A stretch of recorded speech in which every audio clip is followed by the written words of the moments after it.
A bright flash of lightning appeared in the sky and struck the ground with all its might. The world was destroyed. The bodies of wolves in human form were scattered everywhere. They were covered in blood. These were comrades with whom Tiny fought side by side, risking his life. The 10 great knights who defended the continent spent all their mana and vital energy. Their lifeless bodies lay all over the battlefield. This land was polluted. It was filled only with death. Tiny walked around all the corpses lying on the ground. He clenched his teeth tightly, looking forward angrily. He was dragging along the ground a huge hammer with sharp edges that tore the ground. Everything that happened. Tiny noticed the sword Emperor Asgard von Valentia lying on the ground. His entire body was covered in blood. It was a tragedy. Suddenly a shadow fell over Asgard von Valentia. At the same moment, demonic beast King Gluttony's paw stepped on another person's body. Some of the man's limbs began to fly off, spattering blood on the demonic beast king's paw. It was a tragedy that led to the action of one freak. The demonic beast king bared his teeth, showing his sharp fangs, and laughed. He said, moving the long claw of his paw, that this was not bad. Demonic beast King Gluttony had his arm and part of his torso torn off. He asked a question with a grin, turning to Tiny. Does he say that's his name? Tiny began to hold the hammer with both hands, looking at the leg of the demonic beast king. Gluttony admitted that he recognizes its power. Tiny bared his teeth even more angrily, looking up with hatred. Gluttony said that he himself understands, because he is slightly short. Drool dripped from his fangs and mouth.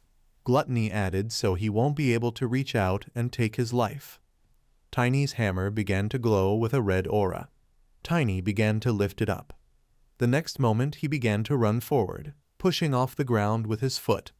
Tiny raised the hammer upward with a sharp movement and, with a loud, hateful cry, tried to attack Gluttony. He used a lightning blast. Gluttony put his paw clenched into a fist forward, defending himself from Tiny's powerful blow. He looked angrily at Tiny looming over him. He laughed with a grin and said it was no use. Gluttony mockingly told him to give up already. Tiny angrily shouted at him to shut up. He called him a moron. His whole face expressed pure hatred and rage. Tiny the next moment used a meteorite explosion, which cut Gluttony's arm in half. He fell down with the accompanying flash of his hammer. Suddenly the entire sky lit up with bright lightning. Gluttony, who was cut in half, began to fall to the side. Tiny muttered through his teeth that he was making too much noise. He called him a freak, looking up angrily. Bright red lightning continued to emanate upward from his hammer and continued to cut Gluttony in half. The next moment, a bright fireball appeared in the middle of the desert area, illuminating the entire area. Tiny grinned and said contentedly that it had finally become quiet. He stood in the middle of a pit that came from the strong energy of the hammer. Tiny bent his whole body and said, "Well," Gluttony's paw was near the edge of the pit. Tiny put his head on the handle of the hammer and said that at least he would die too. He placed his hand on the blue cloth that was attached between his clothes and his belt. A bright light immediately appeared from his palm. Tiny cursed and said that it was a curse and he didn't have enough mana. He mentally asked the question, did his life go wrong from the very beginning? Tiny remembered himself when he was just a child. He looked at his hands in surprise. Only famous knights and aristocrats were taught methods of mana training. All he had at his disposal was trial and error. When he rose to the heights of knighthood, he considered that all banal problems were now behind him. Tiny frowned thoughtfully and closed his eyes. He mentally asked the question, but was it really so? He was filled with regret. If he had started mana training with the right methods, then perhaps he would have been able to protect. Tiny looked back. He saw the area engulfed in bright flames. This area was in front of a well-maintained city. Tiny stood on the edge of the mountain and thought that he could protect the continent, or even completely everyone. His chest wound began to bleed more. Tiny said, removing his hand from the fabric, that his mana supply was depleted. He remembered the demonic king, Gluttony, who had incredible power. Tiny looked down thoughtfully and thought that he was only the captain of the 7th Army Corps.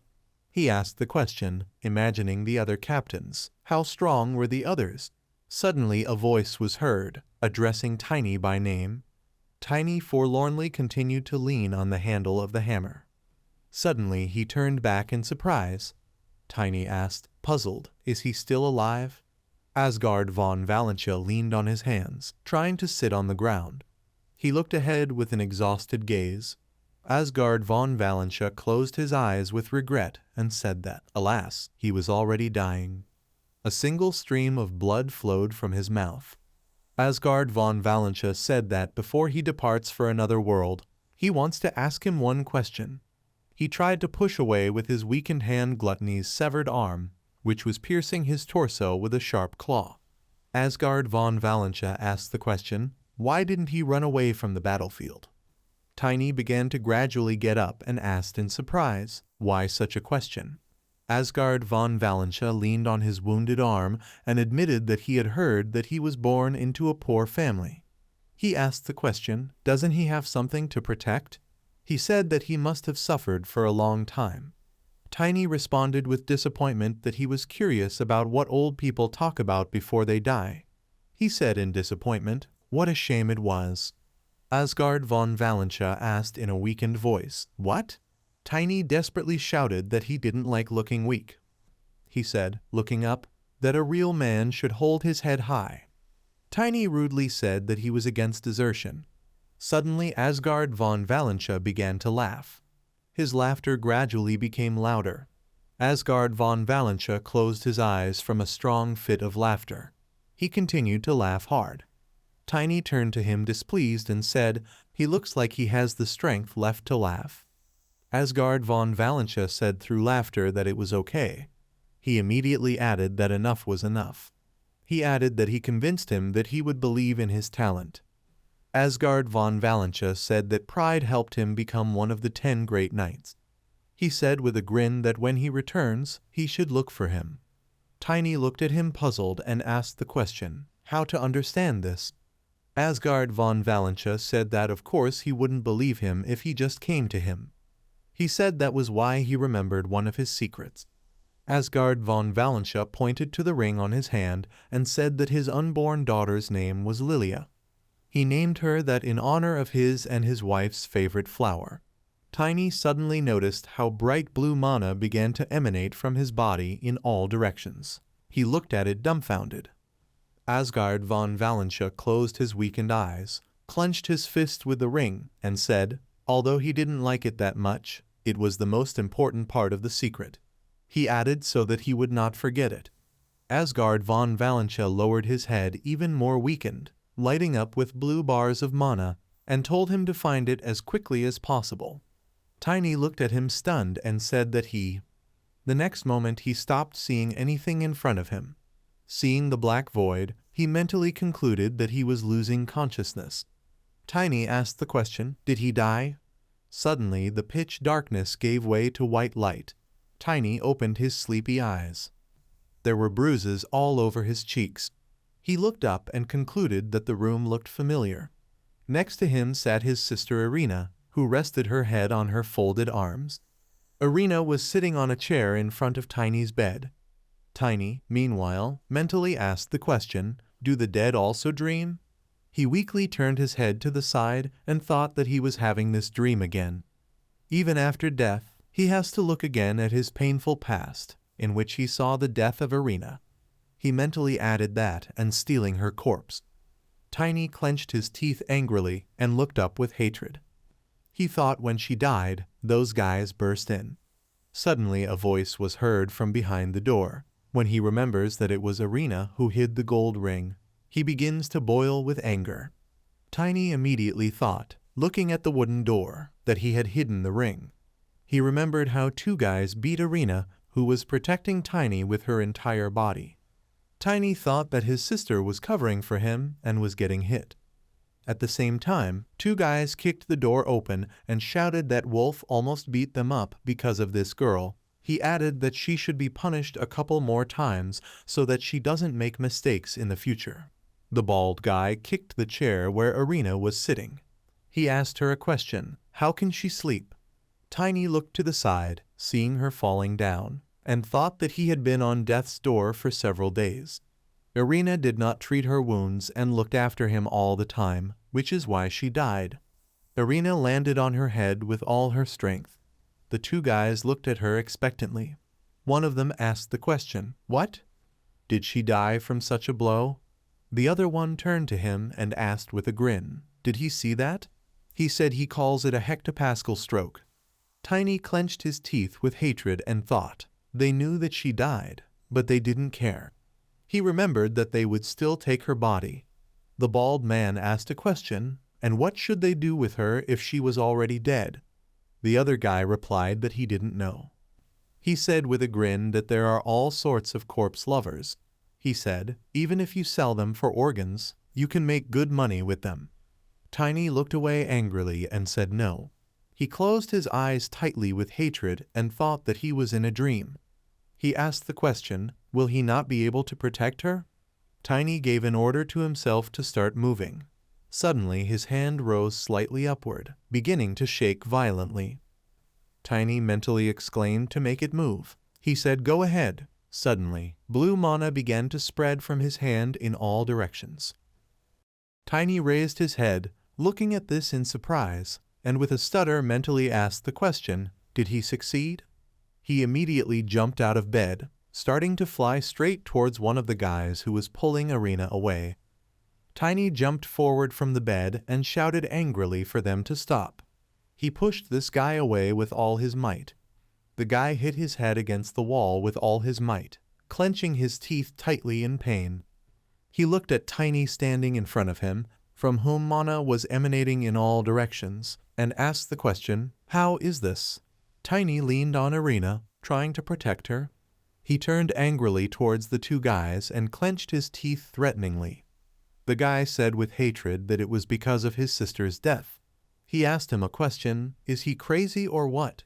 They started kicking Tiny and shouted at him to leave him alone. Some of them added that he should go away. They continued to hit Tiny directly on the head for some time, who continued to hug Irina.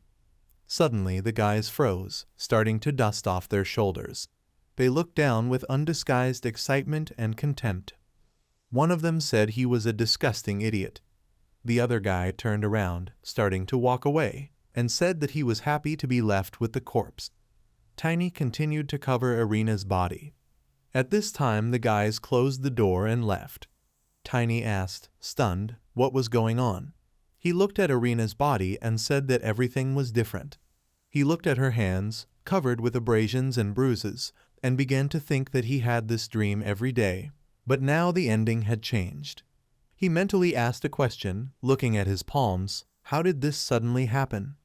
He said that at that time he could not even use mana. Tiny exclaimed in shock, "Come on."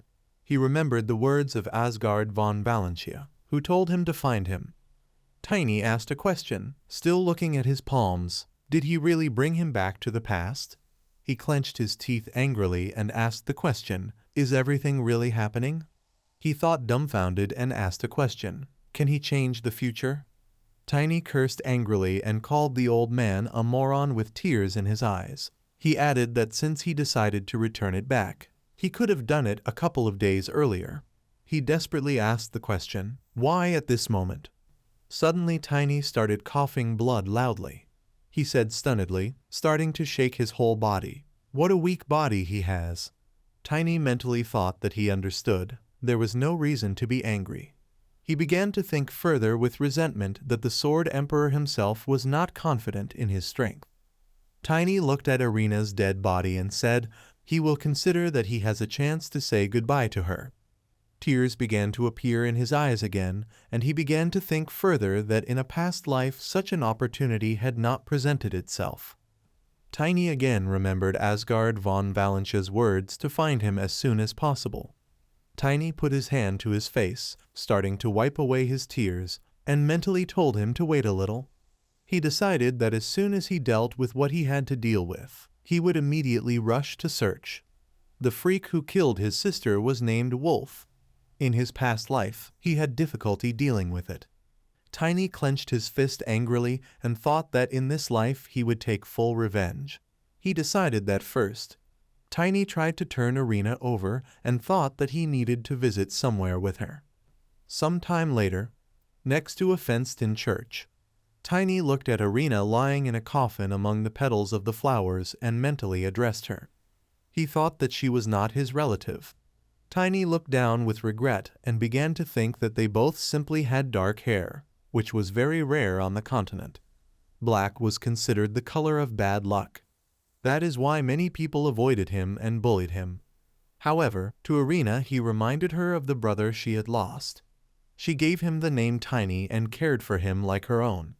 Tiny frowned sadly, lowering his head, and thought, he can't believe that he will have to bury her without repaying all the good she did for him.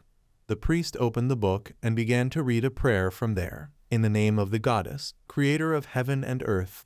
They pray for the eternal rest of Sister Arena. Emma, Arena's friend, thoughtfully put her hand to her chin and silently watched Tiny. She thought that he was not himself. She asked the question, was it all because of Arena's death?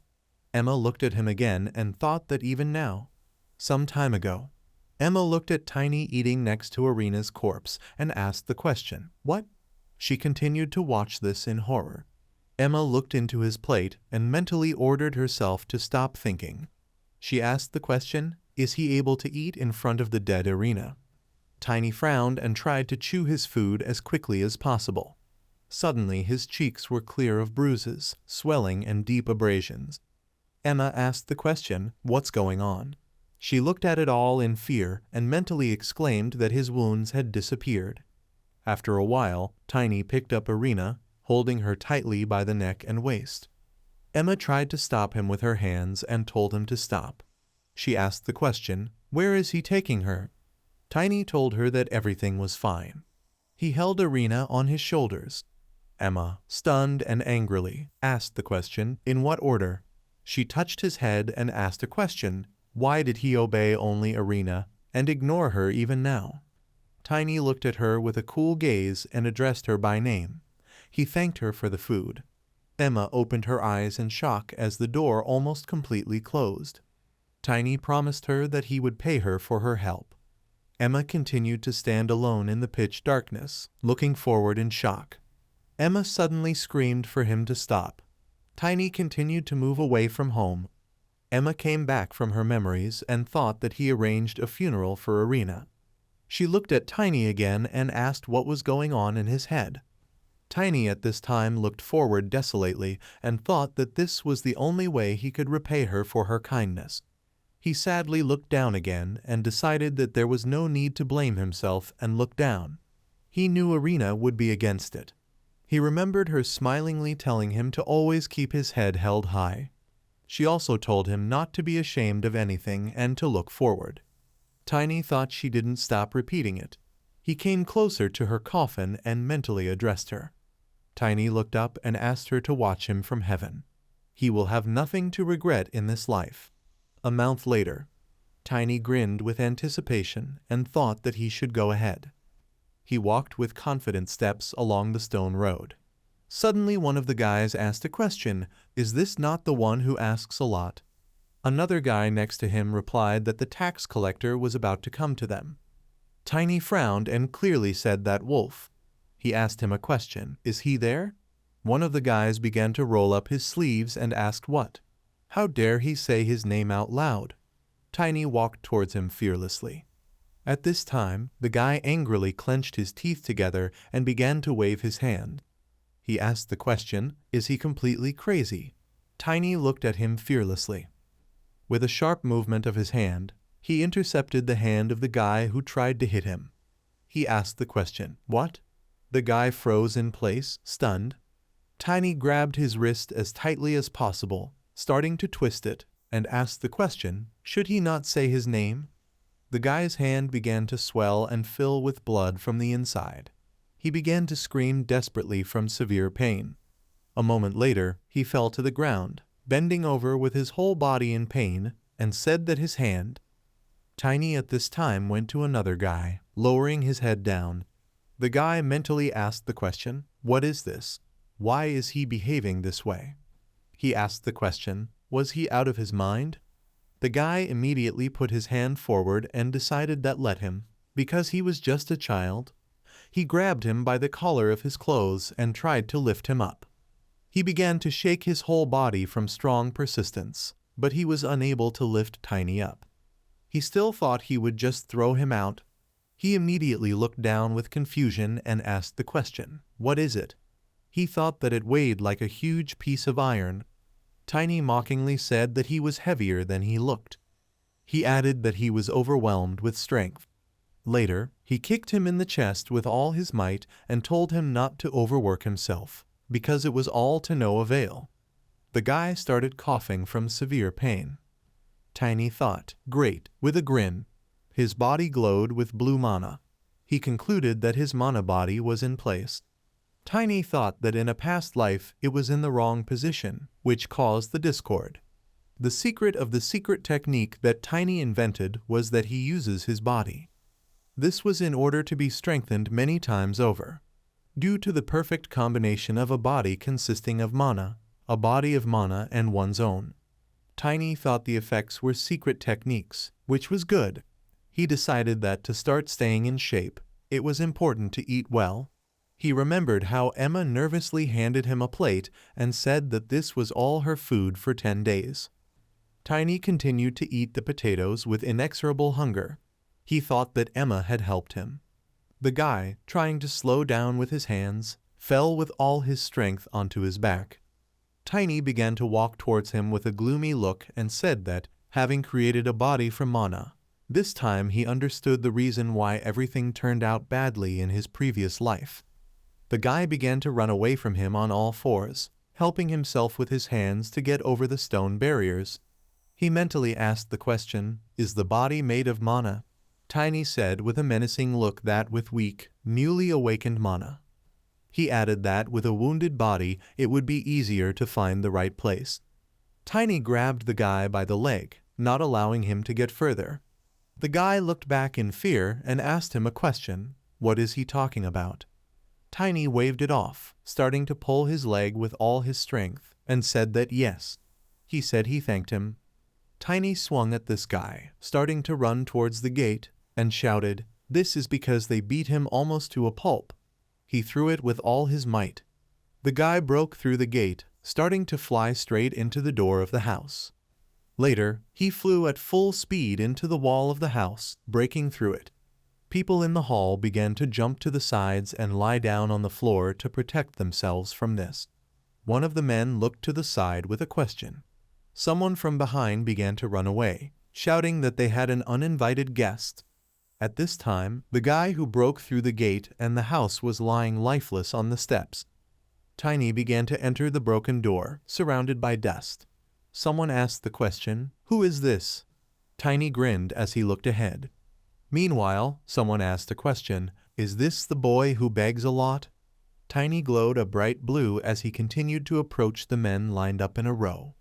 2 identical guys stood at the top, leaning on the railing. One of them asked a question, "Did he come here alone?" They looked at him threateningly and asked what he hoped for by coming here unarmed.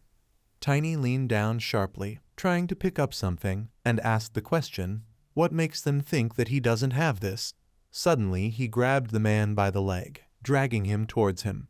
Tiny grinned and exclaimed that this is it. The man began to scream desperately and in fear. Tiny began swinging his body, trying to knock the other men off their feet. With a sharp movement, he completely knocked down everyone who stood close to him.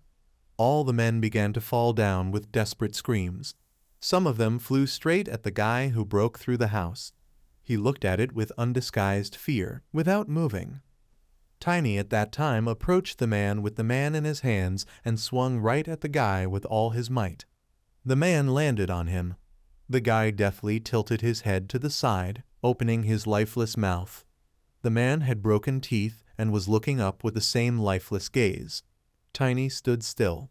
Later he looked up and said that the pawns were finished. He looked at the 2 guys standing on the balcony and told the Rander's brothers that they were the only ones left. One of the Rander's brothers with a sharp movement took his sword out of its sheath. Tiny grinned smugly, showing white teeth, and clenched his fists tightly. A blue aura hovered around him. The first brother was surprised to notice that he was using mana. The second brother confirmed this and mockingly said that the corpse was the owner of the mana. The first brother cheerfully suggested, asking the question, "Can it be sold at an inflated price?" The Randers brothers jumped high and disappeared from view. Tiny looked in surprise at the man's leg, which he held in his hands. The Randers brothers quickly approached him from above, holding swords in their hands. Tiny threw his leg away with disgust and said that it had become unusable. He remembered the events from his past life, when the knight looked at the corpse in shock and asked the question, "Did he use a person as a weapon?" The knight frowned with displeasure and said condemningly that he was crazy. He asked Tiny to behave a little more nobly. Tiny raised an arrogant eyebrow and asked the question, how should he do this? The knight, shining with a blue aura, stood in a fighting stance, put his fists in front of his face and said, "Instead of using such cruel methods, let him train in martial arts." Currently, Tiny stood up, put out his fists and looked ahead with a mischievous expression on his face. He smiled broadly and asked the question, "Is it worth holding a noble fight now?" The Randers brothers approached him with angry faces, holding their swords above their heads. Landing on the floor next to him, they simultaneously swung their swords from top to bottom, leaving red traces of magical energy in the air. Tiny quickly stepped back, the swords flying past without hitting him. The Randers brothers looked at him in bewilderment. One of the brothers asked in shock, did he predict their movements? Tiny's fist pressed into his face. The blow was so strong that the head of one of the brothers turned sharply in the other direction. The second brother looked at this in shock. He was so amazed that he didn't notice how Tiny's leg flew through the air. He hit the second brother hard with his knee in the head, and he flew high into the air, while the second brother, dripping saliva, flew upward. Tiny jumped high and flew after him. He caught the second brother in the air and grabbed him by the chest. Then he threw it aside with force.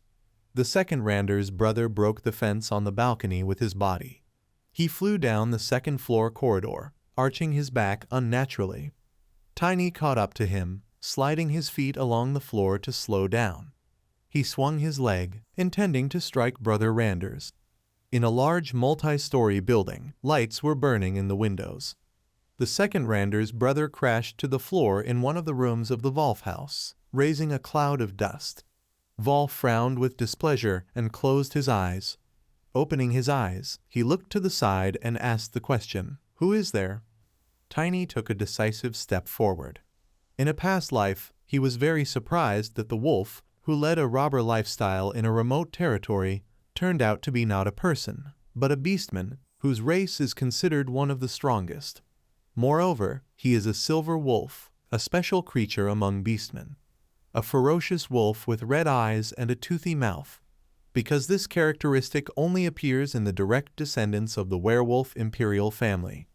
The silver wolf sat on the throne, surrounded by werewolves, crossing his legs and looking menacingly ahead. Tiny never understood why someone so famous lived in a place like this. In his previous life, he barely managed to kill him, so there was no time for questions. Wolf looked at him menacingly from under his brows, frowning his red eyebrows. Tiny thought that this time he would beat him and find out what he wanted. He stood in front of Wolf, heated and filled with anger. Wolf demanded to know why he did this. Tiny smiled mockingly and asked, "Isn't it clear?" He asked the question, are these the last words he wants to hear? Wolf glared angrily and said that he was an arrogant child. He'll rip his throat out. Wolf began to transform with a menacing roar. Tiny stopped in front of the motionless body of Brother Randers lying on the floor, crossed his arms over his chest and said sarcastically, "This is where we should have started." Wolf extended his hand with long claws, growled and took a step forward.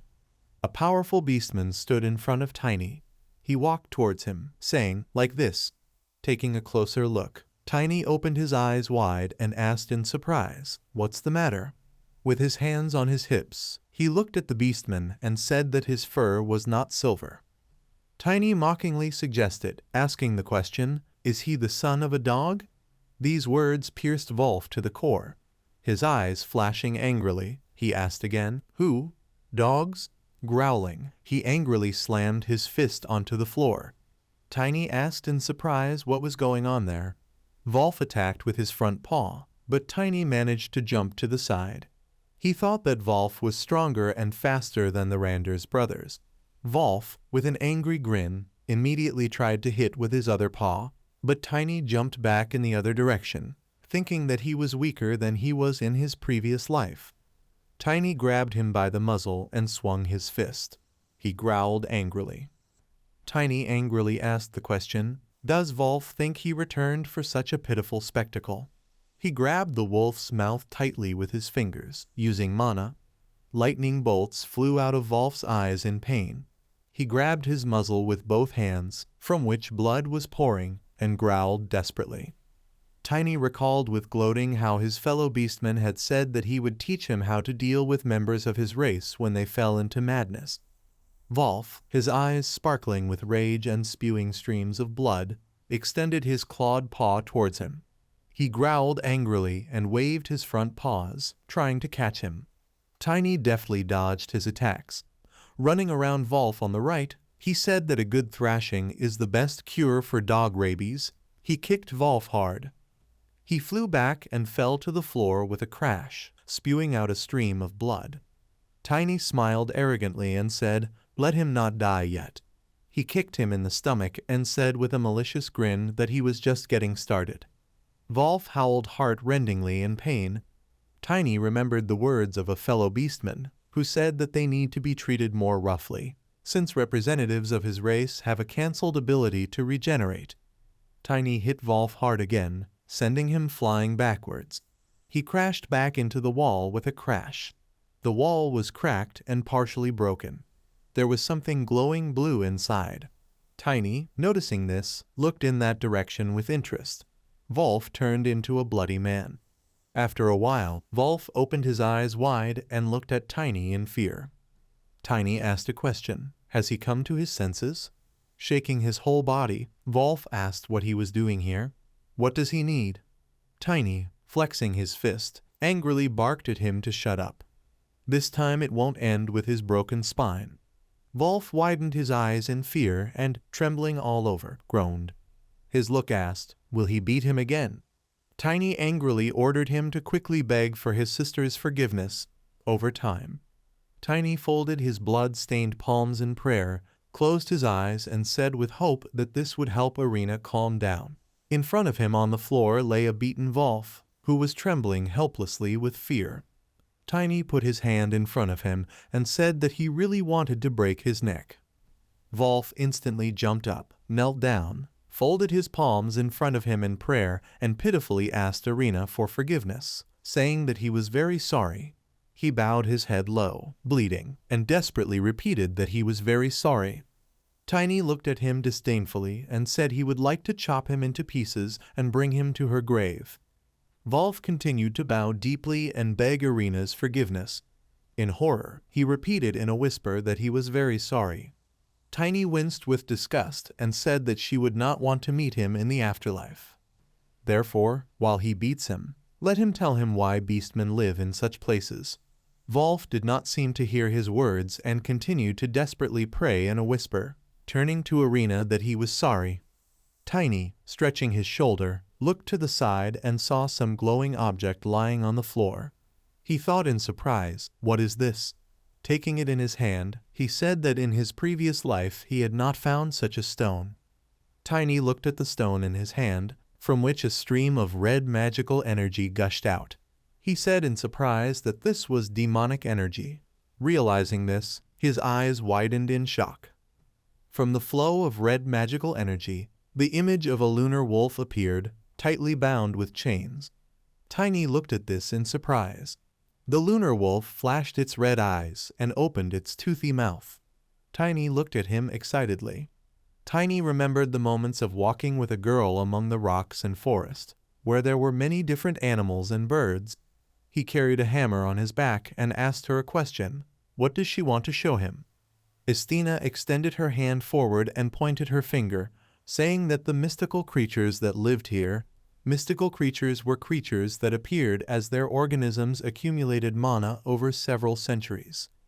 Tiny looked up, puzzled, and admitted that he didn't know that they lived outside of Elfheim. He looked to the side at the deer, surrounded by blue mana, and said that spirits were a very rare phenomenon. Estina turned to him and asked a question. Does he call the soul of animals spirits? Tiny drew out the sound thoughtfully and replied that although he was not a spiritual magician, he knew about them. Estina had her back turned to him and said that then. She held a stone in her hands, next to which there was a green aura, and asked the question, does he know what the essence of the spirit contains? Estina pulled this stone forward, showing this. Tiny returned from his memories and looked at the stone. He said in surprise that this was a spiritual stone. He immediately added, looking down at Wolf, and thoughtfully said that however. Wolf at this time raised his hands up in prayer and with a regretful voice whispered to Arena that he was very sorry. Tiny asked the question, where did Wolf get such a precious item? He looked up, where the wolf was chained, and said that he was in a strange state. Tiny asked the question again, why does the spiritual stone contain the energy characteristic of demonic beasts? He began to swing his fist at the intertwined chains on the wolf's body and said that in any case, he first needed to get rid of this. Mana began to emanate from his hand in a bright flash. The next moment, he hit the chains with all his strength with his fist, breaking them into small pieces. Small parts of it began to fly in different directions. The wolf lowered his paws down and, raising his head up, began to howl invitingly. Tiny looked at this in shock. He mentally asked the question, what is happening? Tiny began to see memories of how many people rushed at this wolf, trying to defeat it. The wolf then stood still, facing the people attacking him without fear. Tiny asked the question, is this a spirit memory? He exclaimed that some suspicious people surrounded him. He immediately stopped to think and realized that they were all using demonic energy. People with demonic blades began to attack the wolf's legs. They later moved onto the wolf's hind legs, beginning to cut each of them. The wolf began to roar furiously from severe pain. He fell to the ground. His paws and half of his body were covered in fresh blood. People began to surround him from all sides, swinging their blades.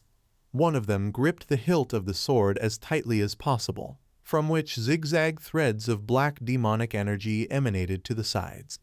The next moment, he jumped onto the wolf's body, completely piercing it. One of the people was holding a spirit stone and looking at it with a crazy smile. Tiny watched all this and, cursing, said that they had come for the spiritual stone.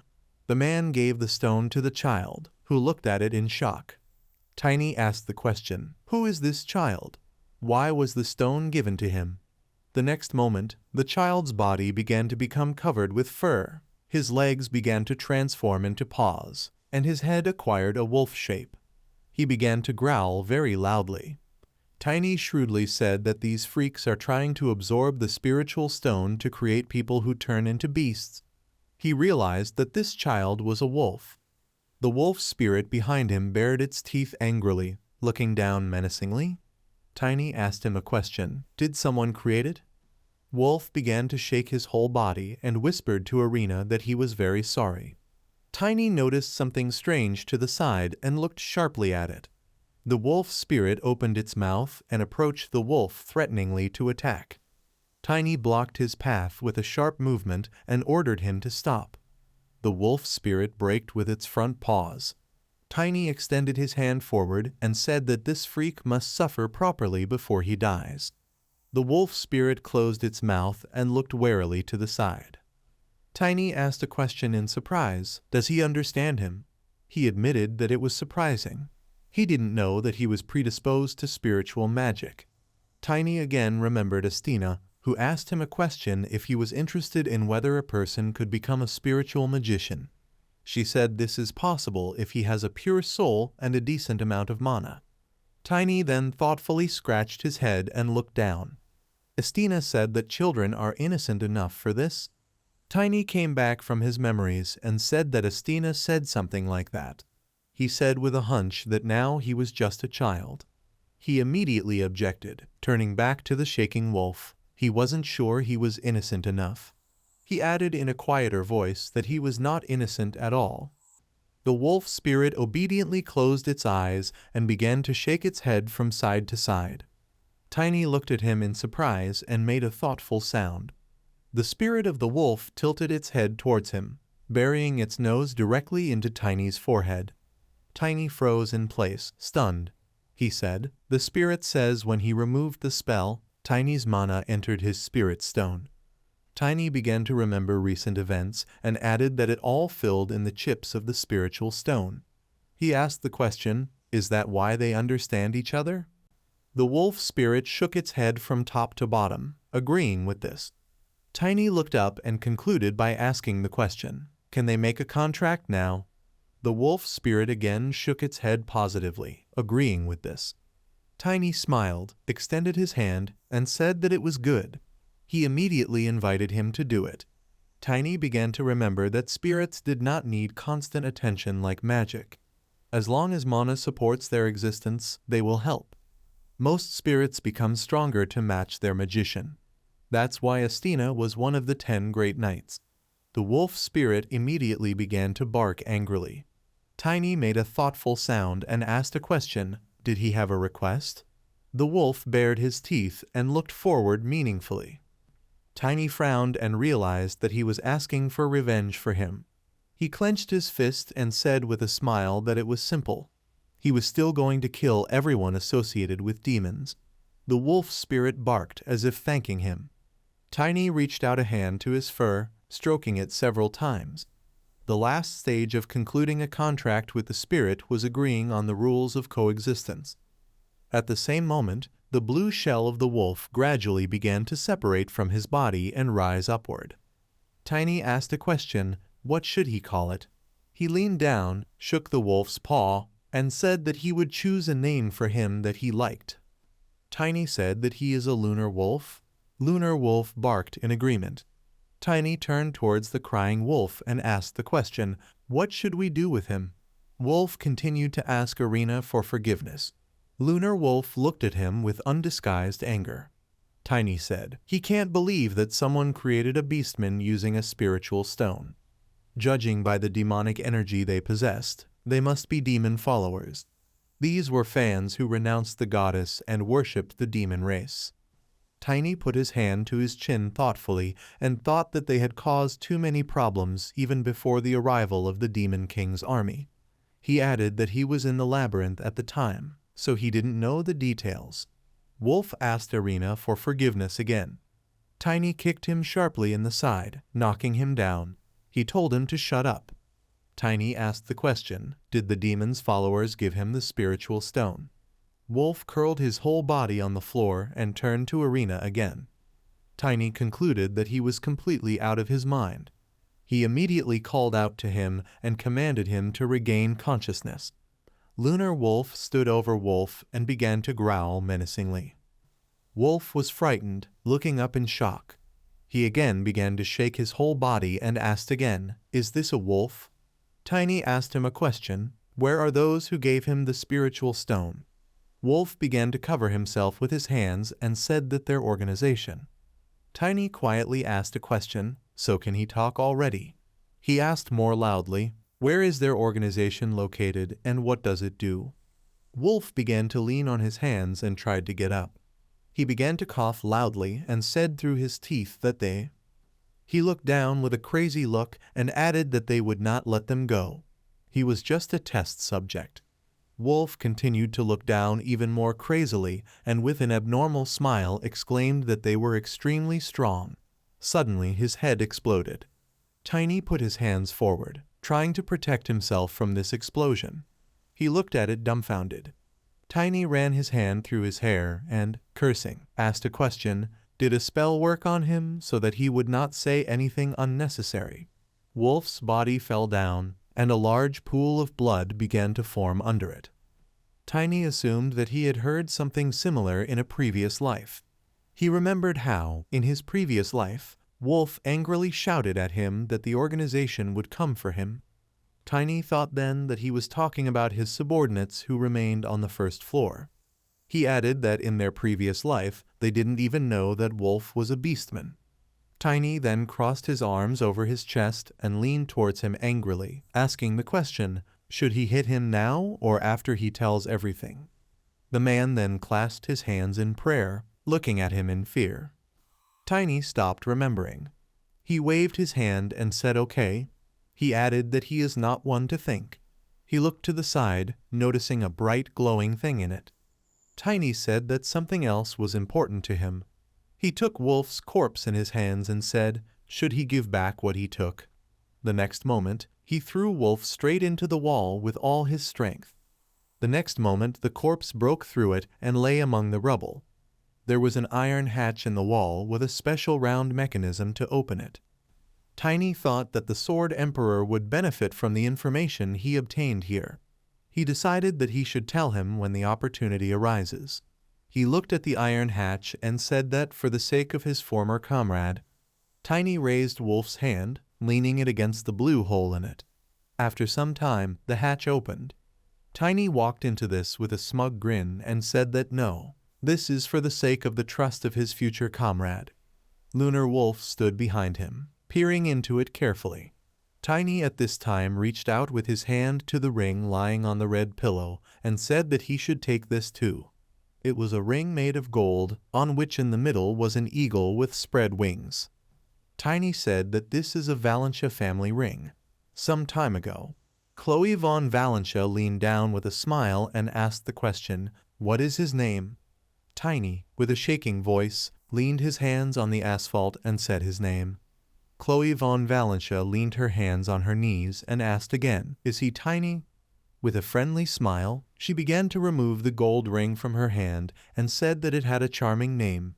She added that it suits him very well. The knight behind her turned to the side warily. Chloe von Valentia placed the ring in Tiny's hands and told him to take it. She added that he should look for her later, because then she could help him. She asked him a question, does he know who she is? Currently, Tiny held the ring in her hands, looking at it carefully, and said that her love for the kingdom of Aslan knows her. Lunar Wolf looked at him carefully. Tiny has reintroduced Chloe von Valentia. She was the youngest daughter of the Sword Emperor Asgard von Valentia. She was the one known for her good deeds, for which she was called an angel. Chloe von Valentia often helped old people. Tiny assumed she must be 16 now that she's an adult. The Valentia family had a tradition at this age of touring their properties. Chloe von Valentia rode in a carriage past people working in the fields who waved at her in greeting. There were also traditions of bringing flowers to each temple and introducing oneself.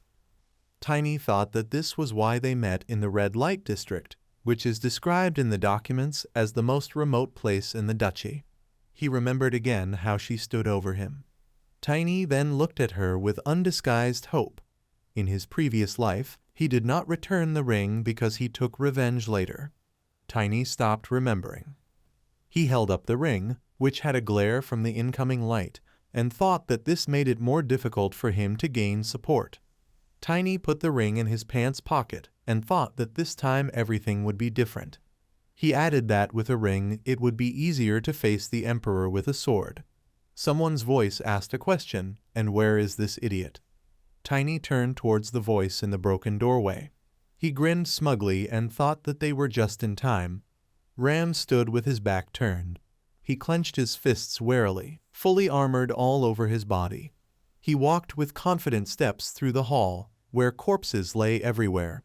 He looked at one of the bodies, whose leg was bent, and said that he was grabbed by the legs and spun around.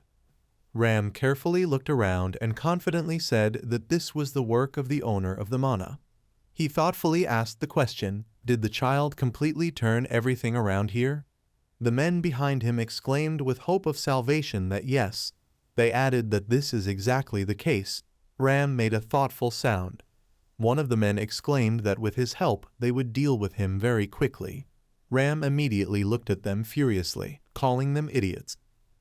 He told them not to overdo it with illegal substances. One of the men put his palms forward in fear and exclaimed that that's not the point. Ram kicked him in the chest with all his might and shouted that this is how Wolf looks after his subordinates. The man fell down. Ram was the captain of the guard of the outer fortress of Phils. He shrugged it off and thought okay. He added that this could be used as an excuse to raise their taxes. Ram immediately noticed something strange to the side. He looked to the side in surprise, making a thoughtful sound. Tiny leaned against the railing, looking down with a grin. Suddenly the men shouted that it was that freak. They again desperately added that it was him. Ram threateningly asked him a question. Is it he who created the mess here? Tiny fearlessly began to walk down the steps and confirmed this. Ram asked him a question furiously. Does he even know what he did? Tiny mockingly asked him the answer. What's the matter?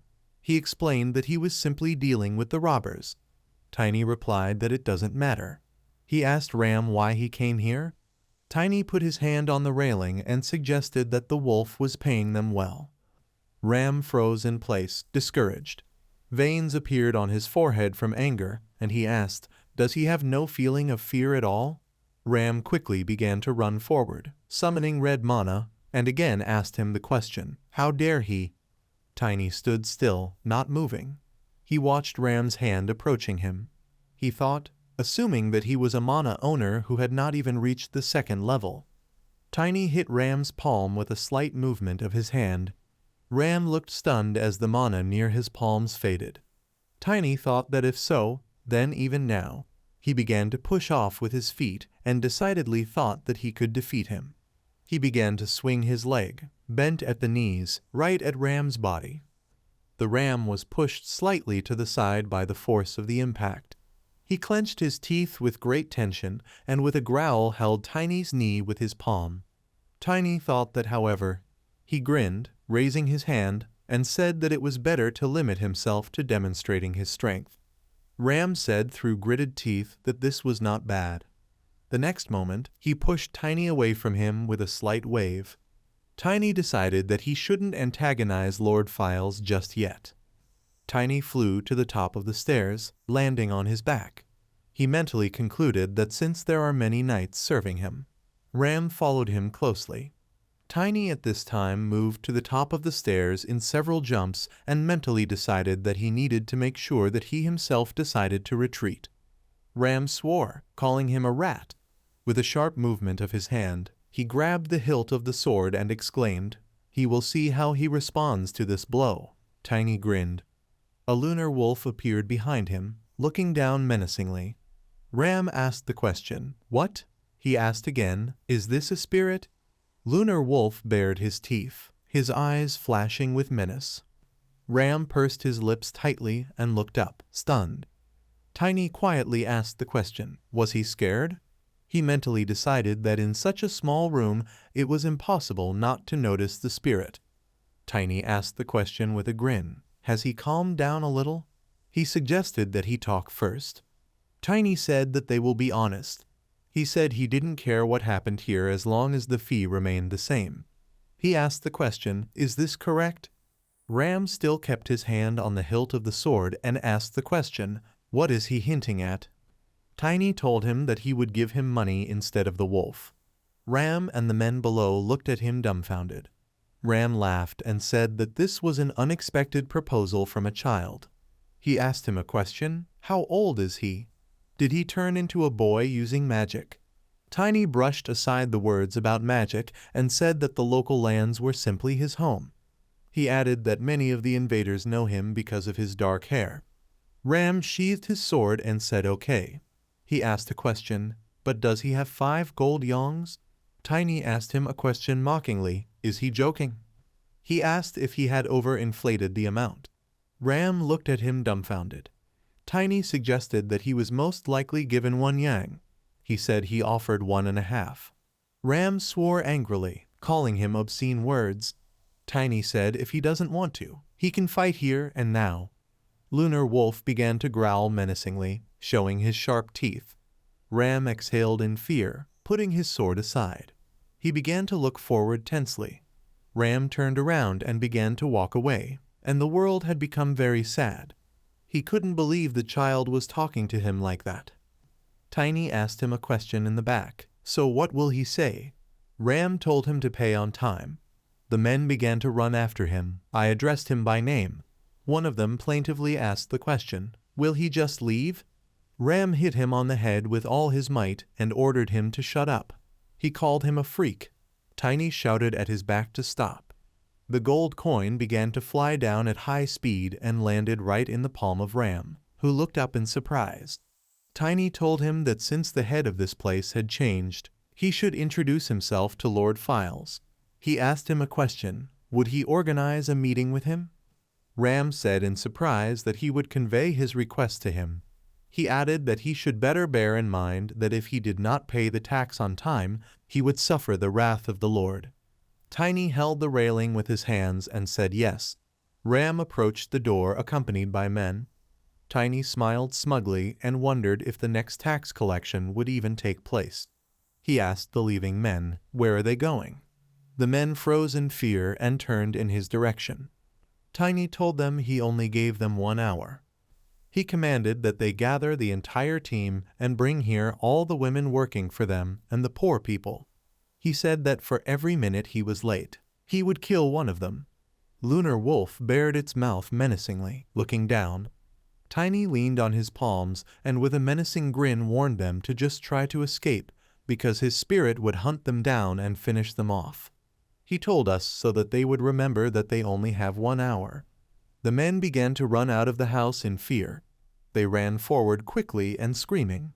Tiny looked at the Chloe von Valencia ring and said thoughtfully that if everything goes according to plan, he will get it done in less than a week. He was looking forward to meeting Asgard von Valencia. After some time, the men came running to Tiny. They stopped, doubled over from lack of air. One of them said that they had gathered everyone. Emma quickly ran towards Tiny, who was sitting on the stairs. She screamed his name with emotion. Emma took his hand and asked the question, what happened to his hand? Did Wolf beat him again? Tiny said it wasn't his blood. He looked to the side and explained that the wolf was dead. Emma looked back at the lying corpse of Wolf and opened her mouth in shock. Other people looked at this with the same stunned expression. Emma approached the corpse and asked the question, is it really him? People covered their faces in fear with their hands and asked the question, what should they do? Someone said that Lord Files would not be happy. The same voice added that Lord would not leave it like this. Tiny thought, looking at the people, that everyone was scared. Everyone knew that Lord Files was taking care of Wolf. Someone said if he turned his anger on them, using it as an excuse that they went against him. Tiny confirmed this and said exactly what. He held the book forward with a grin and said that rebellion was a terrible crime. He asked the question, so what would become of Lord Files if it turned out that he had deceived Asgard von Valencia? Meanwhile, elsewhere. One of the guards told the other that he had not seen Ram lately. He asked the question, is he on vacation? Another guard asked him if he had heard. He said that because of what happened at the invader's house, he was put on probation. The first guard asked him if he had done something. The second guard asked him again if he had heard about the fight in which a group of robbers got involved. The first guard exhaled with a guess and asked him a question, is it about when they saw the monster? He added that everyone answered unanimously that they had met a huge wolf monster that was chasing them. The second guard confirmed this and said that it was very similar to them. He added that the former leader of the group was also told that he was unrecognizable. He imagined a headless body covered with a cloth. The second guard added that all his money seemed to have disappeared. The first guard asked the question, but what does this have to do with Ram? The first guard suggested that he had some difficulties when he spoke with their new leader. He added that visitors are sending a complaint because all establishments are closed. The second guard added that the city has not been making any profit lately. Everything was clear to the first guard, and he said that the Lord would be very upset by this. The second guard suggested that that was why he summoned the new leader. Tiny leaned against the wall of the building and overheard the conversation of the guards. One of the guards asked a question, what is his name? Tiny turned his head slightly to the side. He began to remember how he asked the people a question. So what would happen to Lord Fils if it turned out that he had deceived Asgard von Valentia? Emma asked him a question. What is he talking about? Tiny looked at the book in his hands and thought that all the aristocrats remained the same as they seemed to him in a previous life. He mentally added that he personally found nothing when he checked the ledger. Tiny immediately remembered that Lord had offered half of Wolf's wealth for this in a previous life. He then handed it into the Lord's hands. Lord gave him another opportunity to lead a couple of friends away from the invaders. However, now he had other priorities. Tiny began to think further. He is not the smartest person, but the life of a knight helped him understand that there is a hierarchy among aristocrats. Tiny thought that this would be the end of Lord. He looked at Emma and said that she didn't have to understand everything. He added that this is not important. Emma, dumbfounded, asked him the question, "What?" Tiny said. Now the main thing was that Wolf would not bother them anymore. He announced to all people that they were free. All the people froze in place, stunned. Emma asked in surprise, "Are they free? This is true?" Tiny pointed his finger to the side and said that this was their last chance to take it out on him. Emma turned to the side with tears in her eyes. Her hands began to shake violently. Emma turned to Wolf and said that She began to walk angrily down the corridor. Emma approached his corpse, starting to kick with all her might. She screamed that he was a freak. Emma added that she was the daughter of a successful merchant. She added bitterly, having destroyed their family, Emma swore desperately again, calling him a freak. Other people also began to injure him and shouted that he should burn in hell. Someone added that he would avenge the friends he beat to death. The girls began to beat Wolf's dead body with tears in their eyes. Tiny looked at this sadly. He thought that he was bad at comforting. He watched Wolf's assistants pull out a huge iron safe. Tiny thought it wasn't his style to repay debts like that. He added that it would also not be enough to heal all their wounds. Suddenly the safe opened. Gold coins began to fall out of this. Tiny said that, however, he appealed to the people to take as much as they could carry. He thought that money was the best consolation. Tiny explained after looking at the safe with the money that it belonged to Wolf. He added that everyone he forced to stay here should take the money and leave. One of the girls asked in surprise, "Does he give them the money?" "This is true." Tiny leaned his hand against the wall of the safe and looked at them. Emma asked him with concern, "What about him?" Tiny replied that he was fine. He added that he took the required amount. Emma admitted that she was unsure. She said with doubt that he understood because of his age, but there was not a person in the world who could not use extra funds. Tiny asked her where she thought this money came from. He said he wouldn't need that much. All the people looked into the safe in surprise, looking at the shine of gold. Tiny thought that he had never seen so many coins. He thought in his mind that if only this could become his. Tiny again addressed the people, telling them to listen to him. He said if they do something bad to take it all for themselves or tell Lord about the money. Lunar Wolf began to growl menacingly, baring his sharp teeth. People fearfully pressed their hands to their faces and chests. Tiny at this time added that his friend would tear them to pieces. He approached Emma and advised her that if she plans to leave Phil's, he recommends heading to Diane. He told her not to forget that she needed to move in groups and take a mercenary from the guild. Emma asked excitedly, "What? Should they leave?" She pointed her finger at him and asked the question, "What about him?" Tiny turned to the side and said that he had one more thing to do.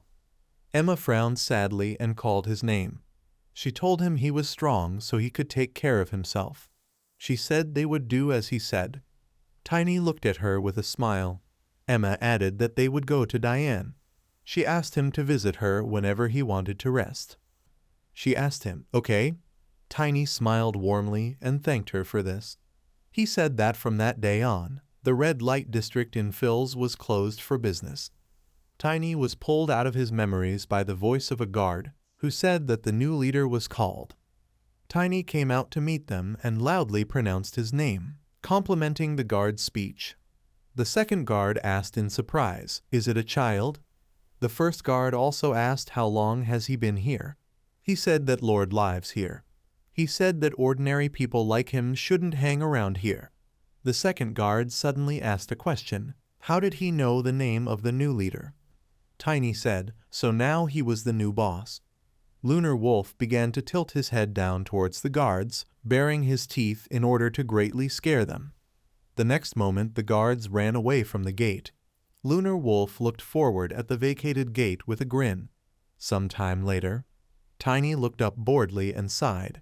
He thought that now wherever he went, the same reaction would await him. Tiny looked with an exhausted look at the Grand Master of the Knightly Order, Phil's Kron. Kron kept his hands in his pockets and said with a warm smile, he had heard about him from Ram, but he was younger than he thought. Tiny asked the question with displeasure, is it customary here to make guests stand while he examines them? The butler began to tremble all over in shock as he looked at him. Kron angrily told him not to be insolent to anyone. He reached his hand towards the hilt of his sword, frowning in anger. Tiny told him that he could do the same. He added that he should not behave too stupidly and as if he were more important than Lord. Kron asked even more furiously, what? Tiny looked up gloomily and said that he was here as a guest in this house. He said threateningly that at the same time he was trying to raise a sword at him. He asked him a question, is he crazy? Kron continued to frown deeply and exclaimed that nothing more could be expected from a man with his past. He added that he is direct and tries to offend everyone with his words. Tiny, with a bored look, suggested that he was most likely trying to offend people with his words. Kron froze in place, discouraged, and again, out of anger, reached for the hilt of his sword. Tiny thought that he was the worst person in the entire knightly order. Kron pulled out his sword as fast as he could and shouted that The butler suddenly put his hands forward, blocking Tiny's body, and called Kron by name. He added that the Lord was expecting his guest. Kron clenched his teeth angrily, looking down furiously. Tiny exhaled calmly, closing his eyes. Kron said, putting the sword back in its sheath, which is true. He asked for forgiveness for his behavior. Kron turned back to him and told him to mind his manners. He said that Lord, unlike him, was a strict person. Tiny confirmed this and said as he said. Kron clenched his teeth angrily again, looking back, and thought, if only he would let him, he would finish him off right away. Kron, Tiny, and the butler walked quickly down the red-carpeted corridor. Kron approached the door and loudly announced that Tiny had come from poor places. Timon Volfiles told him to come in with a grin. Tiny entered the open door and asked forgiveness for that. He suddenly fell silent, looking at Timon Volfiles. Tiny thought stunned, asking the question, was this Lord? Tiny got down on one knee, put his hand on his chest and said respectfully, it was an honor for him to meet Lord Files. Timon Volfiles asked in surprise, where did he learn manners? Tiny replied that he had been practicing a little to be worthy of being in his presence. Timon Volfiles leaned back on the sofa, spread his arms wide, smiled approvingly, and said that he was good at pretending to be a knight. Tiny looked at him excitedly and thought that he would not be so easy to get used to. He asked himself in surprise, is this really the Lord he knew? The image of a fat, unkempt man sitting imposingly on the sofa surfaced in his memory. Tiny remembered that Lord Files was addicted to drugs. He mentally asked in surprise, is this what he looked like before he became addicted to it? Tiny decided that appearance is not important, because inside he is still the same aristocrat. Whatever the reason, the ledger that was sent by Asgard von Valentia to finish him off in his stead. It will distract his attention for now. Timon Volfiles looked at him condescendingly, stretched his lips in a malicious smile, and said that Tiny did not honor Kron with such courtesy. Tiny slowly got to his feet and asked in surprise, is it possible to treat a lord and his servants equally? He smiled naively and, holding his hand on his chest, said that he would also like to enter the service of Lord Files. Kron became furious and asked the question, what? Timon Volfiles smiled cheerfully and asked the question, does this mean that he considers Kron his rival? He concluded that their young guest was aiming far. Tim and Volfiles frowned and asked if he was really young. Perhaps he has the blood of gnomes or elves. Tiny said that this is nonsense. This year he turned only 13. Kron widened his eyes in shock and asked again, 13? Tim and Volfiles leaned forward slightly, opened his mouth in surprise and sighed. He smiled and said that it didn't matter, especially if he came to them. Tim and Volfiles got up from the sofa and took a step forward, saying, however, he asks to serve him, and in doing so caused too much damage to his property. Tim and Volfiles looked down at him sternly, waiting for an answer. He glared angrily and clenched his teeth tightly. Tim and Volfiles said through gritted teeth that he would like to hear his explanation.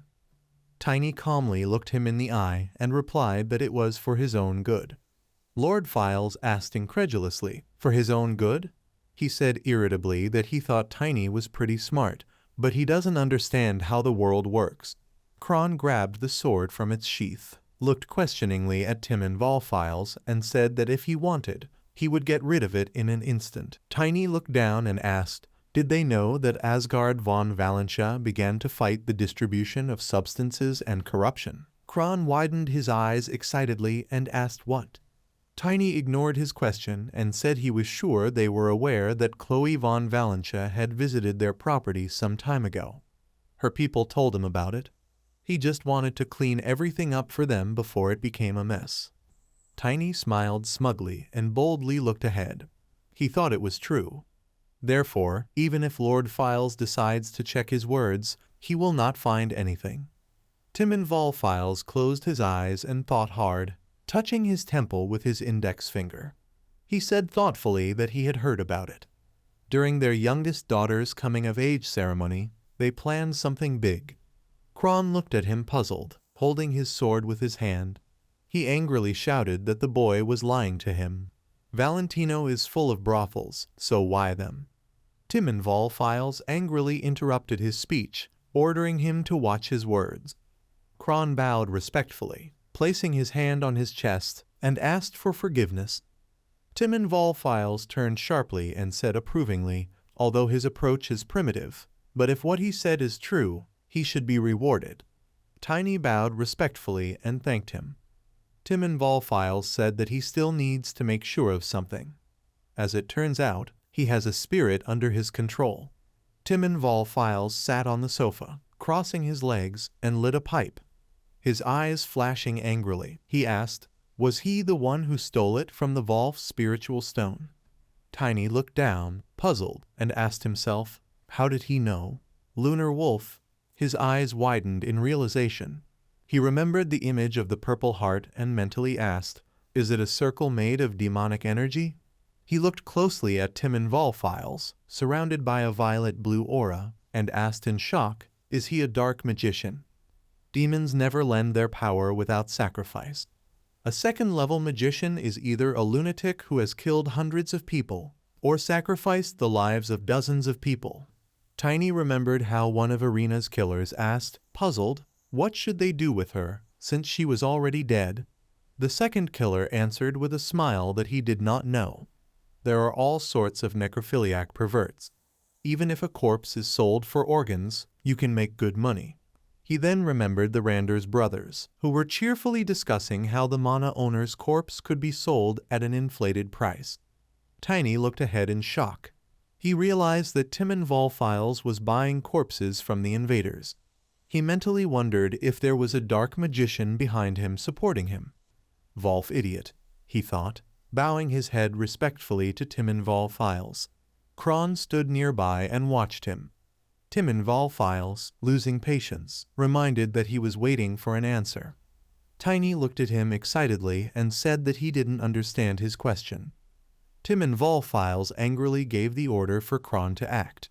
He instantly pulled his sword out of its sheath and prepared to carry out the order. Tiny mentally analyzed the situation and realized that things were bad. With his current strength, he won't be able to defeat both of them. Tiny called Lunar Wolf. A blue energy wolf appeared in the middle of the room, covering Tiny. Kron, holding a sword in his hands, backed away in fear. Tim and Volfiles, looking bored, put his head on his hand, and said that he was truly the ruler of the forest. Seeing Kron's confusion, Timon Volfiles cursed in disappointment and said that he was a useless stump. Since everything turned out this way, nothing can be done. They need to get a new test subject. Tiny looked at him excitedly and mentally asked, "Test subject?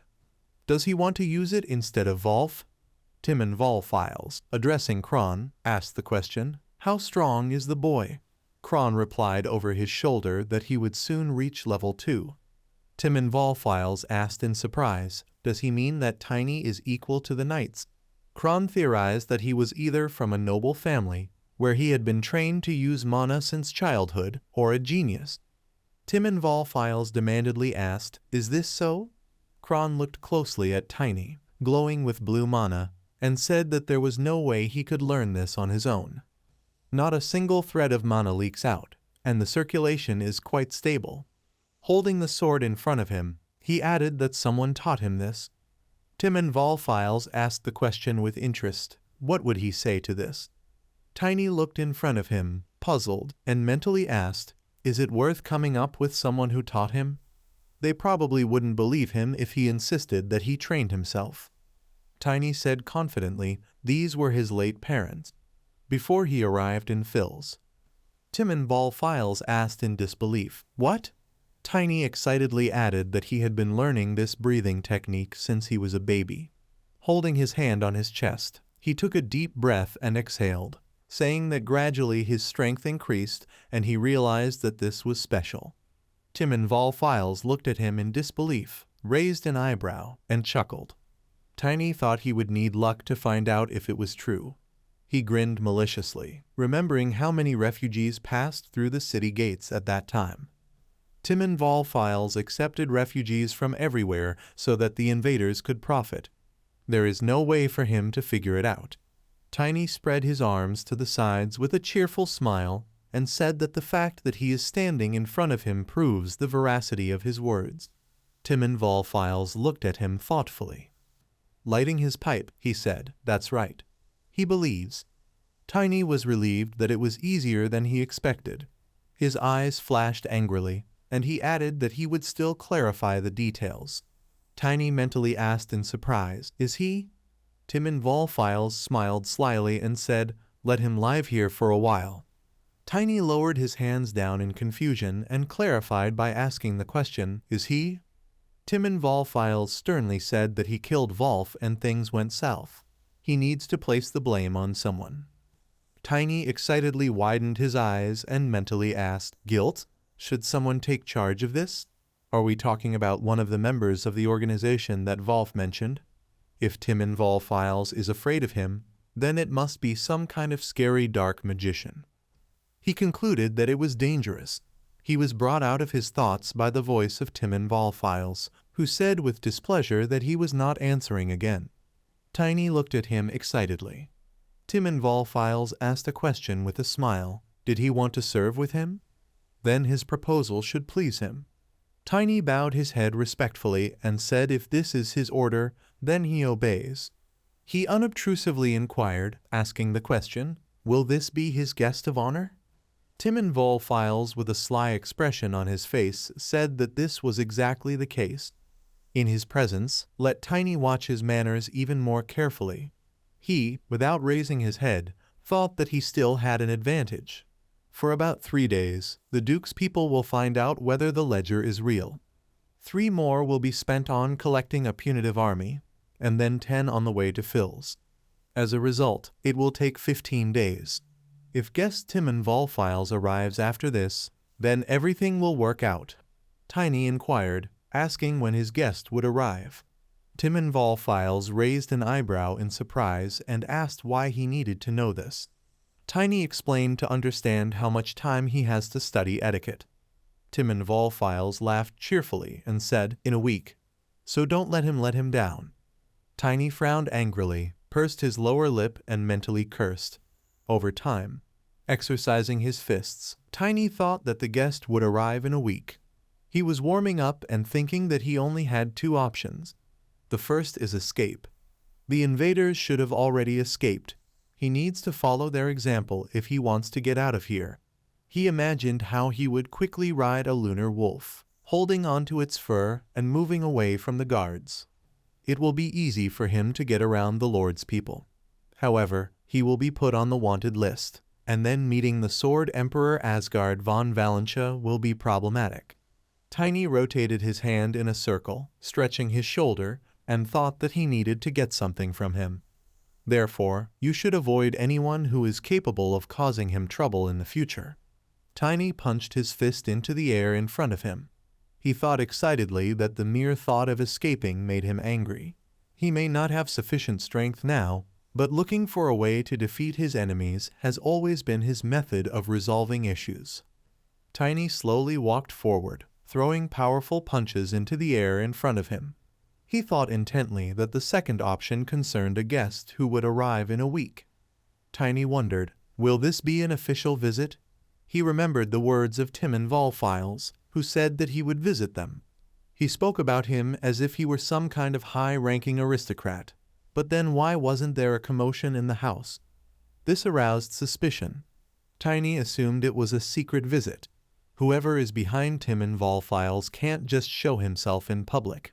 Tiny furiously punched the air with his fists and thought that before the guest arrives, a loud event must happen in the city for people to pay attention to this place.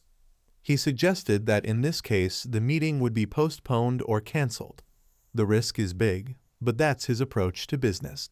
Tiny, sweating profusely, kicked upward and mentally concluded that the plan would work. He noisily lowered his foot to the floor and added that he needed to become stronger. Standing in a fighting position, he generated energy circles of mana around himself. He looked decisively to the side and mentally added that he would have to defeat Timon Volfiles and his knights.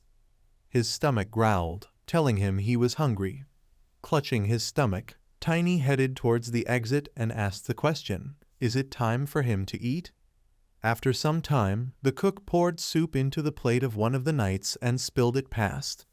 The knight indignantly told him to watch where he pours it. He looked over his shoulder and asked where the cook was looking. He looked in front of him in shock, his eyes wide and his mouth agape. They both looked in shock at the piles of empty pots and roasting pans. The knight asked in surprise, how did such a baby fit so much food? Is he a dwarf? Tiny sat at a table laden with empty plates and ate a piece of meat with appetite. The knights in the dining room looked back at him in shock. The knight heard that dwarves have an appetite like orcs. Tiny opened his mouth wide and brought a bowl of soup. As he ate, he thought that the dissonance with the manadal was corrected every time he ate. In other words, he only needs to eat well for his mana to increase. The knights watched in shock as he gobbled up the food with lightning speed, leaving behind a mountain of empty plates. Tiny happily realized that he didn't even need to take any medicine or herbs. Tiny heard Grant's voice behind him, who asked, is this him? Tiny, with a piece of meat in his mouth, looked back at him over his shoulder in surprise. Grant frowned disdainfully and asked the question, is he a homeless child who learned etiquette from dogs? Tiny indifferently confirmed this and continued chewing the meat. Grant, crossing his arms over his chest, asked displeasedly, what? He, towering significantly over Tiny, asked irritably, how about being respectful in the presence of an adult? Tiny pointed a bone in his direction and mockingly asked, respect? To him? He's picking on the child. Grant angrily asked what? Tiny couldn't understand whether Grant was trying to make him laugh or challenge him to a fight. He poked him with a bone and said let him decide for himself. While Grant was trying to recover from such insolence, Tiny tapped his armor with a bone and mockingly ordered him to answer. Grant became furious and swore angrily. He shouted furiously that he would beat him up, and he angrily hit the table with his fist, breaking it into small pieces. They were watched by Gren, who was sitting at a table nearby. He said calmly, turning to Grant to calm down, it's just a child. Kron put his hand on his shoulder. He demanded that Gren shut up. He turned his head to the side in surprise and looked at him. Tiny stretched his lips in a mocking smile and glanced sideways. He told Grant to continue. He angrily asked what? Tiny, smiling cheerfully, pointed at himself with his thumb and asked, "Is he curious how strong he is?" Grant said irritably, "He's as hopeful as he seems to be." Tiny mentally thought that he would soon understand this himself. He stood up from the table and walked away, thinking, to be more precise, Timon Volfiles would understand this. After all, he is the one behind this. Over time. In the backyard. Tiny and Grant stood opposite each other, and a crowd of knights awaited the upcoming battle with interest. Among them was Gren, who raised an eyebrow in concern. Kron's lips curled into a smile, filled with anticipation. Grant flexed his fists and through clenched teeth told Tiny to act. He will personally put him in his place. Tiny condescendingly looked him over from head to toe, asking with his eyes, "Is he unarmed?" He asked out loud, "Is Grant sure he won't regret it?" He asked again in surprise, "Will he regret it?"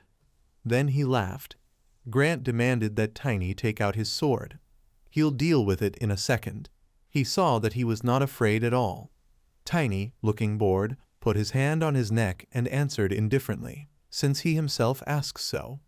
Tiny, with his hands in his shorts pockets, kicked the air, sending a stream of mana into Grant's right leg. He shuddered and became covered in sweat, experiencing pain. He looked up and howled in pain through clenched teeth. Grant clenched his fist. With an angry cry that Tiny was a freak, he swung his hand and hit him. Tiny ducked down on one knee and dodged the blow. He channeled a stream of mana into his leg and swung to strike. Tiny landed a hard blow to Grant's left leg, causing his leg to buckle. He rolled his eyes angrily and groaned. He mentally asked himself, "What? Is he definitely level 1? His leg was red and throbbing in pain. Grant looked down, looked at his crippled legs and cursed angrily. He furrowed his brows and thought desperately that he couldn't lose like this. Tiny looked up at him in surprise and thought that he was not simple. Grant raised his clasped hands above his head and, flashing with a furious look, shouted that Tiny is a freak. He swung his arms down, intending to hit Tiny on the head, but he deftly slipped between his legs. Tiny turned around and sent a stream of mana into his hands. Grant looked back warily over his shoulder. Tiny jumped high above him and stuck his leg out in front of him. He jumped on Grant's neck, tightly wrapping his legs around his neck and his arms around his head. Grant mentally asked when did he have time. Tiny pressed both hands, glowing blue with mana, on his head and told him not to be afraid. He won't kill him. Grant mentally prayed that he wouldn't do this. In the blue sky, where a flock of blackbirds flew, the crunching of cervical vertebrae was also heard. Tiny, dusting off his hands, said smugly that this was nothing for him. Grant lay motionless on the ground in front of him, with white smoke rising upward. The people watching the battle gasped in shock. Gren asked in surprise, "What happened now?" Grant lost to the boy. People looked at Tiny in fear. He looked menacingly ahead, meeting Kron's gaze. Kron quickly turned in the opposite direction. Tiny deliberately defeated Grant in front of everyone, without relying on the lunar wolf's strength. He looked smugly as the knights carried away the helpless Grant, and thought that not everyone could do this. Now Timon Volfiles will not dare to drive him away, which means there is a high probability of success of his venture. Tiny widened his eyes excitedly.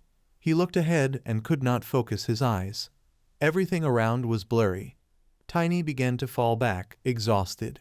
He lost his balance and began to fall, thinking that this was expected. Tiny asked excitedly, did he overdo it? He remembered how he squeezed Grant's head with his hands and used mana. Tiny thought that there was no other way. This was the only way to overcome the difference between their levels. Had to use mana when it caught him off guard. Tiny regained his balance and stayed on his feet. He thought that in his previous life it would have been difficult for him. Then the physical recovery of the manadal occurred faster, but there were situations when it slowed down.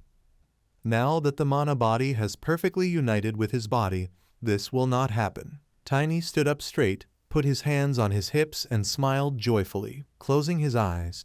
He looked at his hand glowing with mana with a smile and said that even additional training was easier. Tiny looked at his fist and concluded that he could become stronger than he was before. After a while, a butler holding a bottle and maids walking along the corridor carrying food. Tiny's guesses turned out to be correct. Timon Volfiles really was behind what happened. He was sitting in the spacious dining room at a large table, on which the servants were carefully placing dishes of food. Timon Volfiles admitted that he underestimated him. In front of him, standing on one knee and bowing his head respectfully, stood Tiny. He thanked Timon Volfiles for his trust and for putting him to the test. Tiny took a seat at the table and looked at the plate with a piece of meat that the maid was handing him. Seeing the interest in his gaze, Timon Volfiles said with a smile that this steak was made from veal. Holding a smoking pipe in his teeth, he added that there were still a lot of dishes. Let him eat his fill. Tiny smiled cheerfully and said that this was plenty for breakfast. Timon Volfiles put his smoking pipe aside, looked at him cheerfully and said that this was strange. It seemed to him that his superhuman strength, capable of throwing away a knight, was due to a good appetite. Tiny, holding cutlery in both hands, cheerfully explained that he was simply being too careless. Timon Volfiles noticed that he was being modest. He looks forward to seeing what he will become in the future. Timon Volfiles said with regret that they did not have a teacher who could teach a genius like him.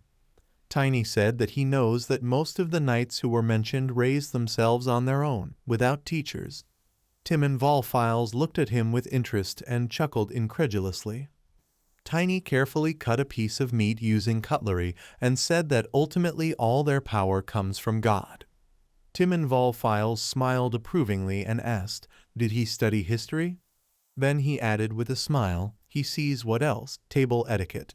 Thoughtfully touching his chin with his hand, he said that Tiny was clearly not a commoner. Tiny deftly brought a fork with a small piece of meat to his mouth and thought that he had learned everything in a past life.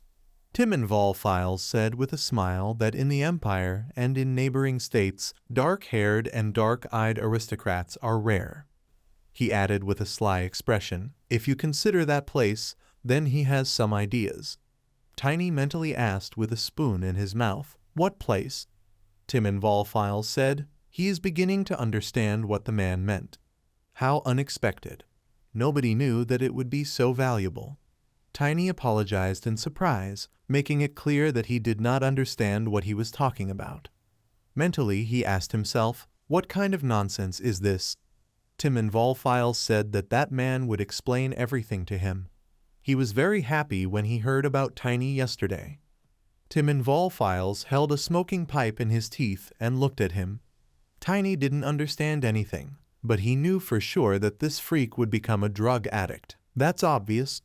He assumed that Timon Volfiles were content with the power of the circle, but it was impossible to predict when the demon would ask for it back. In a past life, that person turned away from him and took the circle. Timon Volfiles stretched his lips in a sly smile, raised a glass to his lips and said, "Let him wait for them to meet him. This is such an incredible person that Tiny cannot even imagine. He'll probably put it to great use." Tiny put his hand to his chest as a sign of respect and thanked him for the valuable opportunity. Over time, Tiny looked menacingly ahead. He trained in fist fighting. In front of him stood a wooden simulator for practicing strikes. Tiny thought that that person and organization was bothering him, but there was no point in dwelling on it now. He decided to continue with the plan. Timon Volfiles is in the second round, and Kron is a second-round fighter. He is a little stronger, but they are similar in level, as far as it is possible to determine when comparing a magician and a mana user. Tiny, sweating profusely, did push-ups and thought that it was precisely to achieve the second stage in his past life that he had spent a lot of time. Now it will be easier. He will definitely get there. Feeling tired from the exercise, he huffed and puffed, but continued to train. Tiny decided that 6 days would be enough. 3 days later, on the training ground, Tiny, glowing with mana, looked at his fists and happily thought that his body was still small, but he had become much stronger. Wooden punching machines were broken and smashed.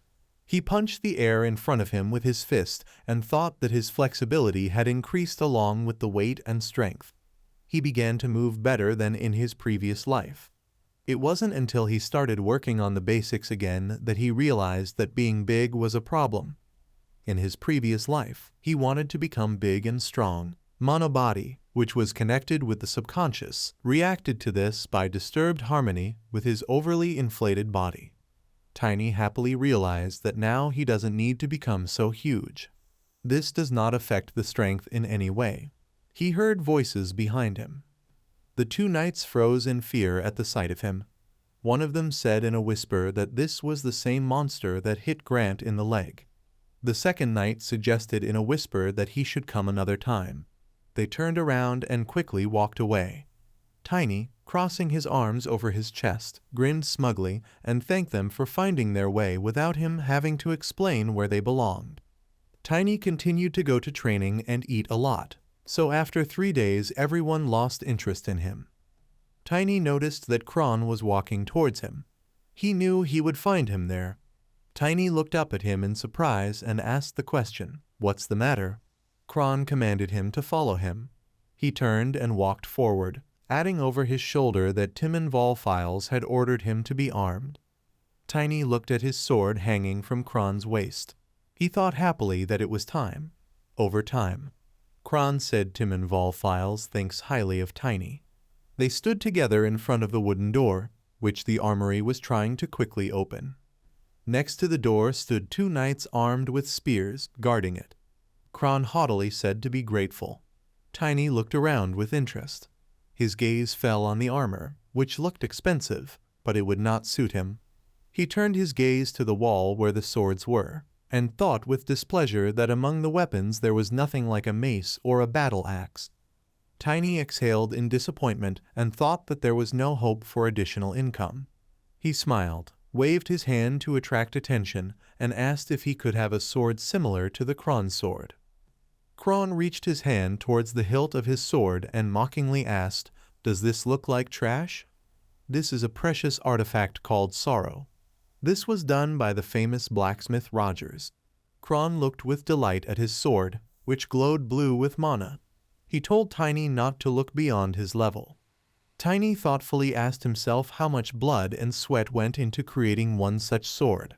He said out loud, "If it's a matter of level, then it suits him better." Kron asked irritably, "What?"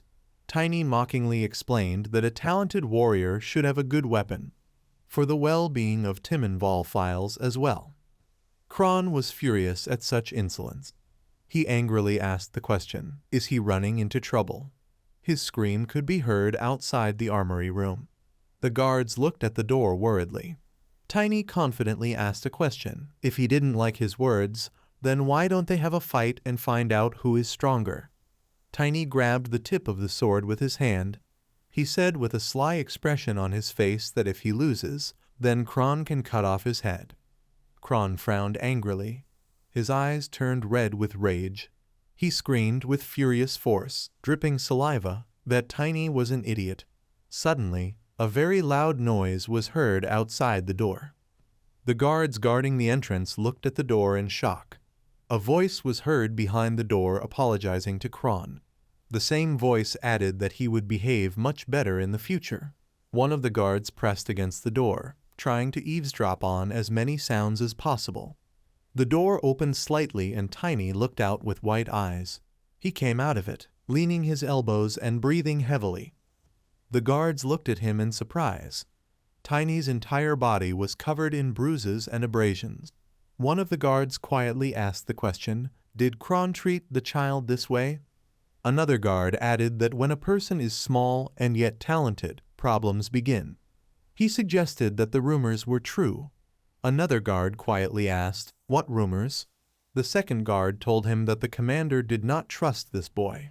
He added that it was not surprising that he was so concerned about him, since this child was rumored to be the next commander. The maid clenched her hands into fists out of worry and said quietly that he shouldn't have acted like that. She added that the boy was still very small. One of the guards asked a question, "Has the commander gone crazy?" The guards and maids decided that they would continue to behave carefully and not get on his nerves. Tiny, meanwhile, helped himself make his way through the corridor, leaning on his sword wrapped in bandage. The maids standing in the corridor looked at him with undisguised excitement. One of them ran towards him, putting her hands forward, and asked the question, "Who beat him like that?"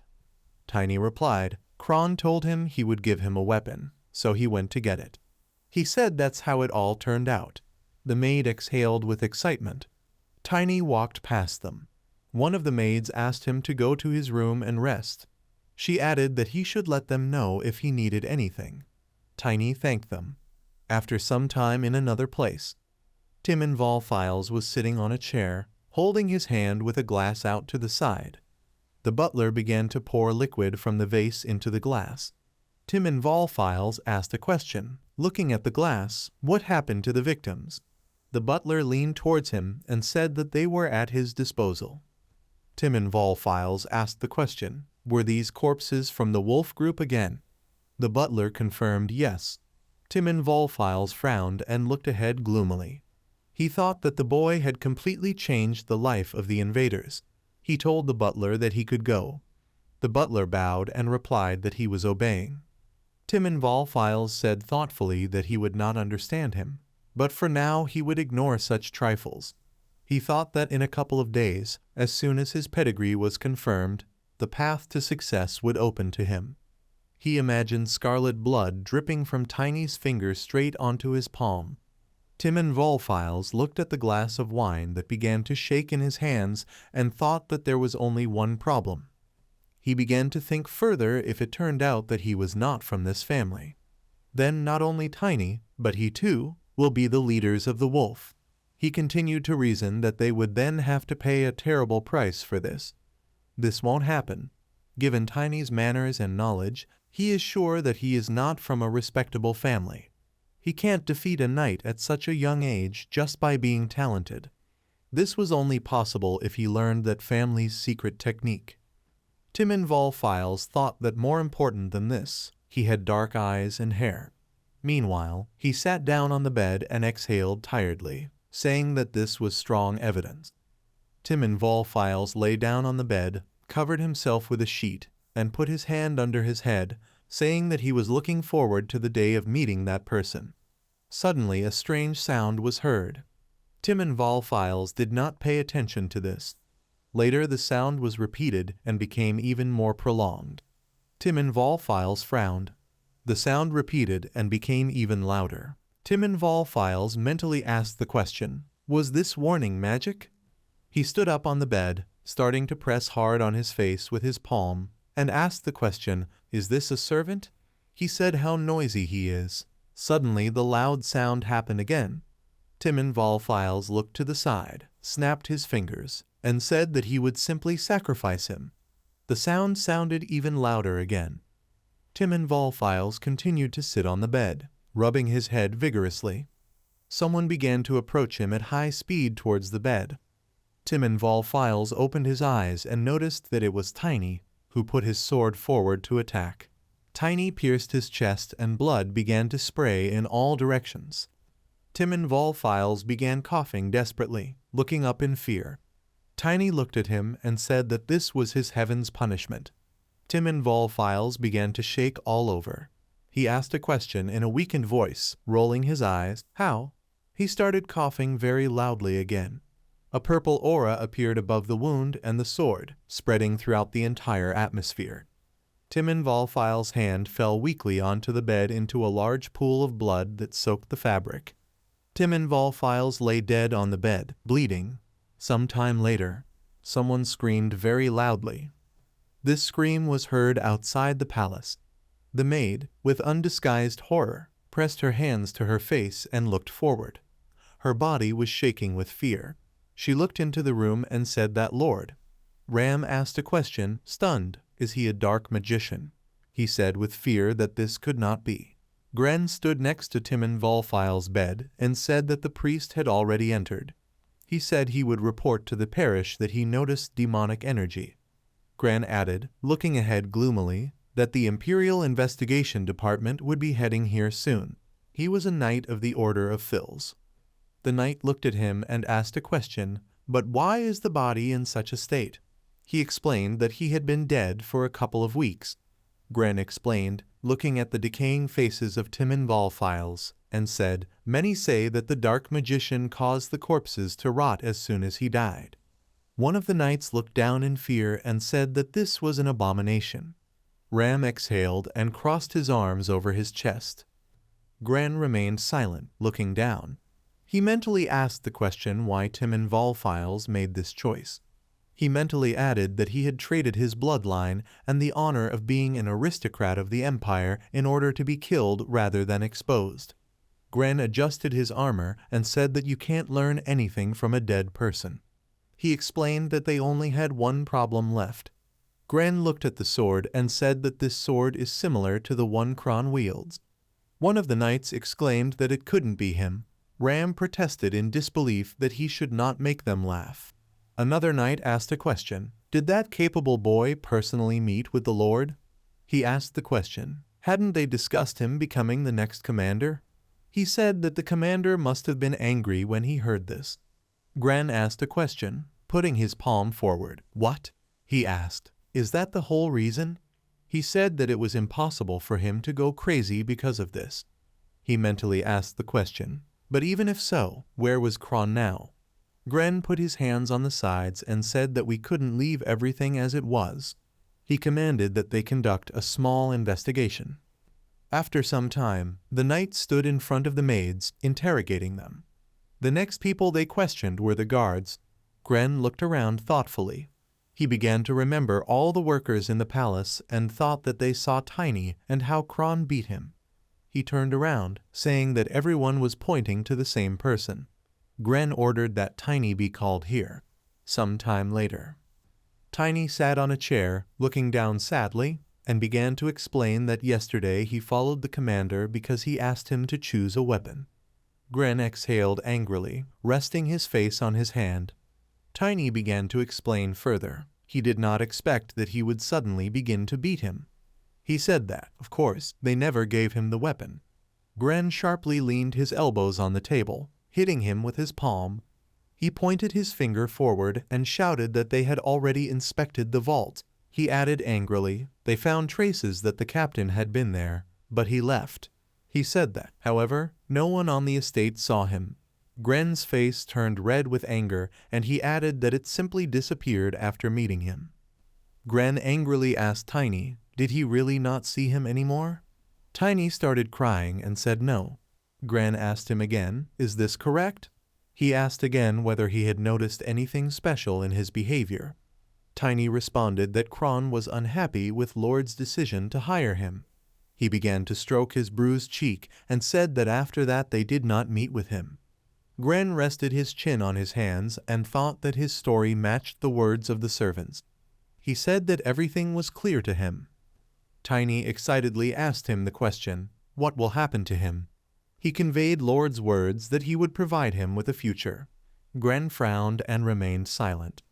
The next moment, he said, holding his chin in his hand, to come here tomorrow morning. In the meantime, let him leave here. Gren kicked Tiny out the door, slamming it loudly. Tiny turned back and thought that since he was a local knight, he must have been a vile person. He asked the question why he doesn't remember his face. He mentally guessed, asking the question, did he forget? Tiny remembered how he fought with the knights of the palace, and mentally objected that he had not. He clearly remembered how he completely defeated them. Tiny Demolition looked at the door, thought it was strange that he called him, because he had been testifying for a long time. He decided that he could not let his guard down. Some time later, Gren handed him a bag of coins and a token with an inscription. Tiny asked a question in shock, taking it in his hands, a mercenary token and money. Gren crossed his arms over his chest and said that ordinary people need to be a mercenary or a merchant to move freely. He said that he would give him a recommendation. He said quietly, even though it was just a mid-level mercenary token. Tiny mentally thought that he just wanted to make one for himself. He wondered out loud why they gave him this. Gren said if he goes down the wrong path, he will waste his talent. He showed his thumb with a smile and told him to go to sea. He added that this was advised to him by a person who had gained life experience. Tiny frowned and mentally suggested that perhaps he would like to advise the same to himself. Gren, meanwhile, laughed and told him not to thank him. Tiny began to mentally reason further. If he left these places, then it was clear why he didn't remember him. Tiny grinned and thanked him. He said that he was also thinking about leaving here. Gren asked him a question. Is this true? Tiny looked down thoughtfully and thought that since a dark magician had appeared, the imperial family would get down to business. Let him stop the movement of this person by his action, but the investigation detachment from the duchy most likely will not come. Tiny was holding a Chloe von Valentia ring. He toyed with it and mentally decided that he needed to go there himself. Gren said with a satisfied smile that it was great. He advised him to remember it when he achieves success. Tiny immediately asked him a question. What is his name? Gren leaned his hands on the table and angrily asked the question. What? Doesn't he know his name? Gren immediately exhaled calmly and said that his name was Gren Liberty. He said that he could just call him by his name. Tiny replied with a smile that actually, he said he should remember his name.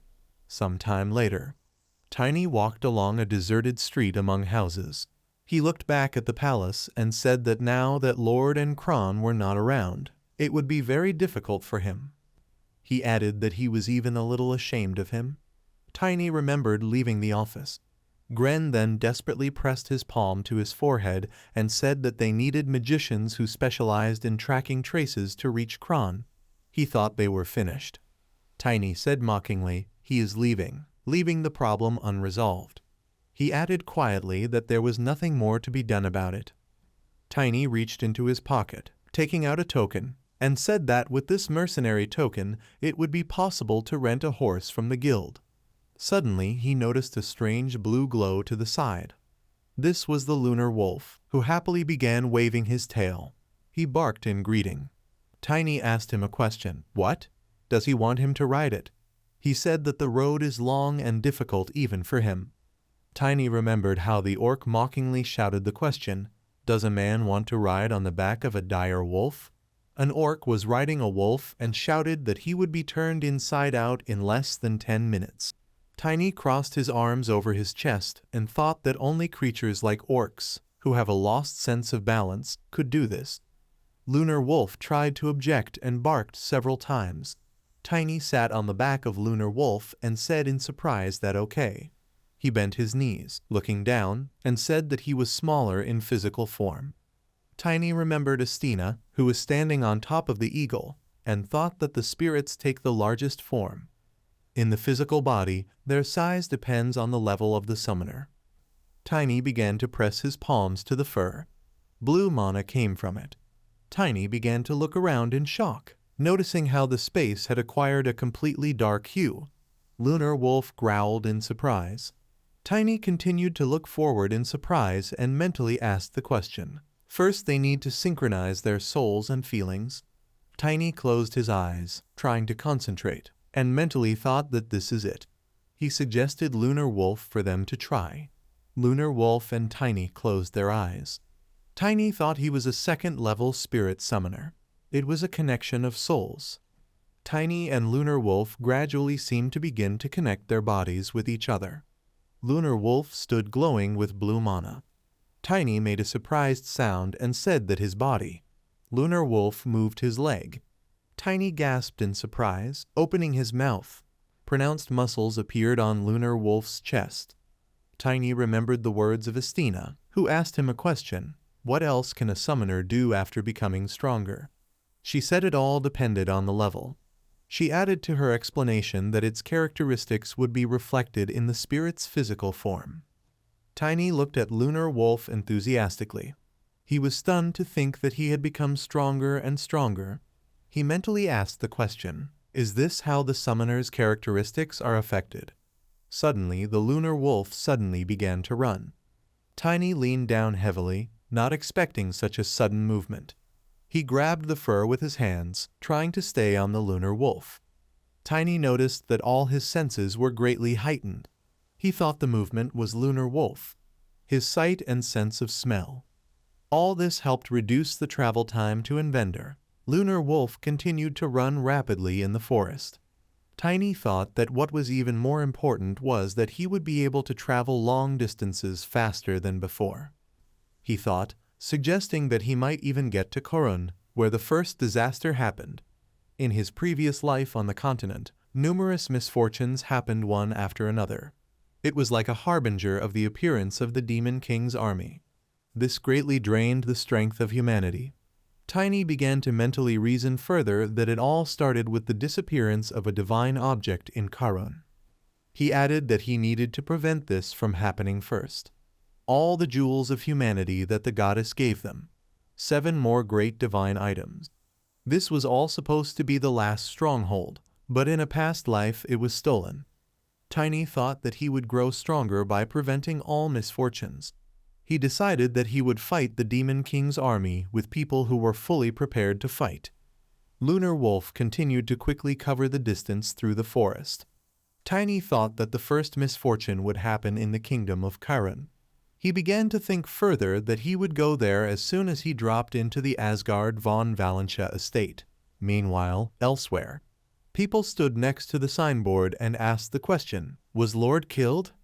Someone else said, "Many said that a dark magician was behind this." Someone else asked a question, "Won't this have a bad effect on them?" Another voice objected to him, saying no. One of the guys crossed his arms and said they better be careful. The second guy told him that they would hide for a while. They began to disperse in different directions. Meanwhile, elsewhere, black magic was in the air. Irina in the cloak of a dark magician approached the guard. The guards put their spears forward and asked him the question, "Who is he?" Irina waved her hand, moving all her fingers, and told them to mind their own business. Black magic began to emanate from the guards' heads, and they fell to the ground. Irina walked past them and entered the doorway. The rooms in the palace continued to glow brightly due to the lights being turned on. Gren stood in an empty room, reading something on sheets of paper. Suddenly, through the door, he heard strange sounds. Gren stood up to tense his whole body. He turned around sharply, holding out his sword, and angrily asked the question, "Who is he?" Irina began to fearlessly walk towards him and said that she had one question.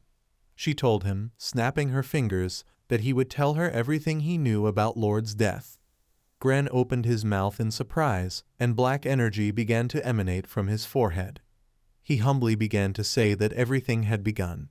Irina listened attentively to his story.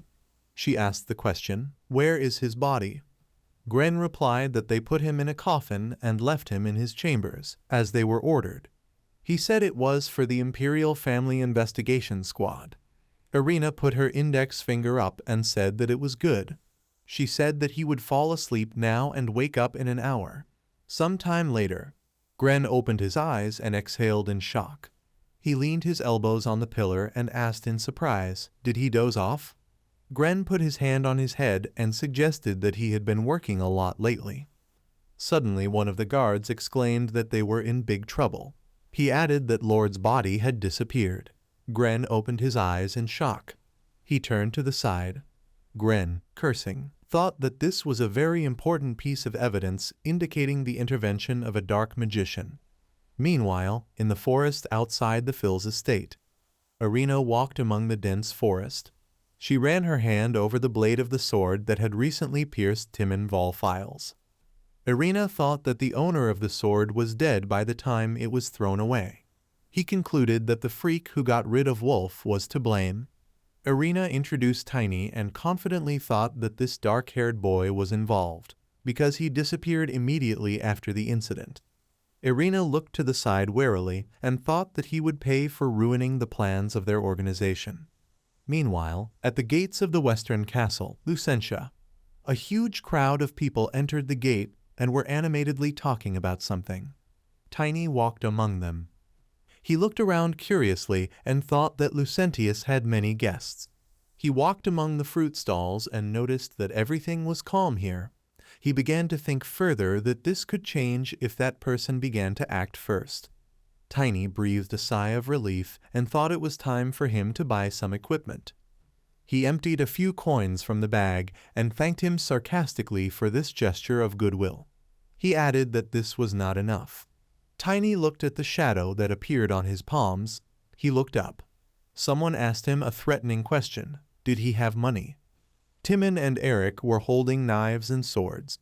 Eric began to pull the sword out of its sheath and exclaimed even more menacingly that they were addressing him. Timon licked the blade of the sword and asked a question. Maybe he will give it to him of his own free will, as long as they ask politely. Tiny asked them a question. What about them? Timon and Eric made a surprised sound.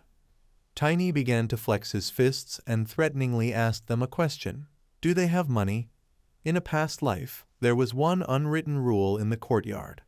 If in an alley he is surrounded by a huge shadow, then he must immediately hold his breath. Tiny remembered how he pulled out people's corpses. Someone's voice addressed him and said that if he kills so many people, his soul will become corrupted. The man stood in front of him and said that the day would come when he would be overcome with guilt. He asked him a question. Maybe he will show mercy. Tiny leaned on his knees, starting to get up, and said that everything would be fine. The man began to stutter, which was a little earlier. Tiny cut him off and said that he had never killed people before. The man froze in place, stunned. Tiny smiled crazy and said that he got rid of a lot of freaks. Suddenly, a red bag flew up. The two men were knocked to the ground. One of the people turned to the deity. Someone else asked the question, did the Rufus family, which is considered the strongest, lose? Tiny turned to Eric and Timon from the Rufus family and asked them a question, are they strong like knights? He said that they are not even up to the level. Eric and Timon, their bodies shaking, tried to get up from the asphalt. Timon called him a freak. Eric swung his sword and shouted angrily that he would cut out his tongue. Timon began to scream angrily, trying to attack. Tiny threw one of them back with a slight movement. Eric began to fly at Timon, knocking them both off their feet. Eric and Timon began to fall back with a loud scream. There was only fear and excitement on their faces. Tiny suddenly kicked Timon in the head. He threw it back as far as he could.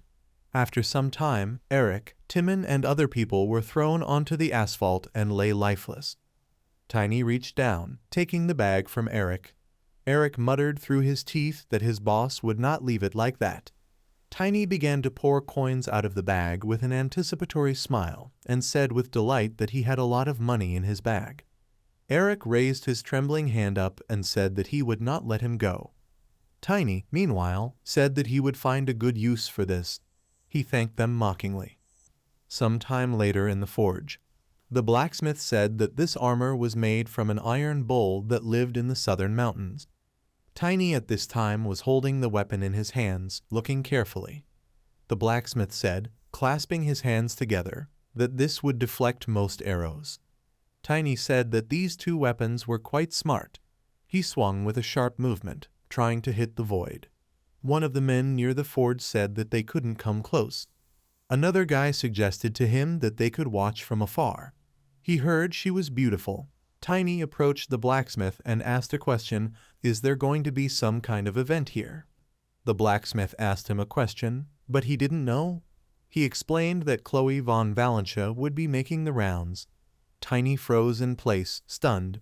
He thought that Chloe von Valentia was the first to show him what love was. Tiny remembered how in a past life she took off her ring and gave it to him. She was the first to show him hope. Tiny thought that even if it all ended badly, but thanks to hope he was able to get out of Invender, he thought they both changed his life. If she knew how he lived, she would think that he followed his sister's wishes. Tiny thought that, however, he remembered that in a past life, Chloe von Valentia laughed very loudly while standing in front of him. She immediately apologized with feigned seriousness, exhaling into her fist, and said that he was quite large for a person with that name. Chloe von Valentia coughed, lowering her head. The next moment she began to cover her face with her hands and laughed even louder again. Tiny took his fists, lowering his head down in displeasure. Chloe von Valentia said with shame that she was really sorry.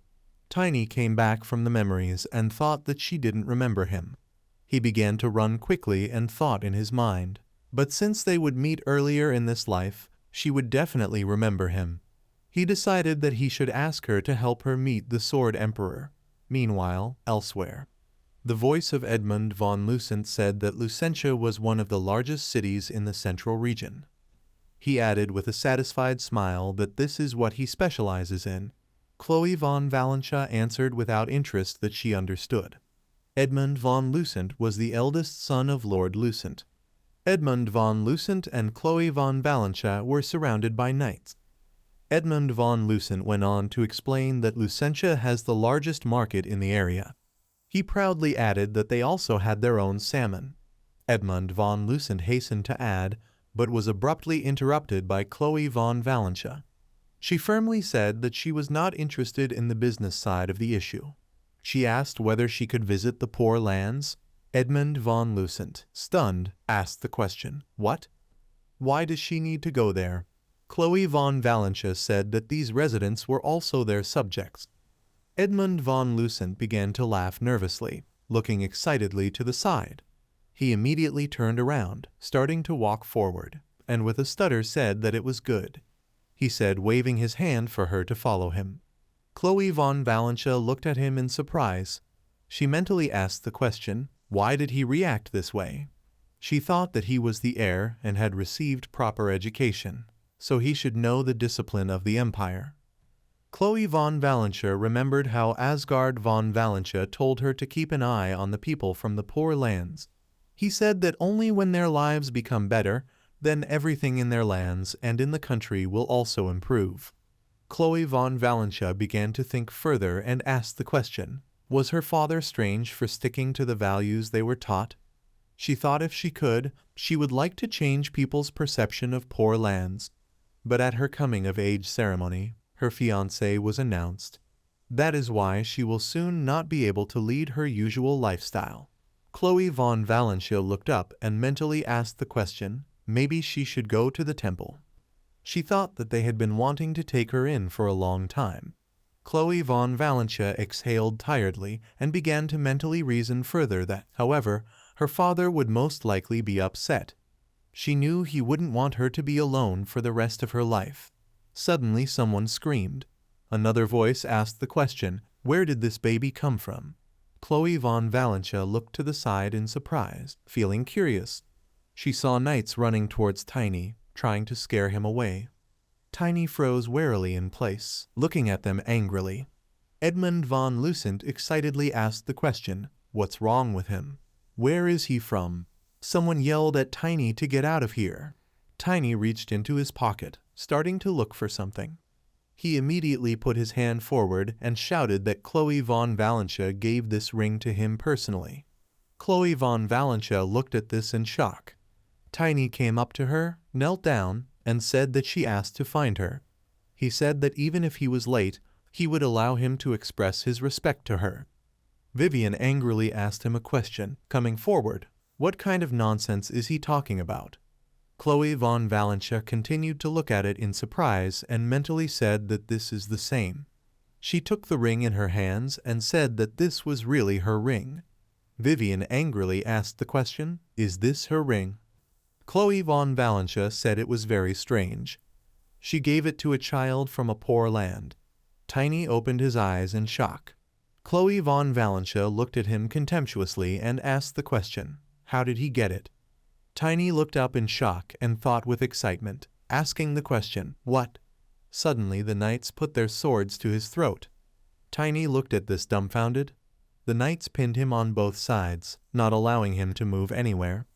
Chloe von Valentia looked at him angrily, clenching her fists. 3 knights surrounded Tiny's neck with swords. He froze in place, afraid to move. Vivian grabbed her sword with her hand and covered Chloe von Valentia with her body. She angrily ordered him to answer. Tiny thought desperately that they had met too soon. Rumor he said that they would find it hard to believe, but he is that child. Chloe von Valentia, crossing her arms over her chest, asked in disbelief, what? Vivian looked at him suspiciously. Tiny, seeing their reaction, thought that he had grown up too quickly, so they wouldn't recognize him. He pointed his index finger at his head and said that he was the only child in this city who had dark hair. After thinking, he added with excitement that throughout the duchy, Chloe von Valentia. Thoughtfully, she touched her lips with her fingers and asked the question, "How is this possible?" He was much smaller and dirtier. He even had difficulty speaking. These words struck him to the heart. Tiny thought it was because of that Volf freak who was bothering him. Chloe von Valentia pointed at him with the index finger of a shaking hand and added with excitement. His body was thinner. He looked pitiful, but cute. Tiny remembered with affection that she always liked small and cute things. In this case, having planned something, he smiled slyly and put his hands in front of him, activating the flow of mana. Chloe von Valentia exclaimed enthusiastically, looking at the cute wolf cub that appeared in her hands. She was overwhelmed with feelings. Having experienced a surge of tenderness, she asked in surprise what this cutie was doing here. She lovingly pressed the wolf cub to her chest, who disdainfully turned his muzzle away from her. Vivian said with excitement that it was a spirit. They don't know anything about him. Tenderly hugging the wolf cub, Chloe von Valentia said that spirits only get along with those who have a pure soul. Tiny turned away with a smug grin and said that it was true. Vivian examined him carefully and noticed a weapon hanging from his belt. She thought with displeasure that she could not believe it. He has weapons to fight and spirit. Chloe von Valentia asked with interest the question, "What is his name?" Lunar Wolf exhaled noisily, resigned to the situation. Tiny said his name is Lunar Wolf. In Western language it means wolf. Vivian noted in shock that he even knows Western language. Chloe von Valentia said it was a great name. Tiny smiled. Chloe von Valentia said with a smile, she did not expect him to change so much after just a couple of months. Then he couldn't even be given 10 years. She remembered his name translated as small. He confirmed that his name is Tiny. He is 13 years old. He began to grow rapidly after awakening his mana. Vivian stood warily between them, holding the hilt of her sword. Chloe von Valentia exclaimed with joy, "That's right. This is the same name." Vivian excitedly warned her that he was very suspicious. She covered it with her body and, holding a sword in front of her, angrily asked who he was. "Does he have half human blood in him?" Chloe von Valentia widened her eyes in shock and called her name with condemnation. Vivian sternly said that it was her duty to protect Chloe von Valentia. She excitedly tried to object, but was interrupted by the voice of Edmund von Lucent. He put his hands on his hips and said menacingly that he also considered this boy suspicious. Better to lock him up and investigate. Chloe von Valentia looked at him condemningly, hugging the lunar wolf tighter to her, and indignantly called out his name. Tiny said calmly, he doesn't expect everyone to trust him. He asked the question, when Chloe von Valentia gave him the ring, did she say she would help him? Edmund von Lucent trembled with indignation and asked the question, how dare he ignore him? Chloe von Valentia confirmed Tiny's words with a serious look and asked the question, does he need help? Tiny inquired, asking if she could arrange a meeting for him with Asgard von Valentia. The knights and Vivian pointed their swords and spears at him. Vivian angrily shouted that he was a freak. She asked the question, how dare he? Vivian assumed that he was out of his mind. Tiny looked at them fearlessly and asked in surprise, do they think he can harm him? He is one of the continent's 7 superhumans and uses aura. Tiny smiled slyly and said that they were talking about the Sword Emperor. Vivian's face fell in surprise. Chloe von Valentia laughed cheerfully and confirmed that her father was the Sword Emperor. Asgard von Valentia is embarrassed to hear this title. Lunar Wolf was fast asleep in her arms. Chloe von Valentia reported that he recently became one of the 7 great knights of the continent. Tiny was excited to remember that this is not yet a well-known fact. He widened his eyes in surprise when he heard Vivian say with sycophancy that this title was perfect for Asgard von Valentia. He's a great man. News of his success reached even the Outback. Tiny was relieved that they didn't take it with aggression. He touched his chest with his hand as a sign of respect and said that he wanted to tell Asgard von Valentia about what happened recently in Phil's. Chloe von Valentia was intrigued. Tiny added that he was personally there. After a while in the living room, Chloe von Valentia sat on the sofa, stroking the lunar wolf sleeping peacefully on her lap with her hand, and asked in surprise, "Did this really happen?" Vivian sat modestly in a chair next to her, holding her hands on her knees and looking at her with a guilty expression on her face. She quietly confirmed this. Chloe von Valentia crossed her arms over her chest in irritation and asked the question, what else is she hiding from her? Maybe Tiny didn't tell everything. Vivian looked away guiltily. She was afraid that Chloe von Valentia would get involved in dangerous things. Vivian looked at her and excitedly assured her that nothing else had happened. Just what he said. One of the lords of the empires turned out to be a dark magician, but someone else killed him. Chloe von Valentia anxiously asked herself, who is the killer? She said out loud that Tiny's testimony was important information because he was personally present there. She looked up and said, "It's good that he himself wanted to meet her father. They will immediately leave for the main estate." Vivian looked at Lunar Wolf with hostility and asked how long would Chloe von Valentia carry this spirit around with her. Lunar Wolf was fast asleep, his ears drooping and whining pitifully. Vivian worried that he might harm her. Chloe von Valentia picked up Lunar Wolf, showed it to her and asked in surprise, "Is this cutie?" Lunar Wolf raised his voice and barked. Vivian felt a surge of tenderness and said that he was cute. She shook her head sharply from side to side and desperately shouted that she should not let her guard down. Chloe von Valentia asked, asking where Tiny is. Vivian said with uncertainty that Edmund von Lucent said that he had business with him and took him away. Lunar Wolf became alert at these words. Chloe von Valentia asked in surprise, "What's the matter?" She was scared when the Lunar Wolf disappeared, leaving only a cloud of white smoke. In one of the city alleys, the voice of Edmund von Lucent was heard, who said that finally they could talk normally. He asked the question, "What is the name of the spirit summoner?" Tiny fearlessly told him his name. Edmund von Lucent asked with displeasure, "Is he being familiar with him?" Tiny annoyedly said that they would miss it and asked a question. Did he say that he knew about dark magicians? Edmund von Lucent mockingly asked how he knew about them. He said that because Tiny was acting arrogant. Tiny concluded that this was a lie. Edmund von Lucent desperately grabbed his head with his hand, frowned and said that he continued to be insolent. He is an ill-mannered child. He doesn't know how to behave at all. Edmund von Lucent raised his hand, intending to hit him. Tiny grabbed his hand and blocked the blow. Edmund von Lucent angrily asked the question, "Did he stop him? What about him?" He desperately tried to free his hand, which was shaking from tension.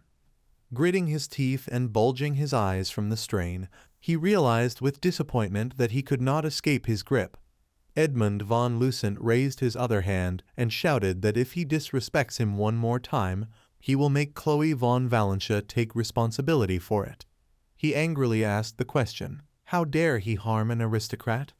Tiny let go of his hand and scratched the back of his head in surprise, asking again, "An aristocrat?" Edmund von Lucent sighed with relief. Tiny said that this is a strange title. He added, "Let him do as he wants." Tiny smiled slyly and beckoned him with his index finger. He said cheerfully, "Let him first show what he has prepared." Something maintains his confidence during a meeting with him. Edmund von Lucent looked worriedly at his hand, which was bruised from Tiny's fingers. He mentally thought that he was an idiot. Edmund von Lucent, having planned something evil, grinned maliciously and said, "Let him follow him." He called Tiny an arrogant commoner. After some time, Vivian was sitting on a horse. Earlier, Chloe von Valentia frightenedly ordered her to go to Tiny now. Vivian was fast on his horse and thought that Chloe von Valentia was taking too much care of him. She realized with excitement that since the spirit had disappeared, it meant that it was far from its summoner. She asked herself in bewilderment how Edmund von Lucent could take Tiny outside the castle. Vivian stopped in front of the guard, who pointed her in the direction. She rushed headlong in that direction and prayed for the horse to gallop faster. She was riding on a horse, furrowing her brows and clenching her teeth in excitement.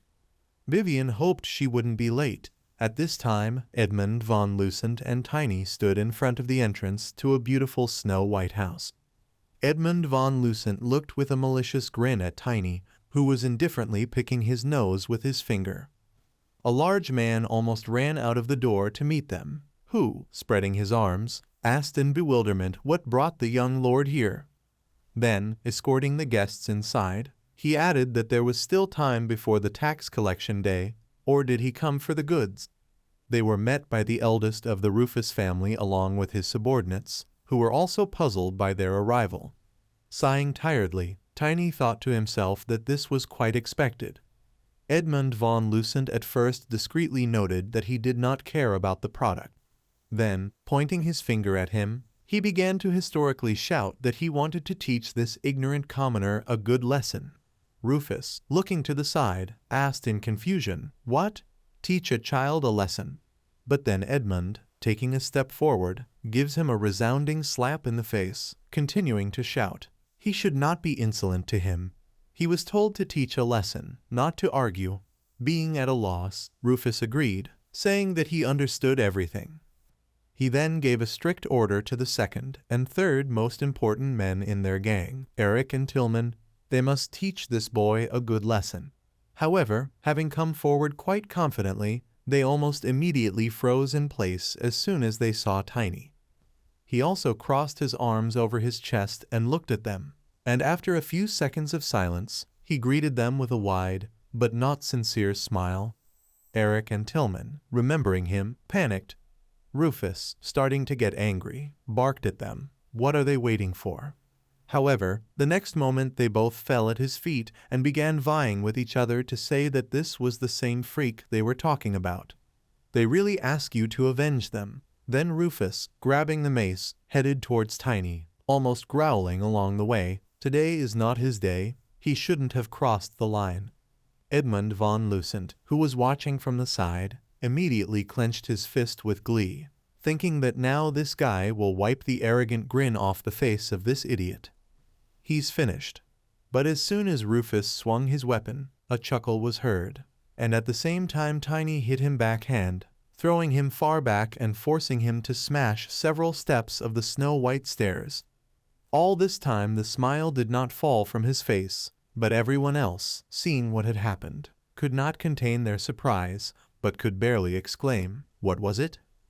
Tiny, calmly spinning his mace in the air, asked in a bored tone, "Is that all?" Edmund immediately rushed to Rufus, and crawling up to him on his knees asked him to come and protect him. Tiny, heading after him and exuding demonic energy, not in his own voice, clarified, "Is he asking to protect him? Let this guy just try it." This amazed them so much that the very next moment they were overtaken by an attack and forced to fall unconscious. Tiny didn't seem surprised and just asked what was the matter. Edmund von Lucent seems to be the head, but he didn't last long.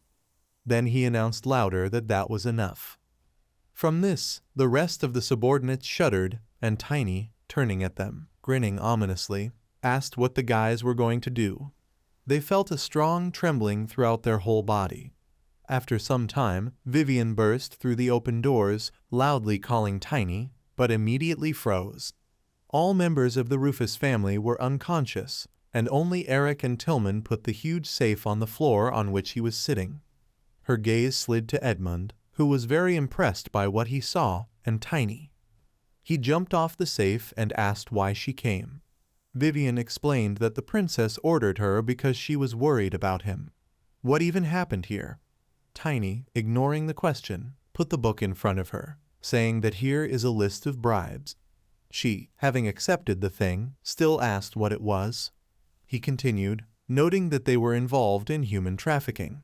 The laws of the empire did not frighten them at all. Even an aristocrat like Edmund von Lucent cannot surpass such proof. Vivian was so taken aback by the overwhelming information that she barely said what he had been living on all this time. The next day, Chloe, being with them on the road and sitting in the carriage, said that Edmund von Lucent was expelled from the Count's family for his misconduct. It seems that he was engaged in human trafficking for quite a long time, so the Count was completely disappointed in him. She feels that the relationship between their families will become much more tense. Vivian, sobbing inconsolably all this time, began to ask her for forgiveness. But someone immediately asked, is this really her fault? She and Chloe von Valentia looked at each other, and Tiny calmly continued, of course not. Vivian called out to him in embarrassment. Chloe exhaled and laughed, exclaiming that she knew it. She turned to her in confusion. Then Chloe von Valentia explained that her father always said that attitudes towards merits and crimes should not be influenced by the status of their owner. Then Vivian still asked in bewilderment why the princess looked at her like that. Chloe, at one point becoming dissatisfied, she was indignant that she should have broken Edmund something so that he could not escape and hide from punishment. Vivian was not impressed, and even with boredom noted to herself that it sounded cruel. But Tiny, on the contrary, with a smile on his face, thought that from that moment a relationship would begin. They, the famous young daughter of the Sword Emperor and a talented female knight, team up. Sometimes they will be like sisters to each other, and sometimes like mother and daughter. They have a special relationship. Vivian will remain by Chloe's side, even if the situation in her family changes. It seems to him that she likes to be an older sister or mother for the princess. Chloe von Valentia suddenly called out to him, asking what he was thinking about. Tiny, looking away at the view outside the window, noted that Edmund von Lucent was proudest of himself.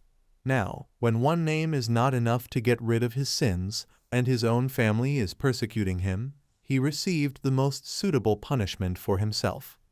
Vivian jumped up from her seat at such a speech and, pointing her finger at him, screamed, "The princess must hear what he says. How can a child think like that?" But Chloe, raising the lunar wolf in front of her, laughed, on the contrary, saying that the owner of this thinks correctly. Moon agree. Tiny, hearing her, immediately repeated, Moon. Chloe von Valentia explained that the name of the spirit was difficult for her to pronounce, so she just decided to go with the moon. This guy likes that name, doesn't he? And the lunar wolf barked loudly in response. He suddenly clarified that she no longer suspects him. Chloe noted that she had heard stories about a dark-haired boy in files. They say that he destroyed the underground organization and freed all the victims. Then, with a wink, she added that he had done a great job today too. His actions are impressive. Tiny, also looking warmly in response, realized with relief that he was glad that she believed him. But suddenly Chloe von Valentia poked him in the shoulder, sternly explaining that from now on he must report such things to her in advance. Did he understand everything? Tiny readily assured her that he understood everything. 3 days later, as night fell, the carriage stopped, and Chloe immediately rushed to find out what had happened. One of the knights, confused, tried to explain that the whole point was that there was an elf here who was asking for a ride. She immediately repeated in shock, "Elf?" When they all got out of the carriage, a girl appeared in front of them, taking off her hood and introducing herself. She is an attendant of the World Tree. Her name is Irina, and she greets the owners of the crew. Could she ask them to accompany her for a while? And while Vivian and Chloe von Valentia were delighted with their new acquaintance, Tiny was in shock looking into her flickering eyes, thinking that she was a dark magician of the fifth circle. Elves are descendants of fairies, famous for their beauty. Their kingdom of Elfenheim is located in the far west. In the kingdom of Aslan, located in the Middle East, they are extremely rare, but most residents are friendly towards them, since elves are natural summoners of spirits, known for their purity, kindness, and peacefulness. Tiny, standing aside, noted with caution to himself, who would have thought that such a pure creature would turn out to be a dark magician of the fifth circle? Chloe von Valentia, on the contrary, was quite friendly and asked if the girl was heading north to the kingdom of werebeasts through the Duchy of Valentia. Irina still good-naturedly clarified whether this kingdom seems like a pleasant place to them. After all, it is in disagreement with Aslan. Chloe clarified that this is not the case. It's just very far away. Then she explained that she was going there for training. Her goal is to explore the world and collect stories from different places. As soon as Chloe von Valentia heard this, she immediately perked up, noting that she knew what she was talking about. She's talking about training 11 knights, the elite among the elves, right? With a smile that never left her face, Irina replied that everything was correct. She is very knowledgeable. By the way, is this her spirit? With these words, she pointed to the lunar wolf. Chloe was very surprised at first, asking how the girl realized that it was a spirit. Then, pointing to Tiny, she noted that the owner of this was a boy. Then Irina rather mysteriously noted that she had heard that there were practically no summoners among people. Anyway, he, also hearing these words, excitedly thought that this elf knew everything even before coming here. He never thought that she would be a big shot. But if so, then he cannot rush into battle now until they coordinate their actions. Having assessed the current situation, Tiny turned on his acting game to the maximum, and with a childish sparkle in his eyes, he exclaimed that he had never seen an elf. This behavior stunned Vivian and Chloe von Valentia. They tried to bring him to his senses, simultaneously asking what he was doing. However, Tiny barely paid attention to them, again thinking the same thing. Fortunately, she knew nothing about what abilities the lunar wolf had. Only the one who entered into a contract with it knows this. But still, how does she manage to hide such an amount of demonic energy? He saw the black and purple stones sparkling inside Irina, while she calmly noted that their meeting was fateful. Maybe the boy wants her to show him some magic. With that, she created a bright flame in her hand, which made Tiny wonder if she could even release mana. At the same time, he also remembered that earlier his comrade Argon tried to convince him that he had learned to distinguish between them. Otherwise, their losses would have been tens of times greater. Tiny realized that he should have listened to him then. Then, looking around, he also counted that there were 12 third-stage experts with them. 1 stage for swordswoman. They say that circles for magicians are the same as stages for mana users. To defeat someone who is 1 level higher than the fighter, you will need 5 people. This means that in order for him with his 2nd stage to defeat a magician of the 5th circle, he will need 100 people like him. If he fights with her, he will die without a chance. He needs to attack unexpectedly, timing the moment. Luckily, he has an ace up his sleeve. Suddenly, the lunar wolf jumped from Chloe von Valentia's arms to Vivian, causing Chloe to ask with resentment in her voice if she was tickling it too much. But she, already playing with the spirit, asked if she could hold it now. Irina was also touched, saying that it was very cute. She would like to hold it in her arms too. Tiny immediately took the lunar wolf from Vivian to give to her, saying that she could do it. She immediately clarified, does he allow her? He confidently confirmed his words. And then Irina, holding out her hands to the wolf, noted that she would not refuse this. She will be careful with this. But the next moment there was a sound like an explosion, which shocked all the knights. The lunar wolf sharply increased in size and bared its toothy mouth, together with Tiny trying to destroy the dome that Irina instantly erected. Suddenly she felt a sharp pain, and looking to the side she saw how a sword belonging to Vivian was stabbed into her side. The men, standing in a stupor, asked in horror, "Is this demonic energy?" "She is a dark magician."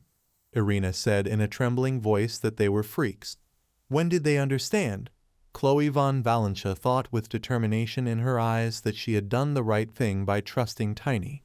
Earlier, when she was holding a lunar wolf in her arms, it carefully pricked her hand with its claw, which meant that in front of them was a high-level dark elf magician. Vivian should attack her. Chloe was then extremely surprised, and looking at him, she also poked the spirit gently in the stomach, thereby conveying that this could lead to a conflict between the races. He understands what position she occupies. Then Tiny also carefully waved his finger in the air, explaining that this girl supports File's lord. If they don't attack suddenly, they will be in trouble themselves. He will take responsibility and give his life if necessary. Such a statement was very unexpected for Chloe von Valencia, but at the same time she decided on this plan. Then Vivian, smiling brightly and holding the lunar wolf, asked if she could really hold it for a little while. But then it put its paw to her face, which also became a signal for action. Now she and Tiny tried to attack her at the same time, but Irina, clenching her teeth tighter, found the strength to push off the ground and fly into the air. He exclaimed with irritation that they did not hit her heart. Then Vivian abruptly gave the order to pay attention to the shield. They must all attack together. The knights, rushing to attack, also began to control each other, saying that they needed to protect the princess. Tiny also did not stand aside, and, jumping high, struck the protective dome with a mace, which caused cracks to appear on the surface. Vivian by this moment had also approached Irina, which is why she sent powerful streams of energy in their direction, simultaneously shouting that they are all arrogant parasites. This can't be. How did they guess? He mockingly noted, repelling her attack. Is there any difficulty here? She reeks of vile power. Irina immediately realized that it was all because of this freak. Then, accumulating streams of magic around herself, she continued to shout that the boy was just an idiot. Tiny, having landed, realized what she was going to do, and when Irina concentrated a dense clot of energy in her hands, the next moment there was a bright explosion that forced everyone who saw it to cover their faces with their palms. Seeing one of the swirling streams of magic heading towards him, Tiny crossed his arms, deciding to do so. He was then surrounded by iron divine armor and an iron body. Although it broke from a powerful blow, it managed to protect him, even throwing him back. Quickly getting to his feet, he nevertheless noted to himself that he was using this technique for the first time in his new life. He barely succeeded. Vivian again turned to the knights, announcing that the elf's shield was weakened. They must kill the demon servant. However, Irina, throwing the men back with a new shock wave, ordered the freaks to step aside. Tiny jumped onto the lunar wolf and rushed into battle, shouting that they should help. Having rushed past Irina, he hit the shield with his mace, which she could not help but notice. Behind them appeared Vivian along with a knight, who also tried to strike her, but managed to dodge and fly to the side. Irina screamed that only one person was to blame for what was happening, but she would kill them all. She, the base, jumped up for the next attack and replied that the elf should stop telling jokes. Tiny also added that she is hoping in vain. The next moment they both struck simultaneously, which is why Irina even closed her eyes, but again bared her teeth and shouted at them that they were freaks. Splashing out her anger, she did not notice how he ended up behind her, and, swinging wide, powerfully attacked her, causing her to fly down, hitting her and provoking a loud bang. Vivian immediately gave the order to the soldiers to advance. Irina, rubbing her sore head, again began to exclaim, "How dare the freak do this?" Tiny, heading towards her, noted that they never wounded her. She actually said that she doesn't accept defeat. With these words, Irina struck the ground with her palm, releasing a new release of magic in powerful streams. One of them, flying past the warriors, headed straight towards Chloe von Valencia standing to the side. From such a surprise she froze in fear, but at the last moment Vivian came to her aid, who, having repelled the blow, again turned to the knights, ordering them to hold their positions. Suddenly, looking up, she also stopped in confusion when she saw a bright purple beam of energy. It came from Tiny, who was flying through the sky and silently thought that he was able to completely block the fire. Thanks to the modification technique, the iron divine armor is now better than in the previous life. Vivian continued to stand in place, not understanding what she should do next, and then, crossing his gaze with her, he realized what she should do. He will do his best to tear her apart. Together with Vivian, Tiny, he again headed towards Irina, and attacked her with renewed vigor. The next moment he realized that they had succeeded. There was another bright explosion, and the two of them were thrown in different directions.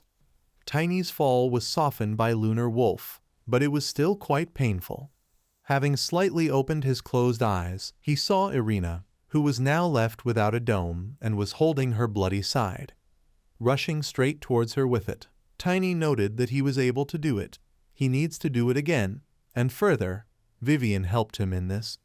Irina, seeing them approaching, again accumulated energy within herself, which she threw out, screaming, "How despicable, pathetic people dare to do this." Vivian, screaming in pain, wondered how this elf still had so much strength. But again her gaze settled on Tiny, who, sitting astride the lunar wolf, was heading into a new attack, thinking that he had very little time left.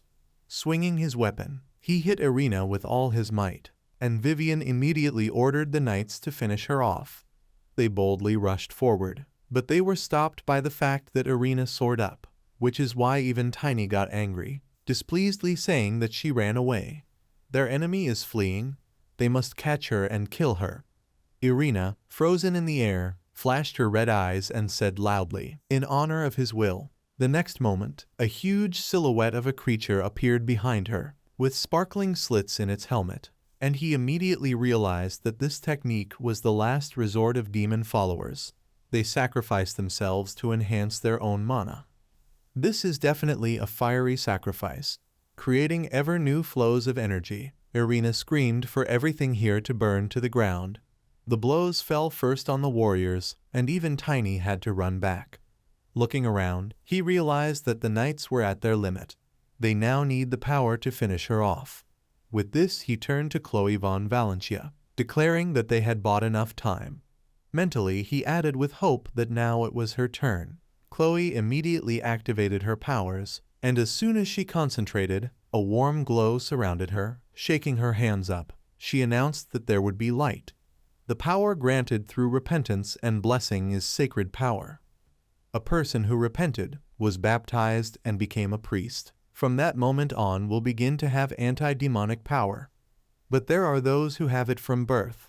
They are messengers of God, saints, heroes, or in the rarest and most special case, those who become priests. Chloe von Valentia, having accumulated more power, releases bright streams that collide with dark demonic energy. The knights, watching all this, ask questions. How did this happen? Is this their princess? Tiny, on the contrary, looked at them with a grin and noted that she hid her strength even from her own guards. The almighty Sword Emperor was afraid that she might be taken to the church. He had never seen a priest stronger than Chloe. It seemed to him that she should have been weaker now, but no, her level was quite high. When the blow reaches Irina, although she tried to protect with her dome, nothing worked out for her, and the powerful streams, breaking through her protection, created a huge release of energy. Having fallen to the ground, she tried to catch her breath at the same time and screamed that it was impossible. She can't lose to idiots like them. However, now it was Tiny's turn, and as he came closer, he hit her on the head with his mace, noting that everyone around was in shock, so he had to finish her off. Chloe von Valentia immediately shouted to him that he shouldn't have done this. When did he ask why? She explained that they should have questioned her. Tiny hiccuped in realization, but then she noted that even though she was a priest, she could not sense her demonic power. She wanted to ask why this elf did this. He cleared his throat and sincerely asked for forgiveness. However, Chloe continued to think out loud. Her divine power will not heal this girl, right? Tiny noted kindly that in this case they would only be able to finally be convinced of her death. Sigh heavily, she noted that they had no choice anyway. Suddenly Irina's body hissed and, evaporating, began to turn into gray acrid smoke. He, looking at this, only noted to himself that this is what the death of a high-level dark magician looks like. Unexpectedly, the knights gathered together enthusiastically turned to Chloe von Valentia. Is she a priest? This is incredible. This made her exhale heavily again, noting that her secret had been revealed. And for what? But he knew, right? Tiny, meeting her gaze, asked why. She explained that he was the only one who was not surprised to see her strength. Then he admitted it. Chloe was surprised and asked with sincere bewilderment where it came from. Not even all her relatives know. Tiny seriously explained that she couldn't say it yet, but one day she would find out everything. She actually confided in him right away, causing him to scratch the back of his head thoughtfully, wondering if she would just back down that easily. Then Tiny reminded that he would take responsibility for what happened to the Dark Magician. Because of him, they were in big trouble. Chloe von Valentia, however, without losing her positive attitude, and even clarified with a smile, "Is there a problem like the one that will follow what happened with Edmund?" Frightened, he frantically asked what she was talking about. "She doesn't think his actions put her at risk." Chloe, in an instant, replacing her good-natured smile with a cold and almost steely voice, said that it was the duty of aristocrats to get rid of demons. If she died, it would be only because of her weakness. She has no reason to blame the child for this. Tiny listened to her and closed his eyes and realized that she was the same as before, and again becoming the usual Chloe von Valentia to ruffle his hair and clarify. Was he worried? This is very nice. He's finally acting like a child. Noticing the frowning expression on Tiny's face, Vivian grinningly asked if he doesn't like being called cute. He sharply confirmed this, but he himself thought, he's an adult, why would he like this?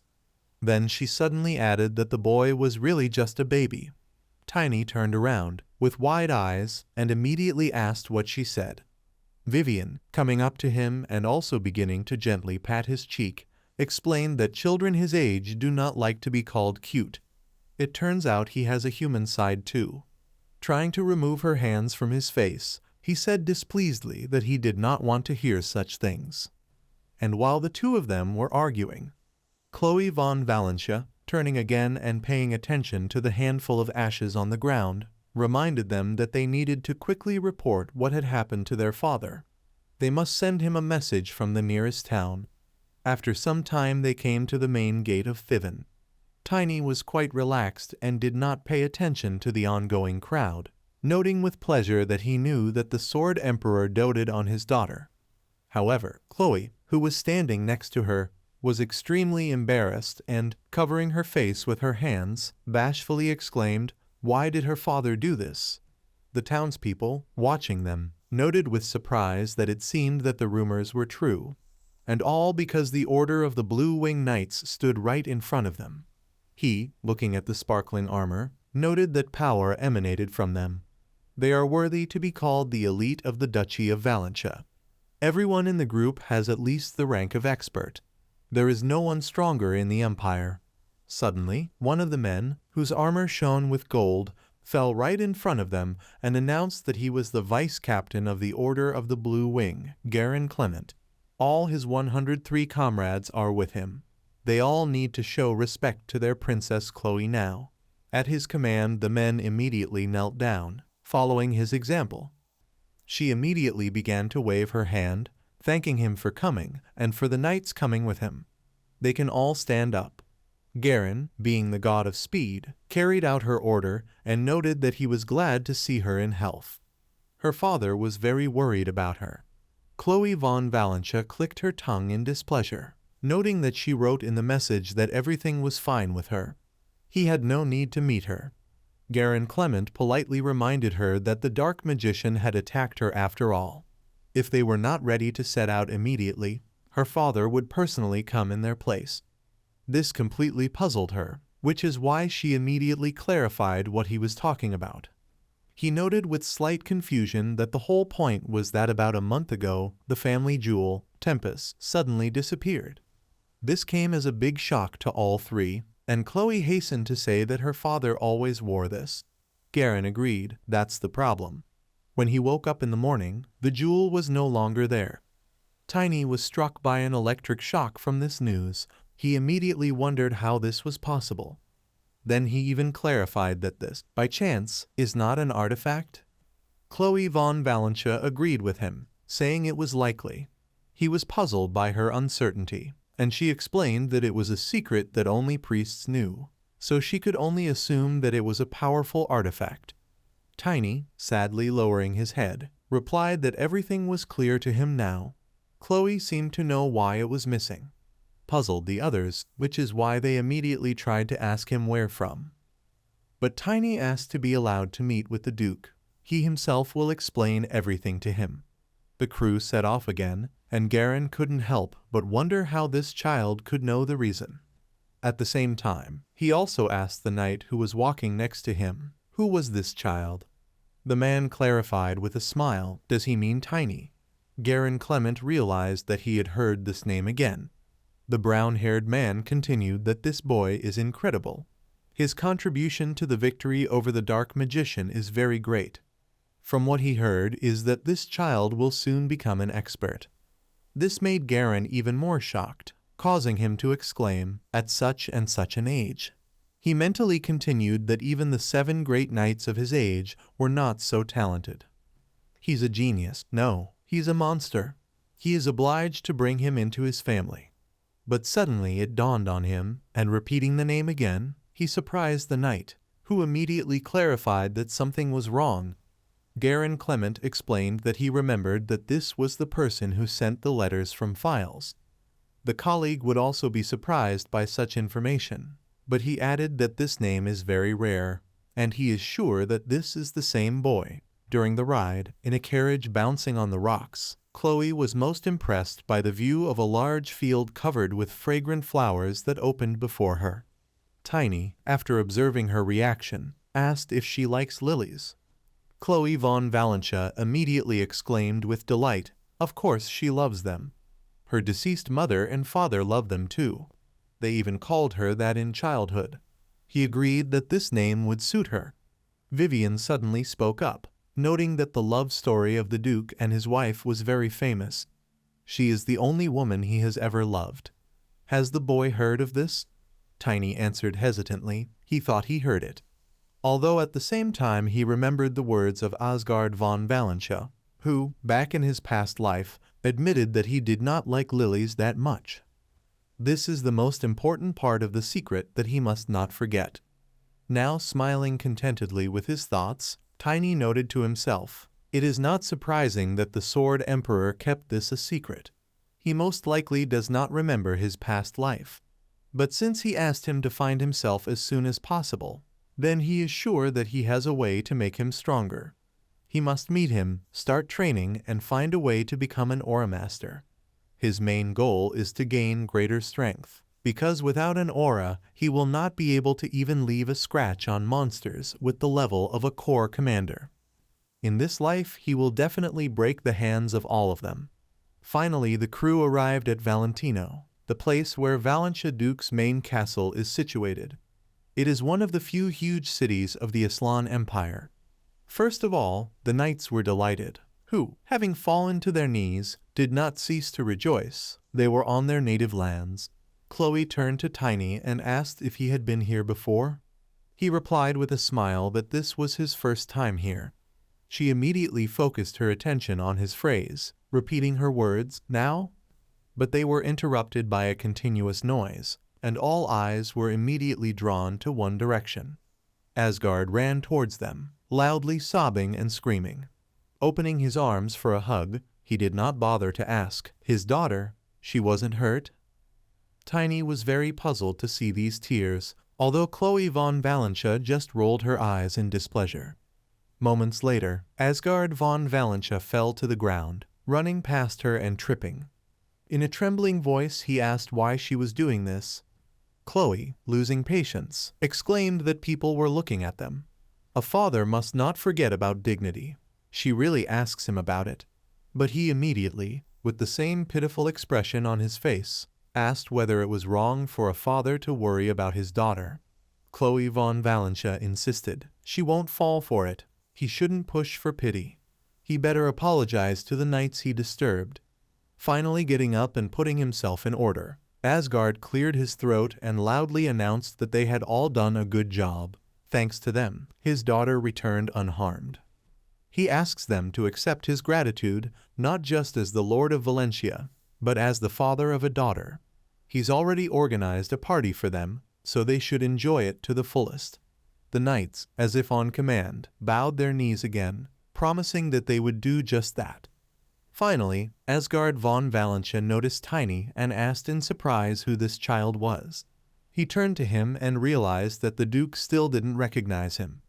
Chloe, displeasedly crossing her arms, reminded, "She wrote about this child in the report. He will act as a witness in the case of the Dark Magician." Asgard was a little embarrassed, and scratching the back of his head, explained that so much had just fallen on him that he no longer remembered anything.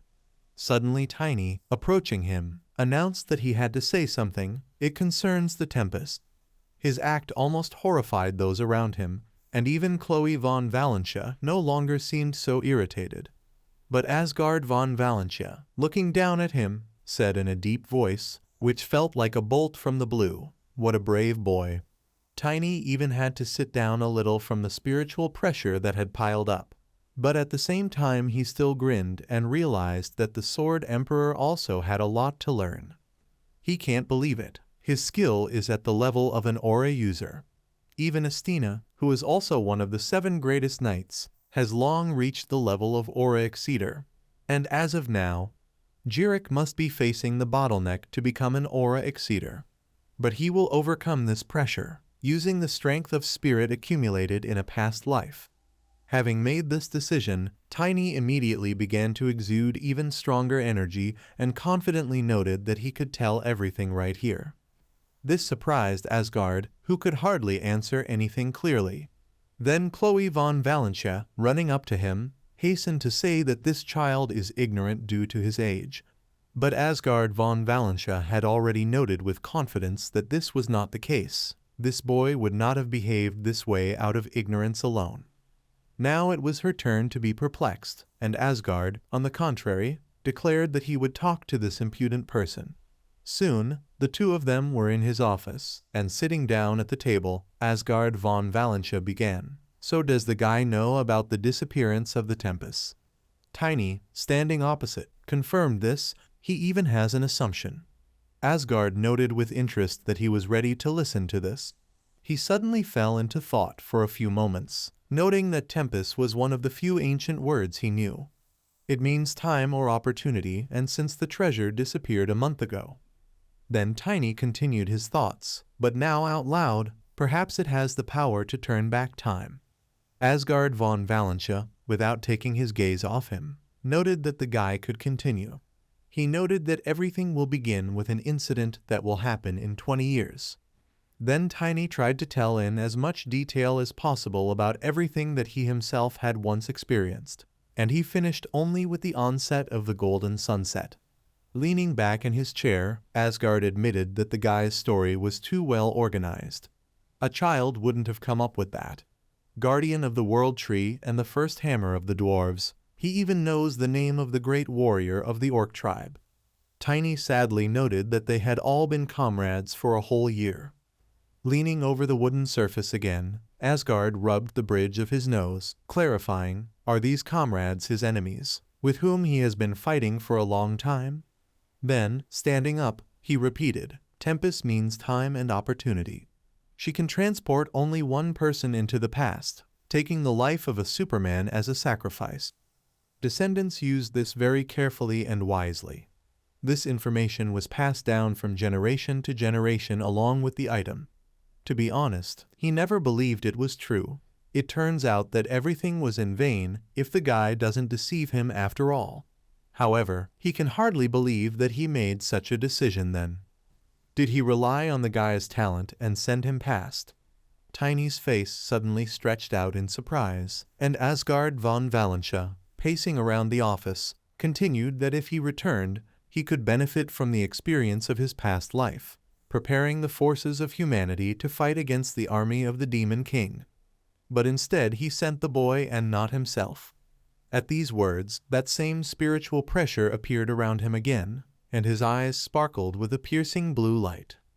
Asgard von Valentia asked in shock why he sent the boy and not himself. Tiny reported because that's what he'll become. He will constantly talk about saving talent and other nonsense. He twirled his finger at his temple and admitted that at that time he thought that Asgard von Valentia was suffering from senility.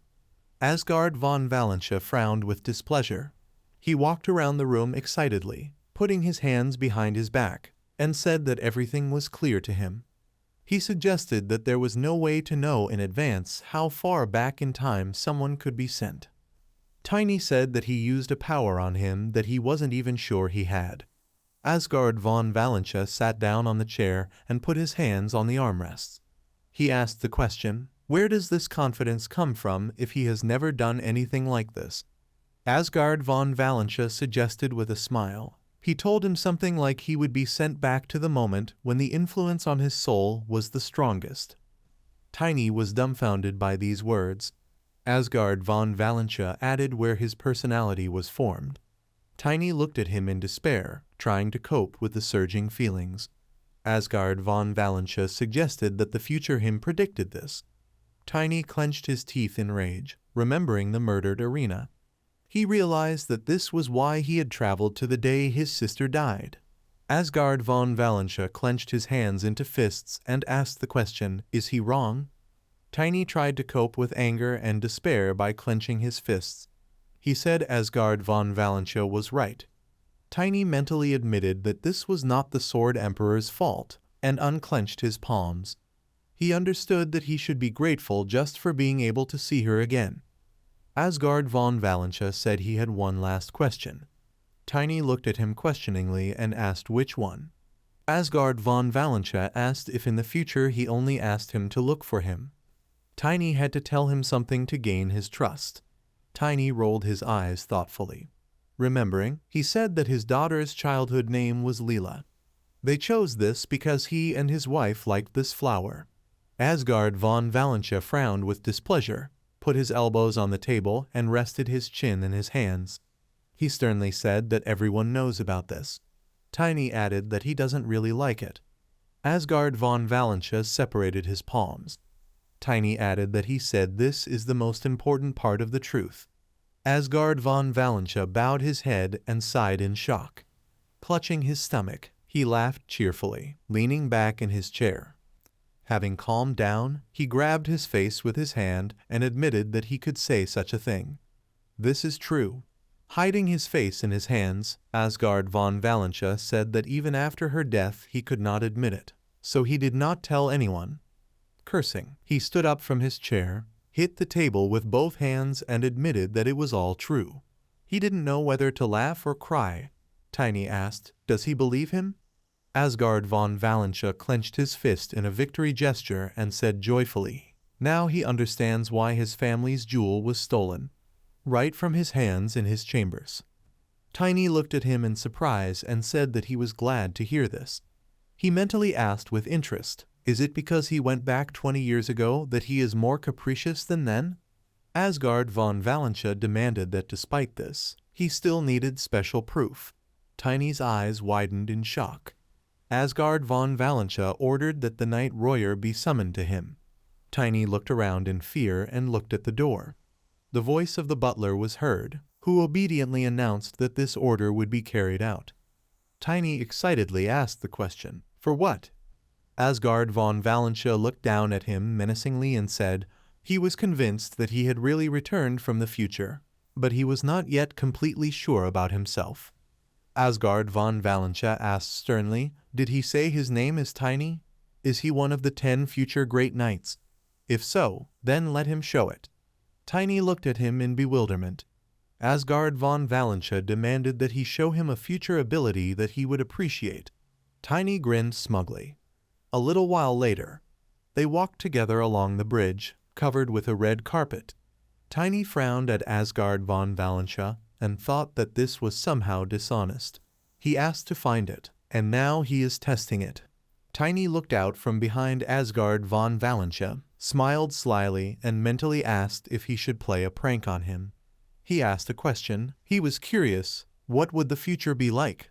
Asgard von Valentia, without turning his head, answered that very much. Tiny ran fussily from one side to the other, wondering what to do. He cheerfully asked the question, can I tell him a little about his family? Asgard von Valentia firmly refused and said that he did not need such information. Tiny, not believing his ears, asked what. Asgard von Valentia said that he was interested in the foreshadowing of disaster. Apart from this, let him not tell anything to either him or his daughter. Asgard von Valentia stopped at the bridge railing and looked down. His attention was drawn to a man with glasses who was shouting loudly.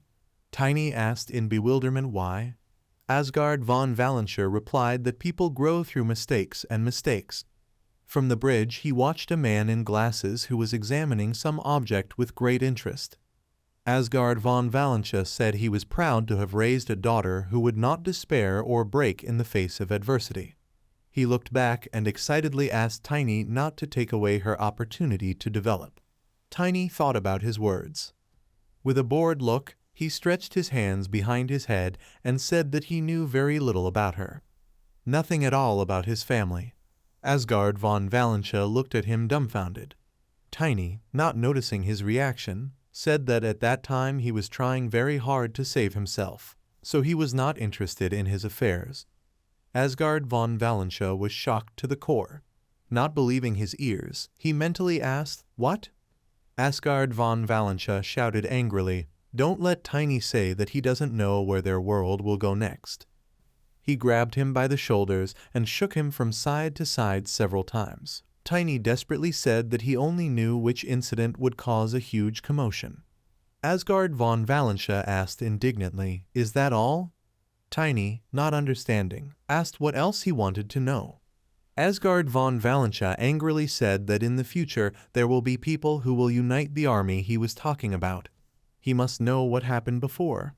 Tiny widened his eyes in confusion, not knowing what to answer. Asgard von Valentia grabbed his head with both hands in despair and shouted that this was madness. He grabbed Tiny's ear with his fingers and pulled. He shouted through his tears that he was in pain.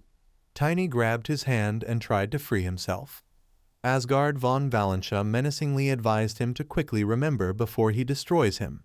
Tiny's voice was heard throughout the area. He desperately shouted that the stupid old man would tear his ear off. After some time they stood in the arena for jousting. Asgard von Valentia, holding the papers in his hands, asked the question why there was almost nothing there. Tiny looked to the side excitedly and whistled some kind of melody. Asgard von Valentia angrily asked the question. More than 10 misfortunes happened, but he only remembers these? He asked through clenched teeth, "What about the others?" Tiny, trying to hide his excitement, smiled and said, in addition to this information, he heard about other events either from gossip or from his comrades. Asgard von Valentia approached and loomed over him, blazing with angry eyes. He asked a question, "Does he have more valuable information?" Tiny turned away in fear and looked to the side. He mentally decided that he would try his best to grow up as quickly as possible. In a past life, they communicated with each other as equals. Asgard von Valentia looked at the report again, exhaled in disappointment, and said that the only useful thing there was that a hero and a saint appeared according to prophecy and went to war. His name is Cromwell, and he is 20 years old. Asgard von Valentia worriedly said that we need to quickly find him and train him. Tiny smiled uncertainly and tried to say something. Asgard von Valentia looked at him sternly and asked the question, "What?" Tiny said excitedly that the hero was 20 years old at the time. At the moment he is a baby. Asgard von Valentia furiously crumpled the report in his fist. His aura turned into flashes of lightning. In despair, he grabbed his head with both hands and asked the question, why did the Lord decide to test him like this? Should he blame his future self for this? Or is it better to beat this child who is of no use? The butler bowed respectfully and reminded that Asgard von Valentia called the Knight Royer. He'll be there soon. Asgard von Valentia angrily barked at him to bring Drexler instead of Royer. Let him say that he needs to teach someone a lesson. The butler, perplexed, asked to repeat it. After some time, the vice-captain of the Blue Wing Order arrived. Tiny looked with interest at the tall and powerful knight. Drexler was in stage 5 and had the highest rank. Drexler appeared before Asgard von Valentia and said that he was calling him. He held a huge hammer in his hand. Asgard von Valentia said that he was glad to see him. Drexler bowed respectfully in response. Asgard von Valentia pointed his thumb at Tiny and expressed a desire for him to give the guy a check.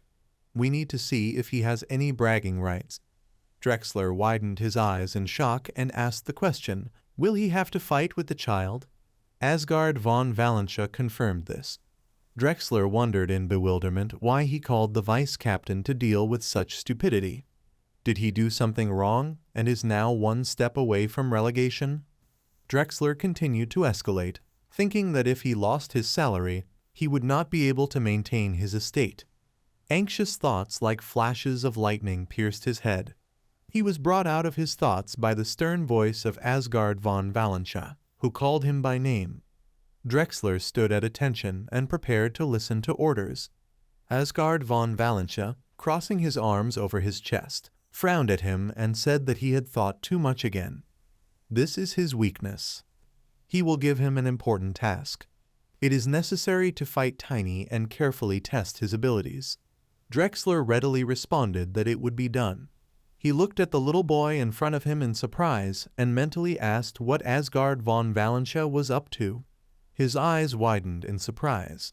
He took a close look at Tiny's mana, which was glowing around him in neat energy waves, and determined that he was at the second stage, bordering on the rank of expert. Drexler noted that he appears to be about 10 years old. He wondered how he managed to get so pumped up. Tiny pointed his finger at the hammer and asked with interest which blacksmith forged this for him. Drexler asked in surprise, "What?" Tiny fussily walked around the hammer from all sides. He said it would be better if it were bigger. Then he pointed with his finger and said that a hole should be made in the headboard and the handle should be extended an inch. Drexler looked pitiful as he tried to understand what was happening. Asgard von Valentia, who was watching them from afar, commanded Tiny to concentrate. He looked at him over his shoulder in surprise. Asgard von Valentia sternly said that if he did not take this seriously, he would break their agreement. Then he looked at Drexler and strictly ordered him to give it his all, but not to kill him. This is the main thing. Drexler looked at him doubtfully. Tiny asked in surprise, what does it mean to violate? Asgard von Valentia looked at him indignantly and said that the current one did not promise to help him. Everything will depend on this fight. Tiny thought he was a petty old man. He asked out loud if he needed to beat Drexler. Asgard von Valentia replied that it doesn't have to come to that. He showed his index finger and said that you only need to strike the enemy one blow. If Tiny can land even a hit, he will acknowledge his victory. Drexler called out to him in shock. Tiny grinned maliciously and noticed that he said it himself. After some time, the Drexler hammer and Tiny mace touched the floor of the tournament area. They stood opposite each other, waiting for the signal. Asgard von Valentia looked at them with frowning brows. He thought Tiny's way of using mana was unique. He studied it with interest. His mana body stood next to Tiny. Asgard von Valentia, judging by the lasso, concluded that this guy is a genius. He peered intensely at it and wondered if there was something else. Since he brought Tiny back from the future, it means he managed to overcome the limit and become an aura master.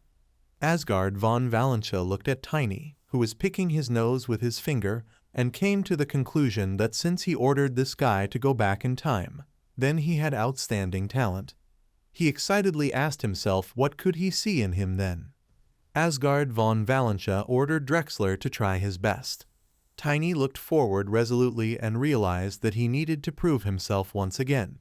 He summoned the lunar wolf spirit and cheerfully summoned Drexler to start the fight. Tiny sat astride Lunar Wolf and said that if he doesn't want to attack first, then he will take the initiative. Drexler smiled cheerfully and noted that he had spirit. He turned to the side and raised his hand to strike. Apologizing for Tiny not having a chance, Drexler swung his huge hammer forward, but Tiny, riding Lunar Wolf, jumped over it. Drexler was surprised to realize that he had dodged. Tiny held a mana glowing mace in his hand and approached him. He struck Drexler and rode on. Lunar Wolf turned around and bared his teeth menacingly. Tiny, holding his fur with his hand, looked at his opponent and said irritably that there wasn't even a scratch left on him. Tiny asked excitedly, "Does Drexler specialize in defense as well as attack?" Drexler held a hammer in his hands and said with a gambling smile that this was interesting.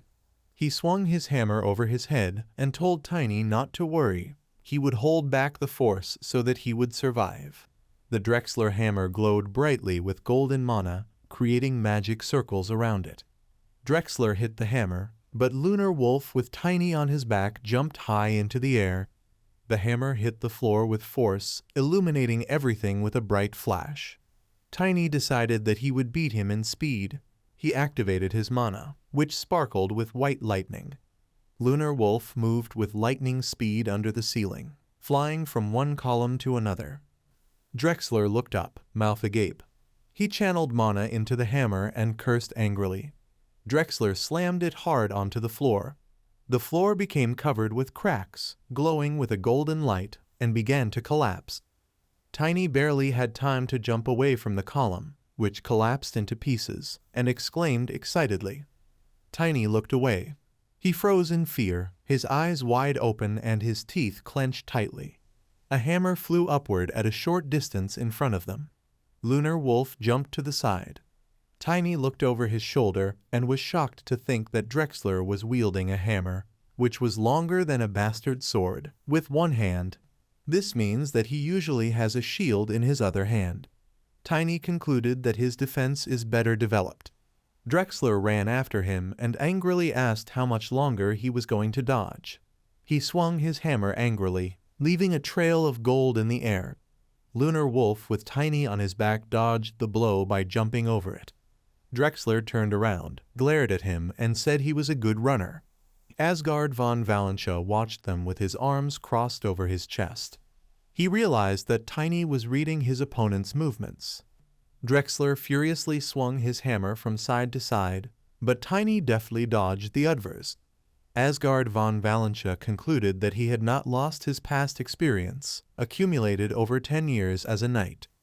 The boy is talented, but it was too early to make a decision. Asgard von Valentia frowned and mentally asked if he was capable of anything else. He angrily barked at Drexler, asking how long he was going to embarrass him.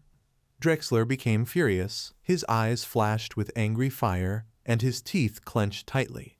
Tiny became wary. Drexler let out a furious war whoop and charged into battle. He jumped high and swung his glowing hammer at Tiny. Asgard von Valentia realized in horror that he intended to use a spiritual weapon. He decided that he had to stop him. Asgard von Valentia excitedly screamed at the top of his lungs, calling for Drexler. Tiny smiled slyly, planning something. He jumped off the Lunar Wolf and flew up, glowing brightly with a blue light. Tiny flew towards the spiritual golden hammer, holding a mace in his hand. Asgard von Valentia widened his eyes in shock, looking up, and asked the question, "Is this serious?"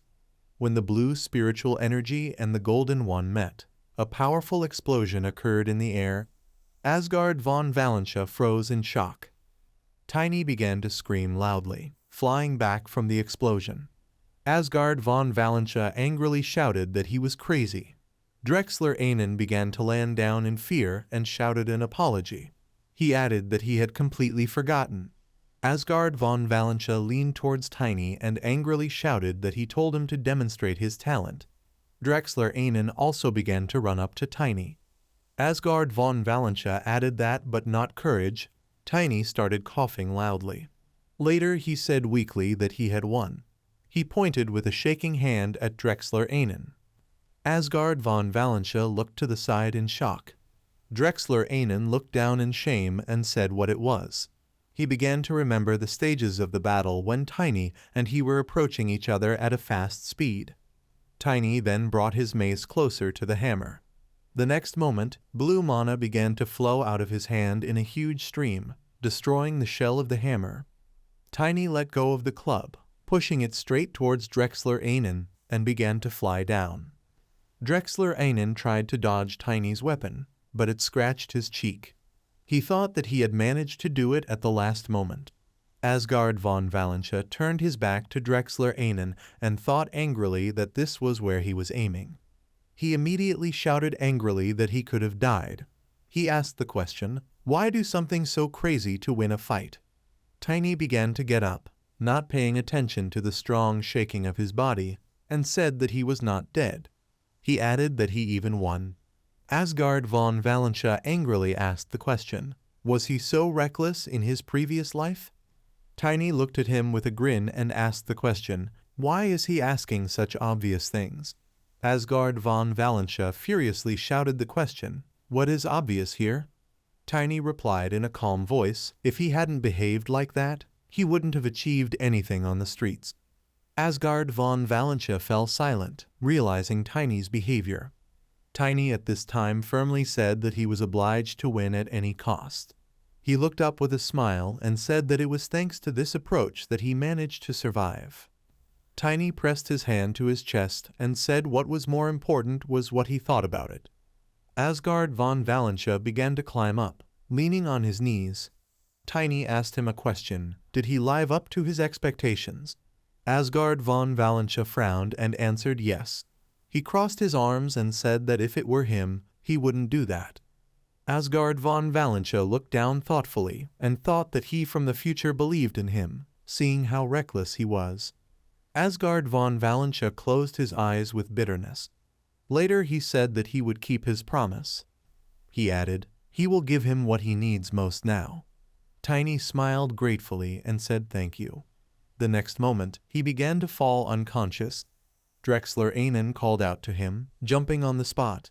Some time later, Tiny woke up in the king's bed, exhaling tiredly.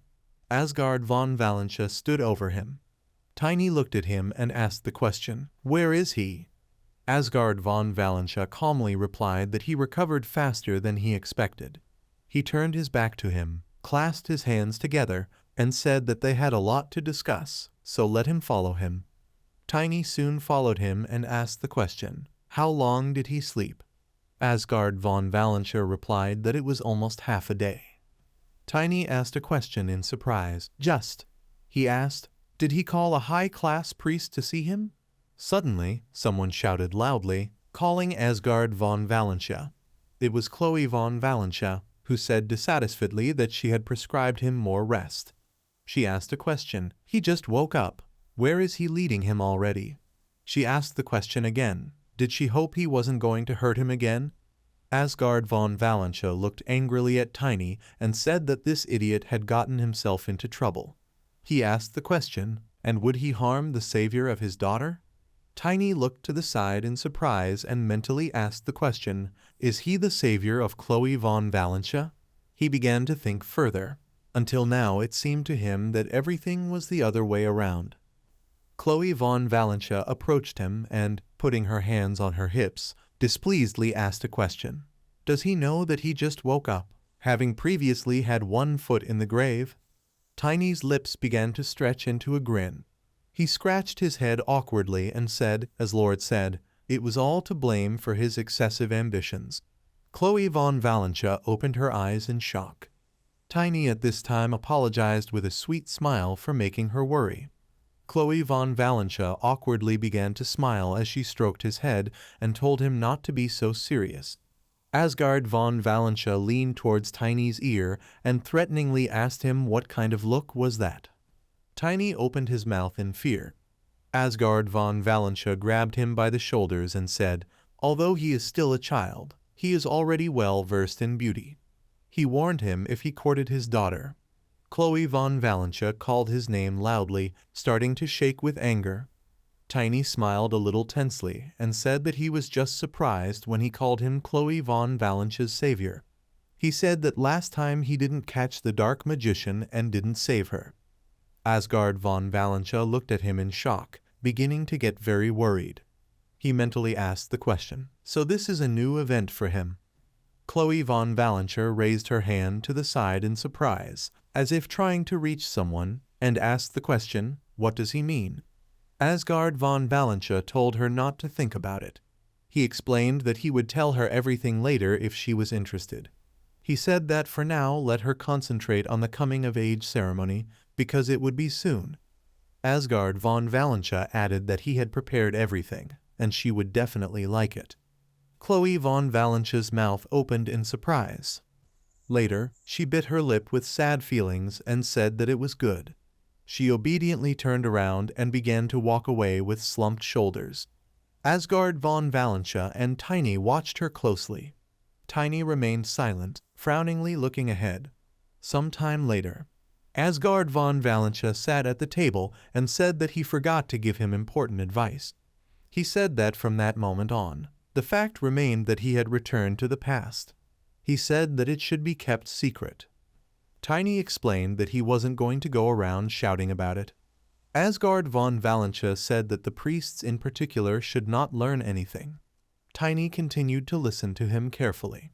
Asgard von Valentia went on to explain that the flow of time and space was the core of the faith propagated by the Creator. He explained that even the goddess, the mistress of all things, cannot resist this power. A common man who goes against the established order will be called a blasphemer. It is for this reason that their family hides the tempest. Tiny immediately asked the question, so the goddess is not the creator? Asgard von Valentia replied that of course he could not know about this. He said that this information was even removed from the scriptures in the temple. He began to explain further that the real scriptures were handed down only to the ancient families. Tiny exhaled in shock. Asgard von Valentia leaned his hand on the table and said that they needed to minimize the number of knowledgeable people. He began to give an example that only the 10 great knights he was talking about could know about this. Tiny exhaled even more surprised. Asgard von Valentia said that of course he should not say a word to the prophet of God. Tiny smiled, crossed his arms over his chest, and said great. He added that he had no plans to leave them behind. Tiny readily clenched his fist and said that he would make them even stronger. He added that he would use the abilities he had mastered in the future. Asgard von Valentia leaned on the table with anticipation and exclaimed that this was excellent. He asked the question, what were these abilities? Tiny immediately abruptly stopped their conversation. He frowned and looked ahead, asking the question, what was with the thing he wanted to give him? Asgard von Valentia froze in shock, making a thoughtful sound. Tiny said that he must have a conscience. He added that he should first give what he needed. Tiny demandingly extended his hand forward. He added otherwise. Asgard von Valentia frowned angrily. The veins on his face stood out. Tiny asked him a question, or has age made him senile? Asgard von Valentia punched him in the head and shouted that he was impudent. Tiny offendedly reached out with his hands to the bruised place on his head and asked him a question, why did he hit him? He cursed, calling Asgard von Valentia an old man. Asgard von Valentia began to straighten his tie and smiled contentedly. Later he began to carry Tiny by his clothes and angrily said that he must first of all be taught manners. He began to pat his cheeks. Tiny started crying in pain and exclaimed that he just let it out. He asked a question. Does he understand that he is an adult at heart? Asgard von Valentia said with displeasure that this was even worse. He pushed Tiny with a sharp movement.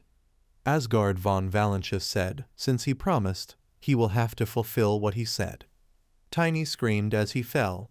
Asgard von Valentia looked at him and said that he would share with him the special knowledge of the head of the Valentia family. Tiny looked at him dumbfounded. Asgard von Valentia asked him if he had ever heard of gravity. A sly smile appeared on his face. Some time later, Tiny breathed out sleepily.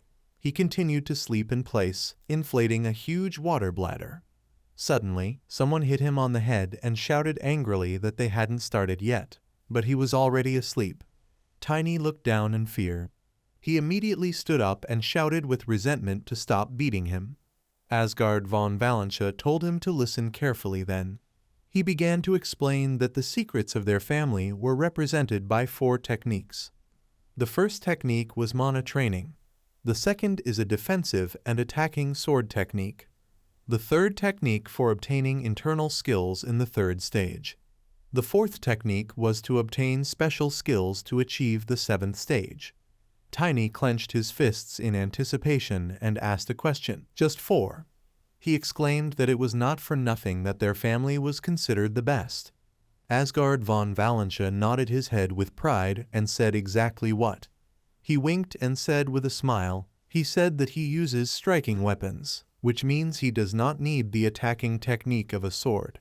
He asked the question, "Is this correct?" Tiny confirmed this, waving her hand, and said that a fragile sword cannot compare with a strong hammer. Asgard von Valentia displeasedly asked him a question. "Is the sword fragile?" "What?" Tiny turned his head to the side and said that he was interested in something completely different. He was interested in incredible defensive power. With this, his defense attacks will be perfect. Tiny clenched his fists in anticipation, looking to the side with a sly smile. Asgard von Valentia said that of these secrets the most important are. He added that the technique of obtaining internal and special skills. Tiny made a thoughtful sound and said, "Oh well." Asgard von Valentia began to explain that right now he would teach him one of them. He clarified and said that techniques for obtaining internal skills. Tiny asked in surprise, "What?" He began to scratch his chin with his claws and asked again, "Is it a defensive technique?" Asgard von Valentia smiled, confirming this. After a while, Tiny screamed very loudly. Meanwhile, elsewhere, the wick on the wax candle burned brightly with a red flame. All the dark magicians were gathered at the table. One of them reported that Irina is dead. The chief mage, who was sitting on the side of the table, reported that she was the blade that pierced Elfheim's heart. He began to explain further. She was a resource that could not be lost so easily. The dark magician announced that one child was the expected heir of the Morse family. The rest of the magicians opened their mouths in shock at this news. The chief dark magician ordered them to collect data about him. He added that they should make sure that the kingdom did not know anything about it. All the magicians exclaimed, pressing their hand to their hearts, that this would be done. The chief magician put a glass of wine on the table and exclaimed that that's right. He immediately put his index finger forward and angrily warned them not to make a mistake. Meanwhile, elsewhere, Tiny sat with several bumps and abrasions. He said with resentment that now the task in Karun was most important. He asked a question, is he offering him the technique of acquiring internal skills? Asgard von Valentia clenched his fist menacingly and said what exactly. Tiny admitted that he already knows which skill suits him. He added that, as in the previous life, it will be an explosion in the third stage. Asgard von Valentia started waving his index finger from side to side and said that he analyzed everything while carrying his limp body after the fight. Asgard von Valentia pointed his finger at Tiny and said that he may be a child, but he weighs more than many knights. He asked a question, did he use some kind of secret to do this? Tiny thoughtfully said yes. He immediately tried to object. Asgard von Valentia began waving his finger from side to side and advised him to think about this. He asked a question, in his previous life, did he wear very heavy equipment? Tiny looked up, puzzled, and said, as far as he remembered, it really was incredibly weighty. Asgard von Valentia concluded that his body is more fun. He explained, and the more energy there is, the more difficult the movement becomes. He asked the question if he knew why. Tiny replied no. Asgard von Valentia began to explain further that some magicians call this law of the universe gravity. He added that if he mastered it, the heavier his body was, the faster and stronger it would become. Asgard von Valentia explained that the amount of energy will increase. Tiny made a sound with a guess. Asgard von Valentia put his hands on his torso and asked him a question, is he impressed now? He later added, looking up, that the result of an expert who mindlessly chooses an internal skill cannot compare to this. Tiny looked at him and mentally asked the question, what? Asgard von Valentia, meanwhile, continued to discover that everything has a force that moves it. Tiny thought dumbfounded. The more he listens, the more he likes it. He mentally tried to object. Asgard von Valentia explained further. It was a matter of mass, because the higher the weight. Tiny, with a dumbfounded look, stopped his speech and asked the question, what kind of nonsense is this? Asgard von Valentia clenched his teeth in displeasure, raising his hand. He asked the question, what? Asgard von Valentia put his hand to his forehead, squeezing it tightly, and exclaimed to listen to him already. He began to explain that there are forces that press on them from above. Tiny asked the question, is this a force that is pressing on them? He asked if he had too much of his expensive alcohol. Tiny said that if this were so, then all the people would have already huddled to the ground. He asked a question, didn't he? Asgard von Valentia began to slowly lower his hand down and exhaled with fatigue. He put his hand forward, starting to clench his fingers, and asked a question, so he will tell you why objects fall from a height. Tiny replied that it was because there was such an order. Asgard von Valentia angrily exclaimed, what exactly? He asked the question, why exactly is this happening? Tiny looked back, rolled his eyes, and said that's what's going on. He asked the question, why is he carping? He said quietly that he was very strange. Asgard von Valentia frowned desperately, clenched his fist, and said displeasedly, he didn't even try to understand what he was telling him. Tiny asked him a question, why is he complicating everything? Asgard von Valentia asked in surprise, what? Tiny, looking bored, began to pick his ear and said, if he doesn't understand something, then he should just put up with it. Asgard von Valentia looked at him furiously. He began to pull Tiny by the ears and shouted angrily for everyone to look, because this stupid person has his own views on life. Tiny began to scream desperately, waving his arms and legs, and shouted for him to be saved. Asgard von Valentia warned him that no one would help him. He exclaimed that now he would fly out of here on his own. Tiny asked the question, what? How will he fly out? Asgard von Valentia clutched Tiny's t-shirt, dangling him from a height. Tiny began to look down in fear. Asgard von Valentia said that he will have to learn from personal experience.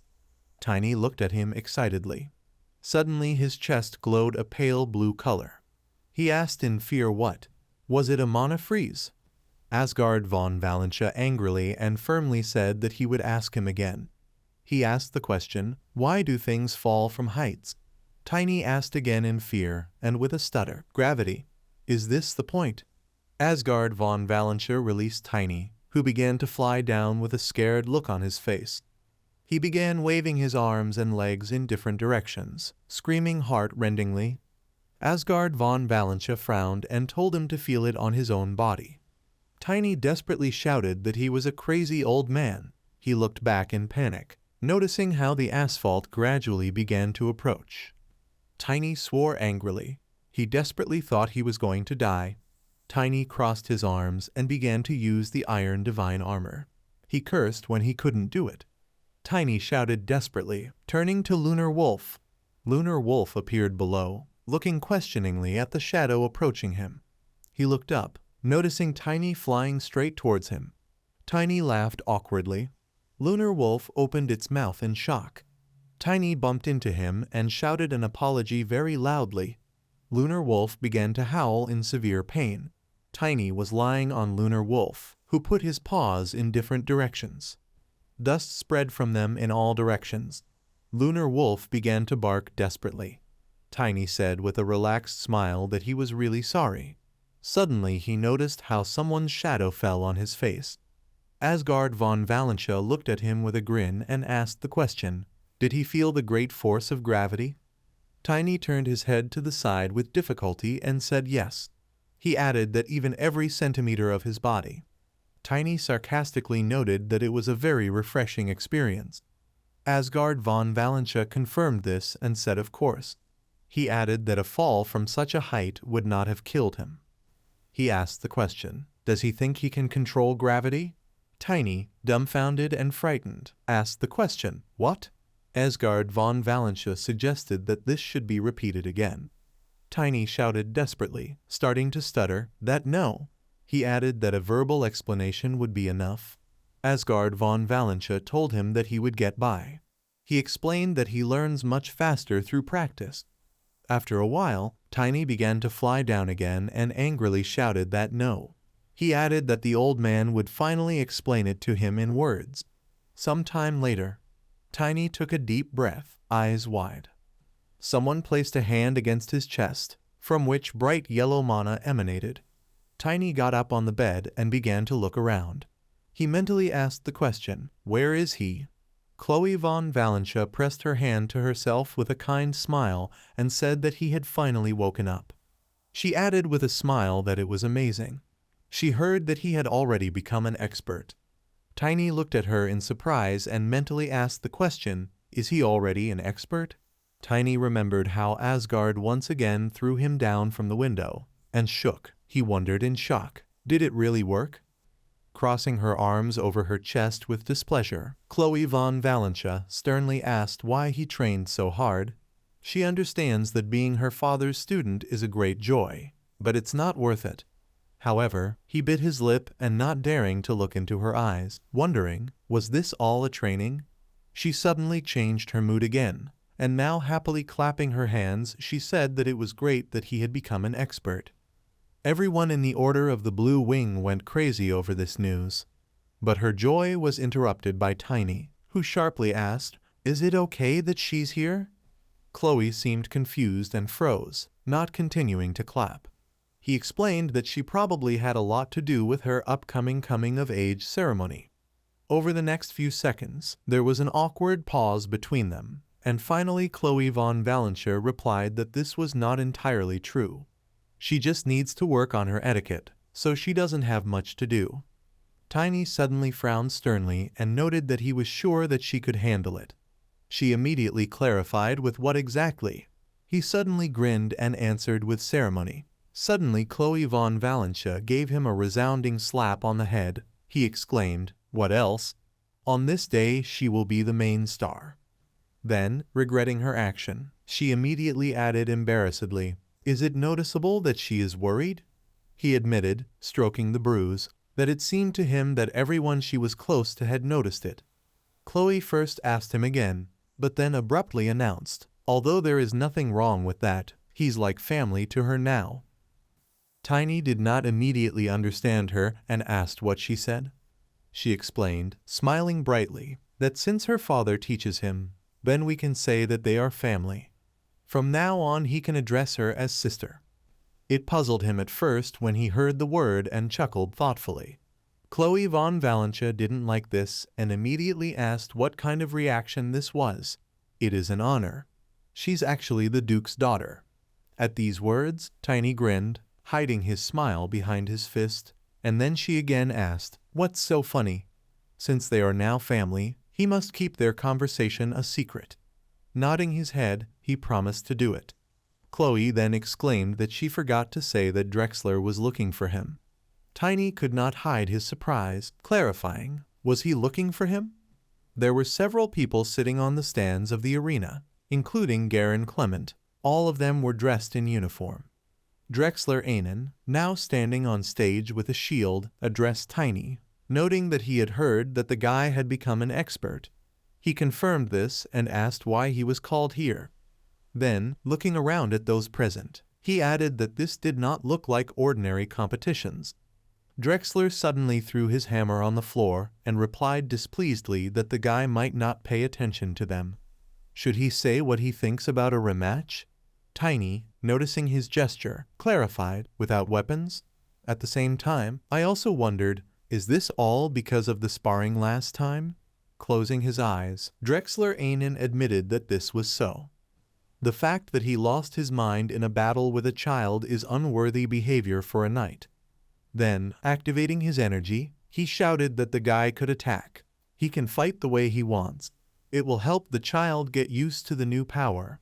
Smiling slyly, Tiny warned that he proposed it himself, and he would not refuse. The next moment he jumped from above directly on Drexler, striking his shield with the first blow. This caused the ground under his feet to collapse slightly, but noticeably, and Drexler Ainen himself, with his brows furrowed and his teeth clenched, wondered how this was possible. Is this really the same guy from a week ago? Tiny clearly had no intention of stopping, and then jumped up again, rested his feet on the metal plate, and thereby pushed Drexler back, landing himself again and rushed to attack. At the same time, he swung his weapon and endowed it with energy, noting that even a light touch could lead to severe injury. The next moment, their forces collide, and the result is a large burst of energy, which again scatters them in opposite directions. Drexler Ainen, looking at his burnt palm, admitted that this guy has a strong fist. After that, he prepared for the next attack, and Tiny just ran up to him. But in just a few seconds he delivered several blows to different parts of the body. Drexler tried to keep an eye on him and wondered what was going on. He sped up. Tiny actually jumped up, put out quite a lot of force and attacked again enough to make Drexler Ainen fly back and leave deep marks on the stone floor of the arena. The men watching this quietly noted that this guy's mace looked quite heavy. He does this with all speed. Drexler grabbed his hammer again, and now that it was emitting red-hot magic, he noted that there seemed to be no point in holding back. Turning over his shoulder, Tiny admitted with satisfaction that this was what he had wanted in the first place. Drexler Ainen rushed into action, advising the guy to be on guard. At that moment, repelling any attacks, he realized that with each blow he was getting better and better. He needs to swing lighter and hit harder. Giving instructions to himself, Tiny attacked the shield again, but Drexler swung it with a frown, throwing it back. But he was not upset, and resting his feet against the column, he decided to wait a little, because when his mana body gets used to it, he will be able to release all the power. Then he again held the mace above his head and flew down, causing Drexler Ainen to freeze. And then Tiny used his first combat move, Lightning Strike. The explosion that followed was so powerful that it made the audience flinch, while Garen Clement, smiling contentedly, exclaimed, "This is the power of experts." Finally, when all the dust had settled and the two of them found themselves on the destroyed stage, Tiny, wiping sweat from his forehead, announced, obviously, that there was no need for them to spar anymore. He is very grateful for the help. However, Drexler, apparently, was not going to give up at all, and therefore answered with a smile, "The guy understands that he was giving in, right?"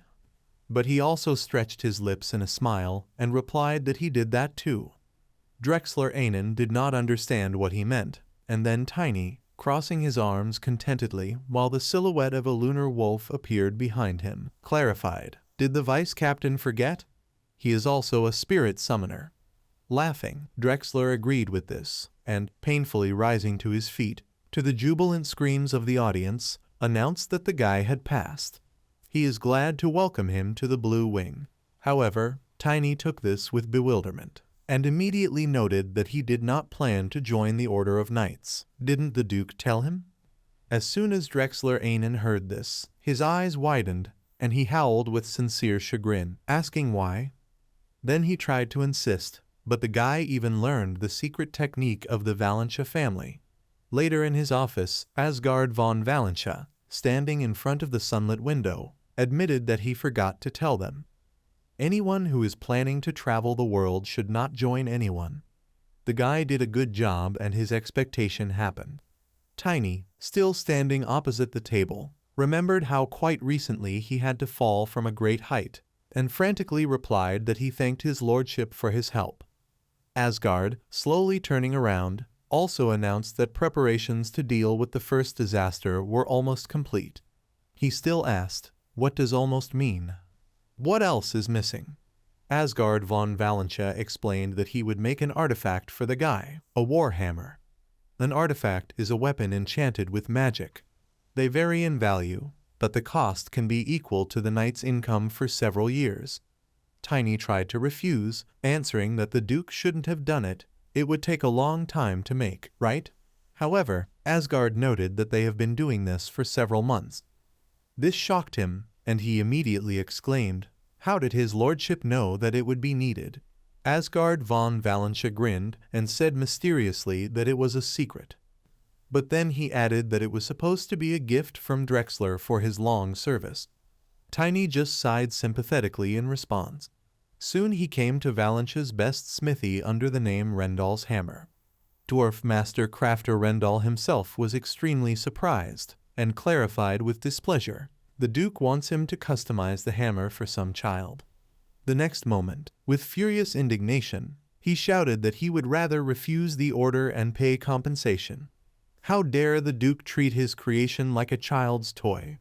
However, even though Tiny was very uncomfortable at that moment, He always remembered how Hyman had told him in his previous life that the dwarf would always find a suitable owner for his weapon, even if he had to suffer losses. Smiling at this fact, he noted that they were very similar, and he just needs to be told that he is worthy of it. Further, Tiny actually tried to assure Rendall that he was better than a top-level knight. This statement made his eyes widen, and seeing the blue aura, he really wondered, at this age, is this boy already an expert? It doesn't look like a trick. What he saw was possible thanks to the dwarf's special skill called the Eye of Truth. A skill that, thanks to waves of emotion in the voice, separates truth from lies. Finally sighing and turning around, Rendall agreed, "Okay, looks like the guy isn't so bad." Looking over his shoulder, he added that he should wait a little. After some time, a sparkling weapon lay on the wooden table. Tiny, leaning over to take a better look at it, clarified, "Is it ready?" Rendall explained that this still needs to be adjusted to suit him and fix automatic recovery, attack enhancement, and defense magic. Then Tiny asked what about attack magic? He also clarified, aren't lovers of simple weapons interested in protection at all? But Tiny hastened to explain that this was not so. It's just that the hammer artifact is an unusual thing, even, he would say, rare. Only a fool would refuse the opportunity to have 3 magical functions. Then, looking away with displeasure, Rendall noted that he actually had a different hammer. Immediately after these words, an interested exclamation was heard, but he immediately added that it was made of compressed black iron and had a rune to increase its weight, which made this weapon difficult to carry. The person for whom this hammer was intended refused it because of the weight. The warrior's shoulder hurt. Tiny, immediately coming closer and starting to shake him by the shoulders, enthusiastically exclaimed that this sounds excellent. What other features does this hammer have? Rendall was confused by this behavior, but explained that there is also an automatic shock enhancement and self-healing function. Then he began to beg and endlessly ask to show it to him. Soon the two of them came to the right room, and Tiny was stunned by what he saw. The weapon looked impressive and shimmered with a blue glow. Rendall condescendingly explained that if the guy wants, he can hold it. However, it weighs more than 100 kilograms. Despite the warning, the next moment he easily grabbed it, although he agreed that it was really quite difficult. Smiling widely, he swung his hammer and hit the brickwork on the floor sharply, destroying it.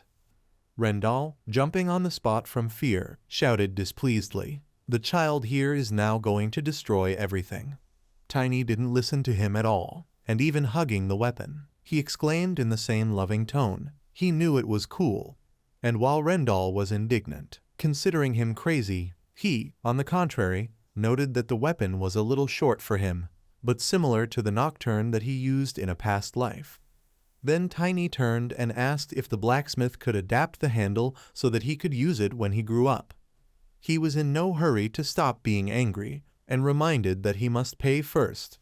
Tiny grinned and replied that he could ask the Duke for double payment. Then, with the same adoration, he clarified what the name of this weapon was. Rendall, rejoicing that a double payment awaited him, thought about it and finally answered, "His name is Stamp." When Tiny came back to the office, Asgard von Valentia, sitting in his place and crossing his arms, asked in shock if the blacksmith had another hammer. But this is even better. Drexler will now have a chance to rejoice, too. Tiny noted that it will take about 2 weeks to remake the weapon for it. During this time he will train. He didn't even think that he could one day become a Superman. Asgard, opening his eyes again in surprise, noted that this was some kind of Western word. But Tiny, pointing to his hair, explained that because of his appearance, he decided to add foreign words to his vocabulary. Many say that he is from a clan of magicians. Having laughed kindly, Asgard von Valentia said that the guy is very interesting. He came up with a good idea. He was puzzled by such a compliment and immediately asked what the Duke meant. Asgard said a little sharply, but kindly, that he meant the use of foreign words. This way everyone will be more understanding about his stupid hair color. Grinding his teeth in displeasure at what he heard, Tiny noted to himself that this old man still had a disgusting character. Asgard von Valentia, turning to the window thoughtfully, said that by the time 2 weeks had passed, his daughter's coming-of-age ceremony would have taken place and she would have left. He asked if the Duke still wanted to announce this. Resting his elbows on the surface of the table, Asgard asked again, "Does the guy mean relations with the royal family?" "Of course. Can he call off his engagement to the crown prince?" "Tiny reminded me that he will die the very next day after the wedding. Why is all this? Next summer, all direct heirs of the Aslan royal family will die during the second disaster. Because of this, the strongest kingdom will disintegrate due to internal strife. The princess will become a widow, and she will be called the unlucky crown princess." Asgard von Valentia confidently stated that since he knew everything, he could prevent it, and so the couple had nothing to worry about. Then he tried to insist, saying that he also knew that the second robber prince would also die. Then, remembering how Chloe announced that he could call her sister, Tiny almost shouted that in his past life the Duke could not help her, and even now they don't know any details. Asgard, closing his eyes, seriously replied that his daughter is a bright child. Her character and abilities are brighter than her appearance. People don't realize this. He lowered his eyes to the floor and shared that sooner or later they would find out. The Duke will help, but in the end she will have to settle the affairs of the kingdom alone. When he met her, she did not turn out to be happy for him. Rising from his seat and striking the wooden surface with both palms, Asgard von Valentia declared that he would choose a better path for his daughter and for the world. He needs to prevent this, or he is not who he is. Tiny did not remain silent then, and promised that he would not interfere. But if something went wrong, he would save Chloe himself. But in the next moment something hit him painfully on the head, and Asgard, hanging from above, shouted displeasedly how friendly he called his daughter. Did the boy have feelings for her? A note flashed through Tiny's head that when it comes to his daughter, this old man goes crazy. Then he shouted for the Duke to stop everything immediately. Asgard von Valentia actually admitted with an awkward chuckle that he had gone a little overboard. Then, approaching Tiny's window, he saw festively dressed couples walking straight towards the palace and couldn't help but wonder why so many people had gathered. Asgard explained that this was because the coming-of-age ceremony was about to take place. There is nothing left before this event. They put all their heart and soul into the preparation, so it should work. The cheerful conversations of the guests could be heard outside. Genus Freewell, Blue Wing Grandmaster of Night Order, watching them through the window, noted that many more guests had arrived at the ceremony than expected. As expected of Valentia's reputation, he will do his best to make this celebration a success. However, Asgard von Valentia seemed very puzzled by something and answered a little distantly, "That's going to be a lot of work." He, without noticing this, also recalled, Rochester has also sent an envoy. That someone is their third son who is known to be an full idiot. Asgard chuckled thoughtfully again, repeating this surname. Rochester Duke family, one of the powerful families of the Empire and a competitor of Valentia family. Then he repeated again, did they really send this worthless boy to their ceremony? In this case, Genus should remind him that he is in Valentia and at home. Genus Freewell reiterated that this is the same for everything. Asgard von Valentia noted with a satisfied smile. Well, he knew that he could rely on him. Suddenly something made him think, and he called out to Genus, who immediately turned around, hearing notes of alarm in his voice. Asgard clarified with a stern frown, does he, by any chance, have a disease that he hid? He looked rather puzzled by such a question, which is why he immediately asked, why is the Duke suddenly asking such a thing? Asgard von Valentia looked into his eyes, but quickly backed away, asking him to just forget about it. He then noted that Genus Freewell should not bother so much with the organization and ceremony. He calmed him down, saying that everything was fine. For him, the princess is like a niece. But he immediately stopped short and asked for forgiveness for his words. However, Asgard laughed and noted that he did not need to apologize. She indeed used to listen to him well before. She thought she actually had 3 brothers. But does Gina's really have no plans of getting married? His face fell in surprise as soon as he heard this, but then, without hiding his displeasure, Gina's Freewell replied that he had no such plans at all, and the Duke also promised not to ask about it again. Contorting his face, Asgard von Valentia sighed heavily and replied that he was sorry, he just forgot. Then Gina's could not help but notice that the Duke was behaving strangely. He explained that he was simply nervous about the upcoming ceremony. Gina's Freewell probably has a lot to do. He can go back to work and not have to worry about it. When the office was empty, tightly clasping his hands, Asgard remembered a recent conversation with Tiny when he told him that Gina's became captain after the death of his father. He looked dissatisfied with this information and clarified, "Is it strange?" The Duke struck confidently. He had never heard of this guy before. But the next moment Tiny asked with sincere surprise that he was already at the level of a contender. It's impossible that he doesn't know about it. Asgard von Valentia remembered this and wondered if Gina's Freewell would switch sides in the future. Since neither illness nor cancer will be the reason for dismissal, in a normal battle, a sixth circle mana user cannot die. It turns out that the matter is most likely in the second disaster. The mace fell heavily on the ground. Tiny, wearily wiping sweat from his forehead, could not forget the conversation about Gina's. He understands that it's not in vain that the old man is worried. There is a high possibility that he'll die on Chloe's ceremony. After all, so many people were involved in it. Suddenly he heard someone call him and turned around to see a happy Chloe von Valentia, along with a dissatisfied Vivian. Tiny asked in surprise, "Do they need to be somewhere else now?" Many ambassadors have already arrived. The fact that at such a moment Chloe takes the time to insult them. She noted with a sigh that she had tried to reason with the princess. Chloe von Valentia, still smiling widely, explained to the two of them that the room was too stuffy to stay there, and she needed to talk with him about something interesting, and even see the lunar wolf. He immediately activated his energy, and summoning it, asked if the princess wanted him to lend it to her. Being even more delighted, Chloe, just in case, clarified whether she could definitely take this one. And then, jumping along with the lunar wolf, she exclaimed that it would be more fun with her. Looking at the rather barking spirit, Tiny thought with slight jealousy, have they already become friends?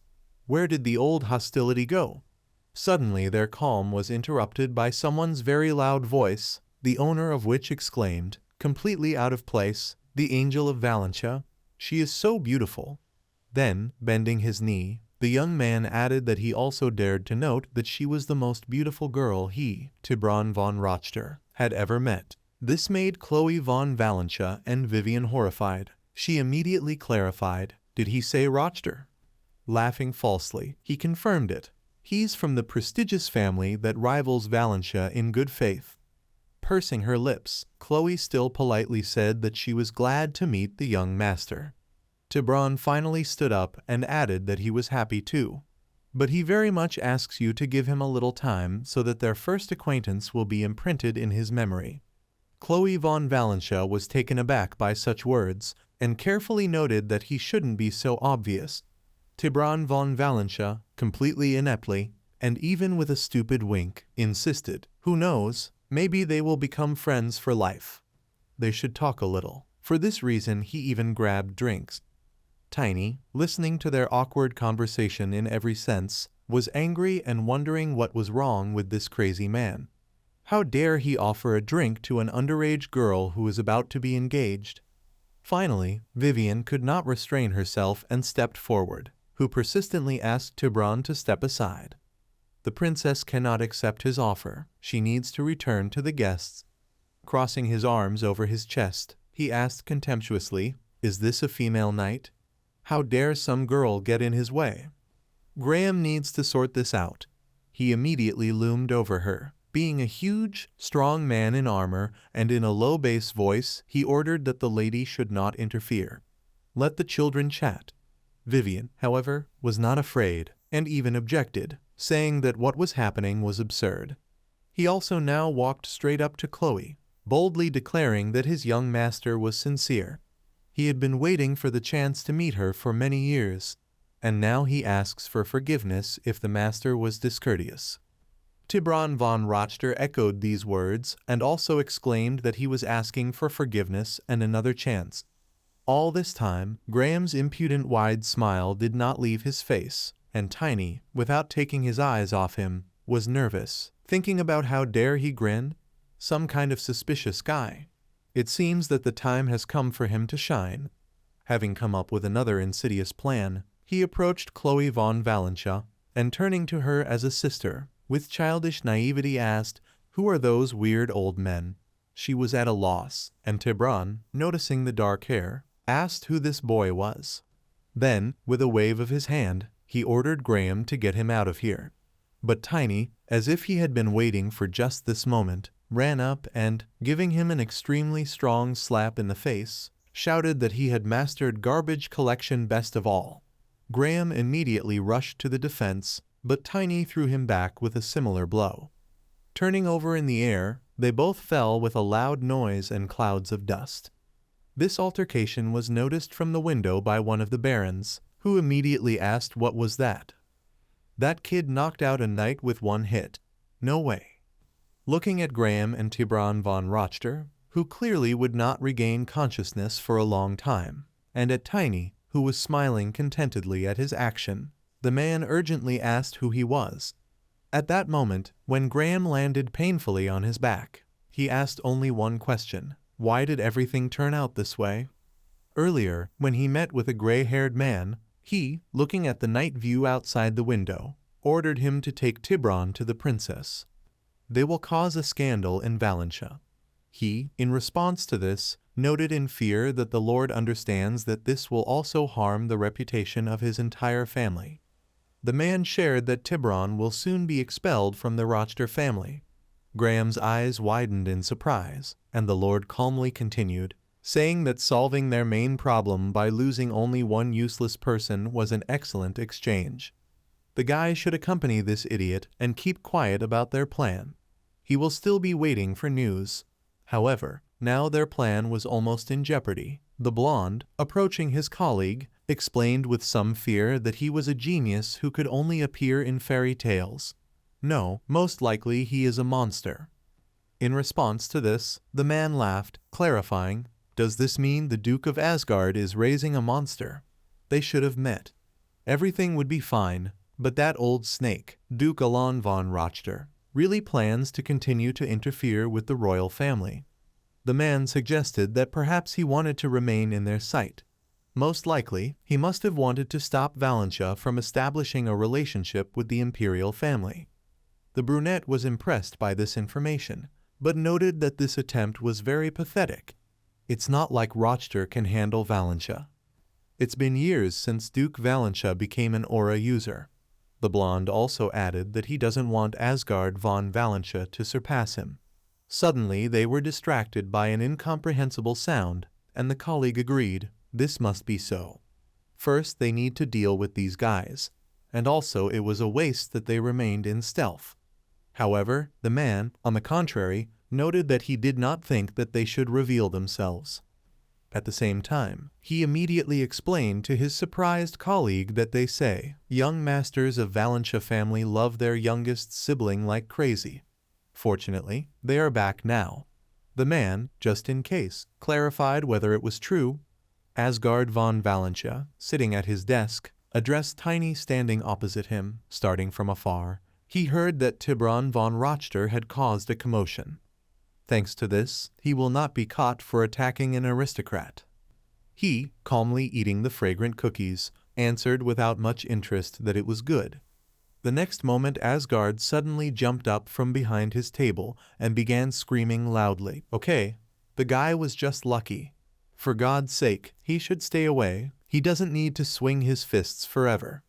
The guy wants to go to jail before the Demon King's army arrives. Stuttering either from fear or from her mouth being full, Tiny replied that this was not so. Those guys were just behaving strangely. Sitting down with trembling hands, Asgard von Valencia unexpectedly agreed. Yes, that's right. Then he immediately asked, did the Duke expect something like that? Asgard suddenly, with devilishly glowing red eyes, declared that Tiburon received a beating for the deed. Soon he started burning again and started screaming. How can this idiot get closer to his daughter in shifts? He just has to catch your eye. Tiny, seizing the moment, finally left his office and wondered, is he really the same guy who told him not to be reckless? Suddenly he heard someone scream. Someone asked him to run quickly.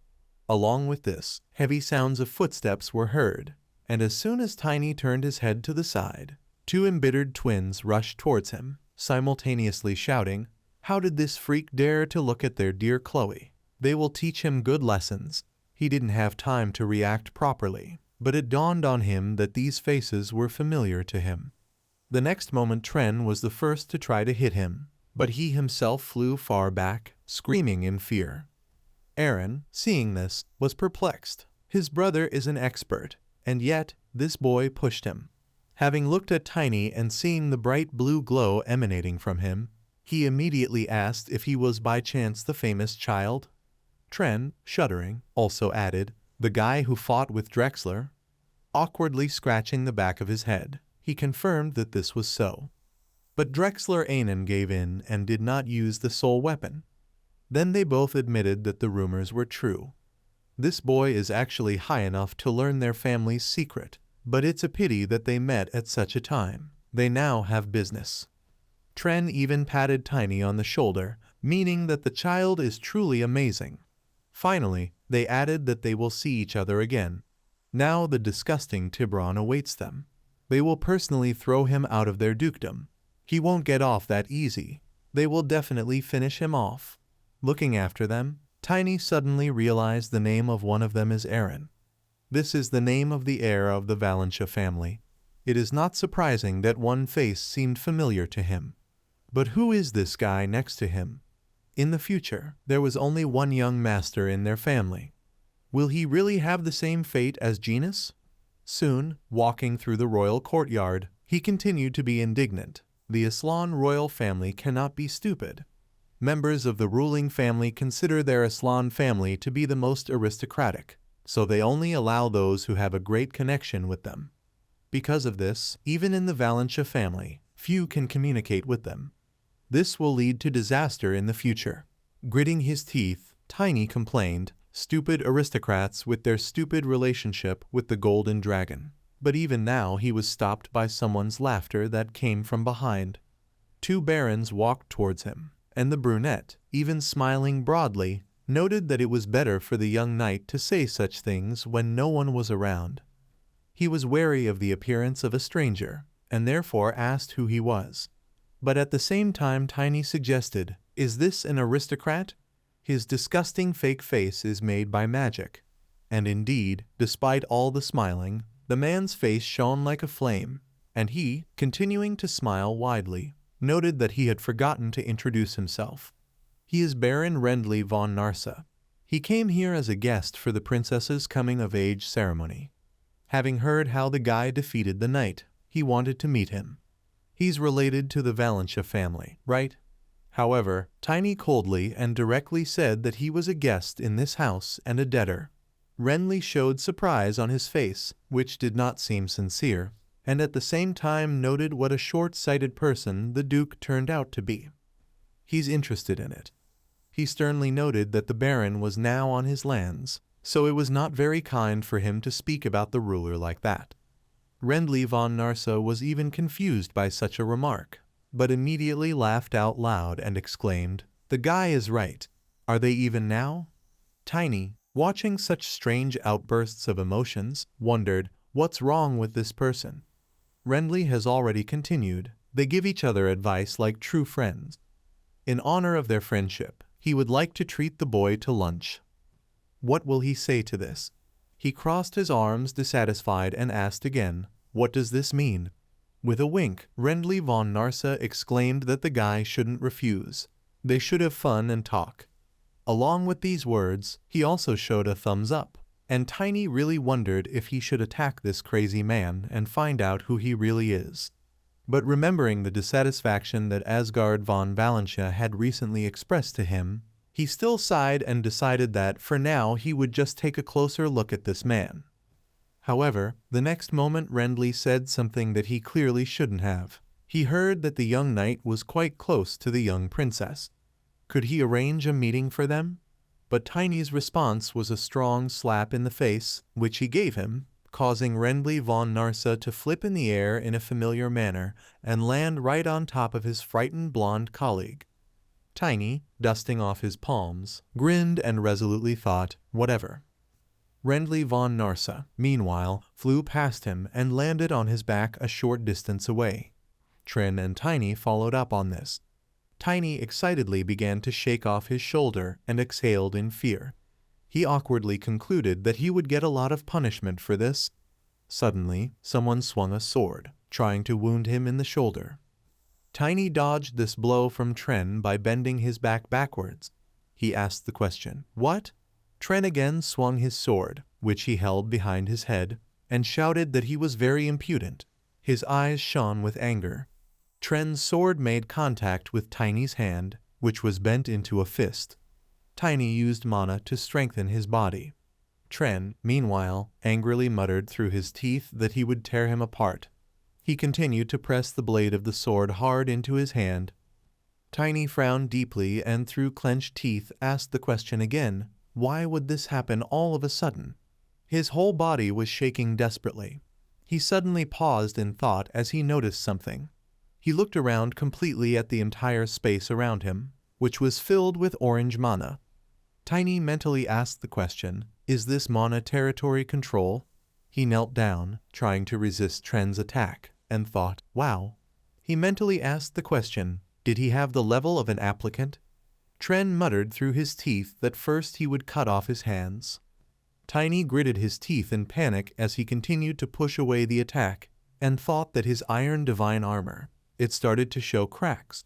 Suddenly, a lunar wolf appeared behind Tren and began swinging its paws with a loud growl right at his back. Tren dodged to the side and muttered through his teeth that this was impossible.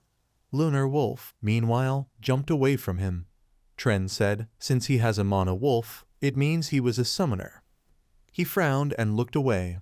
Tiny jumped towards Tren and, raising his fist surrounded by mana, shouted that this was his chance. He hit that face with all his might. Tiny cursed, noticing how Tren remained standing in place. He pressed his fist to his forehead and thought that he had not moved an inch. Tren grabbed him sharply by the collar of his t-shirt, lifting him up. Later he tossed it aside. Tiny started flying back screaming. He landed on his feet and began to slow down for a few more meters. Tren was at his side again, starting to swing his sword. Tiny looked at him in fear and stunned. Lunar Wolf at the same moment began to quickly run towards him. He covered Tiny with himself, taking the blow of mana with a growl. Suddenly he was thrown aside. Tiny flew back and, turning his head to the side, called Lunar Wolf. The next moment he hit his back hard, landing on the asphalt, and screamed in pain. Tren noticed that he lasted a long time. Tiny clenched his teeth in fear, looking forward. Tren approached him again, starting to swing his sword. He said he would put an end to his suffering. Tiny put his hand forward, trying to defend himself. Suddenly someone shouted at him to stop. The shadow of the sword began to approach Tiny's face. Tren turned back angrily. Tiny also looked away with confusion. Rendley von Narsa pressed his hand to the bruised area and shouted that it was his own fault. Some time later, Genus Freewell sat on the sofa and said that he wanted to see them. He didn't imagine it would happen like this. Tiny sat opposite him with his hands on his knees. He apologized awkwardly. Genus Freewell explained that he lightly used a lot of suspicion. He added that Rendley von Narsa will forgive him. Genus Freewell brought the cup closer to him and said that this is why the matter will be postponed. He said that, however, he should know that Valentino is no place for fun. He added with a smile, if a person hides his magic identity, then he has permission to do so. He asked if he understood this. Tiny looked at him with excitement. He confirmed this with a tired look. He thought his energy was scary. He didn't even want to object. Genus Freewell explained that people expect a lot from him. Tiny looked at him in surprise. Genus Freewell said if he was a little more humble he would become great. Tiny looked back with displeasure and mentally asked the question, "Really?" Genus Freewell put his cup on the table and said that he had a lot to do, so he had to leave. Tiny immediately announced that he wanted to ask a question. Genus Freewell looked at him in surprise, starting to get up. Tiny asked the question, "Who is Lendry?" Genus Freewell put his hand forward with an awkward smile and explained that this was classified information. He apologized to him. Tiny asked a question, is he somehow connected with the royal family? Genus Freewell opened his eyes in surprise. He put his hand on his forehead and said doubtfully that he shouldn't tell him anything. Genus Freewell explained that this was logical, since his knight was at the challenger level. Genus Freewell sternly told him not to tell anyone. He asked a question, "Okay?" Tiny rolled his eyes and said yes. He already realized that it was connected with Chloe von Valencha's fiancé. He assumed, leaning against the sofa bed, that he was from the royal family. He said that it was, after all, a Chloe von Valencha ceremony. Tiny thought that this was actually an announcement of her engagement to the crown prince. A week later on the day of the ceremony, many people walked around the palace park, talking animatedly to each other. Genus Freewell stood in the hall, watching other people. He thought that Chloe von Valencha had not yet existed. He remembered his sister Chloe. Genus Freewell remembered holding her in his arms and reading a book to her. He thought that he would do everything possible for her to make today the best day of her life. Suddenly, someone said loudly, starting to chew loudly, that it was very tasty. Genus Freewell began to frown unpleasantly when he heard the terrible sounds. It was Tiny, who immediately bit into 2 fried legs and chewed the food loudly. Tiny asked the question, "What is this food of the gods?" Genus Freewell frowned and said with cold fury to calm down. He looked at the audience with a smile and asked him to eat more slowly. He explained that there was enough food for everyone. Tiny knocked over the plate and started eating the leftover food from there. He suddenly made a thoughtful sound.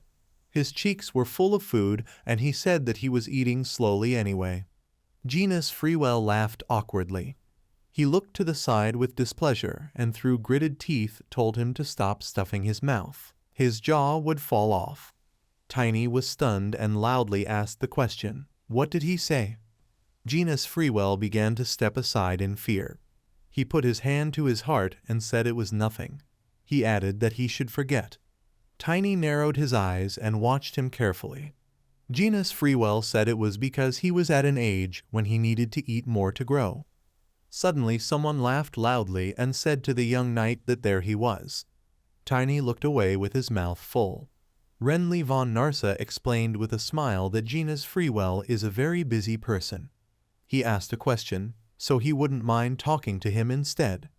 Tiny looked at him, getting up from the table, and mentally asked the question, "Did he come too?" He said with feigned innocence that last time he behaved disgustingly. Tiny bowed, pressing his hand to his chest, and thanked him for being generous with him and being able to forgive him. Renly von Narsa laughed and said he shouldn't have made that request. He immediately said that his powers were impressive. Renly von Narsa added with a smile, hitting himself on the shoulder, "If he says something rude, then let him hit him again." He added that no one had done this to him for a long time. Tiny laughed and said with a sly smile that it was good. He mentally asked the question, "What is wrong with him? Did he love pain?" Suddenly the host announced for everyone to greet the star of the day. He stuck his hand out to the side and announced that Chloe von Valencha. Tiny, Renly von Narsa, Genus Freewell looked away. The presenter meanwhile added, "And her father." Asgard von Valencha was the first to enter the hall, looking at everyone with a frown. Chloe von Valencha followed him obediently. Later they began to climb the steps to the top. Chloe von Valencha smiled in greeting and waved. Genus Freewell exhaled in admiration, looking at her in love. Tiny glanced sideways at him with displeasure. Genus Freewell said that she is so stately and beautiful. Tiny looked at him with confusion. He mentally asked the question, can he really allow this freak to talk like that? Suddenly a man exclaimed, "Wow!" Everyone else looked at Chloe von Valencia in admiration. Another guy said that she is the angel of the Valencia family. Chloe von Valencia looked down sadly. Suddenly someone said in admiration that she was so beautiful. Chloe von Valencia closed her eyes in disappointment and thought that after today, she began to walk forward to the throne and added that everything would not be the same. Tiny watched her carefully. He mentally said her name, looking at her sadly. Tiny remembered how Chloe von Valencia smiled and suggested to him that from now on he should call her sister. Tiny put his palm forward, calling on Manhwa, and thought that in this life he would pray for her happiness.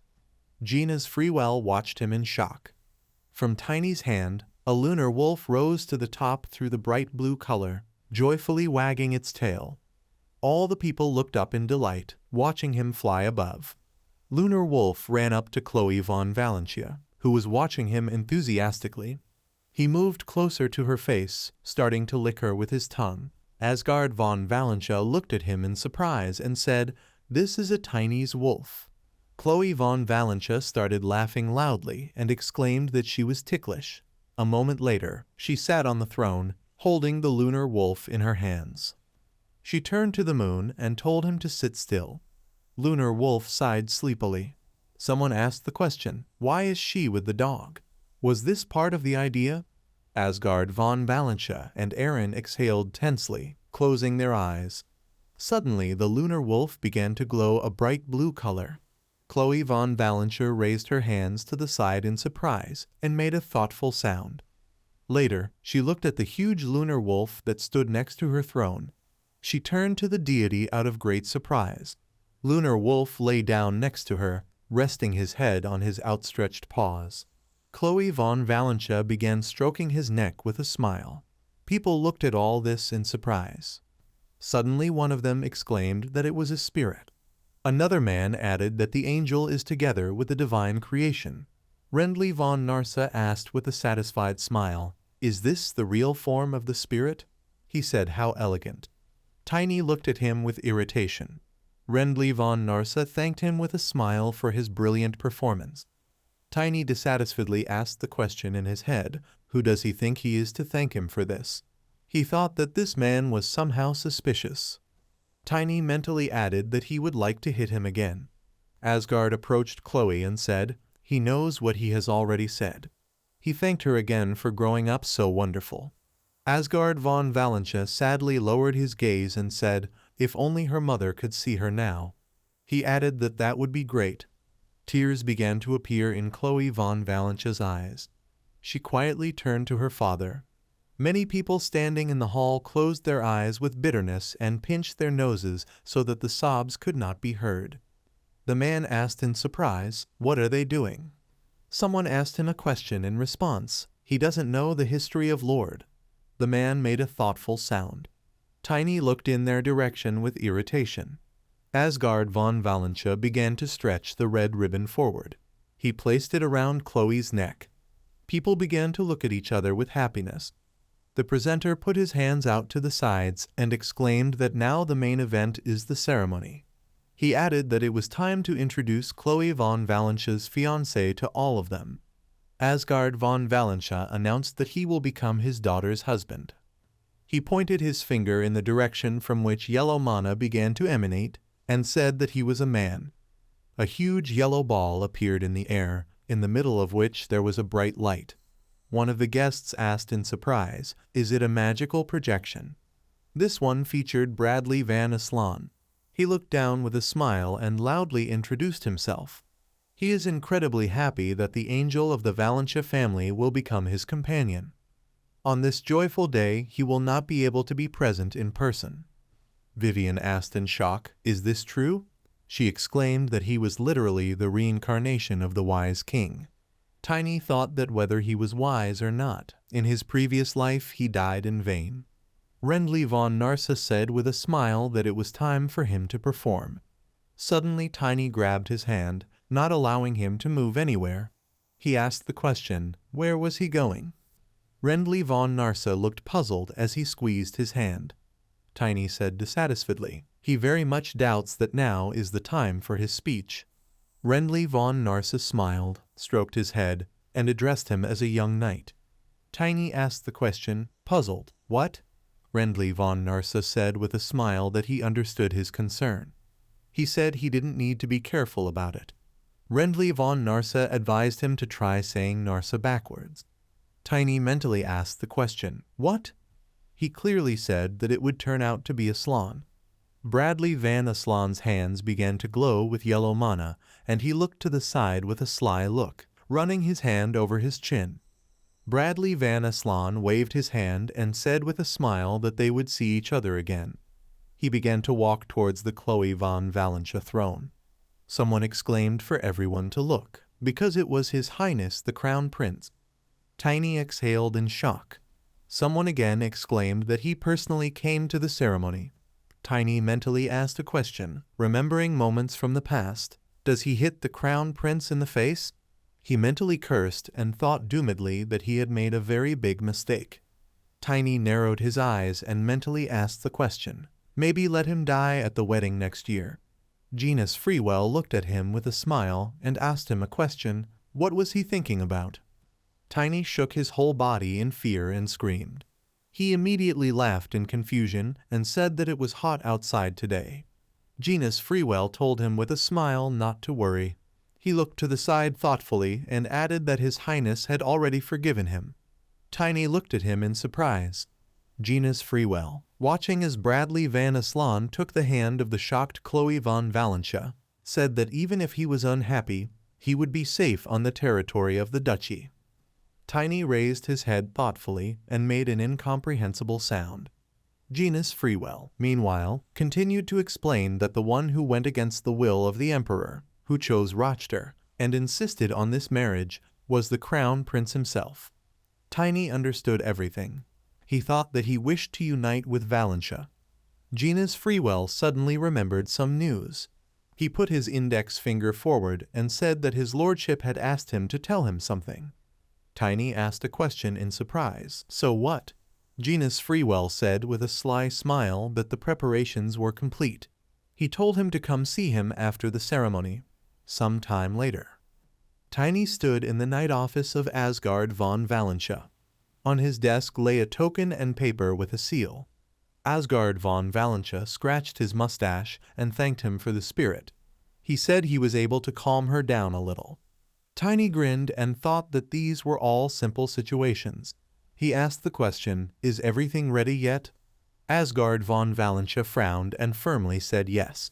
He added that he still finds it hard to believe that Karun's divine artifact, Humanitas, will disappear. He added, imagining the tentacles of an octopus reaching out to the blue stone, that a sudden attack by magical monsters, krakens, would leave only ruins on the capital of Ordis. Asgard von Valentia asked the question, why of all the monsters, krakens? Tiny said, looking at the stamped paper, that they would have to find out. He asked the question again, what about the warhammer? Asgard von Valentia said with a satisfied smile that it was completed. He added that tomorrow he would go to the blacksmith. After some more time, Tiny found himself in front of Rendal. The blacksmith reported that the weight was greater, the efficiency was greater, and the hammer was self-healing. He adjusted all the mana waves to adjust it to him. Tiny looked with delight at the new war hammer that the blacksmith had made for him. He grabbed the handle with one hand. The blacksmith looked at him in surprise and said, be that as it may, this is strange. He thoughtfully asked the question, what is Tiny made of? Tiny happily looked up at his hammer and said that it suited him very well. The blacksmith, crossing his arms over his chest, told him to try to swing. Tiny looked slyly at the hammer. Putting his foot forward, he grabbed the handle with both hands and swung. Tiny said with delight that it was an amazing feeling. Over time, a blue stream of mana flashed through the air. Tiny, riding Lunar Wolf, swung his hammer and sent a stream of mana at the wild boar. He screamed. The flow of mana destroyed the boar's head, leaving a huge hole in its place. Tiny clenched his fist victoriously and shouted with delight, this is what you need. He smiled happily and said that the hammer was much better than he expected. Rendall deserves a big thank you. Lunar Wolf looked up and growled. Tiny looked at him in surprise and asked the question, "What is there?" Lunar Wolf ignored his question and quickly ran forward. Tiny wondered what was going on. He looked up at the sky and saw a round bright moon. Tiny said with a smile that it was because of the moonlight. Lunar Wolf jumped forward. Tiny asked cheerfully, "Is he jumping like a rabbit today?" Lunar Wolf confirmed his words with a cheerful bark. Tiny said with joyful anticipation that this was great. They will arrive in a week. He held the wool with one hand and held a hammer in the other. Tiny added, "To the port city of Anaxon, over time." The leader of the Black Knights rearranged the wooden figure on the map and announced that the boy had left the duchy. He is riding a spirit beast, and his speed is 4 times faster than a carriage. The Black Knights sitting at the table looked at each other in surprise.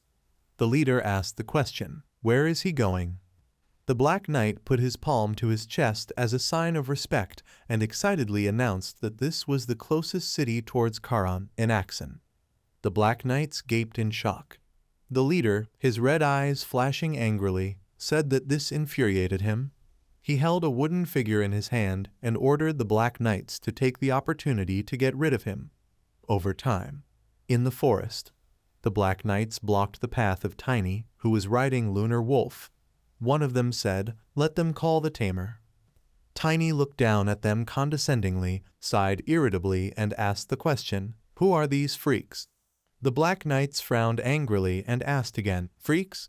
They suggested that he did not understand the situation he was in. One of them heard that the boy had become an expert. There are 5 of them with the same levels, and he believes in his strength, having only one spirit on his side. The muscular bald guy and the archer unanimously said that children need to be beaten so that they come to their senses. The archer pulled the bowstring and took aim. They shouted menacingly that they would teach him manners. The Black Knights simultaneously rushed at him, holding swords and axes in their hands. The archer shot an arrow with a malicious grin. Tiny clarified with a bored look, asking the question, "Are they Black Knights?" At that moment the arrow approached his chest. He, without paying any attention to it, indifferently threw it aside with his hand. They froze in place in fear, mentally asking, "Did he just push the arrow away? Is this really expert level?" The Black Knights excitedly thought that this couldn't be true. One of them shouted not to be scared. He assumed it was an illusion. The Black Knights, holding their weapons in front of them, rushed to the attack. One of them, holding a spear, shouted that he was outnumbered.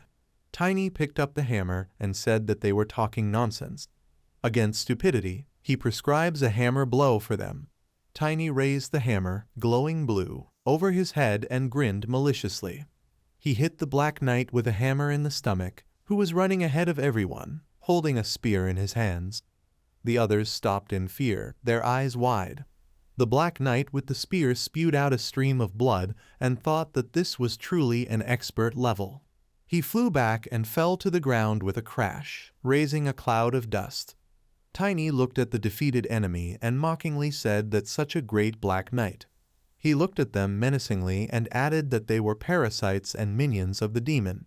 One of the Black Knights widened his eyes in fear and cursed mentally. The 4 Black Knights turned sharply and ran away. They shouted excitedly that it was completely different from how it was described to them. Tiny, riding a Lunar Wolf, followed them. The Black Knights shouted in fear that this was a curse. They need to run in different directions. Tiny, holding a hammer in his hand, sternly asked who allowed them to leave. He jumped to the ground and menacingly shouted wishes of death to them. Tiny raised the hammer above his head, which glowed brightly with spiritual power. He added that they were pathetic incompetents. Tiny powerfully hit the ground with his hammer and cast the Thunder Strike spell. The ground is cracked. The Black Knights ran forward with all their might, trying to escape. Flashes of lightning from the hammer caught up with them. They desperately shouted that they needed to run. The ground collapsed under their feet. The Black Knights, screaming heart-rendingly, fell down. Tiny looked carefully in front of him, trying to see something through a thick cloud of gray dust. When it cleared, he saw that the Black Knights were buried alive under the rubble. Tiny sighed with relief, smiled joyfully, and said that he did great. Looking over his shoulder at his hammer, he joyfully said that with this he would crush everyone and everything. He sat astride the lunar wolf and thoughtfully asked the question, how did they know where he was?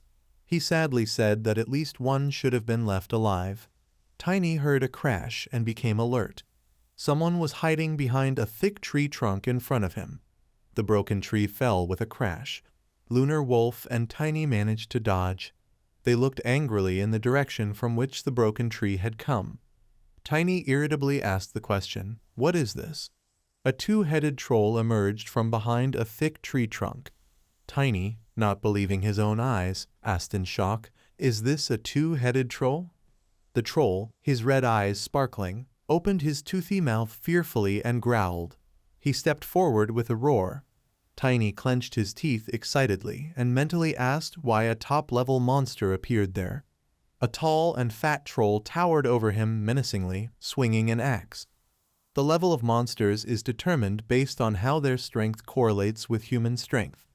If the monster is level 5, then it corresponds to a 5th circle mage or a superior level mana user who can handle it. Tiny mentally asked in bewilderment why a level 5 monster came after him. The evil troll growled and swung his axe. After some time, Tiny fearfully pressed himself against the back of Lunar Wolf, who was running away from the blow. The axe was rapidly approaching them. The monster tamer angrily ordered the troll to kill him. Tiny looked around excitedly to see who said it. The monster tamer held a magical staff in his hands, with which he controlled the troll. They were connected by a magical red aura.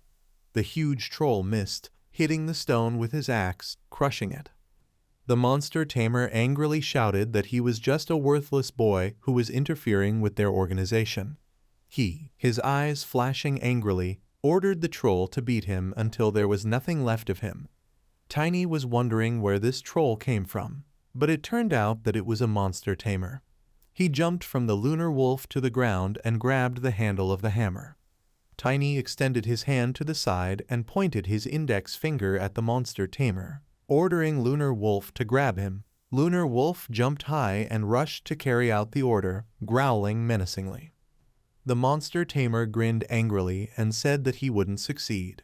He swung his magical staff, creating red energy waves around him. The troll crossed his arms in front of him, demonstrating his strength and muscles, and let out a menacing roar. He, his eyes flashing angrily, swung his axe. The troll cut down many thick trees at the same time. Tiny barely had time to fall to the ground to escape. Thick trunks began to fall with a roar. Tiny looked at the stumps in front of him in shock and cursed. Looking sideways, he realized that the troll was furious. Tiny squatted between his legs and thought hard. The troll noticed him and hit him with an axe, but Tiny deftly dodged, crawled forward, and said that this was already pissing him off. Strength and regeneration are annoying abilities that are enough to turn a troll into a level 5 monster. Tiny quickly ran forward, dodging blows, and thought that the monster's rage had a limit. He needs to be patient a little and pick the moment. The troll took a deep breath through his nose, then, with a menacing cry, exhaled stinking air through his mouth. Tiny looked over his shoulder and realized that it was poisonous smoke. He glowed brightly with blue light and decided to use mana. But Tiny could not stay on his feet and fell to the ground with a sigh. The troll approached him and swung his axe over his head. Tiny was frightened and wondering what to do. He looked over his shoulder and realized there was no way to dodge. Tiny closed his eyes and activated his spiritual power. He swung the hammer around himself and sent a blue stream of energy towards the troll. He lost his balance and sat down on the ground with a crash. Tiny jumped high, holding the glowing hammer above his head. He landed on top of the troll and slammed his hammer down, using a large amount of mana. He screamed in pain and looked at his bloody hand. Tiny quickly jumped down. He climbed onto a thick tree branch and happily noted that the force of the blow had become more powerful. He added that it was amazing. A moment later, a furious troll stood in front of him and looked with red eyes. It glowed brightly with a red aura. Tiny looked at him with confusion. He asked himself in shock, is he already recovering? The hole in his hand glowed and closed. Tiny quickly jumped down. The troll pursued him, sending a stream of red mana. Tiny jumped from one tree to another with a sigh. Standing with his feet on a branch, he swung his hammer. He hit the troll using mana. He screamed. The monster tamer watched the battle from afar, hiding behind a tree in the forest. Where the battle was going on, the night sky was brightly illuminated with two colors, red and blue. The monster tamer gritted his teeth angrily and mentally asked, "How long will this idiot run away? The end will come for him as soon as the troll catches up with him." The monster cut down the tree in one fell swoop. Tiny barely had time to jump back. He rested his back against the rock and realized with despair that it was a dead end. A dark two-headed shadow was approaching him. Tiny got up from his knees, mentally cursed, and began to think intensely. The troll growled fearfully and raised his axe. In an instant, his muzzle stretched out in surprise, and he asked what? The monster tamer excitedly commanded him to stop. He asked irritably, "Has the rage mode already subsided?" Tiny grinned maliciously and suggested that the troll had reached his limit. Constant regeneration is very exhausting. The monster tamer looked out from behind the tree and asked, dumbfounded, "What?" So what was he trying to achieve? At this time, the lunar wolf attacked him, grabbing his cloak with his teeth.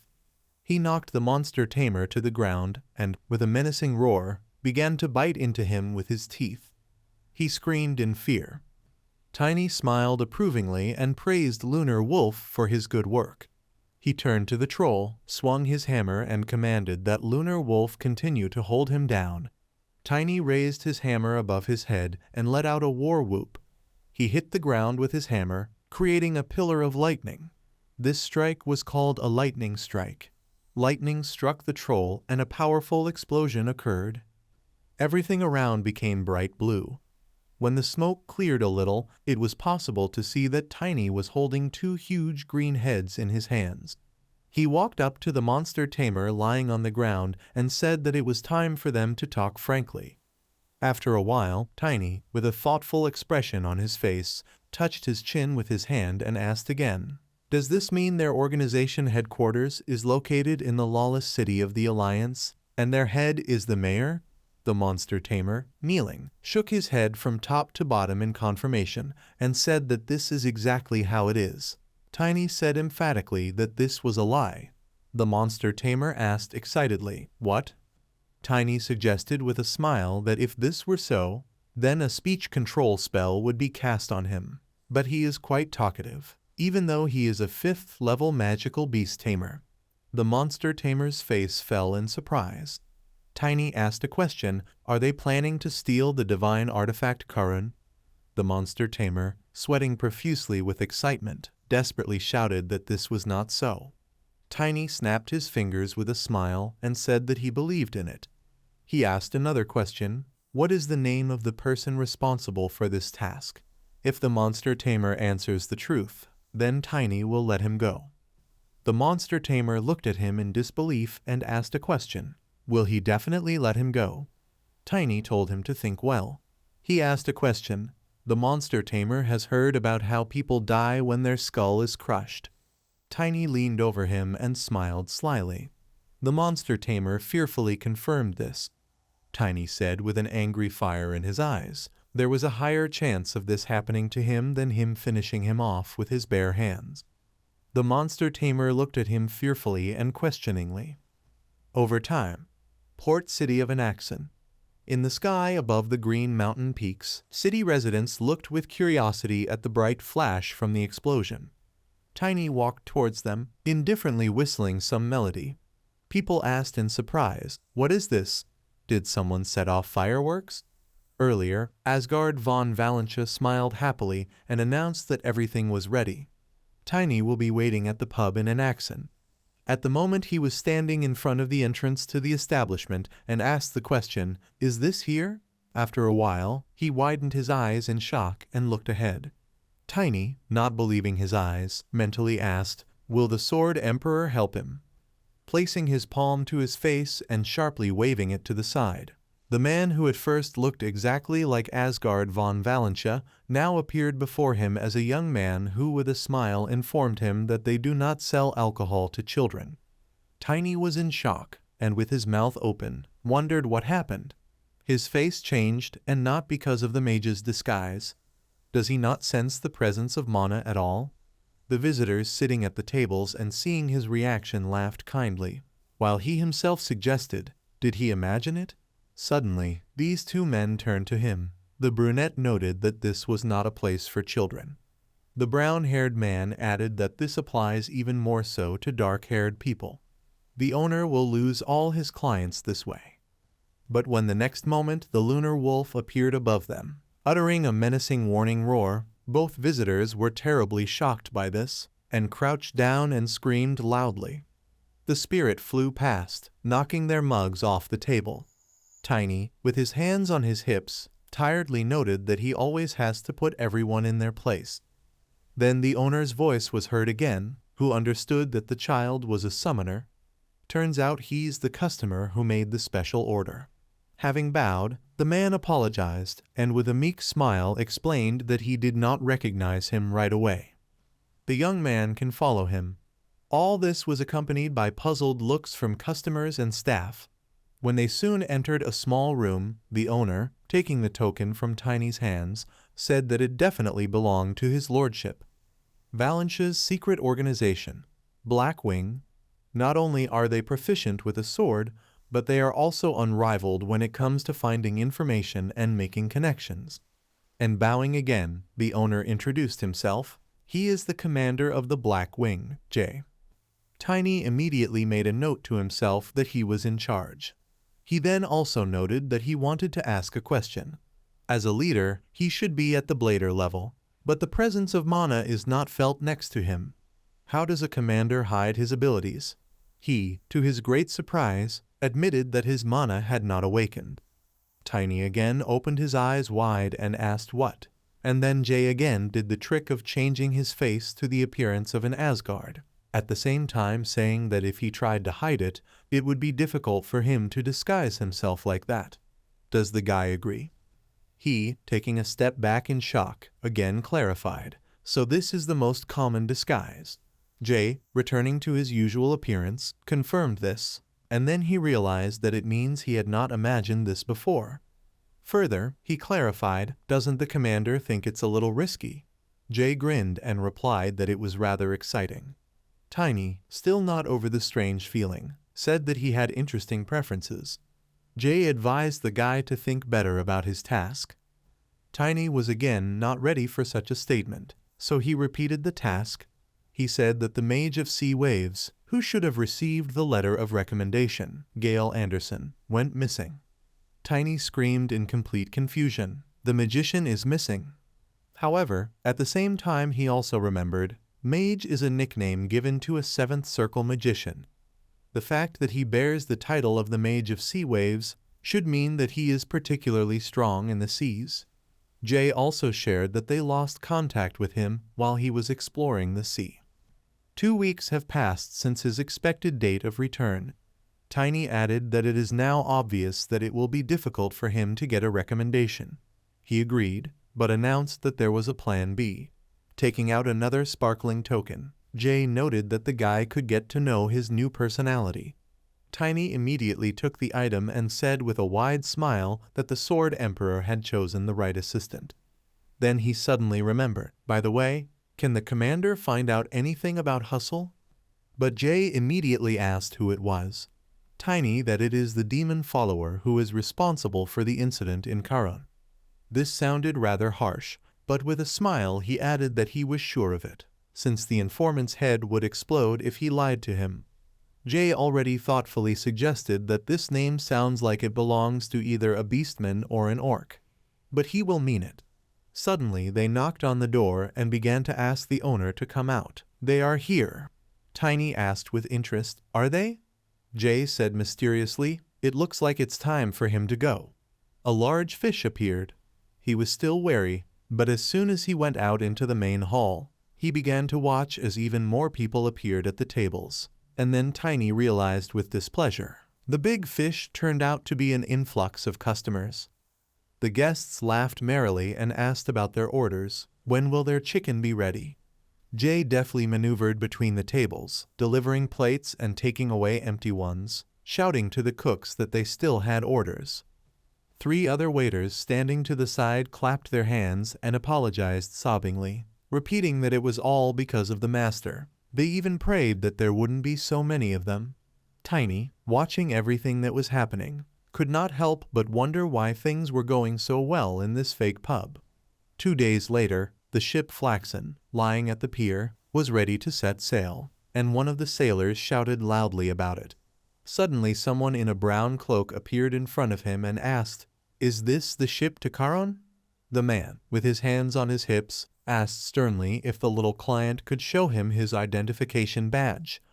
Then Tiny, who was that same mysterious stranger, took out a sparkling object from his inner pocket, which immediately created a hologram of the coat of arms in the air, which is why the sailor fearfully clarified, "Is he an aristocrat?" He really asks you to forgive him for his discourtesy. But at the same time, the man also wondered why he was unaccompanied. However, Tiny overcomes his doubts by answering that everything is in order. He is just a former aristocrat. Then the sailor let him onto the ship, bowing and wishing him a good journey. He, going on board, remembered how Jay had earlier told him that there exists a noble family called Moors. It's a family that disappeared 40 years ago after being framed as devil worshippers. Black hair and eyes are direct characteristics of their direct descendants. They had no descendants, so they didn't go through the reinstatement process. From this point on, he'll become the son of runaway Moor's heir and his elf wife. With a sigh of relief, Tiny asked himself, is he an elf now? Even though he is a summoner, this is a bit overkill. Suddenly, he smelled something and wondered why he felt mana coming from the ship. The smell intensified, and he assumed it was the energy of evil, and not from 1 or 2 people. What are they planning?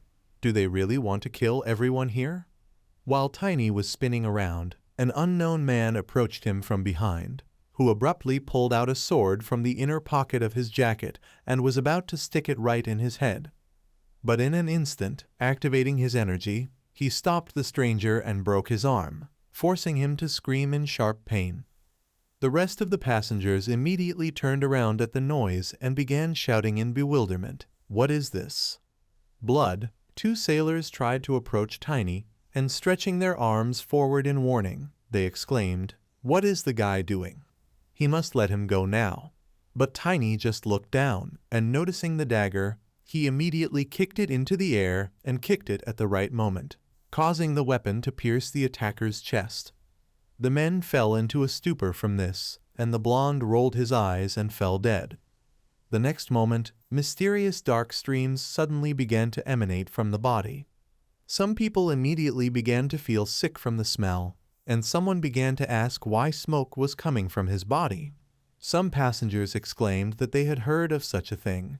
"This is rotten smoke. He's a demon follower." Having heard this, one of the sailors approached Tiny and, extending his hand, thanked him for the fact that the guy got rid of the demon that was hiding in succession. But they will need to settle some things officially. The guy should follow him. However, Tiny, sharply grabbing his hand, smiled contemptuously and repeated, "Officially." Like that. Then he jerked the man's limb and, with all his might, knocked him to the floor, forcing him to collide with his colleague. Then Tiny continued to throw the sailors from side to side, knocking down the rest of the people, like pins in a bowling alley, while he counted, first, second, third. The passengers, unable to bear such a bloody spectacle, rushed away screaming, "This child is a murderer." But when one of them stopped and turned back, he asked the rest of the people to do the same, explaining that the incredible had happened. They were all followers of the demon. The unfortunate victims also emitted a poisonous odor. Finally, Tiny completed his reprisal, and turning to the side, he saw the captain coming down the stairs towards him. Frowning his eyebrows, he shouted in displeasure, "What's going on here?" Looking at the smelly corpses, the man did not understand how this was possible. But as soon as he saw Tiny, he immediately bowed his head and asked to accept his deepest apologies for having to face such difficulties. It seems that his subordinates were bewitched by a demon. He is very grateful for the assistance. Grinning in response, Tiny sarcastically noted what an amazing captain. He's a good actor. The man tensed, and he, taking out a hammer, attacked him too, forcing him to break the floor and fall into the hold.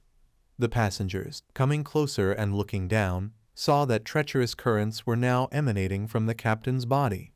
Soon, upon arrival at the Karun Palace, he was introduced to King Emerd van Karun, and the servant said that all members of the ship's crew were in charge of the port of Flaxen for the past 5 years. 5 of the sailors were low-class demonic soldiers, and 2 navigators were expert class, and the captain was a blader class demonic soldier. Emerd clarified with surprise, blader class. Hundreds of alive people and thousands of corpses must have been offered to the devil. Tiny explained that the devil served by the devil worshippers are high-level demons who penetrate the dimensional wall to spread their authority. The offerings are rituals that strengthen the devil worshippers and at the same time, really a great power to the demons. They are like a parasite for humankind. Emerd van Karun admitted. Since he hadn't seen them for 30 years, he was too relaxed. He is very grateful to the beast tamer having the blood of elves, which prevented large sacrifices. He also heard that a follower had identified his spirit. Can he look at it? The servant turned to Emerd in fear, warning that even though he was an elf, it was very dangerous. Tiny, without listening to anyone, immediately summoned the lunar wolf and noted with a smile that if the king wishes, then he would only be happy to show it. Emerd van Karun was really impressed, despite his noble spirit exclaiming that it was great. Now, having seen it with his own eyes, he finally believed the guy. Afterwards, he also turned to his servant and knight, explaining that he would like to talk to this young man. They must wait outside. The men were indignant at such an order, and Tiny himself was no less puzzled, asking the question, private conversation with an outsider like him. What's going here? The knight did not give up, asking Emerd van Karun to cancel his order. How can he allow this to a stranger? However, he confidently explained that it would not take much time. At last the men gave in, and closing the door, the servant noted as the king wished. When they were left alone, Emerd said with all respect that the young hero should not worry about being heard. He lied about being a quarter elf, didn't he?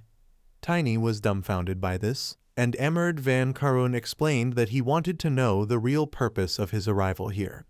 He clenched his fists with dissatisfaction and thought, where did he go wrong? Emerd, as if he had heard this, carefully explained that having been in this position for so long, he had heard a variety of stories. For example, that elf blood cannot flow in a person with black hair. But the guy shouldn't worry, only members of royal families know about this. Tiny was ashamed and bowed his head and apologized for lying. He came here to hunt down the demon's followers. Emerd van Karun was horrified to hear this, and he continued that he must prevent the theft of the divine artifact and trouble in Karun. Emerd, thanks to his powers of observation, suggested that for the guy this kingdom is like a home, apparently. This actually made Tiny flinch in place and immediately wonder how the king knew this. He again explained that Karun has a neutral position. It is in the kingdom's alliance. They find it difficult to trust someone from another kingdom that is in conflict with the alliance. The guy may have good intentions, but he was hiding his identity, right?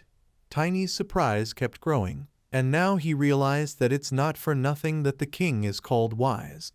Emerd van Karun finally announced that it seems to him that he can trust the young hero. After all, he calls with a pure soul. Tiny exhaled with relief, and thought to himself that even a wise king could not protect himself from stereotypes. Since summoners control spirits who are the embodiment of magic, they naturally become enemies of demon followers, which is why the stereotype about the purity of their souls appeared. In a past life, everyone thought the same. He's even a little ashamed. Finally, clearing his throat, He asked if he could ask the king for a favor. Emerd readily clarified what service he was interested in. Then Tiny asked to be appointed guardian of the divine artifact. He will try his best to sort out the problem in Karan. After pausing to consider such bold words, Emerd van Karan agreed, answering that he approved of such a request and believed that the young hero would be able to catch the demon's followers. Soon a servant appeared on the red carpet, carrying in his arms a red velvet pillow on which was a sword and a shiny badge. Rising from his throne and going down, Emerd admitted that he was not a follower of empty rituals and ceremony, so they would omit it.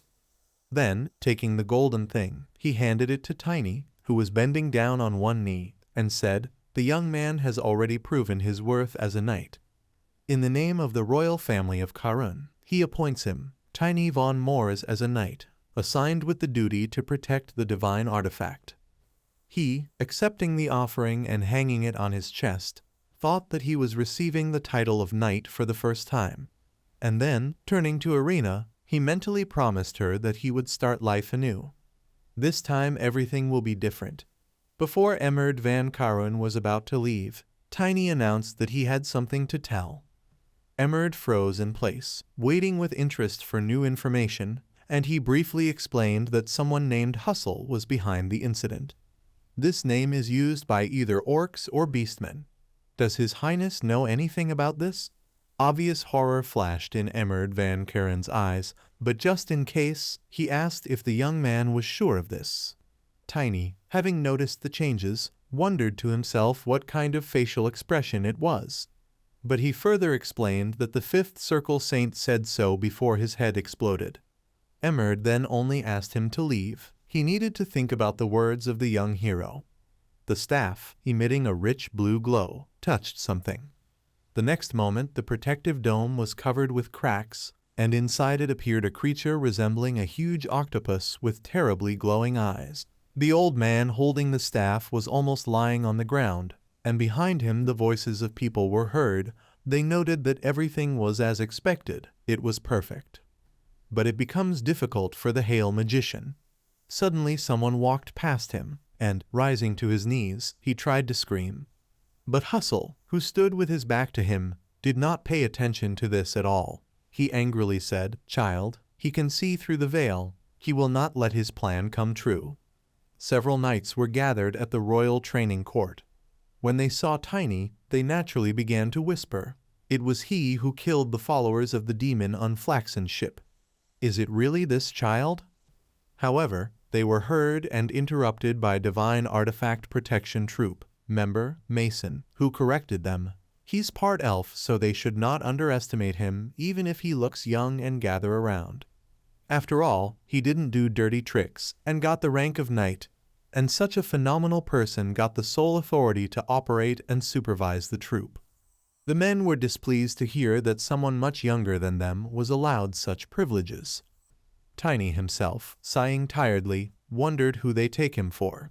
Earlier he asked Emerd van Karan if he could just appoint him. What if someone in the palace objects? However, he calmed him down, explaining that the guy need not worry. For hundreds of years Orthus's protection was done by Karan's army, not the divine artifact. Tiny also remembered that the divine artifact is now a simple symbol, and being the protector of this is a rather boring job. In simple terms, their squad consists of losers who have no chance to become stronger. Even if there had been no external confrontation, most likely there would have been a massacre inside. Then, turning to Mason, Tiny casually called him sir. Hearing this, he immediately asked again displeasedly, what did he call him? But then, Mason rather coldly announced, the boy should listen to him carefully. He doesn't care about the exclusive right he received and the like. The only thing that matters to them is the seniority system. But the next moment a lunar wolf appeared, which, baring its teeth, intimidated the knights. They immediately stepped back, and Tiny calmly explained that he doesn't know what they have with seniority, but who has the advantage is immediately clear. He is looking for demon followers and can use this as an excuse. Then, flashing his blue eyes, he turned to the man, hintingly asking, are they, by any chance, They immediately began screaming in horror that this was not true at all. Then Tiny smiled at them and snapped his fingers, suggesting that in this case they should try to serve them properly, okay? The knights immediately saluted, but at the same time he still could not understand. This strange reaction of the king interested him. Is it possible that he knows Hustle?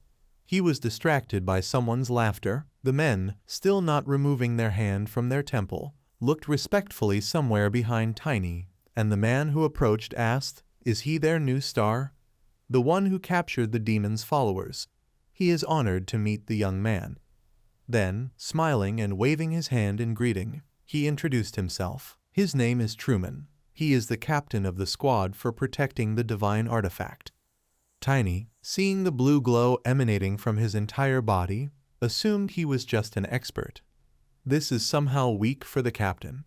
Truman shared that he heard that the guy voluntarily wanted to join their squad. Is he interested in a divine artifact? He perked up when he heard this and with a sly grin replied, "What if so?" At the same time, he wondered if this old man was really connected with the impending misfortune in Karun. Truman, to his surprise, noted that he had guessed about this. And if this is the case, then the guy came to the right place.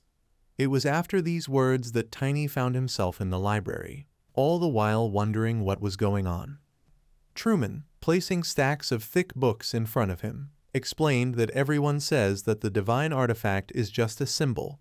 Holy power has only one purpose, and that is to drive away evil creatures.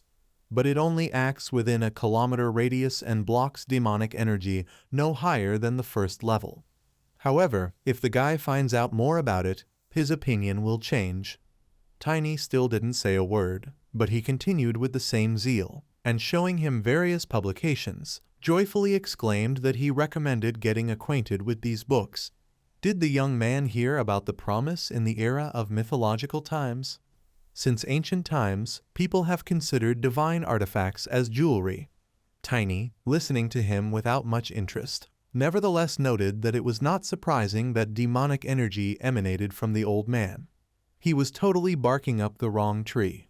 Thus, several hours passed, and when Tiny could barely keep himself from falling asleep, and his head almost touched the table, Truman finally read to the end. They are created by gods, even evil hands, and those who are under their influence. With these words, he slammed the book and announced, "They say, it is better to learn by doing." Tiny barely looked up at him and clarified what. But Truman stood up and motioned for him to come with him, only saying that the guy just needed to follow him.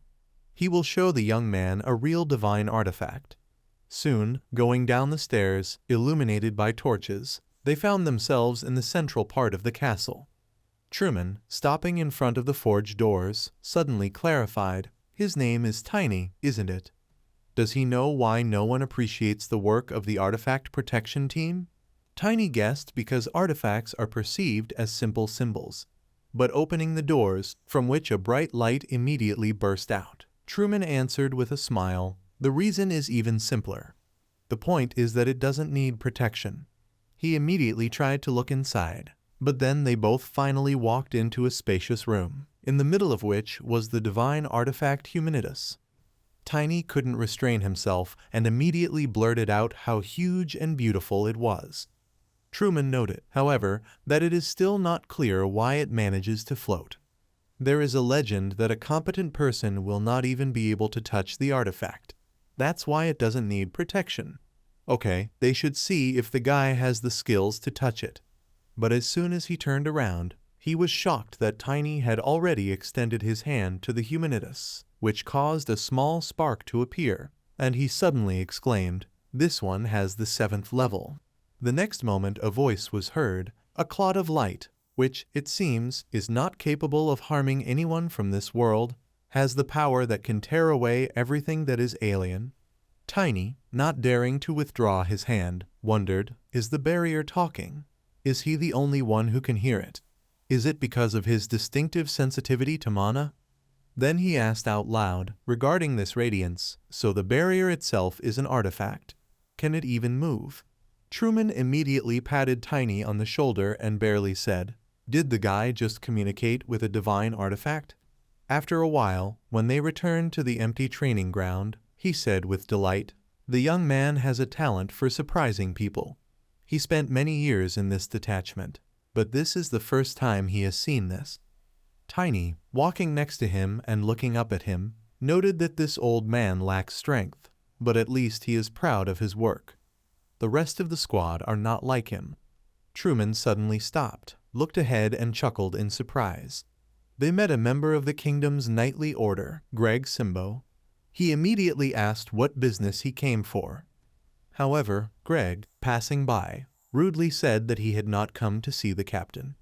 But, approaching Tiny, he asked with complete hatred, "Is he the so-called holy half-elf?"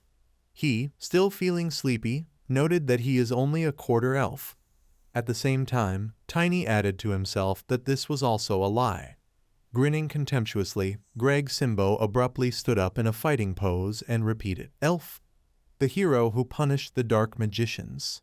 How dare he lie in the royal palace?" And then, rushing to the attack, he shouted that he would immediately reveal his true identity. Tiny, remaining calm at first, just exhaled and said in a bored tone, "Of course, they can't just go ahead and believe him." Then he jumped sharply to the side, grabbed Greg by the arm and threw him over himself, knocking him over onto the stone tiles. Breathing heavily, Greg Simbo continued to be indignant through the pain. He is a stupid little boy. But Tiny, on the contrary, smiling and looking at him with an almost mad look, noted that apparently the knight was still able to speak. So far he feels good. After that, he grabbed Greg by the hand again and began to hit the ground, throwing him from side to side. While screaming in pain, he finally shouted that he recognized him.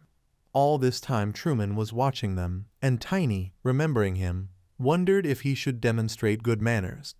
Then, bowing to Greg Simbo, who, however, was already lying unconscious, he said that he had learned a lot from him. Truman, taken aback by this, only asked what it was. The whole scene that unfolded on the training ground was watched by someone from above, a man who noted with a grin that they had a rather interesting boy. Soon the knights came to the site and were quite warlike. The first of them, coming forward and threatening Tiny with a weapon, announced that his name is Robert Dumble from the Imperial Knights Order. Are the rumors that the boy have defeated Greg true? Now they will check what the child is capable of. But he did not even let Robert finish, and knocked him out with one blow. He was followed by Tannen Royer and Edgar Albert, whom Tiny also easily defeated with just one hit each. Then a fourth daredevil appeared, who also, armed with a sharp sword, introduced himself. His name is Randolph Granchus. He is commander over the Imperial Knights Order, and he wants to test the abilities of this young man. With these words, he rushed to attack, but when their weapons touched, Tiny, thanks to his hammer, threw Randolph back. Coming closer, he admitted that the commander is at least a little more useful than the others. He did him a favor, so it's time for Randolph Granchus return it. Does he know anyone named Hustle?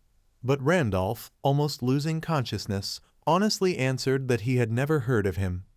Tiny realized that after interviewing a lot of people, he still couldn't find the answer, and therefore, on the verge of despair, he said, "No one here knows about him at all?" Suddenly someone's loud laughter was heard. The man, coming closer, said, "This cannot be," as the young man mercilessly dealt with the commander. Tiny, raising his wary gaze, asked who else he was. At the same time, looking at the stranger, he also made a note to himself that he had a higher level, or the initial level of the applicant. The man apologized, and then, smiling broadly and waving his hand, introduced himself as Liam von Peterson, the Grandmaster of the Imperial Knights. This made an impression on Tiny, and he immediately became frightened, bowed and apologized for his rudeness. But Liam hastened to calm him down, explaining that the young man should not be so polite. An old man like him is just happy to see such a talented young man. Would he consider such an old man skilled enough to fight him? Tiny was surprised by this turn of events, and Liam von Peterson, throwing back the empty scabbard and extending his sword in his direction, announced that the prize for the guy amusing him would be useful information about Hustle. It would be enough. Tiny was shocked. but still squeezing the hammer handle tighter. He thought, did a person with the level of an applicant and useful information come to him? Liam, seeing that he was also preparing for battle, dusted off his armor and noted that he did not know whether the guy could cope with his level or whether it would be better for him to be more determined. But Tiny, on the contrary, smiled contentedly and activated his mana, only noting that he would have to be a complete idiot to refuse such a thing. Then, jumping up and abruptly starting the battle, he added, well, in that case, he will do everything with joy. Having covered a sufficient distance between them, Tiny delivered a strong first blow, forcing Liam von Petersen to bend his knees and even push through the ground. He also noted that if the Grandmaster underestimates him, then big problems await him. At the same time, he felt changes in the hammer and assumed that it had become lighter. Then, finding himself behind Liam, Tiny tried to trip him, but was almost immediately surprised to see that nothing happened, and the place of impact only hardened. Then he suggested, is this an attribute of the stone? Liam von Petersen laughed again, turned over his shoulder, and noted with a smile that the guy was here. He jumped back sharply, and while preparing for the next blow, he kept trying to understand how he did it. Is this a challenger-level defensive technique? He is strong and stable. Such a knight is ideal for battle. Liam, radiating a bright light, announced that he took back his words that this guy could not cope with his level. After that, he rushed forward, and Tiny barely had time to respond to the attack. Liam von Petersen, moving closer to his face while their weapons clashed, angrily remarked, they will have fun.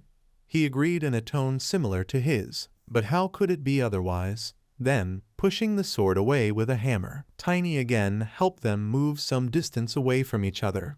But at the same time he replied that this man's technique was impeccable. All he lacks is experience and level. His name is Liam, right? Afterwards, he was now the initiator of the continuation of the battle, and at the same time he remembered that he should shift his center of gravity and attack with all his might. This is a pretty well-known fact. Tiny launched a series of attacks, but Liam von Petersen, having stopped them all, grinned and admitted that the guy cannot be called a genius. He is a monster. Monster. He, without ceasing to swing the hammer, thanked him for such a compliment.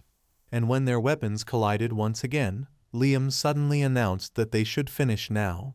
With these words, he stamped his foot so hard that Tiny almost lost his balance from the resulting shaking. At the same time, the blade of the sword approached him, but he still managed to react in time and cover himself with ground. But the shock wave was stronger, and he was thrown back. Liam von Petersen, heading towards him and holding a weapon in his hands, from which strong energy emanated, asked if the guy would mind. It's too much for them to fight anymore.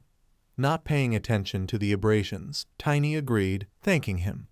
Also wiping sweat from his forehead, Liam replied that in the end he was even surprised. He is also grateful to the young man.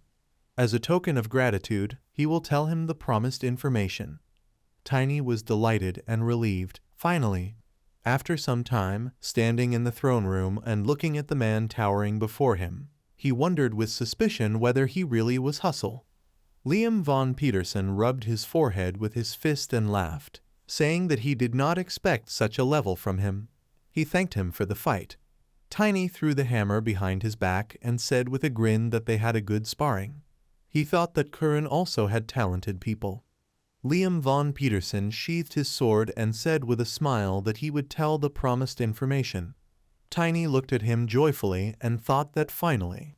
Liam von Petersen began to explain that there is a man named Littman. He added that although he was a member of the kingdom's knightly order, he took orders only from His Majesty. Tiny put his hand on his chin in confusion and asked again, Littman. He asked the question, is this not Hustle? Liam von Petersen hung his head down and said that little is known about his work, but he was sure that he travels to different places, so he can know Hustle. Tiny dropped his hand to his chest in shock. Liam von Petersen continued to say that he thought he would get an appointment. Suddenly he fell silent, looking in surprise in the direction where strange sounds were heard. Tiny turned his head back warily. Mason opened the doors and turned to Tiny. He ran up to them, leaning on his knees and trying to even out his breathing.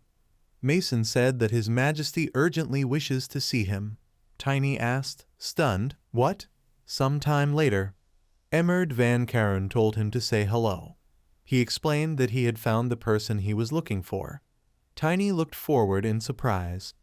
Emmerd Van Karen explained, pointing to the side, that he was very familiar with the East Coast. His name was Littman. Littman smiled. Tiny asked the question in his head in horror. "Did you find it?" Did he ask to look for him? He remembered with displeasure Liam von Peterson's words that there was a man named Littman. Tiny took a step back, noticing how Littman was approaching him. He thought that Liam von Peterson was talking about him. Littman said that he was glad to meet. He leaned over with a smile and said he knows that he is a hero who killed the demon's followers. He asked the question, why did he need it? Tiny scratched his head in confusion and laughed. He said that it was an honor to meet him. Tiny cursed mentally. Emmerd Van Karen thoughtfully put his hand on his beard and quietly asked the question, why is he looking at him like that? Tiny began to squeeze his palms with horror and irritation and thought that if he wanted him to play along, then he should have hinted in advance. Littman called his name questioningly, Tiny. Tiny jumped back in fear and excitement, starting to get very worried. He began to stutter badly. Tiny raised his hand up and said awkwardly that it was because of his appearance. He put his hand to his chest and added with a nervous smile, he thought he might be from the East Coast. Tiny continued to say that His Majesty inquired about his wish. He replied that he would like to visit this place. He didn't expect Emmerd Van Karen to arrange everything so quickly. Littman smiled benevolently, nodding his head. He said that His Majesty does not hesitate when it comes to reward. Tiny nervously turned his head to the side and exhaled with relief. Littman began to say that every time he found a new path, he was generously rewarded. Emmerd Van Karen laughed sharply and called Tiny by name. Littman turned his head, looking bored. Emmerd Van Karen told him not to go east immediately. He advised that he first fulfill his promise regarding the demon's followers. Tiny put his hand to his chest and humbly replied that of course. Suddenly, he asked a question in his mind, puzzled. Why did he suddenly mention them? Tiny widened his eyes with a guess. He looked at Littman's back and mentally concluded, really. His eyes lit up with blue mana. He began to analyze Littman, but did not notice anything strange. Tiny lowered his head down, exhaling, and thought that he was okay. He mentally concluded that this was logical, because Lunar Wolf would rebel if he turned out to be a follower of the demon. Suddenly, the Lunar Wolf in his head began to bark loudly. Tiny opened his eyes in shock. He looked forward thoughtfully, continuing to analyze the space. He looked at Littman again and noticed a red aura above his head among the blue mana. Tiny mentally asked the question, is this a form made of mana? He said that this is both an animal and a man. Next to Littman's body was a large red shell showing another body. Tiny asked the question, is he a single whole? He remembered the words of Jay, who suggested that this name belonged to either an orc or a beastman. Littman suddenly turned in his direction, holding out his hand, and said what a confident answer. He added that he is very reliable. Emmerd Van Karen approached him and said that he was very proud to destroy the demon's followers. Littman froze in place, puzzled, turning his head in fear. He asked the question, what was he getting at? Tiny clenched his fist and looked thoughtfully at Littman's back. Littman at this time exclaimed that he had to leave tomorrow in search of Gale. Emmerd Van Karen ordered him to cancel. He frowned and added that dealing with the looming threat was a priority. He asked the question, does he agree? Emmerd Van Karen continued to say that now the most capable person he could entrust this to was him. Littman opened his mouth in shock, beginning to worry. He lowered his head and exhaled quietly. Littman the next moment pressed his palm to his forehead and said that he understood them. He admitted that he was worried about Gale. He bowed and humbly said that he would follow his orders. Tiny clenched his fists warily and thought that the energy of evil was not leaving him, but it was obvious to him.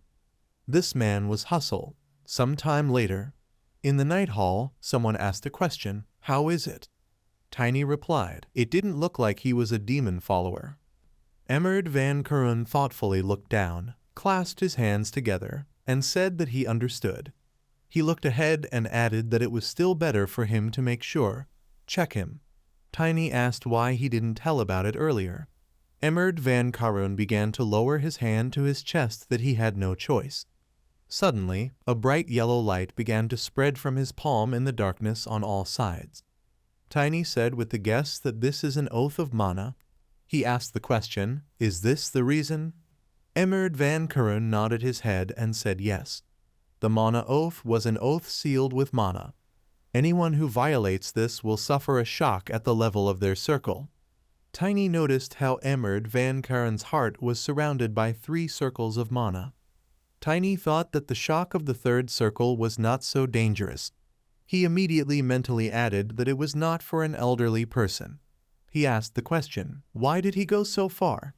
Emerd Van Kuren made a sound of surprise. Tiny began to reason that Littman had been faithful to him for many years. He added that this was only the 2nd time they had met. Emerd Van Kuren nervously stroked his beard. Tiny added that anyway. Emerd Van Kuren said that he comes from the Kuren family. He went on to explain that as relatives age, they develop a strange ability to foresee the future. Tiny asked in surprise what? Emerd Van Kuren began to tell. He had a dream that the sacred artifact would disappear and the monster would destroy the capital. He's seen this many times. Emerd Van Kuren said with a frown. Then he came and said that the artifact would disappear. Tiny froze in place, stunned. Emerd Van Kuren squeezed the chair with his palm and said that it would be better if this was a stupid old man's dream. He added that if there is a chance to prevent trouble, the eternal vassal doubted, he would only be happy. Suddenly Tiny felt the lunar wolf bark demandingly inside him. Tiny looked down in shock. Suddenly he turned back and angrily asked the question, what? He mentally thought Hustle. He added that he had just left the castle. Hustle, meanwhile, covered himself with a black cloak and walked out of the gate. Some time later, Tiny was sitting on a lunar wolf, quickly running out of the city. He clenched his tense teeth and thought that lunar wolf also did not sense the demonic energy. He thinks the real Hustle was someone else. He asked the question, introducing Hustle, but why did he up and run? Tiny angrily said that the answer is obvious. He added that he needed to get evidence. Some time later, next to the pier there was a huge wooden ship, onto which people carried boxes. One of the men ordered the others to be quiet. He asked the question, why do they think they work at night? Suddenly Hustle began to approach them from behind. All the men looked at each other in surprise. One of them put his sword forward and angrily asked the question, who is it? Hustle took off his hood with a sharp movement and looked at them carefully. The men asked a question, Hustle? One of them asked the question, why is he already here? They said they were expecting him tomorrow. Hustle began to take off his cloak and replied that something had gone wrong. He threw it aside on the boxes and added that the king ordered to stay with that boy. The man was surprised and asked him a question. What? One of them said that he had just recently arrived to them.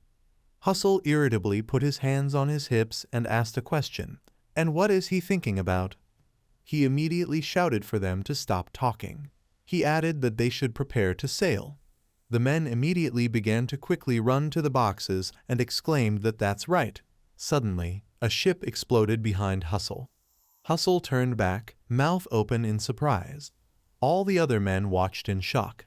The ship burst into flames and began to sink into the sea. Tiny stood on board the sinking ship. With a grin, he asked the question, what are they doing here in the middle of the night? He called them the minions of the demon. Tiny jumped up from the ship. The men, meanwhile, began screaming that they were being attacked. They added in fear that someone was on the ship. Tiny at this time landed down with great speed, hitting the ground with a hammer. All the men standing nearby began to fly up and scream in pain. Hustle looked at this in shock and fear. The man next to him asked a question. Did he take it belong or in a second? Tiny asked the question, putting the hammer on his shoulders. No one wants to give up? The man clenched his teeth angrily. Another one exclaimed in fear that he was a monster. Tiny called them pathetic nobodies. Hustle dissatisfiedly suggested that he may be called a saint, but he is only at the expert level.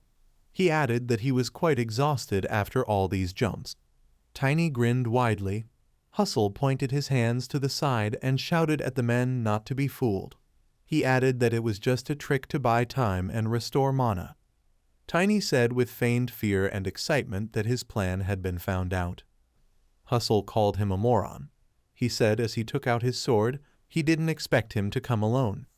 Hustle began to quickly run forward, holding out his sword, and shouted that this was a great chance to get rid of him. Tiny swung his hammer and, agreeing, shouted back at him to try it. With a sharp movement, he parried the blow of the Hustle sword with his hammer. Hustle at this time reached out with his other hand for another sword. He swung his sword with a sharp movement so as to wound Tiny in the side. Suddenly he looked ahead with confusion. Hustle asked in shock, did he stop the sword? Tiny stopped the blade of the sword with a hand glowing with mana. With his other hand, he began to swing the hammer and shouted for it to start working already. Hustle's hands began to shake from tension. Tiny contacted Lunar Wolf. Lunar Wolf appeared behind Hustle and began to quickly run towards him. Hustle looked back in panic. Lunar Wolf scratched his back and continued running. He suddenly braked sideways and growled loudly. Hustle said with hatred that he was a freak. He asked the question, how dare he hurt him? Hustle looked at Tiny and said that he would tear him into small pieces. He began to gradually move the blade of the sword away from Tiny's body and said if he could forcibly cancel the call. Hustle suddenly started running towards the Lunar Wolf and shouted that even a summoner like him would be surprised. Tiny cursed angrily, taking a few steps forward. Pushing off from the ground, he jumped high. Hustle, meanwhile, began swinging two swords at the Lunar Wolf. He shouted that he would get rid of him first. Hustle added, putting his swords forward, that he would then kill his master too. He hit Lunar Wolf on the back several times. Lunar Wolf began to growl furiously. Tiny called Lunar Wolf with fear and undisguised excitement. Some time later, Lunar Wolf began to walk quickly. He quickly ran up to Tiny.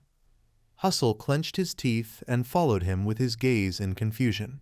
He turned around and thought it was strange. He mentally added that he had done a lot of damage. Hustle asked how he kept the draft repealed. He continued to look forward tensely and thought that this Tiny. He looked angrily at him and the Lunar Wolf, which was blue mana. Hustle mentally asked the question, did he only protect the target's attack area to reduce mana consumption? He brought his swords forward to attack and told him that he was funny. He added that he should have died. Meanwhile, Hustle's assistants appeared in front of Tiny, waving their swords, and shouted that they were attacking.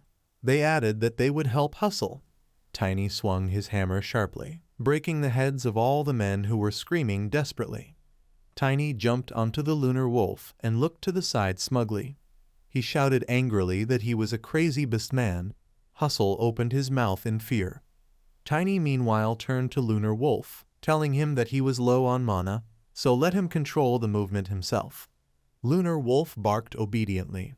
Hustle, meanwhile, assumed that the king told him about him. Tiny looked at him in surprise.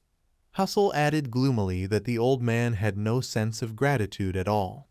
Tiny pursed his lips in displeasure and looked at him from under his brows. He remembered how in the castle he asked a dissatisfied question, has Hustle left the castle? Emerd Van Kuren said that he is a man with countless stories. He added, looking down, that beastmans usually inherit the skills of local animals.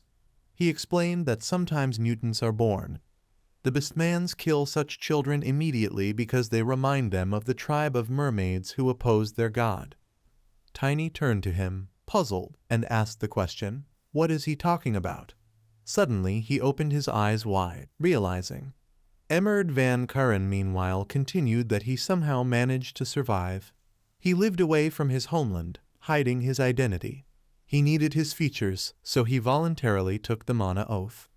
Emerd van Karen suddenly started coughing, covering his mouth with his hand. He added that he kept his identity secret. Hustle began to walk towards the sea and asked the question, did he tell him anything else about him? He entered the part of the sand where the waves hit. Suddenly, water patterns began to develop next to his body, which gradually entwined his body. Tiny remembered how blood began to flow from Emerd van Karen's mouth. He added that if it turns out that he is an enemy, then he should not even think about fighting him near the sea. Tiny began to smile with undisguised excitement. Hustle's swords glowed red, with water patterns still swirling around him. Emerd van Karen said that he is a killer whale. Hustle crossed his two swords threateningly and looked forward angrily. A barely noticeable killer whale appeared behind him. Hustle got down on one knee, swung his sword downwards, and sent a stream of water towards them. Lunar Wolf and Tiny froze in place for a moment, looking at this. Lunar Wolf ran, saving them both from the wave. Tiny sighed and tried to keep himself from falling. Hustle swung his sword in front of him, sending a second stream of water towards them, and wished for them to die. The wave glowed with a pink aura. The pink glow coalesced into a circle, creating a large ball of water that moved towards the shocked Tiny. He looked at it dumbfounded and realized that the water had strengthened the Hustle's spiritual weapon. A powerful stream of water hid Tiny from view. Hustle grinned maliciously and asked the question, "Is that all?" He said in disappointment that he was very bored. Hustle saw a blue glow out of his peripheral vision. He looked in that direction and saw Tiny riding a lunar wolf. They escaped the water flow safely. Tiny raised a hammer over his head, from which white flashes of lightning flew off, and said that it would be better for Hustle to die in his place. Hustle crossed his swords in front of him and held off this attack. He thought excitedly that this guy had an extraordinary recovery speed. Tiny sent out a large burst of mana, trying to break through his block. Hustle put his mana into his swords for protection and realized that it would be difficult for him. If the battle drags on, the support squad will arrive in time. Tiny threw him aside with a scream. Hustle splashed into the water. Tiny asked in surprise, "Is he running away?" There was a splash of water and Hustle disappeared. Tiny angrily gritted his teeth and clenched his fist, saying that he was a scoundrel. Suddenly a shadow grew above him, and Tiny looked up in shock. Hustle said that he is definitely an unusual boy. A huge wave towered over Tiny. Through the thickness of the water one could see a monster killer whale, who said that he would deal with it later. Hustle, in human form, dived under the water and swam out to the open sea. Tiny clenched his fist in frustration and said that it was a curse. He can't chase him across the water. Lunar Wolf, as if confirming his words, barked angrily. Tiny looked into his eyes, dumbfounded, and saw the Lunar Wolf running through the air over the fields and forests. Tiny asked in surprise, "Is this walking on air? Did he just show him his special ability?" Lunar Wolf shook his head and barked in confirmation. Tiny asked in surprise, "If he helps him, will Lunar Wolf be able to use it?" He chuckled thoughtfully. Tiny apologized nervously and said that he was not yet ready to figure out how to do this. He made it clear that they would try this another time. Lunar Wolf sadly lowered his ears and whined. Tiny remembered the words of Hustle, who said that he would deal with him later. He repeated these words and, looking thoughtfully into the sea, asked the question, "What exactly is he planning?" After some time, Hustle looked into the dark cave. With his bare feet, he took a few steps forward and joyfully said that everything was fine, as he thought. Looking at the sorcerer, he said that Hale lived up to expectations. Hale angrily barked at him to shut his mouth. He said Littman was a scumbag. Littman squatted down in front of him and said that it was rude, because he was helping him. Although you can't tell it from him, he worries about him. Littman opened the bag, took out bread and said that if he did not eat, he would lose consciousness. He looked at Hale and asked the question, "What will they do with this monster?"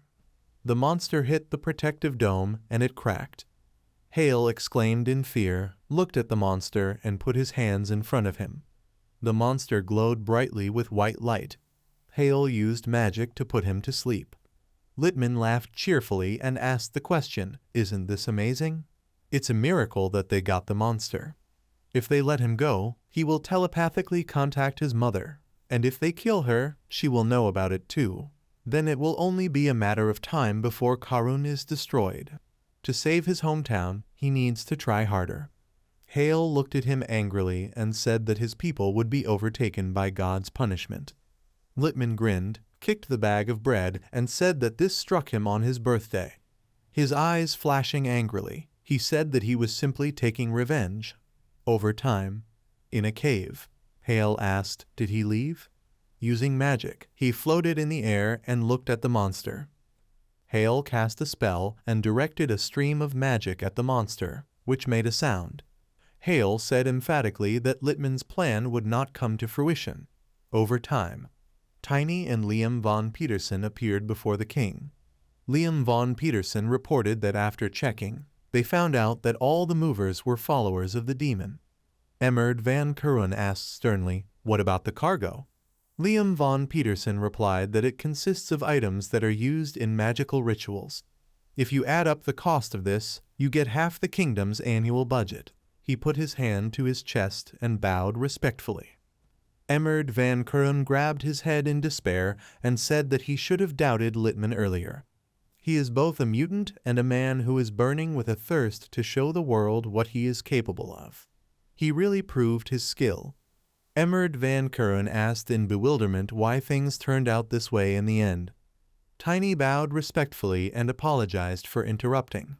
He said he learned from Liam that little was known about his work. He had never heard of Littman. Emmerd van Kuren said that this was his wish. He thought he needed it to avoid being chased by werewolves. Tiny said he should have been suspicious. Ambitious people never hide. Liam von Petersen called his name indignantly. Emmerd van Kuren put his hand forward, signaling him to calm down, and said that everything was in order. He correctly noted, "He should have realized sooner. There is no use complaining about the past." Emmerd van Kuren looked at Tiny and asked if there was another way to track the demon's followers now that Hustle had escaped. Tiny smiled and said that of course there is. Everything will work out if he helps a little. Tiny mentally imagined that there was a wooden box on the ground, glowing with a dark aura. After some time, workers unloaded wooden boxes from the cart. One of them, who was inside, told the other to be careful. He asked irritably if this was his first day at work. Tiny, hiding his face under the hood of his cloak, climbed the stairs. He knocked loudly on the shop door. Jay appeared on the threshold, looked at him in surprise, apologized and said that they were closed for now. Tiny waved his hand friendly and asked how he was doing. Jay took a closer look at him and asked in surprise, "Is this Tiny?" He smiled broadly, took off his hood and showed his face. He looked at the wooden boxes and asked, "What are they?" Jay clarified by asking the question, "Is he talking about those things?" Over time, Jay summed it up by saying everything is clear to him. This is what he had to face. They sat together at a wooden table opposite each other. Jay said if Tiny has trouble identifying demon followers, then things get complicated. Tiny, putting his hands on the table, sadly replied that he simply did not have demonic energy. Jay asked in surprise, "What?" Tiny explained by saying that Hustle only teamed up with followers. Jay chuckled thoughtfully and said, "He understands, and there are such people." After a pause, he added that he was embarrassed to meet him in person. Tiny widened his eyes in surprise and looked at him questioningly. Jay added that he didn't expect Tiny to come. He wanted to show the true power of the Black Wing. Tiny rested his cheek on his hand, looked to the side and said with a smile that he still had a chance to prove himself. Jay also looked in that direction and asked a question in surprise. "Which one?" They both looked at the wooden boxes. After a while, Tiny noisily placed one box on the table. Opening the lid, he said that he had asked Emmerd van Kuren for a favor. Jay watched him with interest. Tiny with a smile extended the hand in which he was holding the scroll in front of him and announced that he had taken the remaining cargo. Tiny threw the scroll aside and said that he was sure that Black Wing had at least one expert with tracking ability. It's time for him to get down to business. Jay looked at him thoughtfully. Tiny ordered experts to check the entire cargo and identify all those guys. Jay looked at him uncertainly, trying to object. Tiny took out and threw various objects out of a wooden box and asked the question, "Where are his people? Let him call them." Jay's sweat dropped with excitement and sadly said that he was sorry to say this, but what he was asking for was difficult to fulfill. Tiny was holding a green toad in his hand, which he took out of the box. He squeezed her tightly in surprise, asking the question, "Why?" Jay said that they already tried to do this, but they were too careful and cleaned up all the evidence after themselves. He frowned sadly and looked down. Tiny grabbed his head and in despair shouted out the question, did he really go through all this suffering in vain? Jay connected the fingers of both hands and looked away to the side. The toad, frightened, also screamed along with Tiny. Jay said not really. Tiny, holding his head with his hands, stopped screaming and wailing and glanced at him with interest, asking what. Jay reported that almost all the belongings of the demon followers were in their possession. He looked at the many boxes and said there were a lot of them. You can't sell that much at once. He added with a smile that almost everything necessary for the ritual was there. Tiny looked at him questioningly, waiting for an explanation. Jay said that once, after surviving a fire, the city carefully began to catch everyone who had artifacts with them. He raised his index finger and added that this did not concern the materials. Tiny widened his eyes in shock. Jay continued, to create an artifact, a minimum of 3 and a maximum of 10 ingredients are required. Since they have lost almost everything, it will take a long time to reproduce the same amount. He happily suggested, asking the question, what if there was a store in Karun that sold all the necessary ingredients? They will have no choice but to go there to save time. Tiny's mouth opened in delight. He said it sounded great. Jay is good at more than just business. Tiny clenched his fist victoriously, thinking that Jay was great. He thanked him happily. The waiter came out from behind the boxes with a dish in his hands. Jay said with a smile that he was on time. He looked at Tiny and invited him to try what he had prepared for him. Tiny pursed his lower lip excitedly. Jay prepared to remove the lid from the dish and announced that it was a popular dish on their menu. He lifted the lid and revealed fried chicken on the plate. The aroma spread throughout the room. Jay reported that this is a whole Inaxan chicken. Tiny looked in fascination at the rosy chicken, from which steam was still emanating. He turned, movedly thanked Jay for this, and sadly said that now was not the time. Jay raised his index finger and asked him to just try it. Tiny broke off the chicken drumstick and said with excitement that so be it. He will bite once. He took a bite and widened his eyes in shock. After a while, Tiny looked at the empty plate and irritably asked himself, what nonsense. There was only one thought in his head, this dish tastes great. He licked the plate and asked why it was so delicious. Jay asked with interest what he thought. Tiny hesitated to answer, and Jay waited patiently. Tiny asked the question, why doesn't he give himself completely to this business? In his mind, he imagined Asgard von Valensha angrily cursing at him. Jay smiled flattered. He said he can now be proud of his skills. He was confident that they would be able to avoid arousing suspicion among the demon's followers. Resolutely clenching his fist, Jay suggested starting preparations for the search for the demon's followers. Tiny smiled with a satisfied look. Jay added that the chance will definitely come. 2 months later, people in black cloaks walked along a dark city street. One of them excitedly asked the question, is it really safe there? The second one smiled and said that he had already checked the owner. He is a good businessman. Founded a store to get rich. As they approached the door, the first man in a black cloak said in fear, this is disobedience to the order of the sergeant major. The second, trying to calm him down, said that he had already conducted an investigation. They entered the shop and looked around, deciding that they needed to spend their time wisely.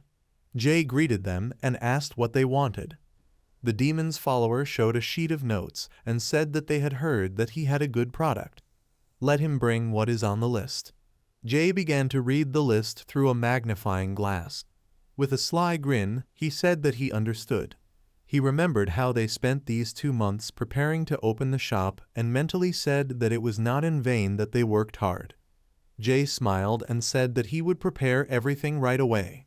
He smiled welcomingly and asked them to wait a little. As he turned away, one of the demon's followers flinched in fear and asked the question, "Is his comrade sure?" The foreman clearly told them to be careful. Jay looked back at them over his shoulder and looked with contempt. While they were talking, a man in a black cloak walked alone along a dark street. One of the demon's followers said that it was much easier and faster. The sergeant major still won't know. The door to the shop opened, and the demon's followers began to shake in fear. Jay looked with interest to see who was there. The foreman mockingly said that they were having an interesting conversation. He asked a question. Maybe they could share it with him. One of the guys exclaimed in surprise that the foreman. Another guy excitedly asked the question, "Why is he here?" Jay mentally assumed that he was one of the companions. He mentally asked the question, "Will they tell him everything?" The dark magicians began to whisper among themselves. At this time, the foreman came down the stairs and rudely said that he could not stand it any longer. He raised his head threateningly and said that he could no longer tolerate their failures. He called them idiots and added that they were assigned an important task. The 2 guys looked ahead fearfully and gloomily. One of them began to scream when the elder's dark energy began to surround him, that he needn't worry. He added that they told him who their boss was and checked everything. Suddenly, his whole body began to shake and his eyes turned black. He started screaming very loudly in pain. Jay watched this in shock. At this time, someone shouted, asking to be forgiven. The guy who was burned alive said that he was very sorry. He won't disobey again. He knelt down. His cloak was burned. The next moment he fell lifelessly to the floor. The elder ordered another guy to clean up here. His last assistant obediently replied that yes. He immediately exclaimed that it was good. The elder approached Jay's cash register and asked him to forgive them. He said with a smile that they had great doubts. The elder added that everything was too much here. He began to attack Jay with his dark energy. He said that everything was on time. The elder snapped his fingers and his energy began to surround Jay in a huge stream. Jay began to scream desperately as the dark energy engulfed him and put his hands forward in defense. The elder watched him with a crazy look, his lips tightly pressed together. Some time later, someone called Jay's name. Jay tried to open his eyes, but his vision was blurry. Later his name was called again. Jay opened his eyes and noticed Tiny in front of him, who put his hands on him and demanded to call him by name. Jay leaned his elbows on the bedside table with the flasks and weakly asked the question, "Is this Tiny?" His jacket and shirt were burned. Tiny asked him a question with excitement, helping him get up. What happened? Jay frowned. He said that he was unlucky. Tiny asked again in fear, "No luck?" Jay began to remember past events. The elder of the dark magicians asked the question, "Is there a person who cannot use mana at all?" He thought it was very rare. He stood next to Jay, whose body was completely engulfed by his dark energy. The elder turned back, looking around, and said that he had good goods here. He put his palm forward, beginning to call back the dark mana. Jay began to cough very loudly, leaning his hand on the floor. Suddenly, someone threw a bag of money onto the table and several gold coins spilled out. Jay stood up weakly and looked to the side questioningly. The senior magician said that he would pay him generously, so he expects him to get more things. He added threateningly that if he tells anyone what happened, he will not get away with it. Jay stopped remembering. He leaned on his knees with a smile and said, "He is glad that he is not awakened." Tiny asked a question, stunned. "Will he just let this situation go?" Jay replied humbly, "He must be sure that he can finish him off at any moment." He looked to the side, seeing a burnt piece of cloth, and said, "Just like this time." Tiny began to lean on his knees as he stood up and said just because he couldn't use mana didn't mean he had to just let it go. He took the cloth and said that he was brave for leaving footprints behind. Tiny looked up angrily and said that they would call a professional ranger magician here. Jay looked ahead thoughtfully, without answering. He later explained that he wanted to check something first. Tiny asked him a question. "What?" Jay said, remembering past moments, that this incident may indicate a much greater danger than they think. The aura that emanated from the Duke during training was beyond human capabilities. The Black Magician felt this too. Jay looked down and sadly noted that perhaps his level was that of the captain of the 7th Corps. Tiny said, "No matter how dangerous it is, they need to figure it out at any cost." Jay looked at him hopefully. Tiny clenched his fist with a supportive smile and exclaimed that if it doesn't work, they'll just make it work. Jay looked at him in shock. He said that indeed. Tiny looked at him in surprise. Jay thought he deserved some credit. He stood up with his hand over his heart and said that he trusted him and would follow his orders. A month later, Tiny sat on the steps while the knights fought among themselves. He looked at the sheet in his hands, and as the music played, they were able to track the demon's movements. A couple of days later, a large magical ritual was recorded on the neighboring islands. He needs to ambush them together with the Black Wing.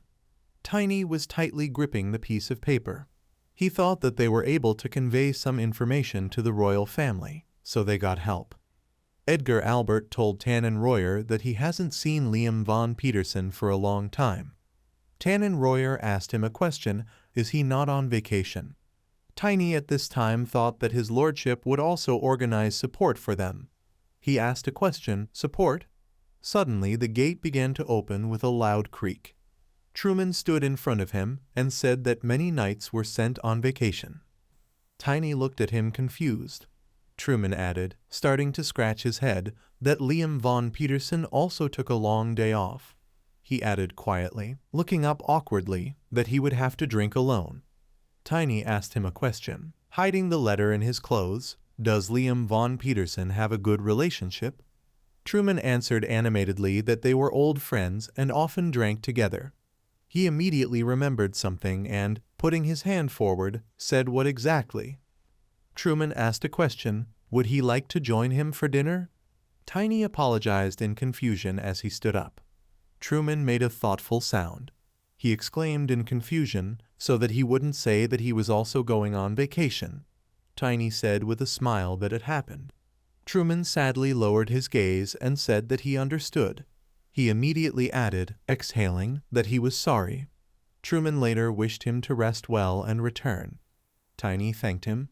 A few days later, day of the operation. Ships were approaching the castle. Someone said that a lot of knights were missing. They can't miss this chance. The palace doors began to open, and the same voice added that today. Today they will protect the divine item.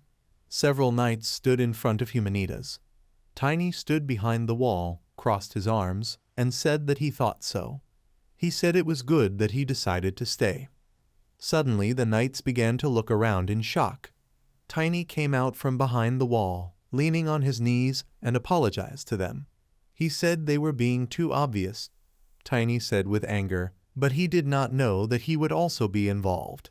Tiny turned to Truman with venom. Frowning his eyebrows, Tiny sternly asked why he needed this. The knight immediately became indignant. The guy was just a stranger. What can he know about the captain? He trained countless knights and was the one who founded the order. He shouldn't have been left to guard the relic. He immediately clarified, did the captain start out as a knight? Truman explained that this was a very long time ago. Thanks to his brilliant comrade, he quickly realized his limit. He understood where he belonged. Therefore, instead of creating a group for training, he decided to go into service, but the Baron and Baroness cancelled out all his efforts with a notice of transfer. It wasn't fair. The current king did nothing about it. At that time, one Litmain was the only one who reached out to me.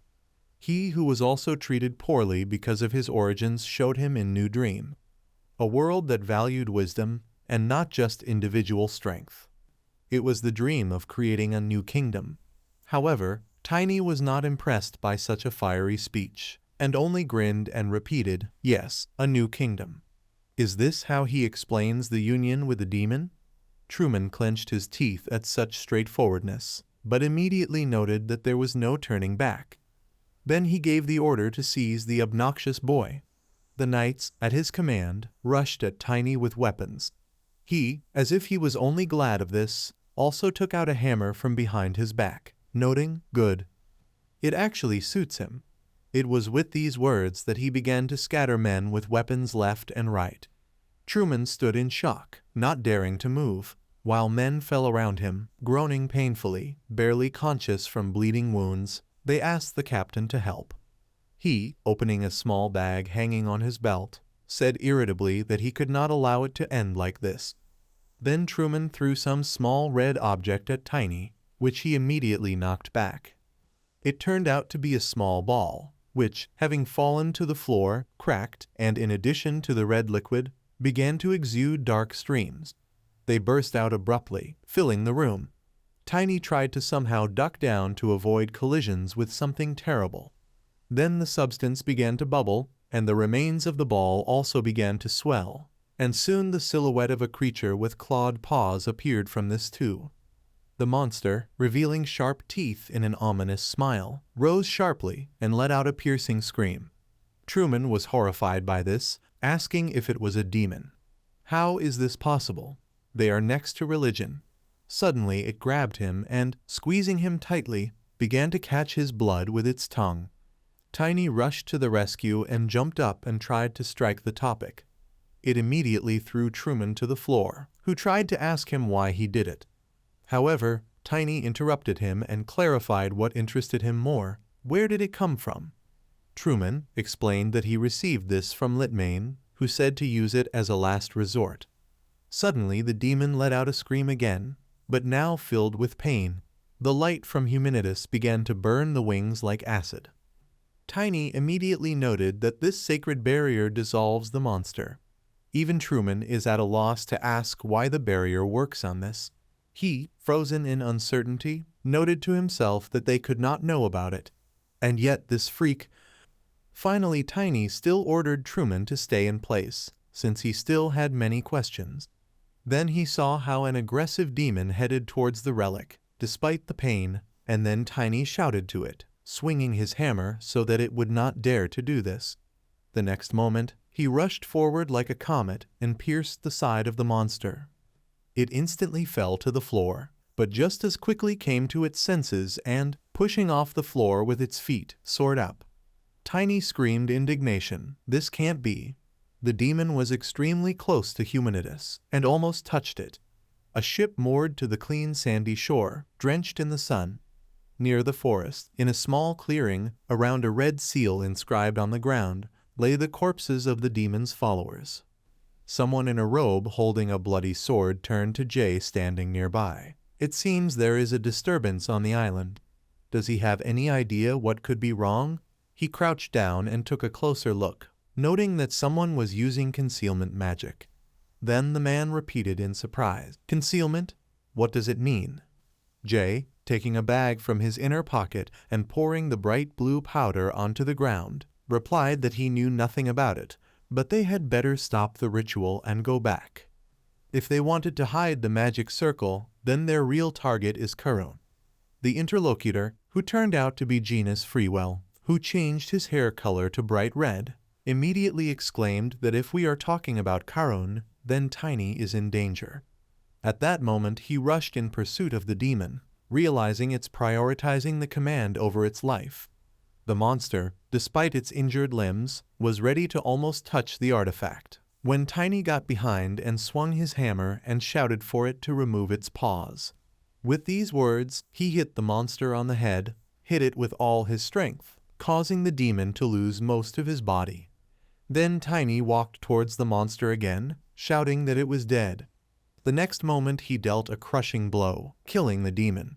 Looking at the Humanitas with relief, Tiny noted out loud that it was surprising that an evil blader-ranked monster was moving around freely. Then, looking over his shoulder, he added that the followers of the Demon King use magic of a higher level than he imagined. But suddenly the realization came to him that there was no one behind him. And then Tiny screamed in horror, "Stop! Where did that bastard Truman go?" Soon he, riding a lunar wolf, rushed to search, and at the same time continuing to express his dissatisfaction. He saved this idiot, and he still abandoned him? They can't let this Truman get away. Hearing about this, the wolf ran even faster, looking for bloody traces. At this time, Truman, leaving behind bright red bloody stains, walked through the sewer tunnels. He was breathing heavily, and finally, seeing the door from which the blue color was pouring, he sat down right next to it. Truman held his wounded side, leaned his head against the cold wall, thinking to himself, what a terrible demon. Maybe even Tiny won't make it out alive. Everything he wished for would not come true. His subordinates died senselessly because of him. Even a divine relic that he considered precious. Then said out loud, this must be the end of him. But suddenly someone's dissatisfied voice was heard, at least he is aware of it. Opening his eyes in surprise, the first thing Truman said was, "How could he?" Tiny interrupted him, caustically clarifying, "Is the captain surprised that he is alive, or that he found this secret place hidden by magic?" Before he could answer anything, he continued, "Brave captain." Now he would never have thought that he had a refuge in the sewer. Grinning, Truman tiredly put his palm to his face, confirming his fears. Yes, he was definitely finished. Tiny, taking out his hammer from behind his back, noted that the captain had a couple of questions left to answer. What are these freaks planning? He admitted that he did not know the details. He knows only one thing. Finally getting up and coming closer, he added that the guy should not forget his promise. The next moment Truman collapsed to the floor. Tiny was perplexed, but at the same time shouted in anger, "What? Stop, Captain." After checking his pulse, he realized that Truman was not breathing, and wondered out loud, had he reached his limit? If he had not become an accomplice of the demon followers, he would not have died like this. Suddenly a lunar wolf appeared, which, baring its teeth, began to bark loudly. Tiny, paying attention to this, clarified with surprise, "What? Does it sense strong mana behind the door?" Having made up his mind, he suddenly throws it open and rushes inside, simultaneously shouting, "No!" But the next second Tiny stops in shock when he sees a man lying on the floor, and running closer he realizes that this is the sorcerer Yahello. He's already dead. Then whose bath did the lunar wolf smell? Raising his head, he is again surprised to see a huge creature and scream, "Baby Kraken!" But now, coming closer and examining it, Tiny notes, "Is this a corpse? Where did the beast from the mystical era come from here?" But when it begins to exude blue streams, of which he sees what happened between the creature and Yahello earlier, he realizes that the sorcerer's memories are coming to him. As you would expect from Yahello, he protects the Kraken even after death.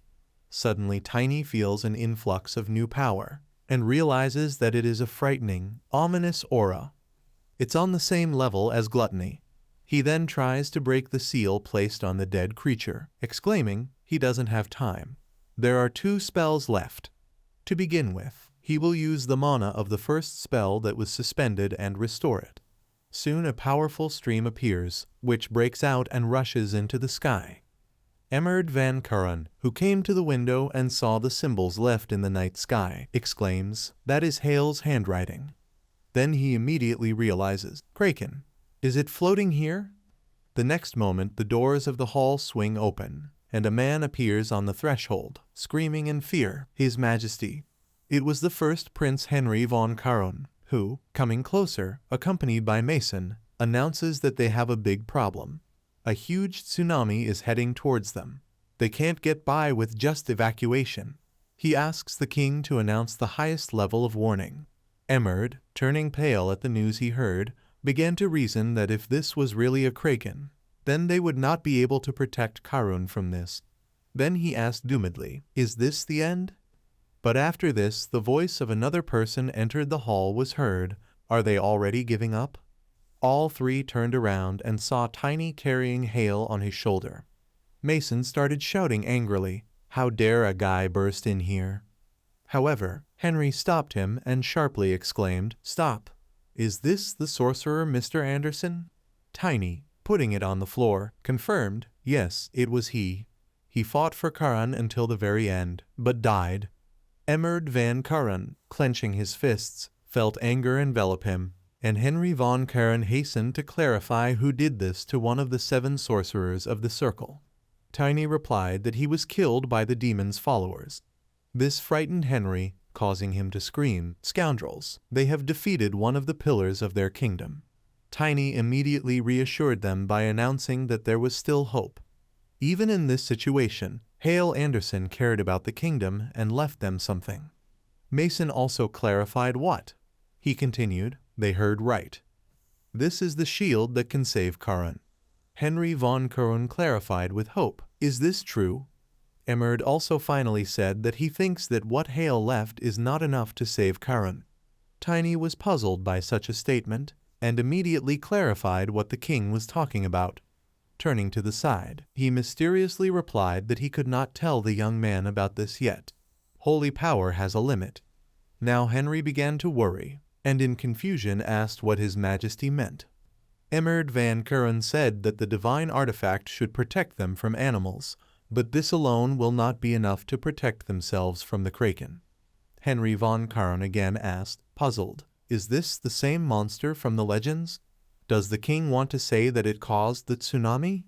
Tiny stopped them, quite directly and a little rudely saying, "They are wrong. The divine item will be useful to them." When all 3 turned to him, wanting to hear an explanation, he invited them to remember the legend. Even in ancient times, artifacts were valuable. They were created by God and therefore will always be stronger than monsters. The kraken is a legendary monster. If the ancient scriptures are true, power will always prevail over the power of this creature. Emmerd van Karan now agreed with him, noting that it's true, the kraken is different from other monsters. Then he abruptly gave a new order that they needed to evacuate as many people as possible, and then order the sorcerers to protect everyone from the tsunami. Henry tried to object, noting that it would not be possible to evacuate everyone. But then he simply explained that they needed to bring people to the inner square. If necessary, they can use ships and transfer the others to the island. Mason ran towards the exit and promised that he would do everything. Emmerd repeated even louder, they definitely must convey his order. They need to evacuate every last one of the residents. But as luck would have it, a knight ran into the hall and announced that they had a big problem. Ships in the port are destroyed. And in fact, despite the sunny weather and calm, there were only debris everywhere near the shore, and one of the demon's followers was walking along the pier, who, turning to the first elder, said that he had destroyed the remaining ships. The man, having examined the shore, noted that they had taken away their last chance to escape. What happened to the rest of the sorcerers? Bending his knee, the henchman got scared and stutteringly said that they were informed that the knight had interfered with the execution of the plan, and after that no news came. The elder, angry and starting to exude dark energy, noted that it seemed that someone knew about them. He needed to call for reinforcements and get rid of all the pursuers. Trembling, the demon's follower promised that he would do it. Suddenly the man, smiling broadly, noted that everything was going well. The henchman immediately asked in surprise what was the matter. The elder looked towards the palace, over which there was a dome. He just continued, "He thinks that they will have a hard time." And then the man turned to the rest of the henchmen who appeared at that moment. They must kill the knights who will stand in their way. The show is just beginning. Karun will have to try to protect himself from the tsunami. The magicians of this will certainly spend all their strength for this. When the panic starts, they will use the evil of the sea. The royal family and the light of the divine artifact will be destroyed, and the city will be buried. They have waited a long time, and their time has come. It's time for the world to know what Malum is. 2 days later, when the streets were completely flooded, many buildings were destroyed. The sorcerers tried to hide from the disaster on the territory of the castle. Tiny, looking at them, noted that they were all exhausted.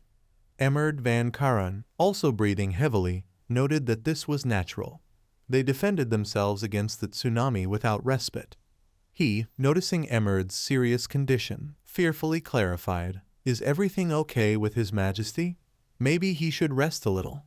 But the next moment Tiny suddenly felt a new surge of strange feelings and fell to the floor. Now Emerd Van Karen, afraid for him, tried to call out to him and asked what was wrong.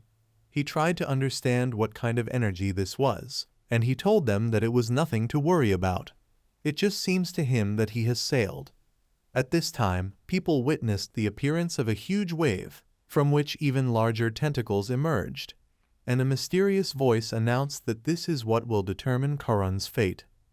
When after this a huge kraken appeared and immediately began to attack the walls of the castle. The voice continued, "This is the ruler of the depths of the sea."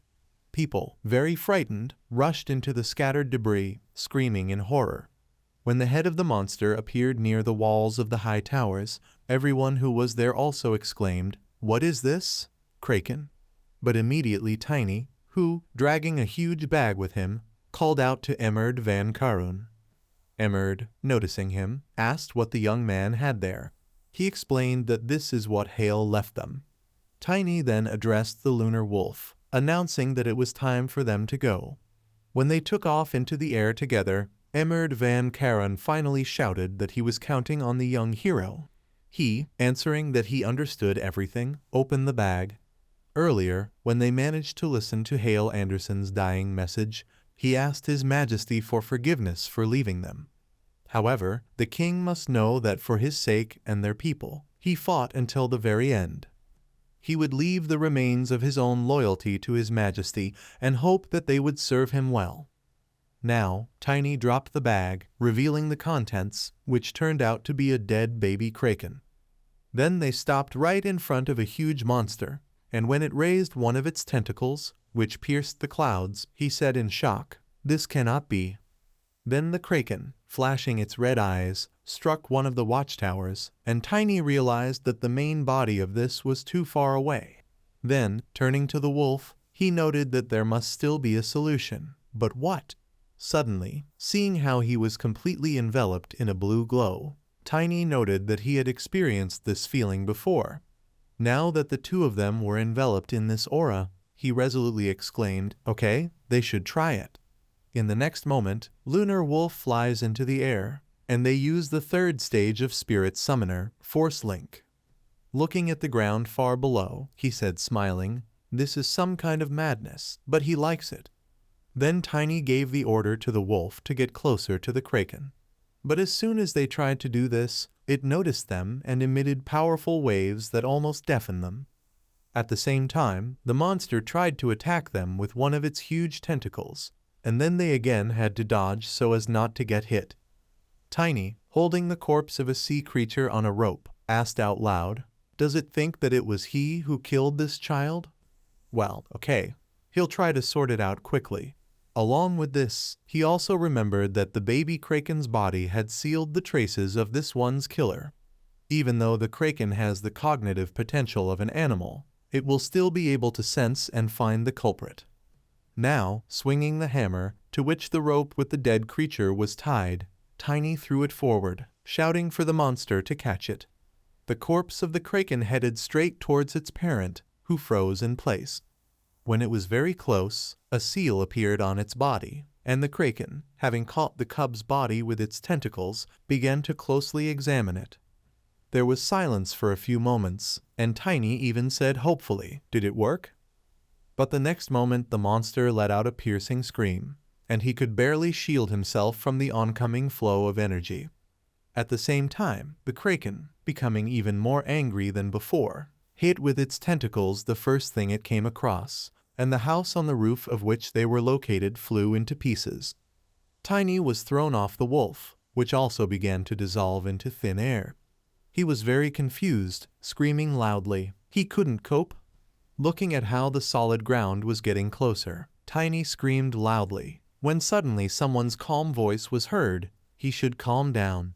Someone grabbed him, preventing him from getting hurt, and at the same time saved him from the tentacles, which were about to strike again. Soon the danger passed, and a powerful stream of wind rose and knocked the hood off the savior's head. Tiny was very surprised to see that it was Gina's. When he found himself standing firmly on the ground, he asked if he could be here. Doesn't he have anything to do? Gina's Freewell smiled and reassured him. Guys don't have to worry so much. There's something more important here. But Tiny continued to shout in bewilderment. But if he interferes in the Karun showdown, it could lead to political problems. Gina's, smiling, repeated again, the guy should calm down. He's wearing a mask. And indeed, part of his face was hidden by a black cloth. Although Tiny tried to be indignant, he only sighed tiredly, realizing that a person who possessed both silver mana and the cold wind attribute was a young knight with the level of an applicant. There is no other like it. Gina's Freewell distracted him by looking at the kraken that had collapsed to the ground. Thoughtfully noting that it was interesting, it suddenly calmed down. How is it? But he, feeling the flow of a strange aura, interrupted him, saying that everything was not so simple. Then, seeing people in robes lying in the rubble, and draining black and purple streams, he exclaimed, "Are these followers of the demon? Why are they here?" Remembering how the recent explosion was, Tiny was very happy, thinking that he had succeeded. Hale's plan worked. But then the huge monster opened its eyes again and began to move all its tentacles at once. The two of them became wary, and Tiny returned to the pub in confusion and said, "What? There are no more demon followers nearby. What's the matter then?" This upset him, which made him realize that this is why the puzzle is not working. Then, turning to Genus, he asked what was wrong with the summoning magic that he was studying. He said that it has the ability to hide someone's presence anywhere. They destroyed most of the circles. Tiny interrupted him, repeating, the ability to hide presence. Along with this, he also realized that even now, he seemed to be the one who knew more about the demon followers than others. It turns out they're up to something. The next moment, he screamed again in panic, "Divine artifact." Activating his aura, he ordered it to show him the location of the divine artifact. A palace appeared in front of him, and Tiny, concentrating, mentally called Lunar Wolf. Then he saw people heading towards one of the towers, and mounted it, rushed away screaming. He knew it. Genus Freewell followed him and asked if they should leave the kraken alone. But Tiny explained that the demon's followers want to get their hands on a divine artifact. Genus immediately said, in the same confusion, "What?" He clenched his jaws and declared that protecting this was a priority. This is the only way they will be able to keep their holy vows. Huge tentacles once again loomed over the city, shrouding the citizens in fear. The knights guarding the Humanitas at that time heard terrible screams, and even began to panic themselves, asking each other what was happening. They should be happy. Thanks to the divine artifact, the area around the temple is safe. They can only defend it. Suddenly people entered the room. The men immediately put sharp swords forward and shouted menacingly to them, "Who is there?" "They must show up," came the elder's voice. He knew that the spell was useless. "Aren't they guys tired of standing guard all the time? Anyway, it doesn't matter. They just get in the way. They are easier to kill than insects. They are no match for him." With these words, the man sent a piercing stream of magic forward, catching the knights by surprise and scattering them in different directions, while smiling evilly. Genus Freewell, following Tiny all this time, impatiently asked how long it would take for him to get to the artifacts. He confidently replied that they were already close. At that moment, a small group of demon followers appeared in front of them, who, emitting a purple aura, immediately realized that it was him. They have to stop this guy from getting any closer.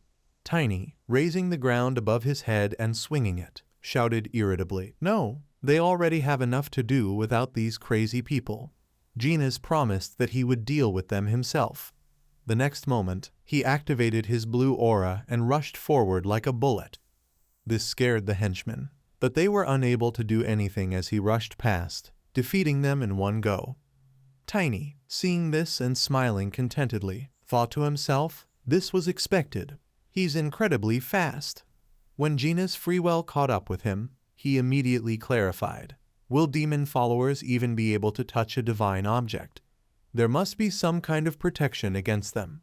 He, immediately remembering Truman, noted, yes, but he had already seen an example of how one person was almost able to take the artifact.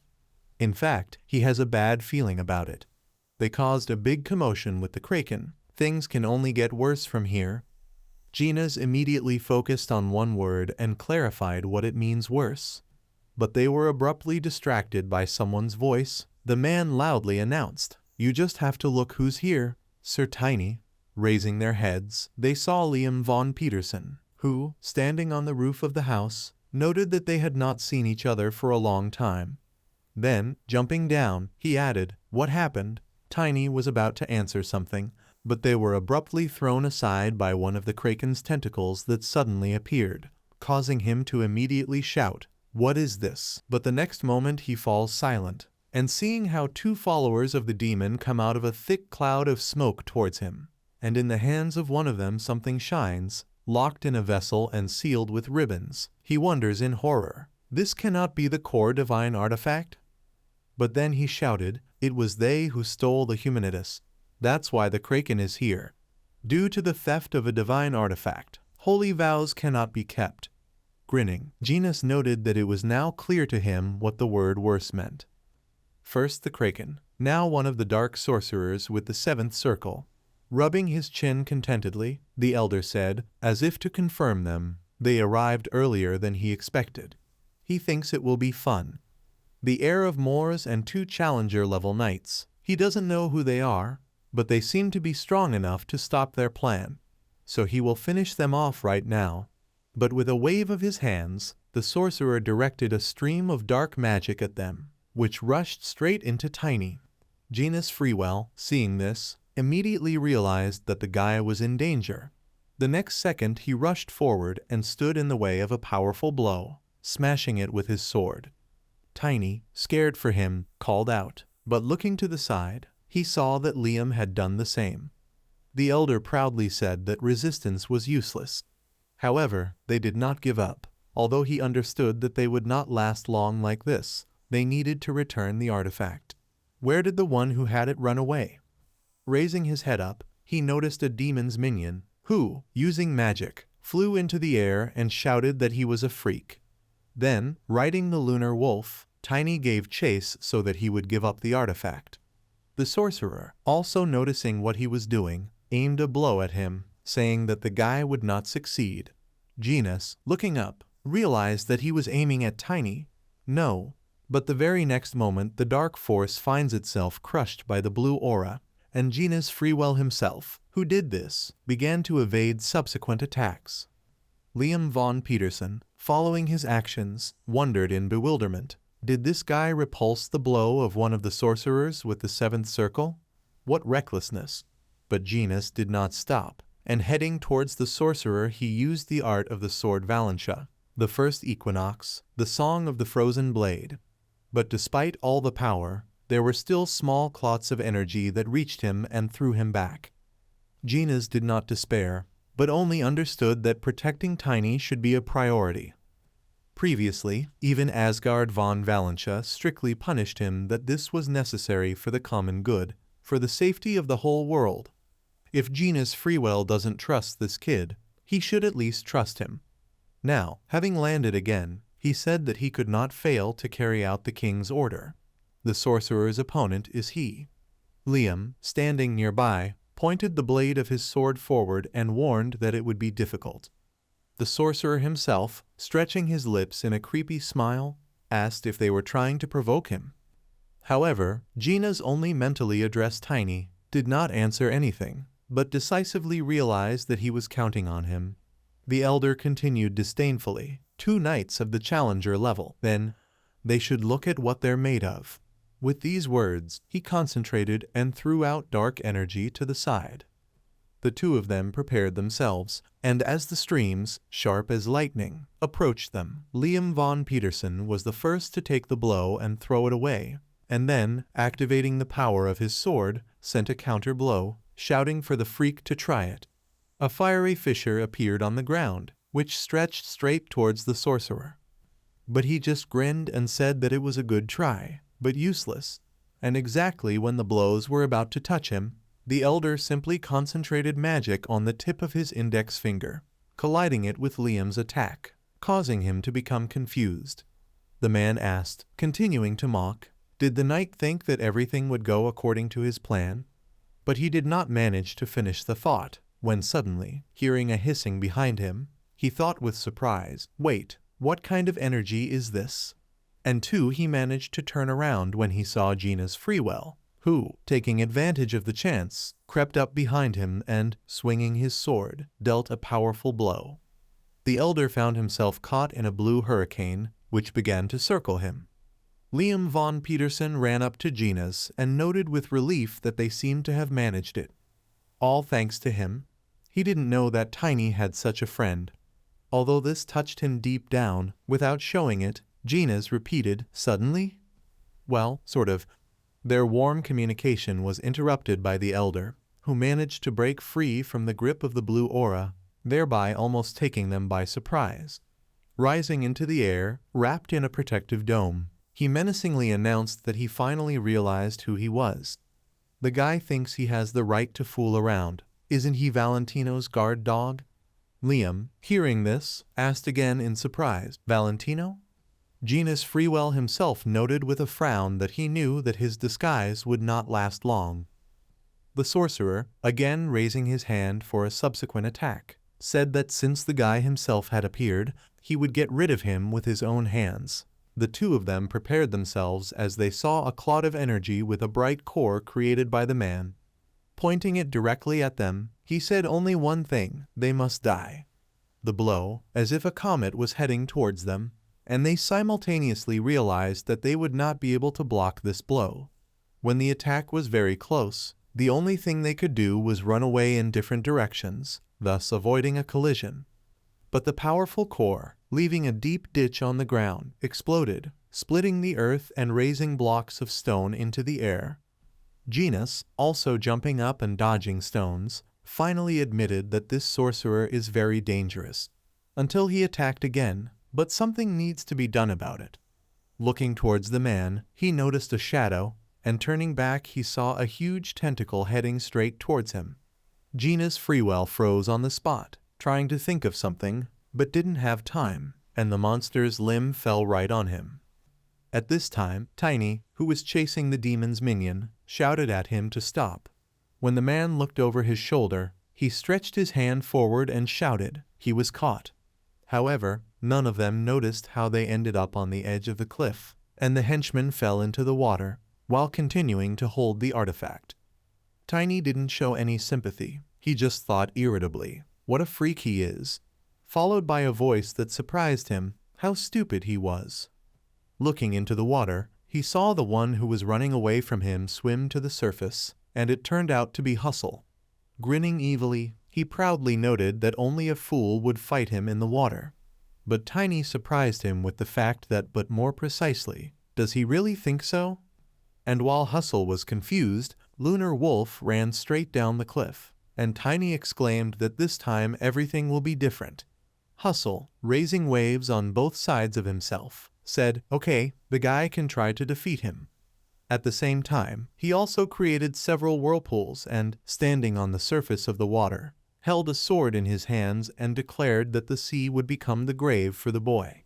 After that, the water streams headed straight towards Tiny, but he only smiled when the water was about to completely absorb him. Hustle grinned victoriously and said that the guy was a naive fool. However, after that the voice of Tiny was heard, who said that the idiot was mistaken. Hustle looked up in surprise and shouted, "What?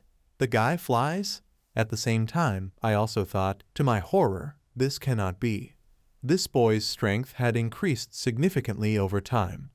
Tiny walked towards him, preparing his hammer for battle, and screamed that now it was his turn. Hustle, swinging his weapon, tried to hit him with sharp splashes, but Tiny, deftly dodging the attacks, dove into the water, almost catching Hustle by surprise. Clicking his tongue dissatisfiedly, he thought to himself, okay, then he will do it differently. Having also dived into the abyss, he instantly turned into a huge killer whale and tried to escape with the artifact. But suddenly a hammer appeared on his way and Tiny's voice was heard. "Where is he in a hurry?" He hit Hustle with all his might, throwing him out of the water, causing him to spit out humanitas. Tiny, noticing this, noted with satisfaction, having caught the artifact, now it belongs to him. Hustle jumped out of the ocean again and resolutely thought that he would not let this idiot take the artifact. But almost immediately he flinched when Tiny, approaching him with his hammer raised above his head, said that he had almost forgotten that he needed to finish him off. The next moment, he struck with a lightning strike, which tore out a painful groan from Hustle and plunged him again under the surface of the ocean. Watching how he, still in the form of a huge killer whale, went to the bottom, Tiny again saddled the lunar wolf and said with relief, he almost lost. They should return.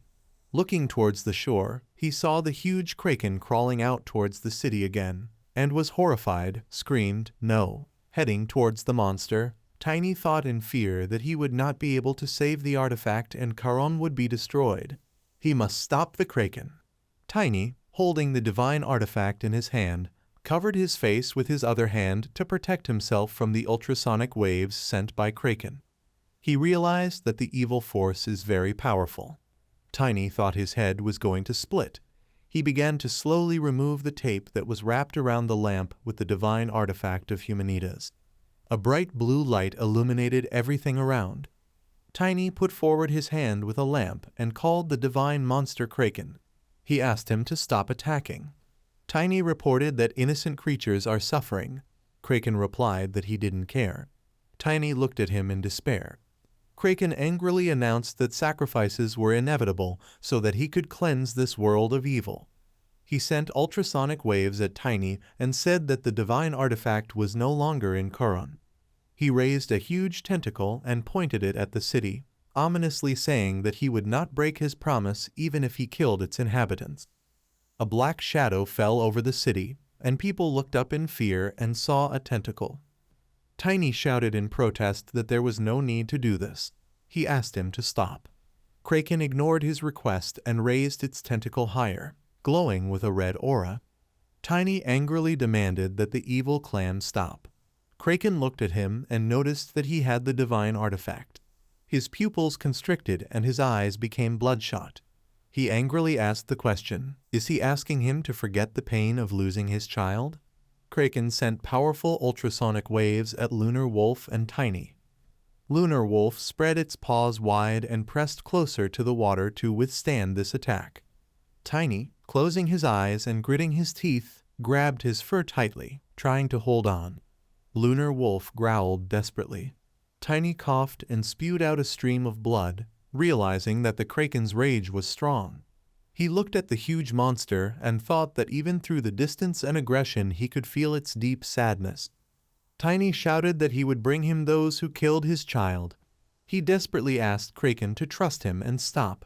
Tiny raised the hand in which he was holding the divine artifact. Kraken lowered its tentacle into the water. He looked at Tiny and the bright blue light and said, although he holds a divine artifact in his hand, he lacks the strength. Tiny excitedly said that he knows this and still makes this decision. Kraken said he would help him a little. Tiny opened his mouth in shock and mentally asked, what? Over time. Destroyed Charon Coast. Genus Freewell sat on the rocks, holding a sword in his hand. Liam von Peterson looked at him worriedly and asked if he woke up. He helped him to his feet. Genus Freewell replied that everything was fine. He got lucky. For a moment it seemed to him that this place would become his grave. Liam von Peterson smiled, looked to the side and said there was good news. Genus Freewell, holding his head with his hand, asked, asking which one. Liam von Peterson pointed ahead and told him to look there. Kraken lowered its tentacle onto the stone shore. Genus Freewell looked at this in bewilderment. When Kraken raised its tentacle, they saw a dark magician sticking out of the ground. He moaned and sighed from pain and powerlessness. The dark magician angrily thought that this was not the right time. He looked at Liam von Peterson and Genus Freewell, holding swords in their hands, and realized that they still weren't giving up. He spread his arms out to the sides and thought it didn't matter. His hand glowed purple. Crossing his arms in front of him, he began to cast a spell. Using magic, the dark magician flew high above the knights, illuminating everything around with purple light. Liam von Petersen and Gina's Freewell looked at him excitedly. Gina's Freewell noticed that his evil power was rapidly growing and spreading. The dark magician created a purple energy ball around himself, spread his hands to the side, and said intimidatingly that in the pitch darkness he would burn them to the ground. His face turned into an angry mask. The knights looked up warily, awaiting his further actions. They rushed headlong, and the dark magician looked down at them, laughed maliciously, and said, "Let these pathetic knights run away faster. They are insignificant and unworthy of their title." The dark magician was so absorbed in his speeches that he did not notice the kraken tentacle above him. It quickly descended on him, and the dark magician crashed to the ground, kicking up a cloud of dust. When the dust cleared, one could see that he was lying under the tentacles, screaming heart-rendingly and spewing streams of blood. Kraken raised his tentacle upward. The dark magician tried to get up, mentally asking, did he attack him again? This couldn't be a coincidence. He heard something above and squinted his eyes warily. Kraken hit him in the back, and the dark magician flew into the air with a scream. Having flown a long distance, he crashed into a stone wall with a roar. The dark magician hit his back hard against the stones and began to fall down, screaming in pain. Liam von Petersen stopped, looked back, and asked in surprise, "Did Kraken attack the dark magician? How is this possible?" Gina's Freewell, hearing his words, looked around in surprise. Kraken sent streams of dark red energy onto the city shore. The dark magician gritted his teeth angrily, watching him. Streams of red energy connected with each other and formed a bloody circle. The dark magician arched his back with a groan, which became covered with lumps, tearing his cloak. He fell to the ground, desperately thinking that the monster had hurt him. The dark magician's body swelled up like a ball. Liam von Petersen Gina's Freewell looked into the distance in shock as everything turned blood red from the Kraken's energy. Liam von Petersen shouted in fear for Gina's Freewell to run away quickly. Bloody energy beams were rapidly approaching them. Gina's Freewell unsheathed his sword and put his other hand forward, trying to touch the red energy. Liam von Petersen asked in fear what he was doing. Gina's Freewell looked forward at the rock where the dark magician was writhing in agony. He said that this power only affects him. Liam von Petersen asked in surprise, "What?" Gina's Freewell remained thoughtfully silent. Then, touching the red energy rays with his hand, he said that it would not harm them. He suggested that Kraken itself chooses its target. He concluded that Tiny had succeeded. The dark magician on the rock continued to swell and scream desperately. Gritting his teeth, he looked up and thought that this was bad. He decided that he would not die without a fight. The dark magician put his hand in front of him and activated his pink spiritual power. The red skies opened and green shoots appeared. The knights were excitedly alert, listening. Liam von Petersen asked the question, "What is that sound?" A huge plant with a blue bud appeared in the air. The bud opened, turning into a huge pink flower. It came down with lightning speed, heading towards the knights. The flower sent long vines towards them to grab them. Liam von Petersen and Gina's Freewell frantically swung their swords in different directions, trying to cut it down. Gina's Freewell asked excitedly, "What is this?" The flower flew in front of them, knocking them off their feet. The vines entangled the knights on their arms and legs. They screamed in fear. The flower approached the dark magician. A moment later, the flower closed, engulfing him. The knights were shocked. In the red sky, a huge flower turned around and headed away, carrying the dark magician inside it. The knights looked after him in bewilderment. Liam von Petersen activated his spiritual power and angrily shouted that the dark magician is a scumbag. He swung his sword furiously and cut the vines into small pieces, freeing himself and Gina's Freewell. Freed from their bonds, they angrily looked after the retreating flower. Liam von Petersen resolutely said that he should not be allowed to get into the castle. The knights quickly ran forward. After some time they approached the castle. Opening the door, they quickly ran inside.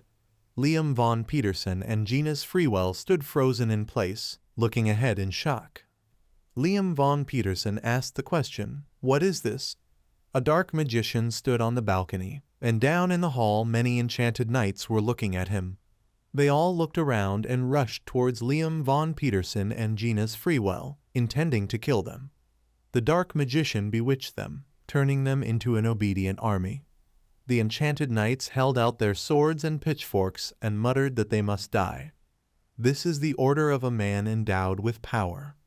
Liam von Petersen and Genus Freewell looked at them puzzled, not understanding how to proceed. The dark magician hit the fence with force with his fist. Gritting his teeth angrily, he said that because of them this important task had failed. Touching the door with his hand, he added that he still hoped that there would be a way to achieve his goal. The dark magician opened the doors and said over his shoulder, "Let the weak and worthless knights try to stop him." He grinned maliciously and said that they would have to give it their all. Genus Freewell asked the question, "What is their purpose?" Liam von Petersen thoughtfully said that this path leads to the king's chambers. Enchanted knights with whitened eyes, glowing with a red aura, blocked their path. Liam von Petersen put his sword in front of him, activated his spiritual power, and said that the king was in danger. The enchanted knights angrily rushed to the attack, glorifying the dark magician.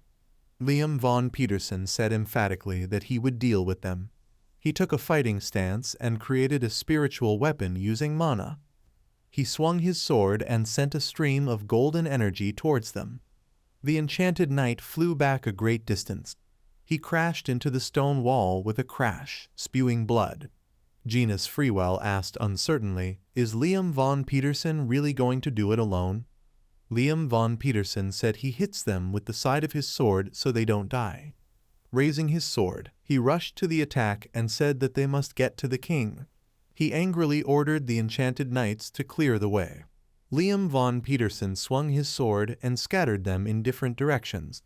Genus Freewell looked at this excitedly and thought that he would be kinder. At this time, the dark magician, using magic, held a bloody body in the air, from which a pool of blood flowed onto the floor. The knight excitedly shouted for the king to run away faster.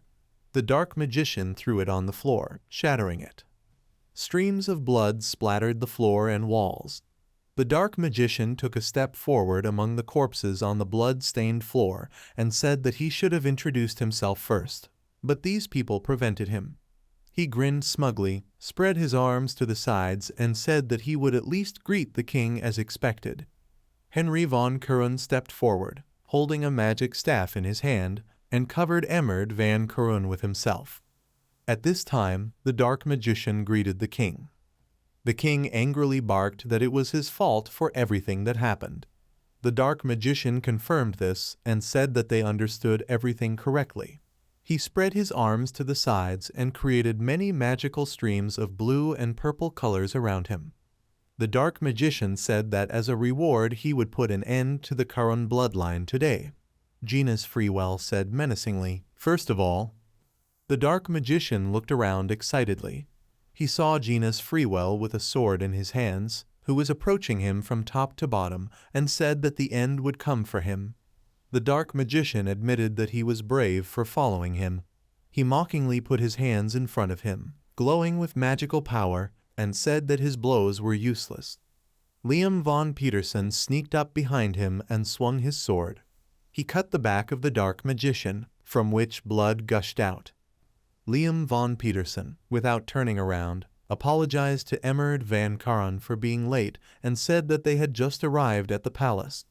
Emmerd van Curran smiled happily and said that he was glad to see him safe. The dark magician grinned mockingly and told them not to make him laugh. He flew up, forming two magical luminous balls with both hands, and menacingly said that with their arrival there would be two more corpses. The dark magician brought his luminous hands closer and told them to look carefully. He sent glowing magic balls down and said that he was the embodiment of their death. Stone fragments flew in different directions. Liam von Petersen excitedly asked the question, "Does he have that much power?" He looked over his shoulder at Emmerd van Kuren and thought that if he could dodge, the king would not be able to make it. There is only one solution. Liam von Petersen grabbed the surprised Genus Freewell by the collar and asked for forgiveness. With words of apology, he put it in front of him like a shield, and, holding a sword in his hand, went on the attack. Genus Freewell asked in bewilderment what was going on.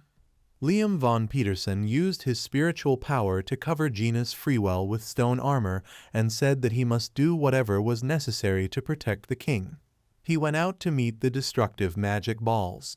Liam von Petersen and Genus Freewell, glowing with spiritual power, took this attack upon themselves. Liam von Petersen remembered how many years ago Emmerd van Kuren, putting his hand on his shoulder, said that from now on he was one of the royal guard. Let it serve for the benefit of Kuren. He was currently kneeling in front of a pile of rocks and thought that he was too passive. Genus Freewell lay motionless on the floor next to him. Liam von Petersen thought that he should always risk his life. If you wanted to become a more noble knight, then you had to give life more meaning.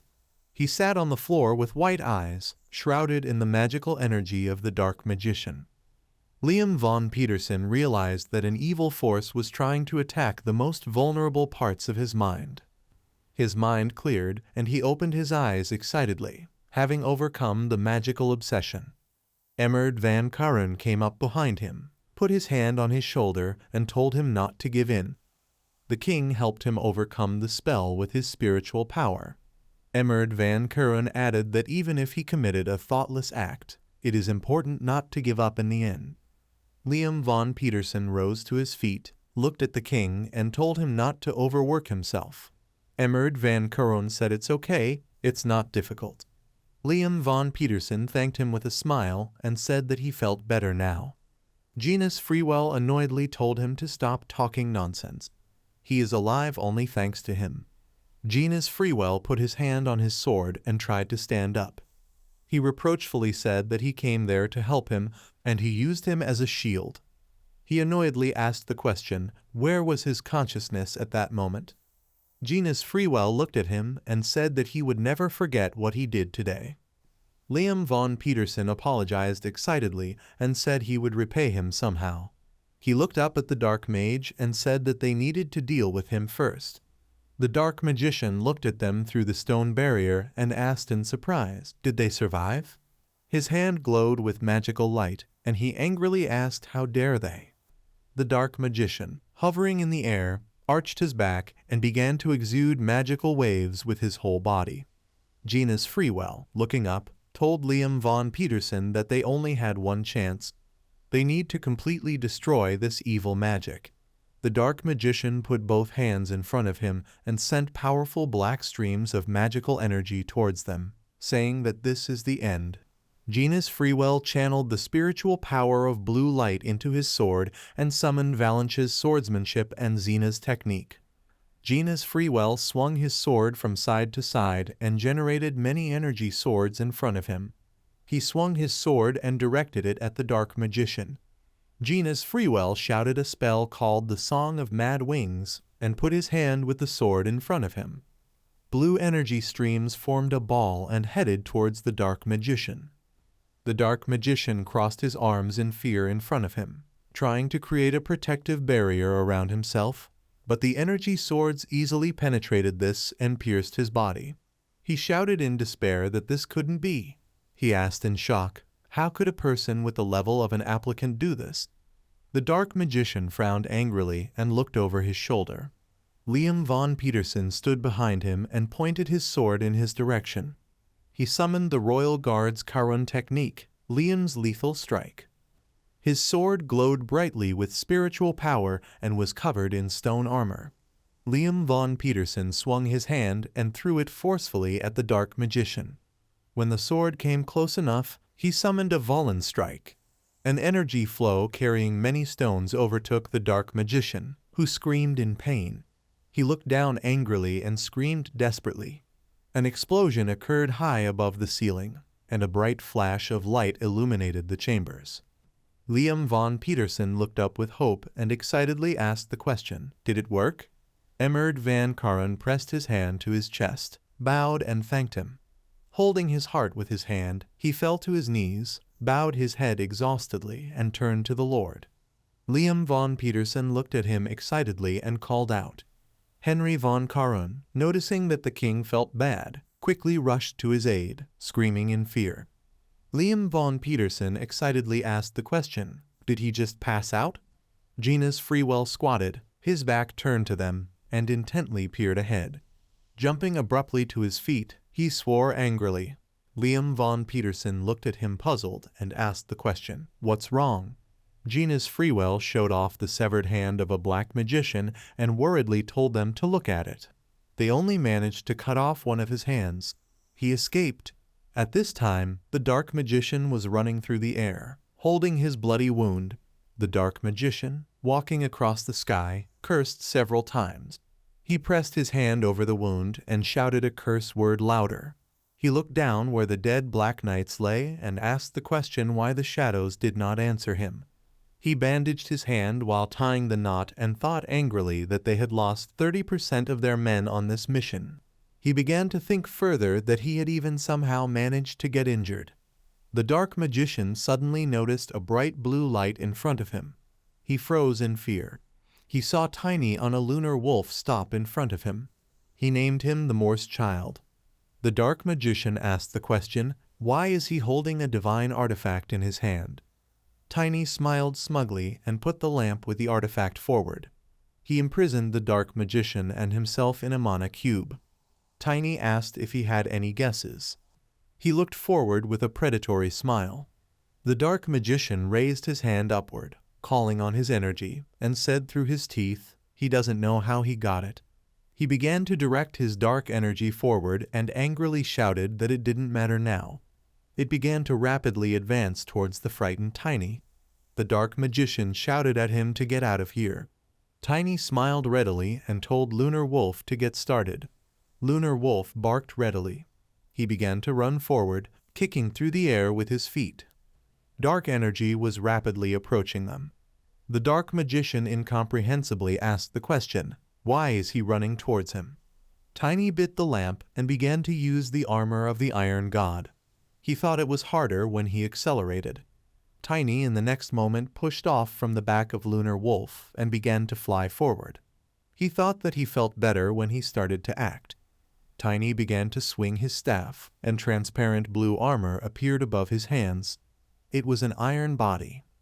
Tiny mentally continued to reason further that when he goes down, Tiny hit the dark energy with a sharp movement, breaking it. He added that it is harder. The dark magician put his hand forward, trying to protect himself from dark energy. He asked the question, "What is it?" Tiny stood right on the dark energy, completely smashing it all with a hammer.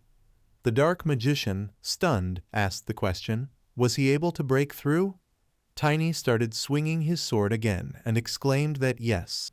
He added that he was now coming for his head. Tiny looked back and called Lunar Wolf. The next moment, he sat down on it again and began to rapidly move forward with a smug smile. The dark magician clenched his teeth together in fear and looked forward in shock.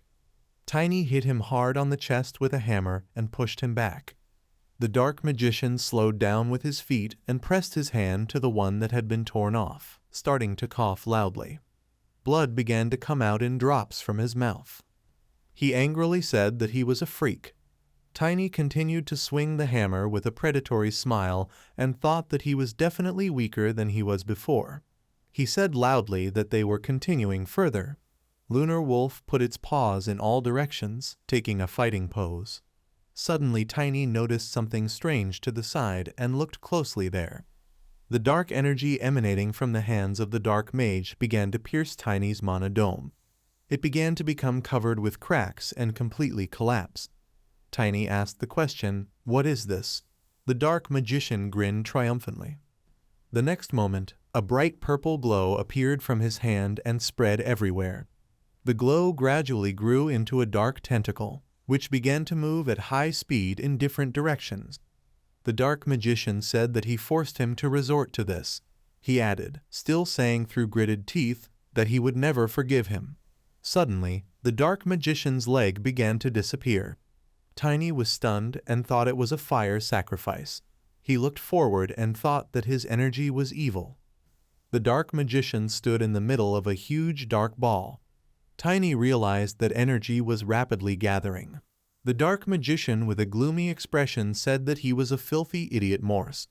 He put his palm forward. Dark energy began to emerge from the purple cloud. The dark magician said that he would burn him and kill him in the most painful way. He smoothly lowered his palm down. The energy began to rapidly release. It later appeared behind Tiny, approaching him at a fast speed. Tiny thought it was the same. He immediately swore angrily, clenching his teeth tightly. He thought that it was useless for him to fight at a distance now. Tiny put the lamp with the artifact forward and thought that this was it. He uses what the divine item taught him. He closed his eyes and began to think further that this is usually only possible if he has become a Superman, but given the experience accumulated in his soul. Tiny realized the lamp was up, looking at it, and began to scream loudly. Dark energy entered him. A bright dark purple flash appeared in the dark sky. The dark magician began to sink down and exhaled air with fatigue. He told him to just look at himself. He firmly added that it was all over with him. Suddenly, the dark magician noticed something strange and opened his eyes in shock. In the middle of the dust, he saw a lamp with an artifact that Tiny had displayed. The dark magician opened his mouth wide and said that this was incredible. He realized that it was a compressed spirit. Tiny sat on the lunar wolf, their bodies surrounded by zigzag threads of mana. The dark magician began to fly back and asked the question, how can someone with the level of an expert be able to do this? A faint glow appeared near his chest. Tiny grinned with anticipation, looking forward. He swung his hammer and shouted that this was his chance. He hit the dark magician in the side with all his might. He and Lunar Wolf got out of the cube at a short distance from the dark magician. Meanwhile, the dark magician began to fall back, screaming loudly. Lunar Wolf began to gradually disappear into the air. Tiny asked a question, turning to the side. Did he succeed? Suddenly, the dark magician grabbed his wrist with a strong grip. Tiny looked at this dumbfounded. The dark magician said that he couldn't believe it. He glared at him, saying that he would tear him apart even if it was the last thing he did. Tiny began to smile triumphantly, looking at him. The dark magician asked the question with misunderstanding. Why is he smiling? He turned back in fear and asked the question. Kraken? He shouted angrily that he wouldn't catch him this time. He let go of Tiny, who began to fall down. Tiny immediately grabbed his leg and asked him where he was going. The dark magician looked at him in shock and shouted at him to let him go. He added that he, too, would now die. Tiny asked him a question with a grin. Does that mean he will surely die? The dark magician pushed his foot with a sharp movement and shouted that he was crazy. He added that it was all because of him. Tiny let go of his leg. The dark magician, meanwhile, opened his mouth in fear, looking forward. He started screaming loudly and desperately. The kraken's tentacles pinned him to the ground. Through the rubble and dust, he put his weakened hand up. Tiny was falling down and thought that he had no mana left to even summon Lunar Wolf. He exclaimed in fear. He would die if he fell from such a height. Tiny dropped the hammer and, cursing, shouted that it couldn't end like this. He added that no. Kraken, meanwhile, put a tentacle right under his back. Tiny landed on this and asked the question, Kraken? The red energy released from the tentacle put him on the edge of the fence. Tiny thought he had a strange feeling, but he held it tightly. He mentally asked the question, is this evil energy? Kraken thanked him for his help. He said, thanks to him, he felt that his anger had calmed down a little. Tiny smiled at him warmly. He leaned on the hammer and said that these were all simple situations. The kingdom of Karun soon made an announcement about the event. According to this, due to the antics of the demon's followers, the kingdom was in trouble. But thanks to the young hero, everything was saved. Without a doubt, the demon's followers were defeated. The kraken brought by the enemies was taken care of. With great gratitude to the young hero, the king granted him the title of Shining Knight. 3 months later, someone walked along the corridor and said that he was unrecognizable. Genus Freewell asked the question, "How is this possible?" He looked with admiration at Tiny, who had grown and become more muscular. Tiny turned to the side in surprise. Genus Freewell addressed him as Lord Tiny. He put his palm forward, introducing little Tiny, and said that he had grown so much in 3 months. Tiny smiled smugly and said that this was the power of his secret technique. He explained that he had been focusing on growth for some time. Genus Freewell began to look around and said that this was still very surprising. He noticed that it was very quiet here.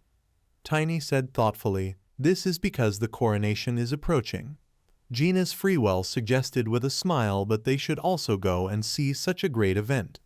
He asked the question, would he mind taking a walk first? Tiny nodded his head with a smile, agreeing with this. Some time later, Genus Freewell began to look around and said that everything had been completely restored while he was resting. Tiny looked at him, putting his hands in his pockets, and asked a question, is he sure he can walk now? He said that in the last battle. Genus Freewell looked to the side with displeasure and said that he was hinting at his injury and the consequences of mana depletion. He frowned with distaste and agreed with this. He explained that he was almost completely cured. Genus Freewell added that he did not need to lie down for so long at all. He remembered lying on the bed with several maids tending to him. Genus Freewell angrily added that if Liam von Peterson hadn't used him as a shield. Tiny looked at him with concern. Genus Freewell immediately changed the subject and asked him the question, what about him? He is okay? Tiny asked him in surprise. Why was he asking? Genus Freewell explained that he released the power of a sacred artifact while at the expert level. He added that he fought against someone who was significantly superior to him. He explained that this must have taken a toll on his body. Tiny made a thoughtful sound as he looked to the side. He put his palm forward and made a thoughtful sound. He looked at his palms and said that it didn't quite obey him. Genus Freewell stopped with emotion and said, "This is the very consequence." He added that it was better for him to rest. Tiny waved it off, laughing, and said that he was almost recovered. Genus Freewell asked the question, puzzled, how is this possible? He is sure he must have more symptoms. Tiny looked at his palms and thought that, to be honest, thanks to this, he got something in return. He clenched his fist tightly. Tiny thought that he had learned the power of the soul. Blue flames rose from his palm. In an attempt to heal the body from which he had drained all the mana, filling it with the gaps of his soul, he gained this power. Tiny looked down and thought it was reacting to mana, but the principle is completely different. He looked away. Tiny directed the force downward, lifting a small rock into the air. He thought that because this power replaced his depleted mana and stamina, he was able to minimize the consequences. Tiny in the next moment directed the stone upward with all his might. He thought that in addition he could do this without using mana. Tiny connected 2 fingers, looking up with a smile. Suddenly the stone broke into small pieces. Tiny thought smugly, he didn't even know something like this existed. He clenched his fist. Tiny began to think further. He did the right thing in not giving up until the very end. This power opened up a new opportunity in him. Tiny looked down with a smile. He thought that the legend about the Aura Master controlling the soul must have been true. Genus Freewell smiled warmly and said, "It's great that he doesn't have any problems." He said that then he would like to hear his decision. Genus Freewell began to look for something in his pocket. Later he handed over a stamped letter and asked the question, "How about this?" Genus Freewell added that this is about his next destination. He began to say further that in general the Duke wanted them to immediately go to Elfheim. Tiny extended his hand, taking the letter. Genus Freewell added that he would like to visit the capital first to take part in the Valentino celebrations. He asked the question, what about him? Tiny looked at the letter in shock and thought that this moment had come. This was the moment of the second disaster. It was the wedding of the Aslan royal family. Tiny opened the letter and thought that Elfheim was just an excuse. Gina's Freewell, meanwhile, watched him with puzzlement and asked the question, "What is it?" Tiny thought, after hearing that Gina's Freewell would not survive the wedding, he must have wanted to give him a task that had no connection with the second disaster. Tiny began to think further. It wouldn't be so bad if he went to Elfheim. After all, it is there that the third disaster will happen and he will meet Estina. He introduced Estina, who smoothly turned her head. She looked back carefully, as if she had noticed something strange. Tiny tried to argue that, however. He remembered Chloe von Valencia, who asked to call him sister. He thought that she was his savior and family. He wanted to help her in any way he could. In the past, even when Gina's Freewell was in the palace, the disaster could not be stopped. Tiny doubted they could do it without them. He pressed his hand to his face.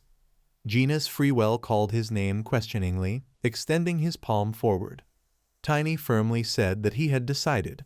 Gina's Freewell asked him the question, "What?" Tiny said that they will go to the capital. He clenched the letter into his fist. Gina's Freewell smiled and said it was a good choice. Some time later, the reconstruction of the city went well. Someone said that following the advice of the Shining Knight, he spread a warning about the divine artifact and the demon followers. Tiny and Gina's Freewell were standing in the hall among other guys. Emmerd van Karun said with a smile, "He thinks this is a good time to wish Karun safety and prosperity." He added, putting his palm forward, "That's why." Emmerd van Karun stood to the side, holding his hand up, and shouted that they would begin the coronation ceremony of Prince Henry. Someone said that Prince Henry is a faithful man. Henry knelt down. Next to him stood the servants who took the crown. Liam von Petersen said that now the kingdom will be much calmer. Tiny and Gina's Freewell turned to look at him, stunned. They joyfully said that he was here too. Liam von Petersen smiled and said of course. He apologized to Gina's Freewell for last time. Tiny rolled his eyes in displeasure. Gina's Freewell said irritably that he had a duty to the royal family, so he would let this situation go. Liam von Petersen smiled and said that thanks to them everything was fine. Tiny looked at him without any emotion. Liam von Petersen began to speak quietly. He heard that there are reasons why the King of the North Wind is called the seventh deity. He looked at the back of Gina's Freewell. Tiny asked, stunned, "The seventh deity?" Liam von Petersen put his hand on his shoulder and said, "Of course." He showed himself well. Gina's Freewell turned back and quietly asked the question, "What are they talking about?" Liam von Petersen added with a smile that people talk about this a lot. Tiny looked at him and thought that something was wrong. He had never heard of the seventh deity in his previous life. Tiny looked ahead with confusion. He lowered his head and thought that perhaps there were many other people more talented than Gina's Freewell. Suddenly someone said that he would now give him the crown. Tiny turned his head sharply to the side. Emmerd van Karun put the crown on Henry's head and asked him to take care of the kingdom. Henry thanked him. He stood up with a satisfied smile, turning to face the audience. He said that it was a great honor for him. Henry added that there is also the pressure of responsibility. He would like to take the opportunity to reward the Shining Knight. Tiny opened his mouth in shock. His body trembled, and asked the question, "What?" He mentally asked the question, should he reward? Tiny began to approach him, pressing his palm to his heart, and looked forward with excitement. He thought that he had already asked for the right to borrow a divine artifact. Tiny raised his head up with excitement and turned to His Majesty. He awkwardly added that he had already been awarded. Emmerd van Karun watched this with great emotion. Henry looked at him and said, "They don't think this is enough." He waved his hand and shouted for them to bring it in. Suddenly the doors to the hall opened and knights began to enter. They were carrying something on a red pillow. Henry said they heard that he was growing fast. He added that this is why it is useless to give him artifact armor now. Tiny looked at this in shock. Henry stretched out his palm with a smile and said, "So let it be different." He extended his palm to the red pillow and explained that this was one of the artifacts used by the adventurer King Curran. It was a necklace with a blue stone. Henry explained that it was a mana necklace. Tiny looked in admiration and excitement at the necklace, which glowed brightly and cast colorful reflections on his clothes. He asked in disbelief, "Will Henry von Curran give it to him?" Henry von Curran said that he previously wanted to give him excellent armor. Tiny froze in shock, mouth open, and asked the question, "What?" Emerd van Curran spread his arms to the sides, smiled good-naturedly, and said that it turned out that this was considered a national treasure. He looked at the mana necklace and said, "Don't worry, it's also a great item. The necklace has the 6th circle of mana." Tiny looked at him in surprise and thought that he was generous, but not that much. The superior armor of the 7th circle has the power of a Superman. Even 10 continental knights had only touched such treasures a few times. Except for being a weapon master, he was special. Emerd van Curran, seeing his confusion and indecision, told him not to worry. Even if he spent the entire supply of mana in the necklace, it would be renewed in one day. Tiny, in awe, touched his hand to his heart and sincerely thanked him. Henry von Curran took the shining necklace in his hands and said, "Let him remember them when he looks at it." He put the necklace on Tiny's neck and said that Curran will remember him forever. The people in the hall enthusiastically shouted words of admiration and respect to the shining knight. Henry von Curran took Tiny by the hand and solemnly introduced him to the public. The subjects, raising their hands, rejoiced and shouted words of greeting. Over time. Town Square. Gina's Freewell said with a smile that they were all wonderful people. Tiny walked next to him and looked enthusiastically at the necklace he was holding in his hand. He thoughtfully called Gina's Freewell. He looked at him and asked the question, "What is it?" Tiny extended his hand with the necklace and told him to take it. Gina's Freewell opened his mouth in shock and asked the question, "What?" He put his hands in front of him in protest and said that this was too much. Tiny looked at his blue glowing hand and said that he couldn't use much mana at once at the moment. Even if he manages to keep it, nothing good will come of it. Gina's Freewell spread his arms to the sides in shock and tried to object. Tiny interrupted him by calling his name. With a determined look, he extended his hand forward and looked demandingly into his eyes. Gina's Freewell sighed heavily and resigned himself to it, saying that he agreed. He held out his hand and said he would keep it until Tiny was ready. Then he thanked him with a smile. Tiny breathed a sigh of relief and thought it was great. He placed the necklace on Gina's Freewell's palm. Tiny doubted he would agree. They walked further along the city street. Tiny glanced sideways and saw Gina's Freewell looking with admiration at the necklace he was holding in his hand. He thought that it was easier than it seemed. Tiny worriedly thought that he needed to stay strong. Gina's Freewell put the necklace around his neck and continued to admire it. Tiny thought with anxiety that he was leading him to the place where he died in his past life.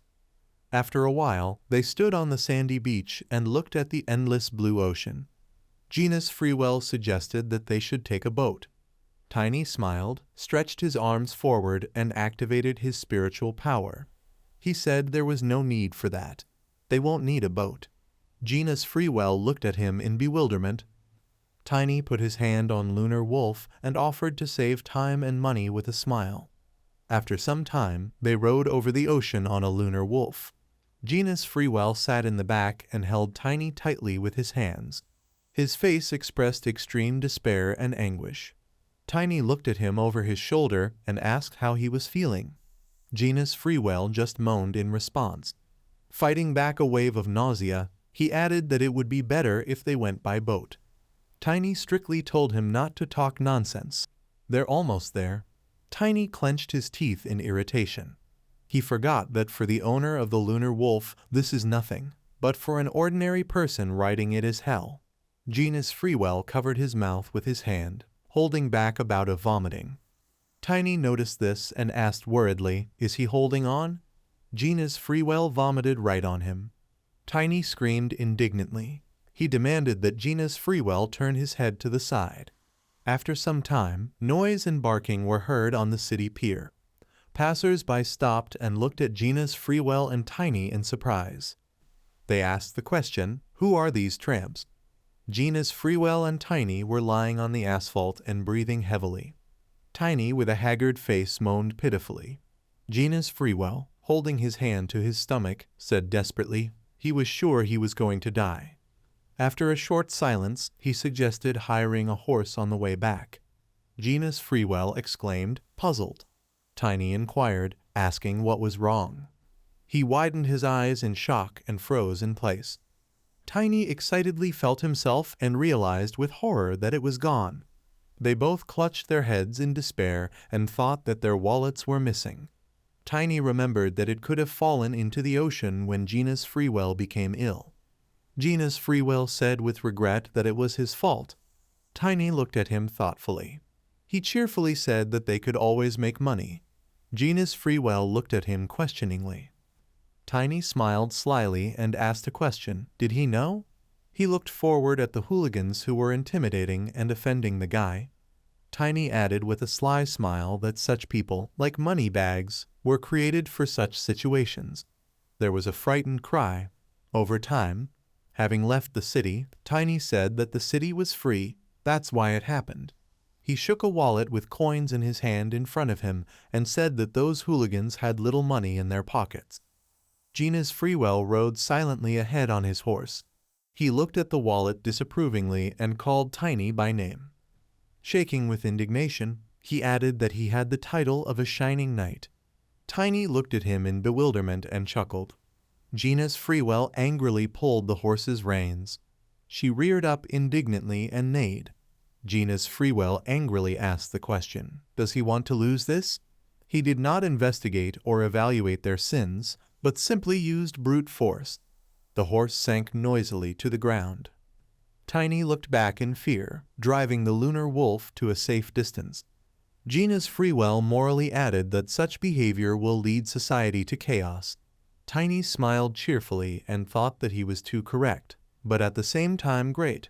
He looked around, made sure that Gina's Freewell would speak after him, and thought that he was riding a horse 3 times faster than any rider. This is an amazing talent.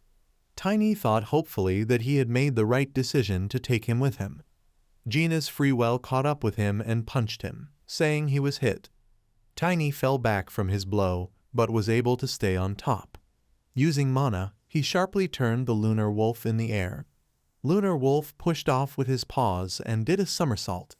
Gina's Freewell gaped in shock at the sight of this. Tiny laughed smugly.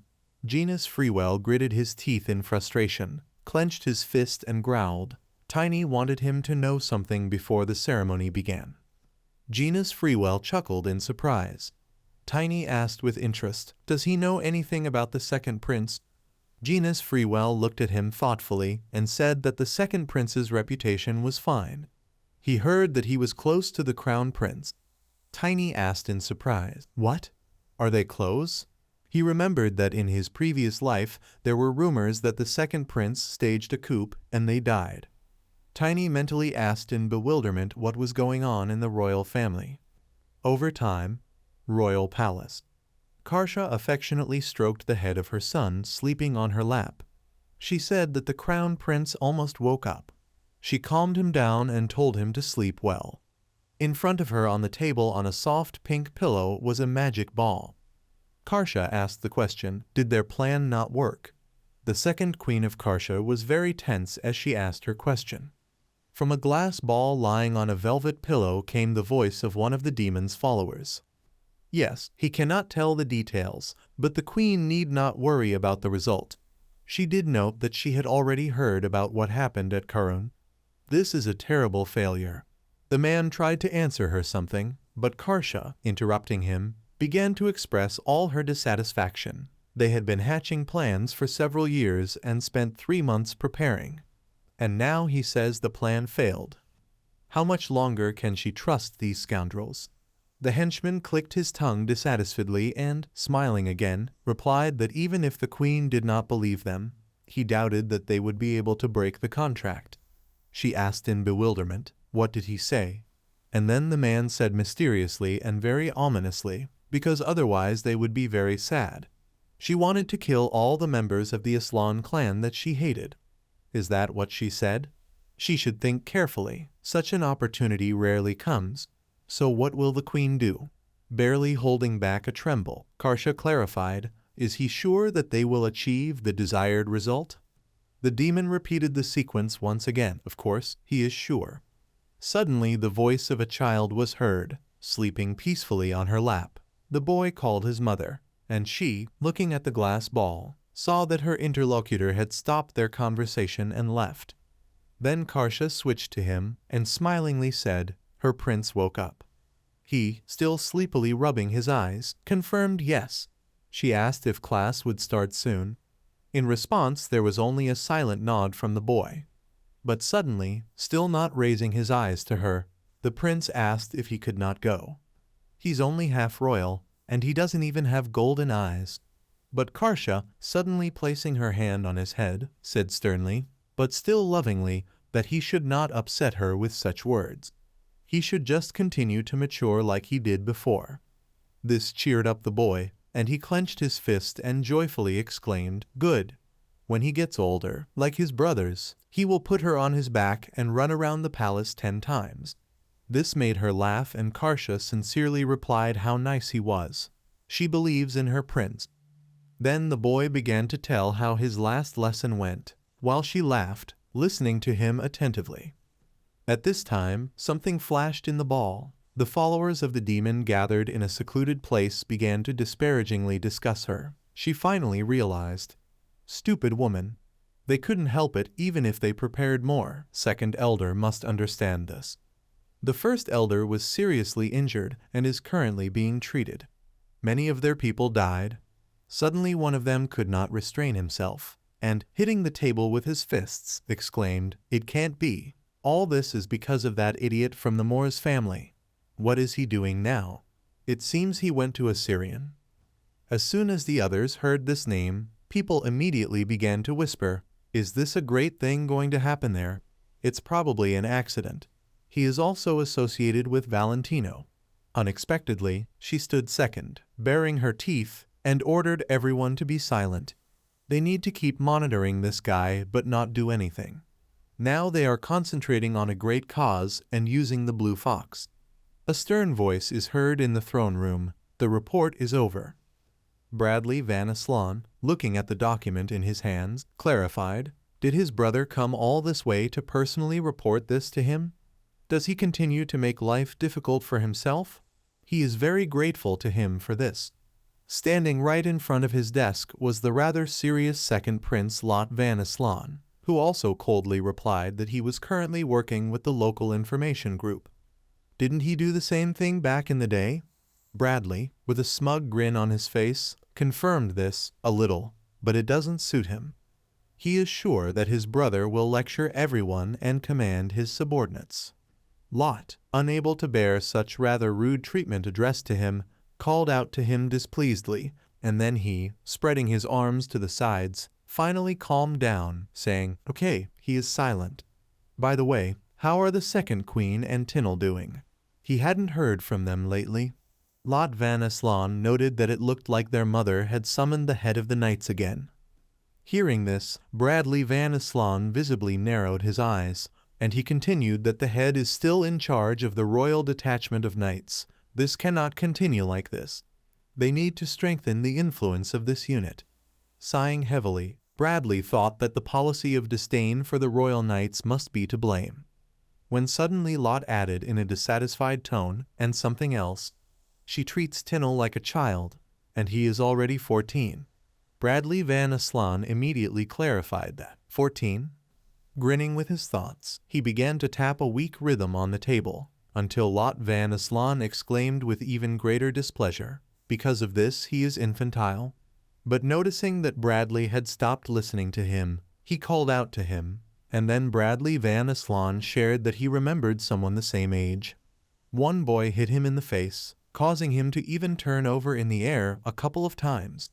Lot opened his eyes wide and opened his mouth in surprise, and Bradley's assistant winced, remembering Tiny.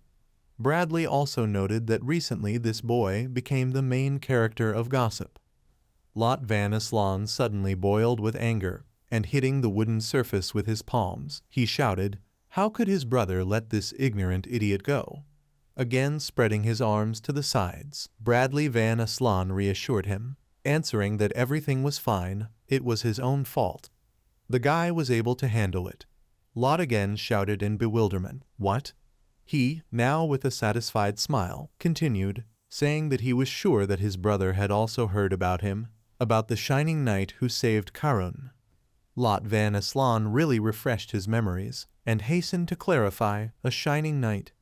Does the brother mean the one who stopped the Kraken and caught the demon's minions? Is he 14?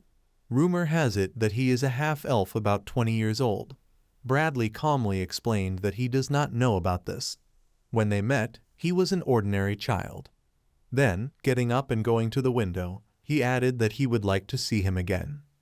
I wonder where he could be now. At this time, Asgard von Valentia was in the ecliptic Assyrian Valentia's second mansion. Being in his office, he thoughtfully ran his hand over his beard and said, "He is surprised. Has the guy grown so much in a year?" Sitting right in front of him was Tiny, who had really changed, and now, with his arms crossed across his chest in displeasure, he was silent. He continued, "How did this even happen, and what did he eat?" Tiny shouted sharply and very dissatisfiedly, "But isn't the king too evil? They haven't seen each other for a long time, and this is the first thing he wants to tell him. He just returned from a big mission." Asgard nodded and noted that the young man handled this well. From such a reaction, he opened his eyes in confusion and wondered what was wrong with the old man.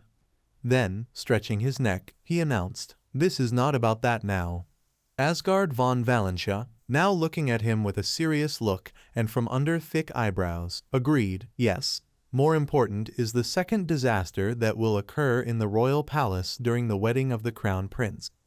If no one from within interferes with the established barrier, the second disaster will not happen, which means there is a traitor among the members of the royal family.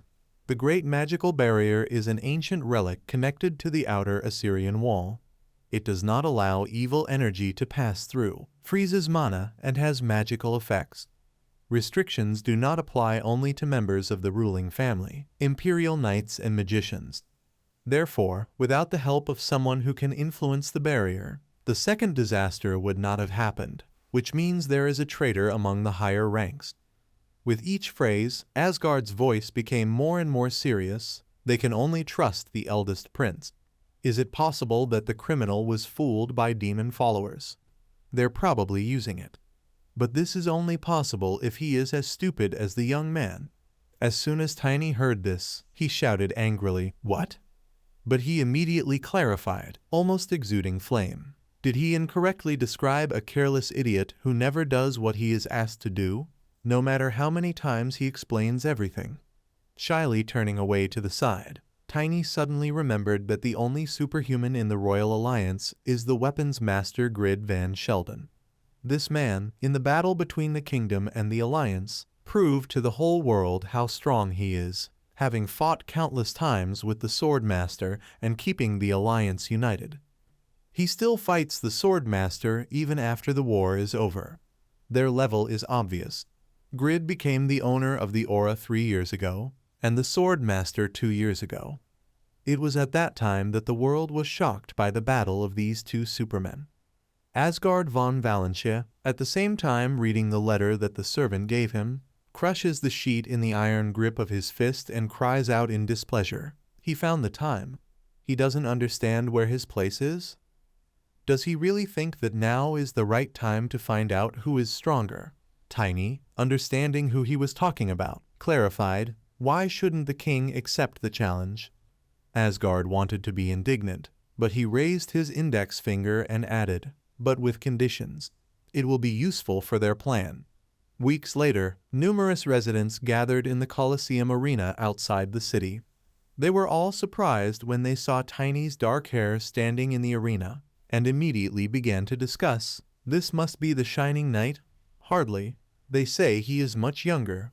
Gina's Freewell, being nearby, looked around nervously, noting how many people there were. However, on the contrary, he said with a slight feeling that he would pass between superhumans after all. Then Gina's remembered the wedding. Two guys sitting in the lower rows of the podium were talking impatiently, which is strange, by the way. Why did the sword master agree to wallpaper? The interlocutor confirmed this, and it's true. He heard that the wound caused by the aura does not heal. This could lead to a loss of national scale. A third man joined their dialogue and suggested that the rumor was most likely true. The brown-haired man asked in surprise, "What rumor?" The blonde explained, "The rumor is that the sword master is against this marriage." Genus Freewell and Tiny were very surprised when they heard this, and immediately approached Asgard von Valentia, asking what the king thought about the king's decision regarding this battle. He even wanted something to happen to Rochter. But Asgard said confidently he need not worry. If Grid Van Sheldon had not given permission, he personally would not have asked for it. Tiny at first wanted to object, but then he wondered, is it all because this old man is still young? Compared to the previous king, he has a stronger sense of loyalty. Suddenly an announcement was heard that the crown prince was here. He, along with Genus Freewell, were shocked to hear this. And as Bradley Van Aslan walked through the arena, cheers rang out around him, and he walked towards them with a proud posture. Tiny, following him with his gaze, continued to think, so the rumor about problems with the king is a lie. He's sure Asgard doesn't really like this guy. The crown prince knows this too. But judging by his actions and the fact that he came here, this time he can be trusted. When the three of them greeted Bradley with a bow, he noted rather friendlily that they had not seen the Duke for a long time. He also agreed that it was an honor for him to meet His Highness. Looking to the side, Bradley Van Aslan noticed Tiny and exclaimed joyfully that he barely recognized him. He also greets him. He, still bowing, asked if His Highness had come to watch the fight. At this point, embarrassed, Bradley admitted that in fact his fiancée wanted to see his dog. Tiny said loudly and shocked at this news, "What?" But then, while summoning the lunar wolf, he noted to himself that with his sensitivity to mana, he somehow managed to keep the wolf inside the barrier. But still, having shown this, Tiny clarified, "Is the crown prince talking about this?" Bradley Van Aslan happily exclaimed, "Yes." Then, taking the wolf in his arms and gently stroking it, he added that they were in the same boat together. With these words he left, and Asgard von Valentia said that he had already informed him that they should post guards in case of an attack by the demon's followers. The young man must also be prepared if something strange happens in the palace, especially near Chloe. Tiny replied briefly that he understood. Suddenly a white haze began to spread across the ground, and people, hugging their shoulders and shivering, noted that it had become very cold. When someone's silhouette came towards them from a bright flash, Asgard was quite calm and said that Grid had not changed at all. Grid Van Sheldon himself, walking through the arena, said dismissively, "Excellent. There is nothing elegant about a noisy crowd." Asgard stood still at this time, and when they found themselves opposite each other, the spectators did not stop talking among themselves.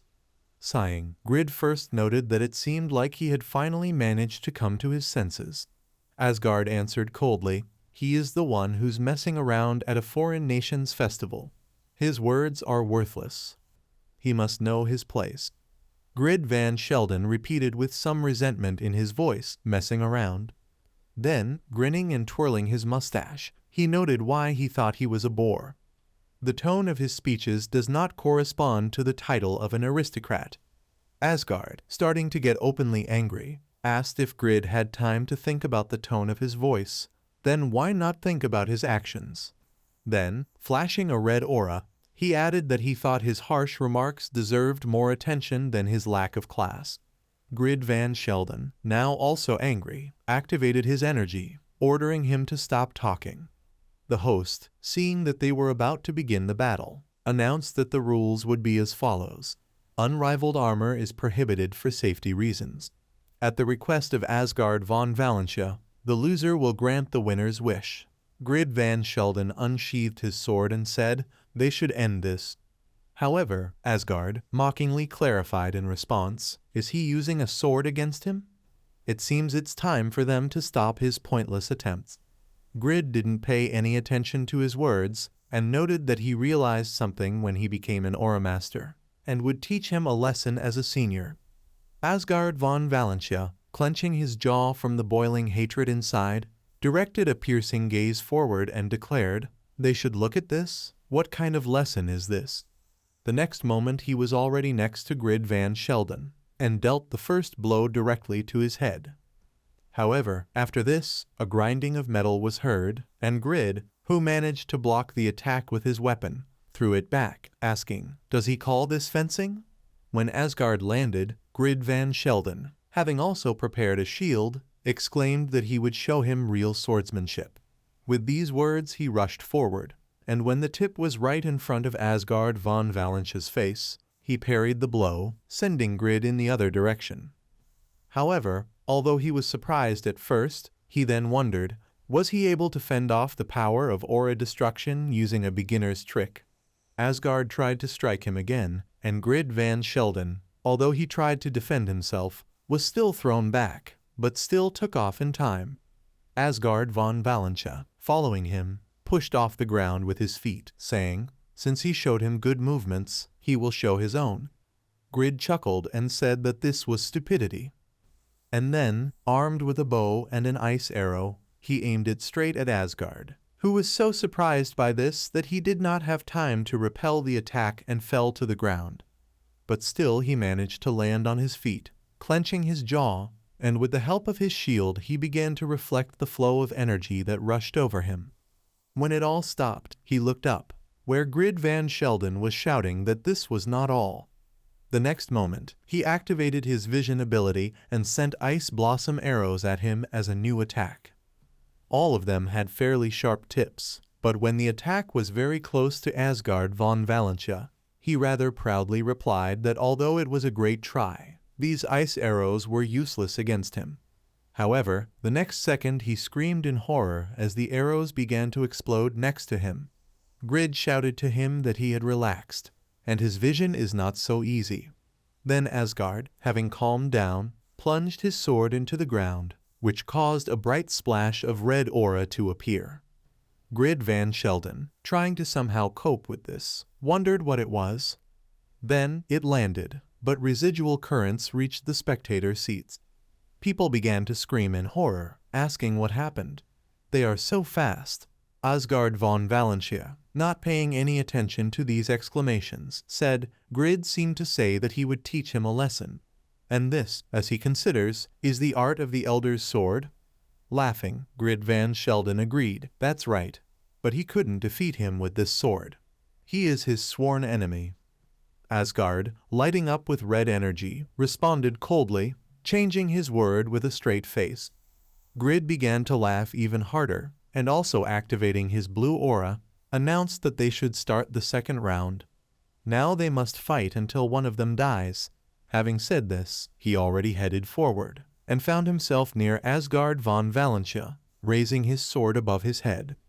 The next moment the blows collided and Asgard rudely asked why all this useless talk about aristocrats was needed. He fights like crazy. Grid Van Sheldon said nothing, and their energy became even more powerful until it turned into a huge explosion. The spectators in the stands, although they were protected from this by the dome, were already horrified. The magicians were scared. One of them immediately shouted that they needed to add more mana to the eastern part of the shield. Someone immediately replied that they couldn't do that. Is this really human power? They really are superhumans. Gina's Freewell, also watching them carefully, said, this is how the fight is. And this element of ice, it gradually begins to capture the essence. Tiny, sitting next to him, asked who he thought would win. Gina's at first exclaimed in bewilderment, what? Of course, his lordship. But then, sadly, he added, but the chance is slim. They were Aura Masters for different amounts of time. Finally, Asgard von Valentia managed to push Grid away, who noted that now it was time for them to finish. With these words, he pulled out two sharp spears from behind his back. Tiny at this moment, with a wide smile on his face, thought the sword master would have already lost. Then, he added out loud, in a normal situation, yes. Genus Freewell, surprised, clarified what he meant. He cryptically replied that this time everything would be different. Grid Van Sheldon created arrows and sent them towards Asgard, but now he used a force control field to protect himself from this. Grid could not hide his bewilderment and immediately shouted, "What?" Then, raising a spear imbued with blue mana, he declared that then, what would he say about this? A huge shadow hung over the ground, and Grid swung his weapon, and now tried to attack him with such a powerful blow. Asgard von Valentia performed a similar action, when suddenly the dome became covered with cracks, and the magician screamed in horror. The western shield fell, eastern too. The northern shield is barely holding up. There are people injured? No one. The people in the stands froze, and Genus Freewell said in a trembling voice, "His lordship." The presenter, peering down and trying to make out something among the rising dust, finally announced that Sir Asgard had defeated. The spectators immediately began to jump up from their seats, exclaiming joyfully, "The Duke has won. What happened to the weapon master? Their empire is better even with one sword." Now Genus finally smiled and joyfully repeated, "His Grace." In the arena, as a red aura emanated from Asgard von Valentia, and the two standing and trembling Grid Van Sheldon asked what this ability was. Such an honest person like him saw through his trick? Asgard, wiping his bleeding lip, asked mockingly, "Is he finished talking about aristocracy?" But Grid got even more angry and shouted at him to shut his mouth. His attack was spot on, but then something went wrong. Earlier, when Grid Van Sheldon attacked Asgard von Valentia, he was confused when he saw how his blow did not break the protective dome. But the swing of Asgard's sword caused a powerful flow of energy that threw Grid back. Now he noted that then it seemed to him as if his body had changed in a strange way, and he would have died if Asgard von Valentia had not stopped his sword. What was it? Magic. Asgard said lowly that it was a force control field, an ability he had to use in the future, just like he said, "This trick, but not that bad." Grid Van Sheldon was still bewildered and continued to yell, "What is this?" However, Asgard von Valentia stopped listening to him, and turning to the audience, said loudly, "He asks him to fulfill the will of the winner." Grid at that moment realized irritably, no, he can't even see his brother. This will definitely harm the allied countries. He reached the top several years before him and didn't think he would lose, but a promise is a promise. He then warned Asgard that if he asked for too much, he would rather die. Asgard von Valentia has finally made his wish known. Grid Van Sheldon must remain in the Empire until the end of the prince's wedding ceremony. Such is his will as a winner. The people once again began to whisper after hearing what he said. The Duke demonstrated generosity in front of the enemy, as you would expect from him. However, Grid was in no hurry to rejoice, but was still perplexed, asking what he was up to. Asgard cryptically replied that if he was curious, he could find it later. Did he understand everything? News of the Duke of Valentia's victory spread quickly. The Master of the Sword turned out to be stronger than the Master of Weapons. Sir Valentia is now the Emperor of the Sword. The next day, in Asgard's office, Tiny's voice was heard, holding a newspaper in his hands and saying, "Emperor of the Sword." He received the same title as in his previous life. This is weird. Suddenly the servant's voice was heard. He announced that Grid Van Sheldon had come to Sir. Having entered the room, he immediately, as if reluctantly, said, as he had been told, he appeared. Sitting on the sofa, he added, "Why did Asgard want to see him?" Asgard von Valentia seriously noted that they should skip the typical aristocratic chatter. Grid commented, "An aristocrat has to remain respectable even in personal conversations, and his subordinate is also with them, so they will definitely have to maintain order." Tiny could not remain indifferent, and also said that a person with powers must remain graceful and remain strict. He said that trauma developed this habit in him. When Grid Van Sheldon turned his head in his direction with wide eyes, He immediately added that he just heard this youth. He killed his relative, unable to control the force. Grid, who had already risen to his seat and pointed a sword at Tiny's neck, said in a trembling voice, "Who is he?" He again calmly explained that he had told it himself. However, Grid Van Sheldon immediately shouted, "This is a lie. He doesn't know this guy." Asgard von Valentia joined the conversation, noting that this guy was telling the truth. Grid, turning in his direction, still asked loudly, "What?" Asgard explained that yesterday he asked what kind of trick he used.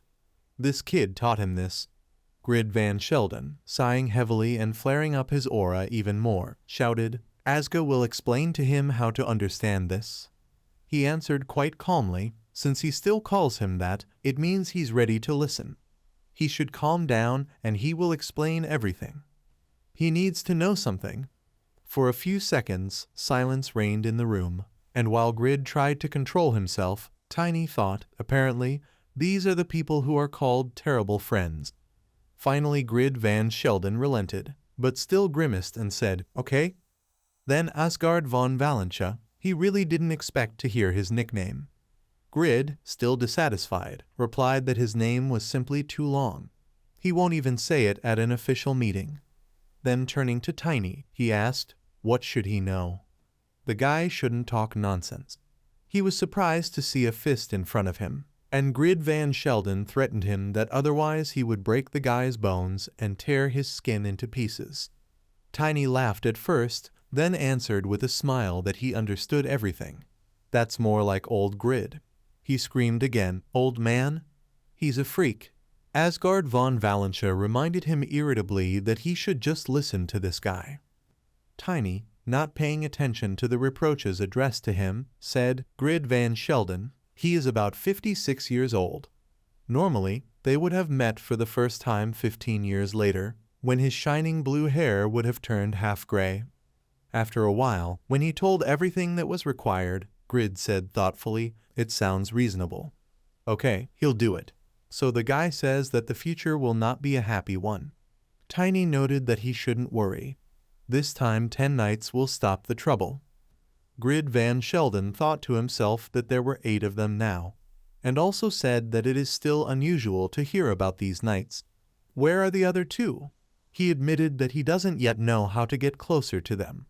The Reaper is probably training somewhere, and the Spell Knight must be in the Sage's Tower.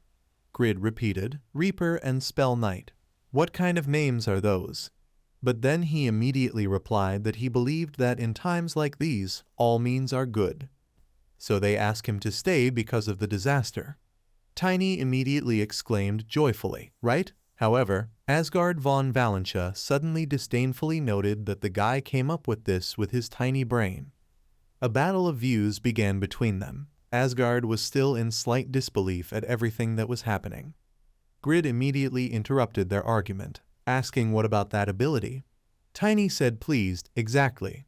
But after some time, the entire palace, which was quiet and calm, almost jumped from the sound of Grid Van Sheldon's scream. What? The guy taught him an ability that he used against him at the end of his previous life? What happened? How did it end? Tiny calmly replied that Grid then admitted that Asgard von Valentia's sword technique was superior to his level. This is how Asgard received the title of Emperor of the Sword. This caused Grid Van Sheldon extreme dissatisfaction. He almost went crazy and began to scream, "No, this is impossible. It's worth agreeing again on the time of the duel." Tiny, smiling slyly, noted that he should calm down and listen to something. He then whispered in Grid's ear that he would teach him his future ability so that they could fight fairly. This really calmed down Grid Van Sheldon in an instant. And he replied that everything is fine, they can do that too. Asgard von Valentia, while no one heard him, said, "He guesses this is good?" Grid kept asking what. He had 5 eternal armors. Now he only has 3. Taking another look at Tiny, he noted that it was still suspicious. Why did the guy tell them this? He was surprised to hear such a question, and Grid assumed because they are future allies. But now it's not like that. The guy could use the knowledge for himself. Tiny noted with a smile, "What's the point? The world could end at any time. Fame means nothing to him. Now Grid Van Sheldon was dumbfounded and asked what. He confidently said that he knows for sure that Grid is a real warrior who will keep his promise at the cost of his life. Grid Van Sheldon was silent at first, then burst out laughing and finally announced that he would have to believe this guy. Okay, he will do everything as asked. Asgard von Valentia also added that he should make sure that this conversation remains between them. Grid answered him sarcastically, "The almighty Sword Emperor need not worry. He is not stupid and understands everything." But then Tiny also clarified, "Is he sure?" Grid Van Sheldon was surprised, and he explained that Sir Sheldon and Heinen always run into trouble. And while Grid was in outright shock, Asgard chuckled, covering his mouth with his fist. Finally clearing his throat, Grid Van Sheldon said that Heinen was just as energetic as he was. However, Asgard von Valentia said quite rudely, if he is not sure, he should just shut up. He should stop being provocative. Grid also got into an argument with him, exclaiming that he should watch his language. He understands everything.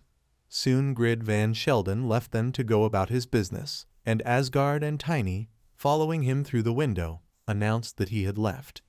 He, sitting opposite again, noted that the conversation went well. Asgard von Valentia agreed, of course. To build a bridge between the Alliance and the Kingdom, they need the Grid. He's the Seldom Kingdom's Duke. The center of all magic towers and kingdom alliances. Tiny said that he was confident that this man would keep his word. But when is he going to tell Gina's everything? Hearing such a question, Asgard became wary. Tiny also added, "Is it better for him to prepare in advance?" Asgard chuckled thoughtfully and replied that he would tell him everything when they completely figured it out. The guy would go crazy if he asked him to lay low. Scratching his head, he explained that they were better acquainted with him. They also need to prepare. Crossing his arms over his chest, Asgard von Valentia agreed with this, right? She and the prince will use every opportunity and find out what is happening. Tiny immediately hesitantly repeated, "Exactly, prince." Asgard, noticing his reaction, he clarified what was the matter. Doesn't he like him? He explained that all members of the Aslan royal family are fools who sold their own country through their own fault. Such a comment angered Asgard von Valentia. He immediately noted that the boy should watch his words. He shouldn't underestimate the royal family's intelligence. They probably already guessed something. But what worries him more is that it may turn out that the disaster has nothing to do with the demon's followers. Tiny asked in bewilderment, "How is this?" Asgard explained that if it happens because of a political war between members of the royal families, then he is powerless. A servant cannot interfere in the battle of masters. Tiny immediately said in shock, "Does the Duke mean that they will just watch from the sidelines, even if the capital is blown up?"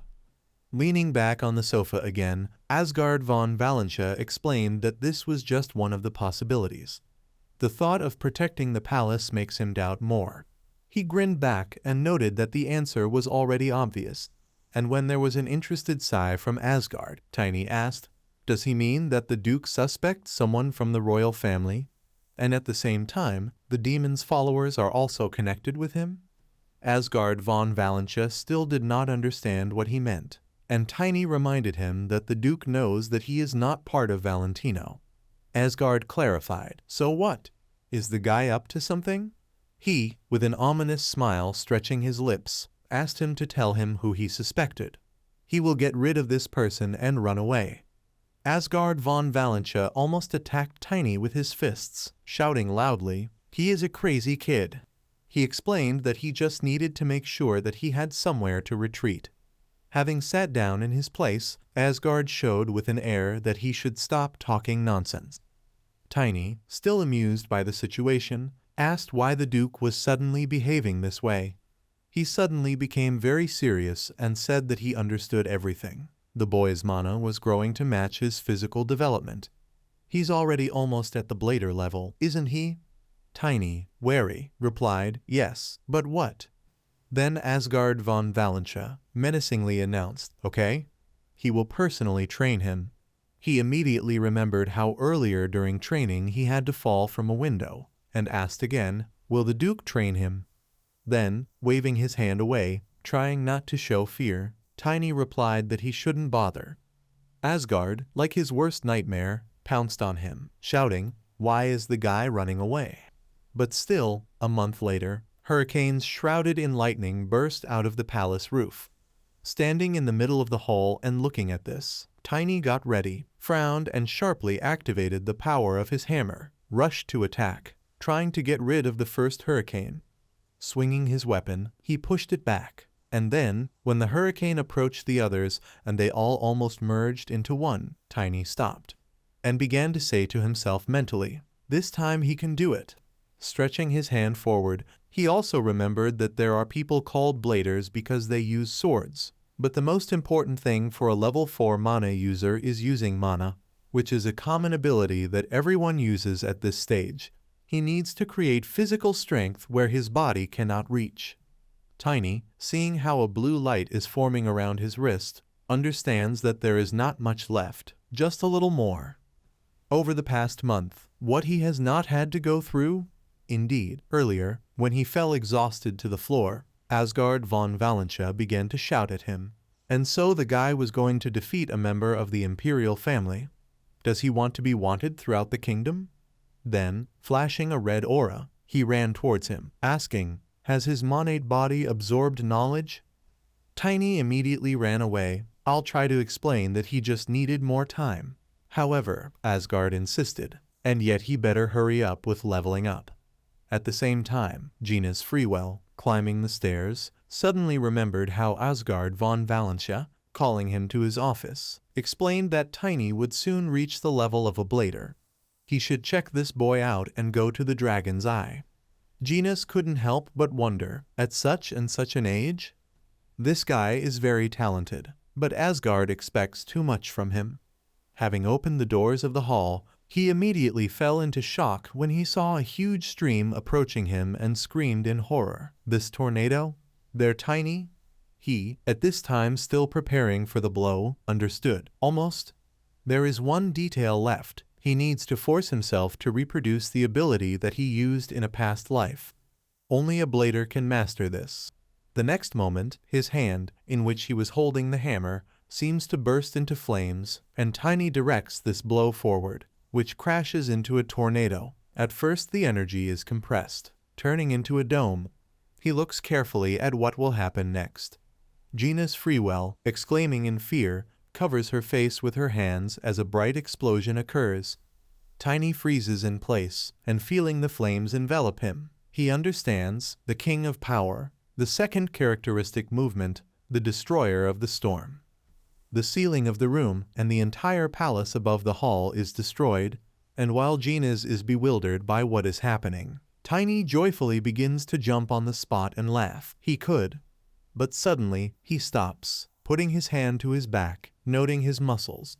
Sitting down abruptly on the floor, Tiny realized the mana body is pushing his body to its limit.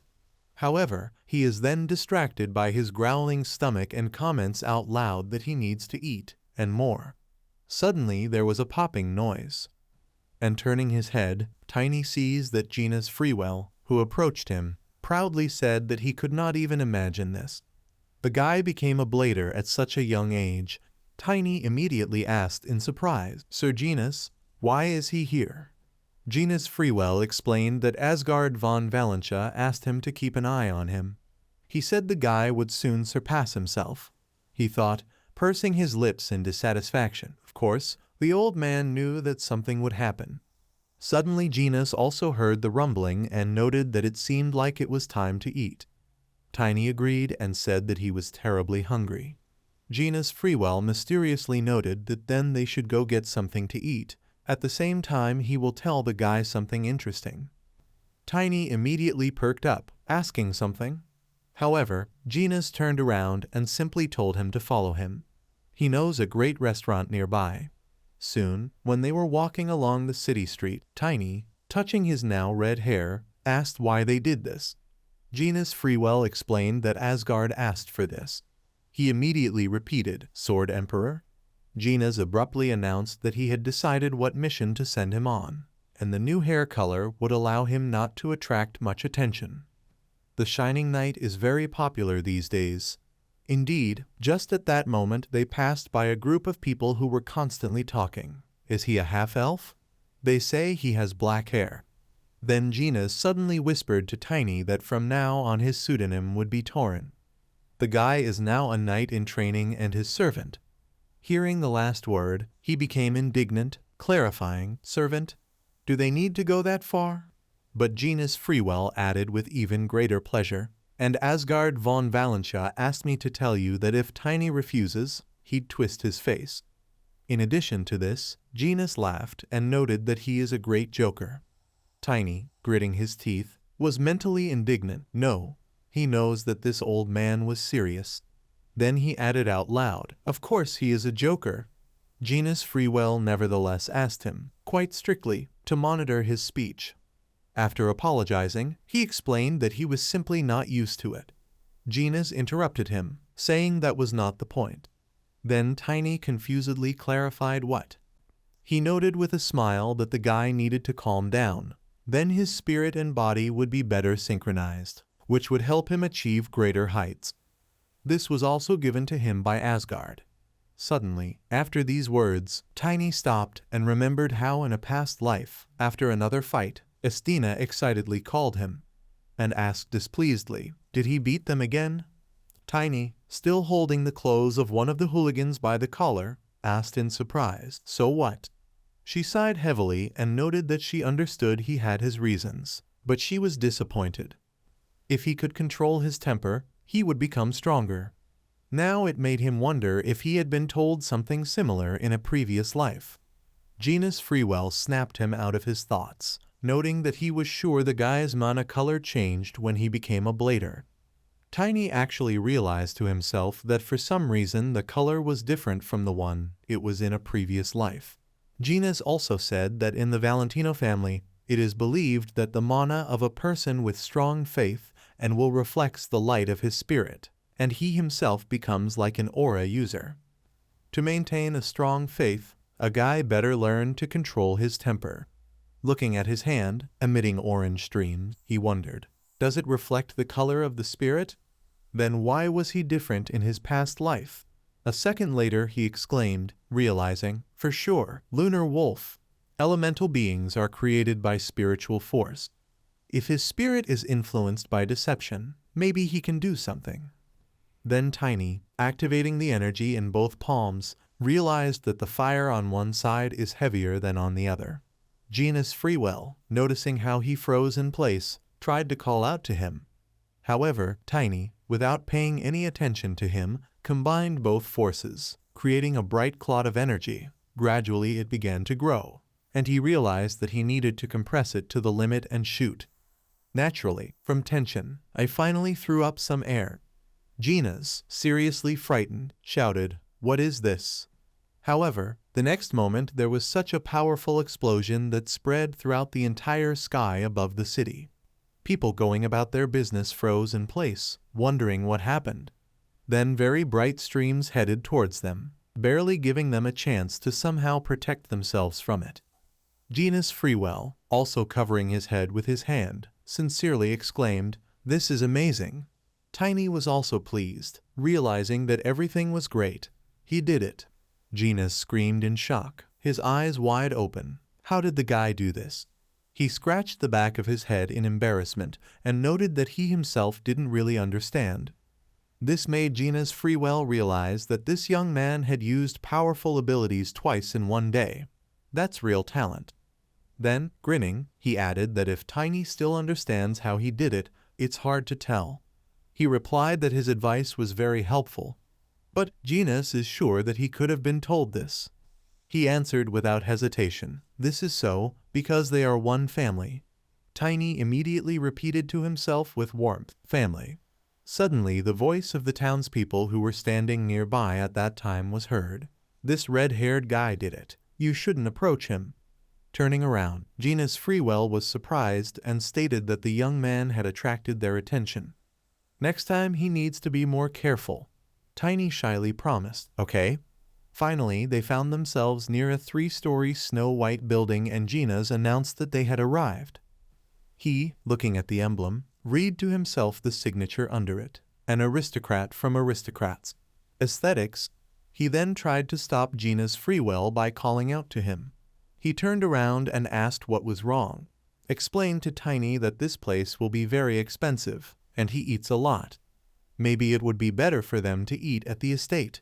However, Gina's proudly replied that as the captain of the Blue Wing Squad, he received some money.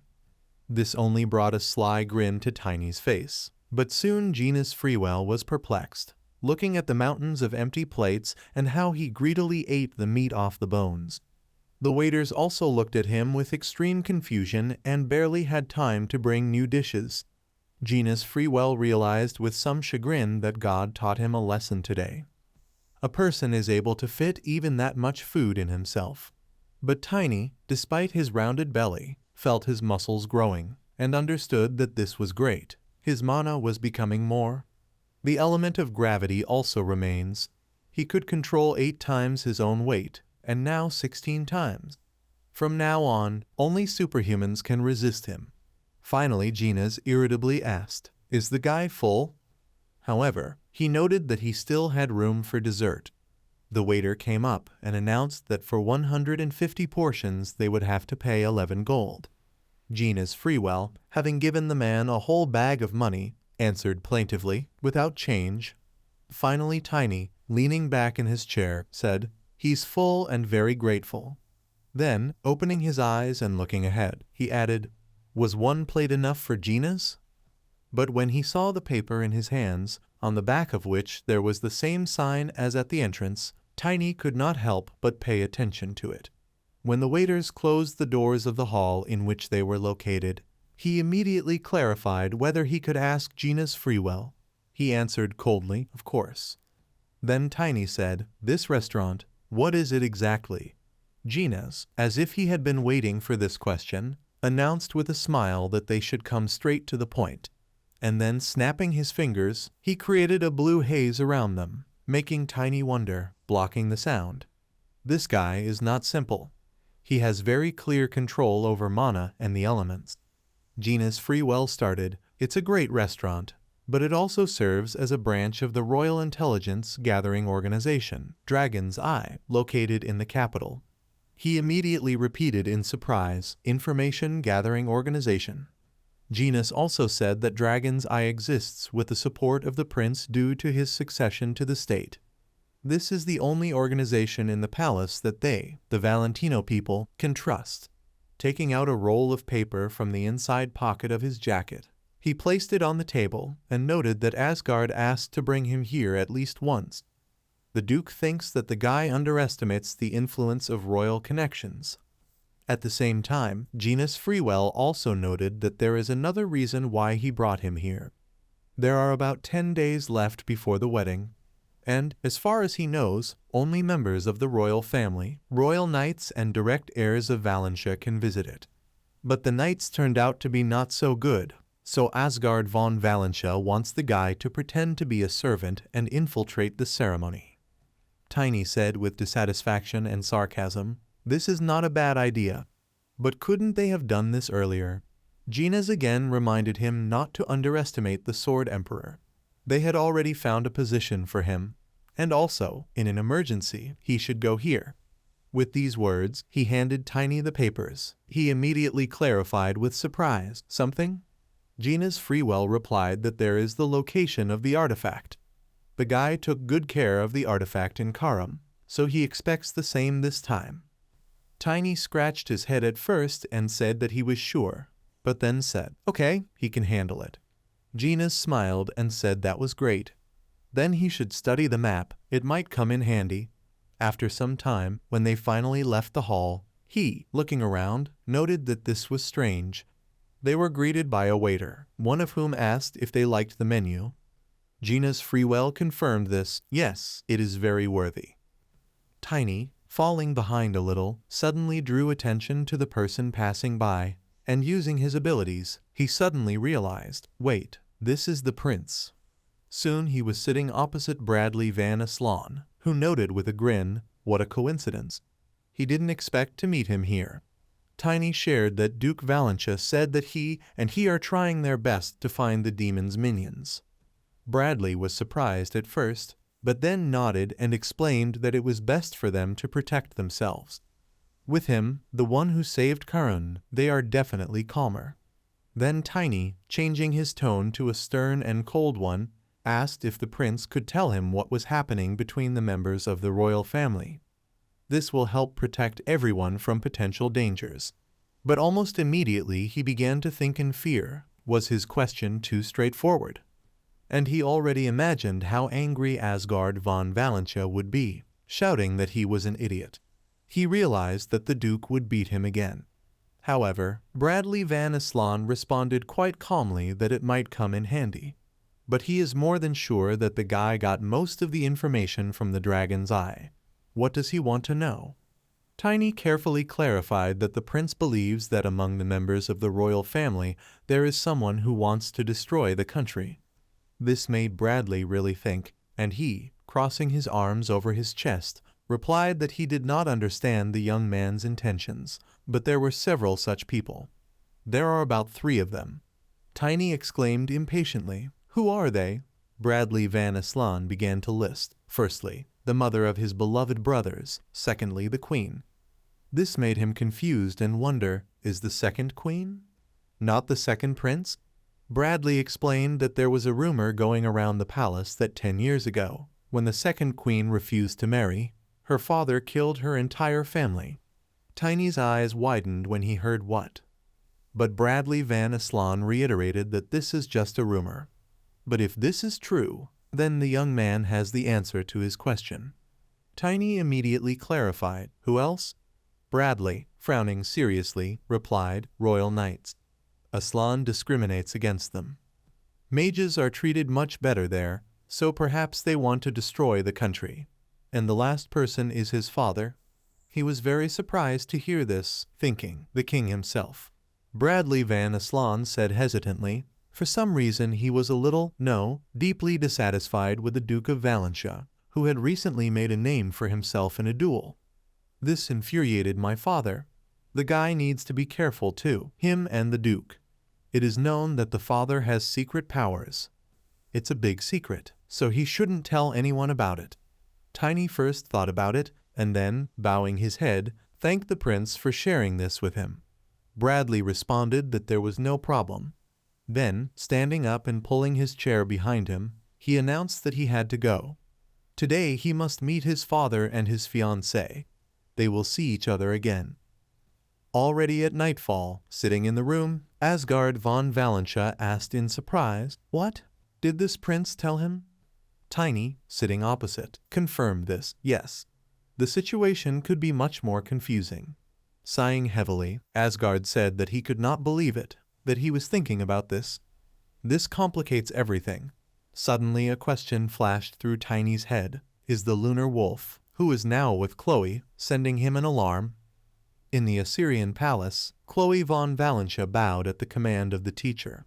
The woman, waving her pointer, noted that it was very elegant.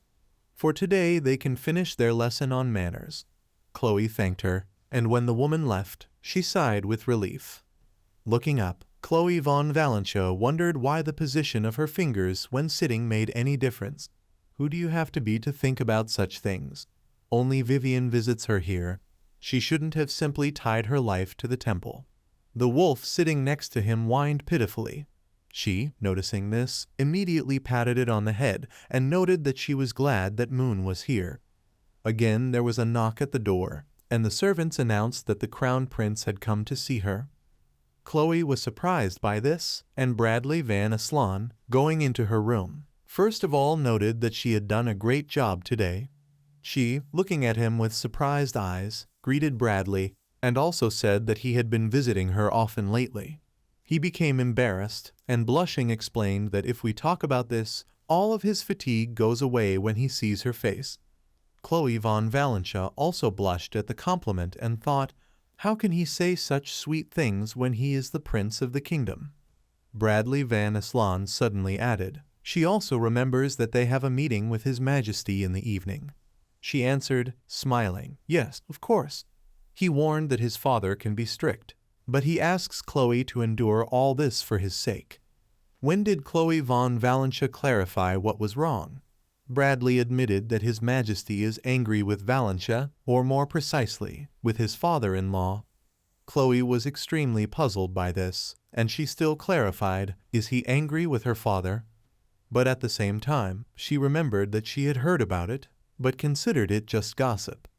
But then why did the Crown Prince choose her to play the princess? Bradley Van Aslan took her hands in his and said that he did not share his father's views. Just as she will be together, so the kingdom will unite with the duchy. He is a little in a hurry to conclude the marriage, and this may irritate His Majesty even more. He wants her to understand him. Chloe, trying not to show discomfort from his pressure, smiled and answered, yes, of course. But at the same time she thought with sadness that her father had said that he had known His Majesty for a long time. If the king's anger is greater than rumors say, she will have to tell her family about it. As soon as Vincent Van Aslan entered the throne room, all the servants immediately lowered their gaze to the floor, bowing to him. Bradley Van Aslan and Chloe von Valentia also bowed their heads as he took his place. Bradley, kneeling with her in front of the throne, said, he salutes His Majesty. Vincent, resting his head on his hand, asked them to also rise. When they both stood up, Bradley Van Aslan politely asked if father was doing well. Grinning, he replied, of course. His son took over most of the government affairs, so why should he feel bad? Bradley bowed again and said that his participation was a mere convention. The kingdom belongs and will belong to His Majesty. The power he has was given to him by his father. Vincent Van Aslan, giving him a disdainful look, suddenly asked ominously, then if his son would like to return it back. Bradley Van Aslan, with a trembling voice, quietly answered, if such is the will of the king. However, Vincent interrupted him, saying that was enough. This makes no sense, since all the aristocrats will be against it. The king, whom he alienated by surrendering the tower and the knightly order, cannot return. It is nonsense. Bradley Van Aslan reminded with irritation that this was a necessity according to the law of the kingdom. Vincent Van Aslan again said caustically, it is curious that the law is above the ruler himself, and the companion he brought irritates him even more. She is the daughter of the Sword Emperor. Bradley immediately shouted that this title was given to him by ignorant commoners. He asks His Majesty not to take this seriously. Finally, the voice of Chloe, the daughter of the Emperor of the Sword, Asgard von Valentia, greeted His Majesty. With these words, she bowed, and Vincent, flashing his red eyes, repeated, Emperor of the Sword of the Kingdom. She continued, his father had recently defeated the Alliance Sword and earned excessive honors. But this was done for the sake of glorifying the kingdom. Laughing loudly, Vincent Van Aslan answered, right. The prince chose the one that was so similar to him. What courage! After clapping his hands, he suddenly said sharply and coldly, but he must warn her and his father. Asgard screamed in panic, Father! The lunar wolf, who had been sitting on Chloe von Valentia's shoulder all this time, growled and sent signals to Tiny, who, as soon as he heard it, jumped up from his seat and wondered if the king was addressing her. Vincent, going down to Chloe, said with the same coldness in his voice, the Aslan clan has ruled people since ancient times. Simpletons like Supermen cannot change this, and the crown of their family is the king. Chloe von Valentia immediately realized that perhaps His Majesty wanted something more than a kingdom. Vincent Van Aslan stood frowning, looking down. Chloe von Valentia called him out with excitement. Suddenly Bradley Van Aslan stepped forward to block her. He said firmly, turning to Vincent Van Aslan to calm down. Chloe von Valentia looked at him in surprise. Vincent Van Aslan frowned deeply and pressed his lips tightly together, remaining silent. Suddenly he turned around and, waving his hand, told them to leave. Bradley Van Aslan looked forward from under his brows. Later he put his hand to his heart and, bowing, said as he pleased. He turned around, starting to walk away, and told Chloe von Valentia to leave. She turned in his direction in surprise, beginning to quickly catch up with him. Some time later, Vincent Van Aslan contacted Bradley Van Aslan and said it was too much. He repeated again that this was too much. He added that he grew up too quickly. The shadow next to him turned to him. This made him question, for what reason did he say this to the princess? Vincent Van Aslan closed his eyes in disappointment and explained that he was simply delighted. He assumed he was getting old. Shadow asked the question, is he that worried about the Valentia bloodline? Vincent Van Aslan looked thoughtfully in front of him and said that this happened 40 years ago. One boy came up to greet him, introducing himself as the heir to the Duke's family. He was about 10 years old. He said that he had just started learning sword art. Vincent Van Aslan was personally superior to him. However, he remembered how he plunged the sword into the asphalt with all his strength. He looked down, stunned and disappointed. Vincent Van Aslan looked at the sword stuck into the asphalt, which was covered with cracks. Suddenly someone asked him if he was okay. Vincent Van Aslan jerked back sharply, moving his hand to the side. The boy extended his hand to him, addressing him as if he were His Majesty. Vincent Van Aslan was incredibly embarrassed.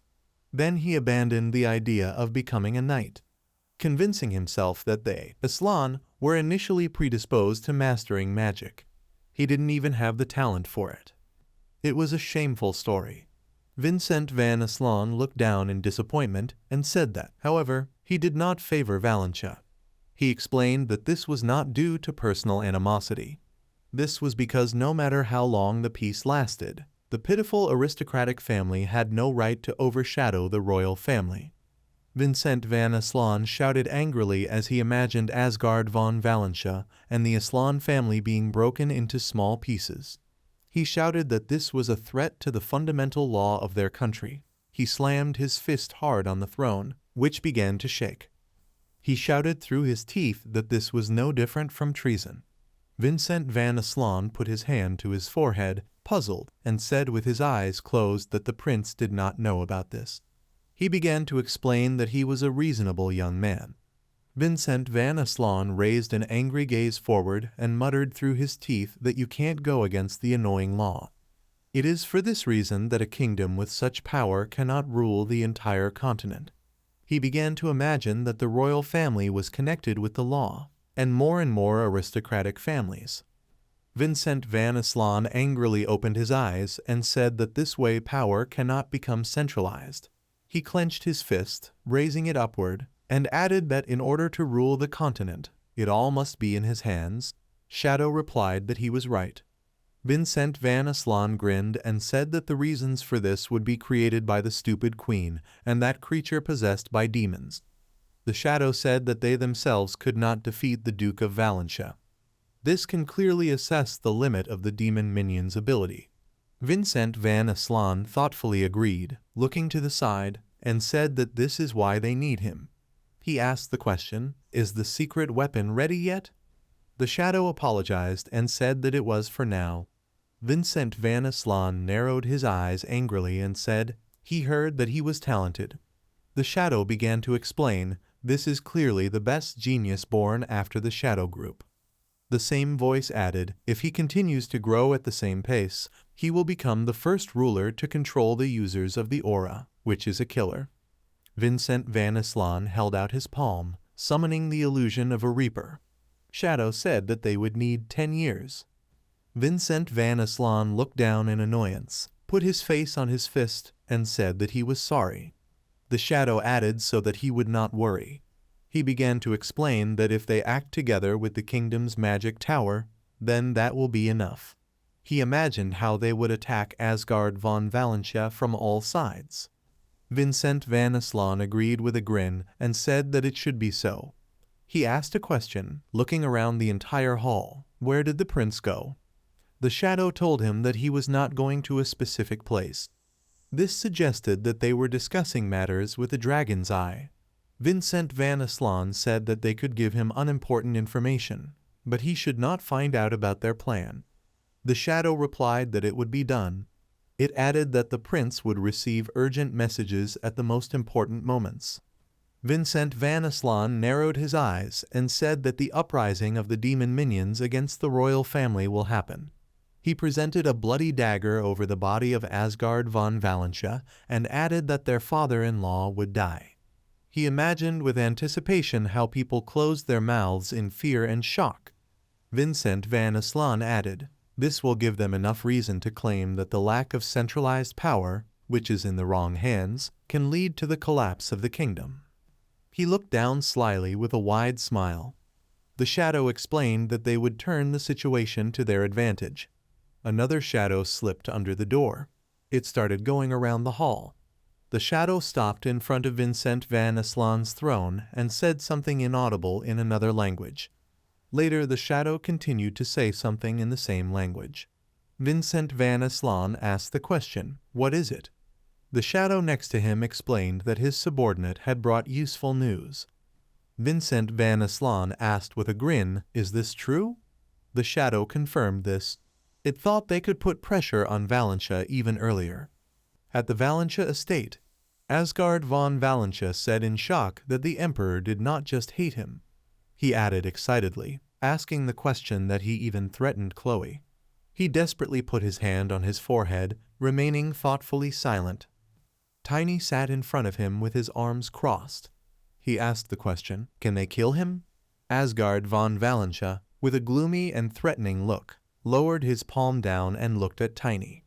Tiny put his hands forward in fear and asked a question, laughing nervously, "Is this not possible?"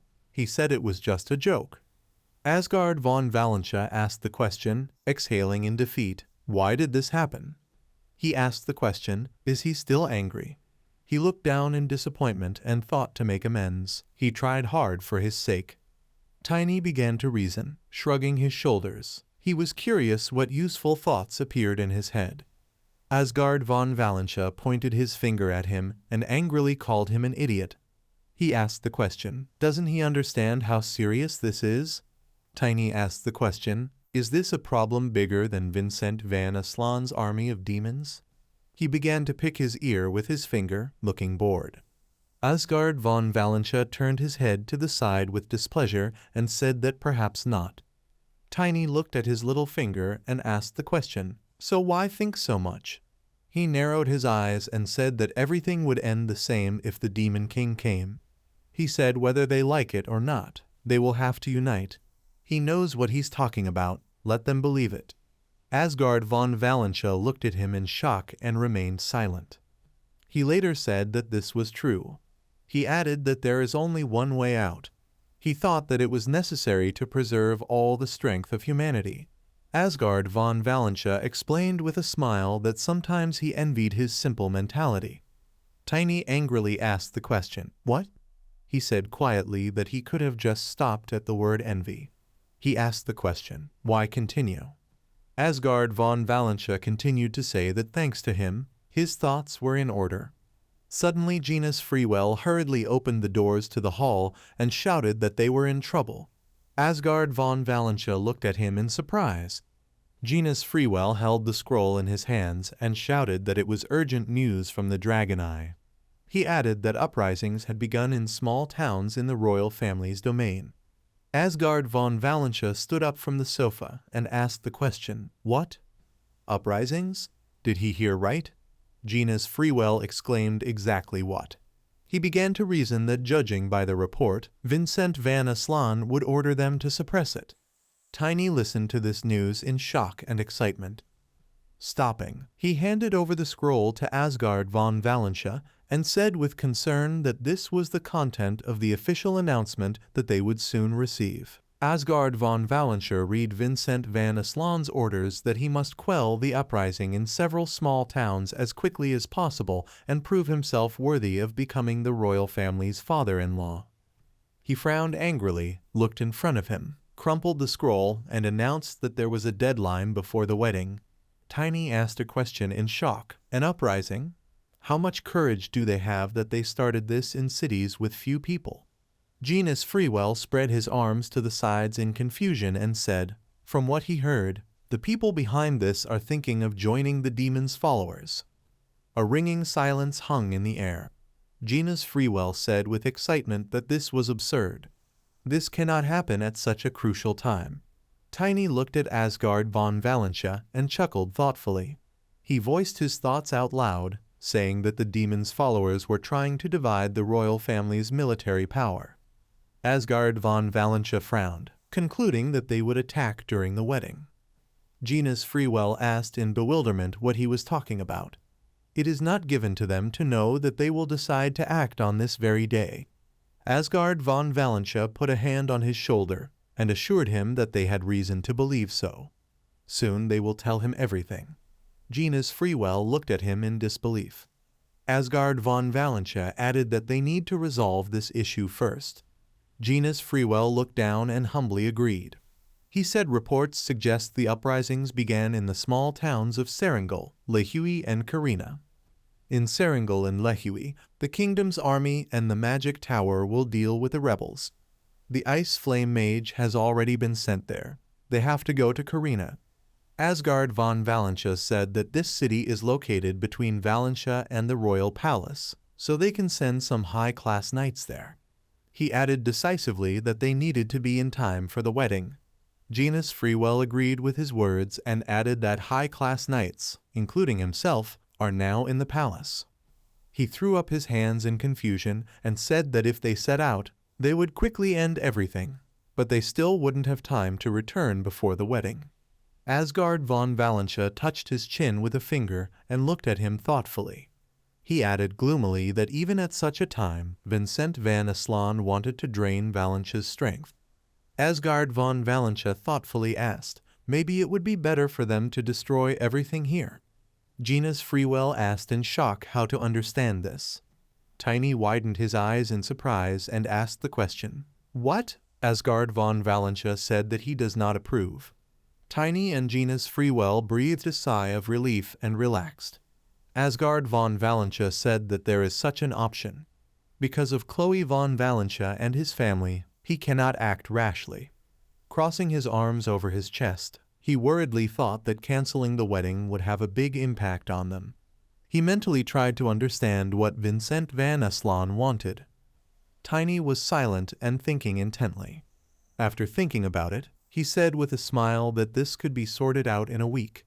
Tiny pointed at himself and added that he would go alone. Asgard von Valentia asked, dumbfounded, what? Gina's Freewell looked at him uncertainly and asked a question. Does he want to use the lunar wolf spirit? Tiny said that it would take 3 days to travel and the same amount back. It will take 1 day to deal with them. He assured with a smile that this was possible. Gina's Freewell said excitedly that he understood, but it was dangerous. Asgard von Valentia worriedly reminded that this is a rebellion. The city may be small, but there are at least several hundred knights there. They don't know what the demon's followers are up to. He spread his arms to the side, blocking his path, and angrily barked that he would not risk it for such a trifle. Tiny stated that this was a test.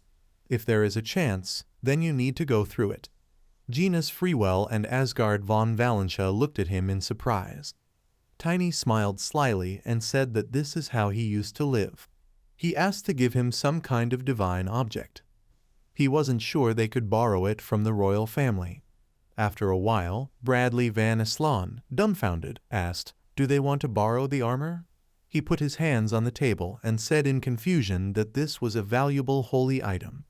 Ixalan calmly reported that he used this core in Karun. Bradley van Aslan sat down on a chair, put his hands on the table and asked in surprise, is this possible? He admitted with a smile that Tiny was an amazing guy. Bradley van Aslan was lost in thought, his thumb touching his bottom lip. He made a decision and said let Ixalan convey that he will receive it. Bradley van Aslan, with a sly expression on his face, said that he needed to help him somehow. After a pause, he added that he was worried that he could not stop his father. Over time, Vincent van Aslan sat on a throne in the throne room in the middle of the night and thought. The dark shadow asked a question, is the holy object missing? Vincent van Aslan frowned and asked what? Holy item. The dark shadow suggested that the prince needed it. After all, this disappeared after a Valencian knight named Torin came to the palace. Vincent van Aslan indifferently stated that the armor is just a symbol. The Dark Shadow said that he could be wrong, but this knight went to Carina instead of Asgard von Valentia. Vincent van Aslan asked in shock, "What?" The Dark Shadow said that if he used a sacred object, the demon's followers would melt from the light without even being able to approach him. People blinded by dark magic will wake up. Vincent van Aslan frowned with displeasure. He abruptly rose from the throne and asked the question, "Will Asgard von Valentia survive without losses?" The Dark Shadow confirmed this. Vincent van Aslan gritted his teeth angrily and said that he didn't like it. He gave the order that they would not let him return alive. The Dark Shadow assured that it would take care of it. They will send the secret weapon they have been cultivating. At this time, the deer was peacefully grazing on the forest lawn. He heard a sound, raised his head up and listened warily. Seeing Tiny riding Lunar Wolf, he quickly ran away. The Dark Shadow said that this weapon was enough to kill one knight. Tiny held tightly onto the fur of Lunar Wolf, who was running fast. Reaper sat high in a tree and watched him. Looking at the blue mana trail in the air, she said that he was moving unusually and suggested that Tiny was riding a Lunar Wolf. Reaper concluded that he was heading straight to Carina. She realized with disappointment that he was too fast. She can't keep up. Reaper most likely assumed that he would take the same route back. She decided that she would just wait for him here. Lunar Wolf easily jumped from one edge of the cliff to the other. He landed softly on his paws, carrying Tiny on his back. Tiny held his fur tightly with his hands and sadly thought that he was very hungry. He ate wild boar meat for 3 days, but he had no choice. Lunar Wolf also dreamed of a piece of meat. Tiny asked him if he sensed any characteristics of a 4th stage elementalist in him. Lunar Wolf barked negatively. Tiny realized that it would be difficult to get to this point. His soul has already experienced the level of Superman. He remembered himself in a past life and decided that if he just became equal to him, it would not change anything. He's already gained something new by becoming an elementalist. The higher the quality of the soul, the easier it is to become an aura user. Tiny understood that now he was far from the 4th stage, but he would come up with something. Besides, he can always turn to Astina. He mentally pictured her face as he rode the Lunar Wolf through the forest. Suddenly Lunar Wolf braked sharply with its paws. From the top of the hill they looked at the city of Carina, illuminated by the rays of the sun, located on the opposite bank of the river. Tiny looked forward with excitement and said that now it was time for them to deal with the rebels. Over time. Carina. Facade of the outer palace. There was a crowd of people standing in front of the entrance. The landowner excitedly thought that he was right. Gritting his teeth, he decisively said that he was right. He was overcome by fear. Trying to overcome this, he clenched his fists and resolutely said that he was not mistaken. The landowner clenched his fists with excitement and said with a trembling voice that he was not mistaken. He thought with disappointment that several generations of his family had worshipped the landowner Tserin. He began to think further. Even when the despicable freaks played with him like a toy, he simply endured. He remembered how the landowner put his foot on him while he bowed to him. Some time ago, the man sat trembling in his chair and desperately agreed that he deserved to die. He put his hands on his head and said that he had done the right thing. He reiterated that this was correct. Heron put his hand on his shoulder and said of course. The landowner froze in shock. Heron told him that he therefore need not worry. The landowner asked in surprise, "Heron?" Heron smiled and told him that he was now the owner of this city. He explained that he must prepare for what awaits him. The landowner hit the table with his fist in displeasure and asked a question, "Are they talking about that knight with the sacred object?" Heron confirmed this and said yes, he left the royal palace 4 days ago. He added with a grin that he would arrive here very soon. He wished him luck. The landowner, stunned, shouted at him to wait. He asked the question, how should he understand this? He asked if they were abandoning him. Heron told him to calm down. He explained, looking to the side, that as long as he had the sacred object, they could not do anything. The landowner began to stutter with worry and exclaimed, "They said that there was a way out." He asked the question, what should he do now? Heron stuck his index finger out to the side and told him to control it. He asked the question, who will lead the knights of the soldiers if not the landowner? He added that he was going to activate the trap. The landowner sank down on the table and doomedly pressed his palm to his head. He pulled away and assumed he had no choice. He replied that it was good. Heron narrowed his eyes and wished him luck. He added that he should try for the sake of the new world. The landowner stopped remembering. He repeated with irritation in his voice that for the sake of a new world. Meanwhile, elsewhere, the Black Knight asked the question, what happened to the landowner? The other knight replied that he doubted he could handle it. He added that they would collect information while he occupied that king. Heron grinned and gave an example that they would find out where Tiny got the sacred one. Suddenly there was a loud sound. One of the Black Knights turned back in fear and asked the question, "What is happening?" "He is here?" Heron asked, stunned. "Already? So soon?" He put his palm forward and commanded them to calm down. Heron approached the window of the building and noticed a strong explosion among the houses. He looked at it dumbfounded. Heron shouted, noticing Tiny on the lunar wolf with a hammer in his hands, that this is that knight. He added that they should stop him. Heron clenched his teeth in fear. He again put his hands forward and shouted to everyone that it was too late to run.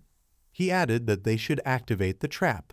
One of the Black Knights asked a question, "What about them?" Heron pushed one of them and shouted that it was too late for them too. Did he ask an angry question, or is he running faster than the spirit? He commanded him to hurry up. The Black Knights, who were on the street, looked forward in horror. Tiny agreed victoriously and shouted for them to get together. He added with a crazy smile that he would cut them down in one big blow. Lunar Wolf stood on its hind legs, growling loudly. Tiny at this time raised his hand upward, from which magical waves began to descend. This began to rapidly spread throughout the street, eclipsing the Black Knights. The windows of the buildings began to crack. The fragments scattered into all the Black Knights and Heron. Their bodies gradually began to dissolve, dispersing into the air with black magic. Heron clenched his teeth tightly in pain and thought what it was.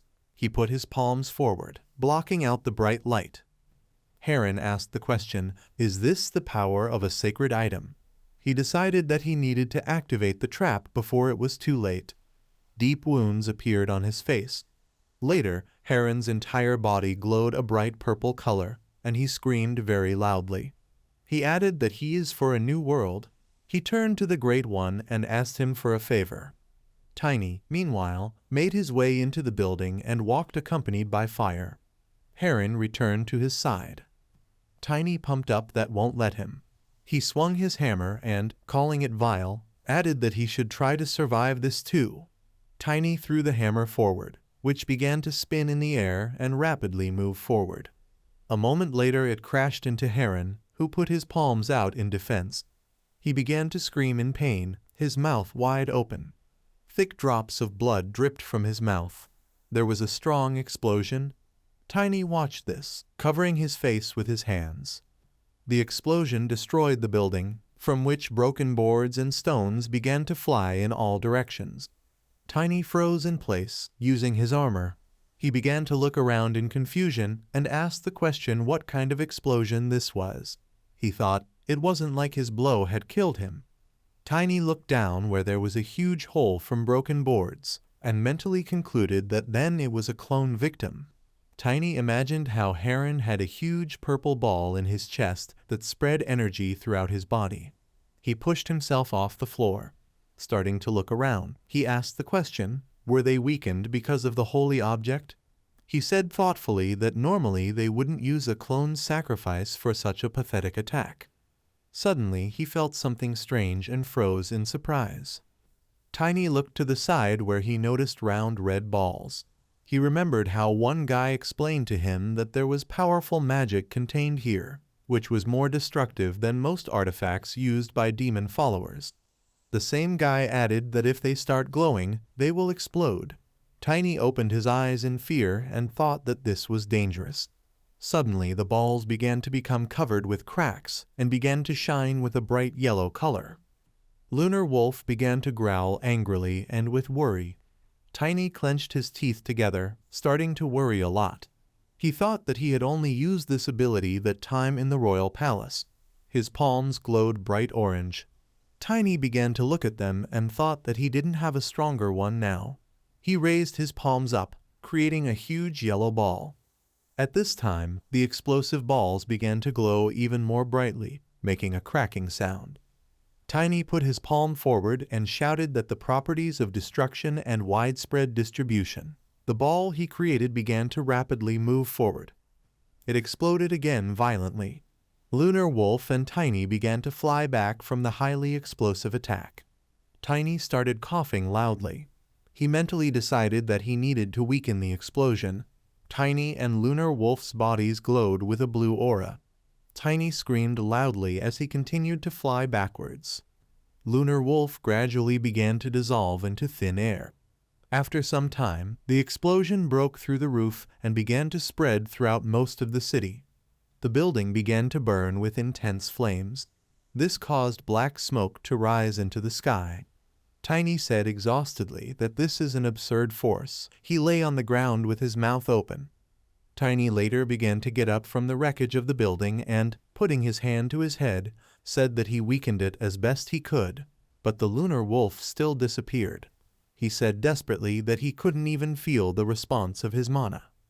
Tiny suddenly remembered something and exclaimed, "What exactly?" "Royal Palace." He took the hammer and sharply pushed off the ground, jumping high, shouting that only one artifact was important to them. He added that he needed to talk about it. Some time later, he broke through the door, breaking it into small pieces. Tiny shouted for his communication device to be given to him now. The landowner cowered in fear and exclaimed with a trembling voice. He was just doing what he was told. He asked to be spared. Tiny snapped angrily, clenching his fist to tell him to shut his mouth and give him what he asked for. The landowner replied that he had nothing like this in the village. Some time later, Tiny rode Lunar Wolf and cursed angrily. Through clenched teeth, he asked the question, "How can one manage without a communication device even in a village?" Lunar Wolf barked back unknowingly. They quickly moved through the forest, covering long distances. Tiny looked down carefully and thought, "He knows that he has just recovered, but let him endure a little longer." Lunar Wolf looked at him and barked in agreement. Tiny looked forward determinedly and added that if he just ran, they could get there. Suddenly, someone attacked Tiny, trying to saw him in two. He looked down in shock and fear, making an incomprehensible sound. Something quickly flew past Tiny. He widened his eyes in shock. Tiny commanded Lunar Wolf to dodge. The blade flew in front of his face. Tiny froze in fear, tightly gripping the thick fur with his fingers. Lunar Wolf took a step back and turned around. Another blade flew over them. Tiny said in fear that it was close. He realized that he would have dropped dead by now if he had not expanded the range of his senses. He tried to figure out who it was. Another blade flashed in the air. It flashed right next to Tiny's face. He dodged, but the blade grazed his cheek. There was blood on his cheek. Tiny exclaimed in fear. A spear held by Reaper flashed through the air. Tiny raised his head up and dodged this attack. He realized that he was familiar with this ability. Lunar Wolf pushed off the ground with its hind legs and jumped forward. Tiny asked the question, "Why is the Reaper there?" She silently hid in the shadow of a tree. Tiny realized with irritation that she was not the one he knew in his previous life. Something sparkled in the air. Tiny barely had time to put his hand forward and knock the blade away. Behind him, two eyes flashed out of the darkness. He clenched his teeth angrily. Reaper attempted to attack him from behind, holding her blade out in front of her. He looked around angrily, grabbed the hammer with his hand, and said that he wouldn't allow it. Swinging his hammer, he sent a magical energy stream towards her. Tiny looked around in surprise and found no one. He mentally asked, Is this an illusory step? He concluded that this was bad. They fled the city of Karina without a break, so he had little mana left. Tiny swung his hammer and screamed menacingly, seeing the arrows flying at him. He gritted his teeth angrily and used mana to summon an iron barrier. Many arrows fell to the ground in front of him. Tiny thought annoyed that his body could barely cope with her shadow poison. This is very bad. He decided that he could not die here, but at the same time he could not kill one of the 10 future knights. Tiny asked the question, why did she, the shadow of the Vincent Van Aslan family, come for him? Silence hung in the air. He waited patiently for an answer. Reaper asked how he knew. Tiny happily thought that she got it. He realized that she was still inexperienced. The Reaper he knew wouldn't answer. He looked in front of him and realized that this was his only chance. Tiny smiled slyly and asking, does she think that's all he knows? He knows about the magic circle technique that she learned from the Law of Shadows. Reaper asked in surprise, where from? She said that she was the only one who knew this. Tiny remembered what she herself said, or rather her future version. He smiled slyly and replied that, in fact, he also mastered a similar technique. Tiny decided that he needed to use as much of his remaining mana as possible. Reaper shouted in disbelief that this was nonsense. She threw the blade at him again. Tiny sent mana to Lunar Wolf, deciding that he needed to copy it more accurately. The blade flew through his glowing body. Reaper asked in surprise, illusory gate? Lunar Wolf took a noisy step. She asked in shock, was it true? Tiny happily thought it worked. He grabbed the wool with a shaking hand and thought that he was unlikely to be able to use it again. He sat astride the Lunar Wolf and irritably reminded him that he had already said that he came from the same place where she came from. Reaper suggested, asking the question, then he is Tiny, the Shining Knight? Tiny Morse. He asked himself in surprise, what kind of reaction was this? Reaper thought the rumors were lies. This is true. She asked the question, is he the heir of their family? He, covered in sweat from excitement, confirmed this. She took a few steps forward, emerging from the shadows, and admitted that she thought it was a lie. Reaper took off her hood and mask, revealing her face, and said she didn't know that anyone besides her also survived. Tiny widened his eyes in shock and asked the question, what?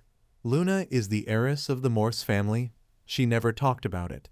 Reaper has taken it one step further. She believed that there was no one else left. She was told that if she worked for the royal family, she could return to her homeland. She did all this for her home. Reaper excitedly clasped his hands with her hands and said that she would not kill a relative. Tiny looked at her in shock. She looked at him naively with her big eyes and asked the question, how did he know that she was working for them? Tiny fearfully thought that this was a failure. She says she's not a master, but she's smart enough. He scratched his head puzzledly, smiled and said that only the Vincent Van Aslan family and Asgard von Valentia knew that he went to Karina. If someone tried to kill him, then there is a high probability that the royal family is behind it. Reaper said trustingly that she understood. Tiny breathed a sigh of relief. He looked at her and asked the question, what kind of reaction is this? Why did she attack him? She said she was simply following Vincent Van Aslan's orders. She was told to kill him before arriving at Karina, if possible. Otherwise, on the way back. She didn't know the reason. Tiny asked dumbfoundedly, was it Vincent Van Aslan? He understood that the reason was obvious. His real target is Asgard von Valentia, not him. He clenched his fist tightly in anger. Tiny concluded that the demon's followers are everywhere. He asked himself indignantly, they almost destroyed Caron, and now they are going to fight each other for power. With dissatisfaction, he mentally imagined Vincent Van Aslan and asked the question, will they really have to protect this old man? Tiny excitedly told the Reaper that he needed to come back as soon as possible. He asked the question, what about her? What will his older sister do? Reaper asked in surprise, sister? She showed him her fist and annoyedly asked the question, is she an older sister? Tiny scratched the back of his head in puzzlement. looked away and said that he was 14 and she was older. Reaper, in a fit of tenderness, hugged him and pressed him to her chest, saying that then he was her brother. She continued to hug him tightly and said happily that she had a family and was no longer alone. Tiny realized in despair that he was starting to feel guilty. He made a decision that someday later he would apologize for this lie. Tiny took her hands and asked worriedly what she would do with the task. After all, this is the royal family. She looked at him kindly and assured him that everything was fine, she would sort it out. Tiny looked at her sadly and thought that he had a bad feeling. He mentally added that this applies to many aspects. Is it all a lie? After some time in the dark dungeon, the new elder of the Black Knights jumped up from the table and asked the question. What? He asked, dumbfounded, if Morse was blown up and he survived. The Black Knight replied that he had 3 days left to reach the city. He assumed that he would then tell everyone about the bomb. The Black Knight asked the question, who will believe him? The Black Knights sitting at the table agreed with this. They didn't believe it themselves until they saw it with their own eyes. The Black Knight added that in addition to this, he went to the city without revealing his identity. Nobody will believe him. The foreman said he was too unpredictable. He smiled and decided that they would hurry up with their plan. One of the Black Knights shouted in protest that there was no need to do this. Another added that this will have negative consequences. He asked when the royal family would get together again. The foreman silently listened to their opinions and began to reflect. A moment later he said that this was not so. He smiled slyly and added that the wedding is not the only reason for their gathering. The man also said that they were going to hold a rehearsal the day before the wedding, as required by etiquette. All members of the royal family will gather there, except the king, so they will focus on this time. One of the henchmen asked what they should do with the king. The elder ordered to tell the blue fox to take care of it. Karsha, holding a cup of tea, announced that the plan had changed again. Why so suddenly? She's not sure if she can still trust them. Her interlocutor lowered the corner of his mouth with dissatisfaction, but nevertheless noted that she need not worry about anything. They are completely ready. Everything will go well, despite the postponed date. They will take care of the obstacle in the form of a king, so this will come in handy for them. She, placing her palm on the man's hand on her shoulder, clarified, "Is it an obstacle?" Gruel again explained that the old man took his position simply because he was the eldest, although he did not have much power. Karsha noted that he is not someone he, the commander of the knights, should be afraid of. He noted that, of course, the king himself was not the problem. But with the magicians loyal to him and the blue blood magician, everything is different. She also reminded them that they should not forget about the killers. He clarified, "Isn't it just a rumor?" Karsha suddenly went crazy. Jumping up from her seat, she hit the table with her fist as hard as she could, screaming, "No, not easy." These freaks destroyed her family. She saw them with her own eyes. She saw her parents and brothers and sisters being killed by shadows. He must understand why she goes so far, better than anyone else. Raising his chair and kneeling in front of her, Gruel calmly said, "He understands. The next few days will determine their fate. If everything works out, their child will become king." Karsha, although she smiled, still reminded them that otherwise they would be finished. Did he realize this? He, resting his forehead on her palm, answered, "Of course." Vincent Van Aslan, being in his office at night, asked tiredly, "Have they changed the plan?" The shadow confirmed this, yes. The second queen changed the date for removing the barrier stone of the inner palace. They planned to get down to business the day before the wedding. Vincent clarified, during rehearsal, when will all family members get together? But he won't be there. He replied that they suspected that they might try to attack His Highness. But it is unknown how and how many there will be. Bringing the glass to his mouth, Vincent Van Aslan said, "It doesn't matter. Idiots tempted by the demon will not be able to do anything. But the problem is with Asgard. These lower beings will not defeat him." The shadow calmly confirmed this. "Right." Then Vincent clarified, "Will he deal with him himself?" He tried to object. But Vincent Van Islan announced that everything was in order. He has a plan. Shadow still said that he did not think that they had to eliminate the Duke of Valentia. But Vincent, looking at the splashing liquid in the jug, still ordered him to monitor the situation and report.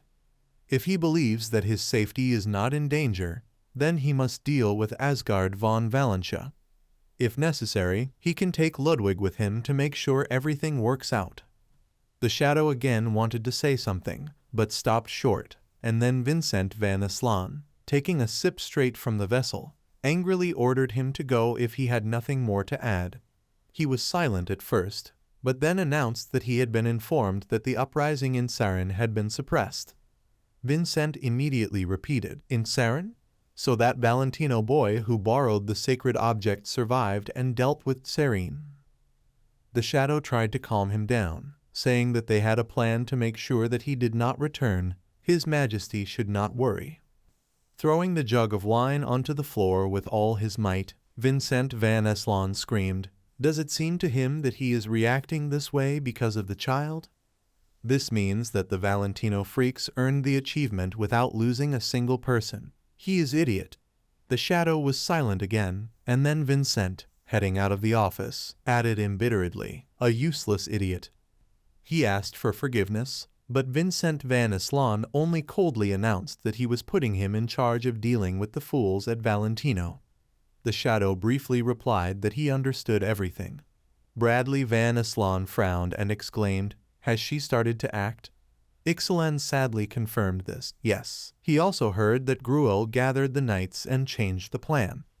They think they are going to start the day before the wedding. Bradley immediately said thoughtfully, "That is, during rehearsal. But what about the father? He won't be there." He explained that their assistants said they would take care of him. Grinning, Bradley Van Islan repeated, "Assistants? A bunch of useless demon minions." Ixalan asked if it was worth stopping them. Then Bradley asked if he thought they could hurt his father without help from the inside. Ixalan explained that as long as the blue blood mage, Ludwig, was around, it wouldn't be easy. Bradley Van Islan agreed with him. Yes, his uncle will stay with him. Father never keeps knights nearby. Several decades have passed since the father began to despise the knights because of Valentia. The fuel that his father collected became so hot that the queen, together with the commander of the knights, took part in treason. To ruin their plan, the father is preparing. Why did he meet such an end? Finally Bradley turned to Ixalan. He immediately began to listen to him attentively. Bradley Van Islan said he thinks in this situation the decision to cut off the corrupt parts of the royal family is not a bad idea. He explained that he did not understand what His Highness was driving at. Bradley continued as if he hadn't heard him, especially if he didn't have to get his hands dirty. This scared Ixalan, causing him to exclaim, "Crown Prince!" Heading towards the doors, Bradley Van Islan announced that they would proceed as planned. When Ixalan tried to stop him, Bradley adamantly ordered the Valentia family to come to the Crane Palace where the ceremony would be held. He will tell his father-in-law about their plan in person. Falling onto the bed with a heavy sigh, Chloe von Valentia noted that it was better when she had to attend bridal classes without interruption. Vivian, sitting on the sofa opposite, reminded that the princess always complained that she had a lot to do. Chloe, holding her hands up and whining that the moon had left her, exclaimed that it was before. Now there is neither it nor little cute kids like Tiny with her. She grinned at these words and noted that it was strange to realize that a princess who looked like a child was getting married. Suddenly Chloe von Valentia, with truly childish mischief, asked why she shouldn't confess to Gina's before she gets older. Vivian, embarrassed, exclaimed, "What is the princess talking about?" Then, stammering, she added that she respected him as her commander. Chloe suddenly jumped up to her and asked, "Is it true?" Vivian, frightened, exclaimed, "Yes. Well, of course, he's a genius who reached challenger level at just 30 years old, and he looks good." Chloe von Valentia asked if she wanted her to talk to him. But Vivian, starting to get angry, exclaimed, "The princess should hear her. Everything is wrong." Falling onto the bed again, Chloe kindly noted that she envied her. She can date anyone. Vivian asked in surprise, does the princess want to marry the crown prince? But she explained that that was not the case. Her family has given her many privileges, so she must repay them. Vivian grinned and asked, is this true? Chloe von Valentia suddenly sat down on the bed and exclaimed, and since she needs to get married anyway, this is the best option. He's from the royal family, so Vivian should go on a date for her too. And she will talk to Genus Freewell. She jumped up and Vivian screamed, stop. Why did the princess change the subject again? The next moment there was a knock on the door and Bradley's voice was heard. Is the princess here?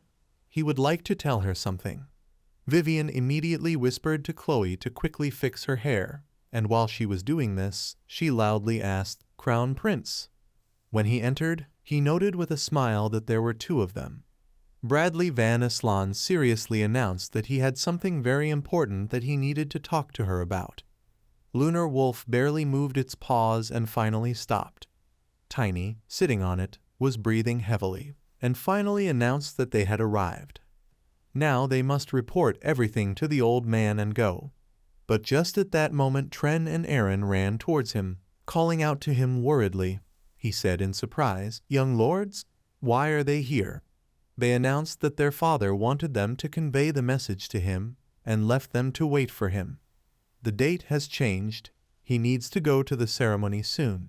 The large gilded bell began to ring, and the priest standing at the very top of the stairs announced that the rehearsal wedding of the crown prince would soon begin, so everyone present needed to remain quiet. And they should also be careful during the actual ceremony so as not to make a mistake. Earlier, the elder, handing the blonde a black shimmering ball, explained that when the plan was put into action, he needed to inject mana into it and throw it. It itself will summon the destroyer. Gruel, taking the item, asked how he could understand when the plan would begin to be implemented. Will he see the signal? He explained that he did not need to know this. He will understand everything himself. This angered Gruel, and he still wondered when to do this. And besides, the Duke of Valentia is too careful. Does he know anything? He needs to get the old man out of there. The man sternly asked Estraul to come over. He immediately did so. Gruel whispered that the Duke was acting suspiciously. He seems to know something. Asgard von Valentia, just at that moment passing by, glanced at them and mentally noted that they were up to something. But what do they want to do? No matter how much he tries, he does not feel the energy of the demon's followers, and does not feel any strange or unusual mana. He is keeping an eye on them, as the crown prince asked. Asgard, also walking around the hall, glanced to the side and locked eyes with Bradley Van Aslan, who immediately waved his hand in a friendly manner. Earlier, when Asgard von Valentia met with him, upon hearing the news, he repeated in horror, will there be a coup during the rehearsal? Bradley, sitting opposite, also angry, confirmed this, yes. The second queen and the knight commander teamed up with the demon's followers to stage a coup on the day of the ceremony rehearsal. Then Asgard hopefully asked if they should reschedule the date. Bradley Van Aslan confidently answered, no, if they act thoughtlessly, they will miss them. Asgard von Valentia, openly indignant, jumped up from his seat, screaming, and how can they already endanger the lives of their own relatives? Bradley sternly explained that he had therefore summoned His Highness and his knights. He wants him to protect them. Asgard again clarified, is it possible that the king also knows about everything? Smiling, Bradley Van Aslan said, yes, he thinks he knows. Now Asgard von Valentia sees exactly the same smile, and understands that this is not normal. It's not just the demon's followers. Bradley also frowns and thinks he can't understand why they're going to stage a coup with just Gruel and the royal knights. Even if they have demon followers behind them, as long as the barrier around the royal palace holds, they will not dare to get here. He is sure that they found another way. No, he shouldn't worry so much. If something goes wrong, his father-in-law is by his side. For now he will concentrate on his plan. Suddenly a child's voice was heard nearby, and Tinnell grabbed him by the hand, who asked hopefully, maybe his brother doesn't want to get married. Bradley, looking at him, said carefully, their youngest. At the same time, he also thought that his brother did not inherit the golden eyes of the Aslan family. He doesn't know if this is the reason, but he is the most innocent child who will hate him from this day forward. Bradley Van Aslan still smiled and answered, of course, no. He's really looking forward to it. Then Tinel noted that his brother looked unwell. After patting him on the head, Bradley said that adults have to think about a lot of things. He shouldn't worry about him. Laughing, he actually replied that if it was like that, it wouldn't happen like that again. But congratulates his brother on his marriage. He just didn't think he'd have the opportunity to say it tomorrow. Bradley Van Aslan first thanked Tinel for the congratulations, then, looking to the side, exclaimed in confusion, "Why are they here?" He told them not to come. Tren explained that this was related to the matter he had told them about. Suddenly there was a cry from Asgard, and yet, what? Lunar Wolf? Is Tiny back yet? Tren noted that only direct family members and palace servants could enter, so he was unable to pass. He waits with the rest of the Valentino Knights. Then Asgard von Valentia, picking up the wolf, suggested that they should return to the ceremony. But then, looking at the actions of this one, he suddenly realized, a powerful artifact without mana. Did the guy find this? So what is their plan? Releasing Lunar Wolf, he clenched his fist indignantly, and suddenly someone called out to him. Turning, he saw Astrawo, who explained that he had something to tell His Majesty. Asgard urgently ordered him to tell. He announced that they had received information that someone was planning to cause a disturbance during the ceremony rehearsal. Therefore, an order was received not to let anyone in except members of the royal family and servants. Asgard von Valentia asked suspiciously, "What?" Astrowal still said with the same emotionless face, "Even if His Highness is worried, it is for his own safety, so he really asks you to treat this with understanding." Asgard got so angry that he began to exude mana, and said, "How dare he say such a thing to him, the father of the bride?" He tried to explain that he was following an order, but Asgard von Valentia, pointing her sheath at him, interrupted him and asked who gave the order. His answer determines whether he will draw the sword or not. People, seeing what was happening, began to whisper, "What is it? Are they going to fight? Is this the Duke of Asgard? Will the Royal Knight Duke Valentino fight?" Bradley came out to them, sternly asking what was going on here. Estroel quite calmly apologized for the inconvenience. They just didn't understand each other. However, Asgard von Valentia now actually drew a knife and put it to his neck and said, "Is he going to ignore his question?" He asked who gave this order. Bradley also tried to stop him, saying that he thought the Duke had better calm down. And then, turning to Estroel, he also agreed. It seems to him that this is an unnecessary measure. Is he going to kick his father-in-law out of his own wedding rehearsal? He should return to the palace. Estroel objected. He asks for forgiveness from His Highness, but the royal knights carry out His Majesty's orders. The king gave the order, so if the Duke refused to obey, it would be considered treason. Tiny, with the help of Lunar Wolf, being inside, noted with relief that thanks to the commotion he managed to get inside. He's worried about the old man, but first they have to deal with the explosives. He knows what it looks like, so he can easily find it. They were black balls, he needed to deal with it, and he had better hurry. Asgard von Valentia asked in surprise, "Did the king order? Does he want him to believe it?" However, Bradley Van Aslan rather humbly noted that since this was the father's will, he believed they had no choice but to comply. Asgard wanted to be indignant, but he said coldly, "He really asks for action. The ceremony will begin soon." Gruel, overhearing their conversation, wondered, does the crown prince know something?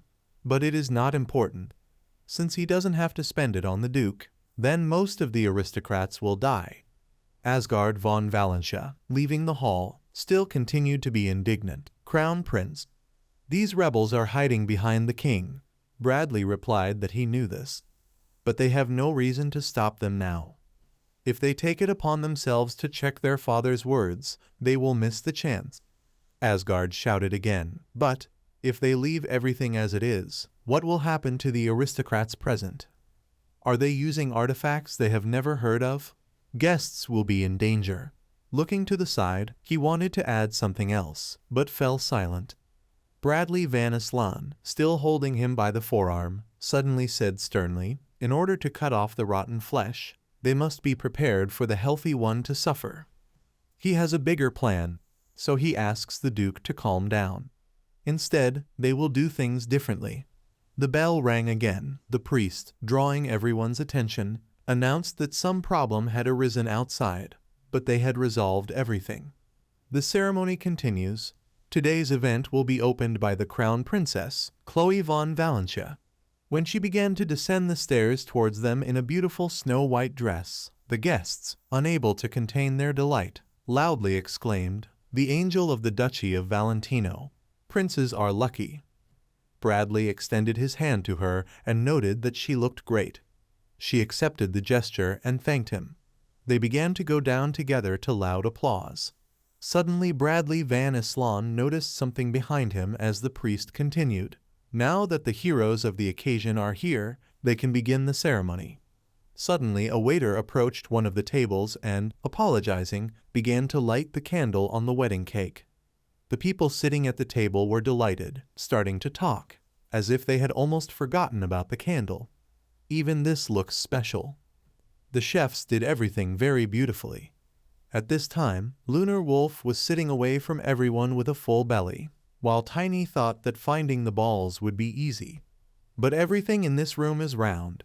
No, they repainted them to confuse others. What should he do? He won't know where the real ones are. Should he destroy everything? Suddenly, one of the guests, sniffing the air, asked the others if they could smell it. People began to grimace, agreeing with him. Yes, what is this? They are unfamiliar with it. Is it from burning a candle? Usually the smell is different. As soon as Tiny heard this, he immediately thought, smell? What are they talking about? Is this really what he's thinking? It was the same smell right before that explosion. The wolf immediately rushed to the cake, and he realized, here they are. Then it hid under the white tablecloth, hanging from the table, while the priest continued his speech. At tomorrow's wedding the crown prince will come out first. But the guests suddenly began jumping up from their seats, shouting, "What?" Something slipped under the table. What touched his leg? There's something down there. What is this? Tiny embarrassedly noted that he was unable to sneak in unnoticed. But there is no choice. The next moment, Lunar Wolf suddenly increased in size, knocking over the table. People immediately panicked. What? Wolf? Worth running. It opened wide and began to bite the wedding cake into pieces. Gruel, noticing this, wondered what was going on. Is this the same signal? It does not seem to be hostile to the aristocrats. Someone must be trying to stop them. And when the wolf grabbed the bombs and headed towards the window with them, Tiny realized they were in the cake. He's not late yet. He needs to spit it out there. But Lunar Wolf was suddenly attacked from behind by Gruel, who knocked the bombs out of its mouth. Seeing how they began to crack, Tiny screamed in horror, "No!" But then there was a bright explosion. Vincent Van Aslan, sitting on his throne, clarified, "Did the roof of the chapel fly into the air?" Ludwig, standing nearby, confirmed this, "That's for sure." He believes that the demon's followers have created a new artifact. It is not yet clear how much damage will be caused. Vincent noted that it does not matter if several members of a side branch of the family die. He recalled that the crown princes and princess were there. However, Vincent Van Aslan explained with a grin that it did not matter. Their deaths will serve as an excellent excuse for them. When he appropriates the power stolen by the aristocrats, he will again take over the entire continent. This is a great reason to start a war. Ludwig, sadly lowering his head, said heavily what an outstanding solution His Majesty had come up with. When the dust began to slowly settle, Gruel, rising between the stone fragments, ordered the demon's minions to kill all members of the royal family now. They immediately began to riot, while he proudly thought he definitely would not have missed such a signal. Well, should he start? Bradley Van Aslan, looking around, called Chloe, asking where she was. Princess. At this time, people around him were bleeding, looking at the sharp swords in front of them, and the victims were also screaming. Why are they doing this? They need help. Someone help. The henchmen threatened them, saying that no one would leave here. Bradley thought in horror. No, he knew that there was a risk. He did not expect this. Earlier, he addressed Ixalan and explained that tomorrow the king would be killed by the demon's followers, and if not, then he must put an end to it. Bradley Van Aslan was very angry. He almost died, unable to carry out his plans. Suddenly he saw one of the demon's followers. He was here less than one of the aristocrats, shouting for him to die. Then, gritting his teeth, Bradley said, "These freaks." Then he pushed the man away with his feet, grabbed the sword, and personally dealt with him. All this time Bradley Van Aslan couldn't stop thinking, is the princess all right? He needs to calm down. He has planned everything regarding her, and his father-in-law will come soon. First he must try to survive so that all their deaths are not in vain. Suddenly his attention was attracted by a loud roar, and he saw 3 fierce demons. One of the monsters, immediately heading towards him, extended its paws. Finally, after the deafening explosions, Gina's Freewell also woke up. He, rubbing his sore head, noted to himself that he had not been warned about the explosion. Previously, Asgard von Valentia told him to go to the wedding ceremony as a knight for Chloe. Immediately, Gina's realized that this meant that the Duke did not know anything either.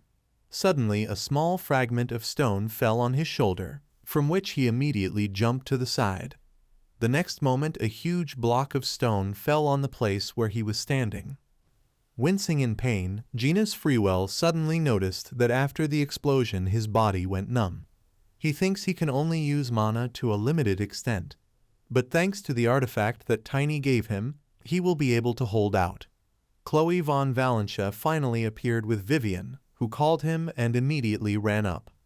Genus, also delighted with them, exclaimed, "It's them. They are all right."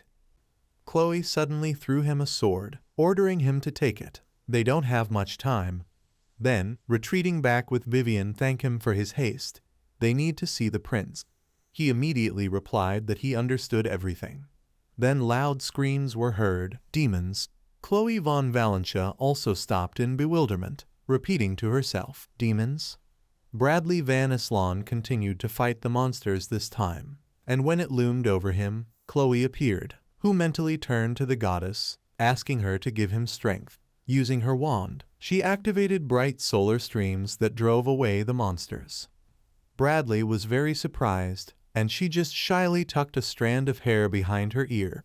Vivian called her sharply, asking her to be careful. One of the demons, reappearing, was heading straight towards them. But now Gina's Freewell came to the rescue and, using a sword, cut off both of the monster's hands, but at the same time knocked the staff out of Chloe von Valentia's hands. She was delighted to see him, but he decisively ordered them to leave. He would stay here. Gina's also noted to himself that he was aiming for the neck, but missed due to the mana limitation. He alone cannot defeat all these monsters at once, so at least he will gain time. The demon attacked him again, squealing disgustingly, and Gina's Freewell attacked him with his sword, using the Valentia sword technique and the second form of the cut. Blue energy surrounded the monster, and on top of that, it also used a variation of crazy wind. Bradley Van Aslan, defending Chloe, said out loud, "So this is what the Storm Knight is like." But despite all the attacks, the monster did not seem to feel them, and only began to increase in size. Genus, seeing this, wondered, how is this possible? But after this there was an explosion, and he was thrown high into the air. Chloe von Valentia, at first, was afraid for him, then saw how the paw of another demon was reaching right towards them. Now Vivian entered the battle, jumping on its neck and shouting that she wouldn't let it harm her. Bradley suddenly shouted at Chloe to look up. At that moment, another monster was heading towards them from above, when suddenly he, sharply calling her again, hugged her tightly and jumped to the side, just to harm the demon. He had previously told Chloe von Valencia that they had received information that a coup d'etat would take place at the rehearsal tomorrow. Frightened, she said the same thing as Asgard, a coup. Then he should cancel it. However, he interrupted her, noting, no, he has already discussed everything with his father-in-law. Chloe was surprised and therefore asked, is it her father? Bradley Van Aslan has announced that he has a plan to change the fortunes of the kingdom. However, he won't risk it for her, so he asks her to take something. With these words, he gave her the bracelet, which he had taken off his hand. Chloe von Valencia clarified what it is. Bradley explained that this is his artifact, the Protector. He promises that no matter what happens tomorrow, she will be safe. Tiny was vomiting blood, and he, wiping the corners of his mouth, thought irritably, it couldn't be. It looks like he passed out for a while due to the explosion. The shock was too great, and yet he made a great contribution. He's sure the old man will handle the rest. However, now Asgard von Valencia stood in front of the palace entrance, shouting to the two knights to move out of the way. They want him to leave after seeing the explosion. They replied that the responsibility for the safety of the royal court lay with the knights.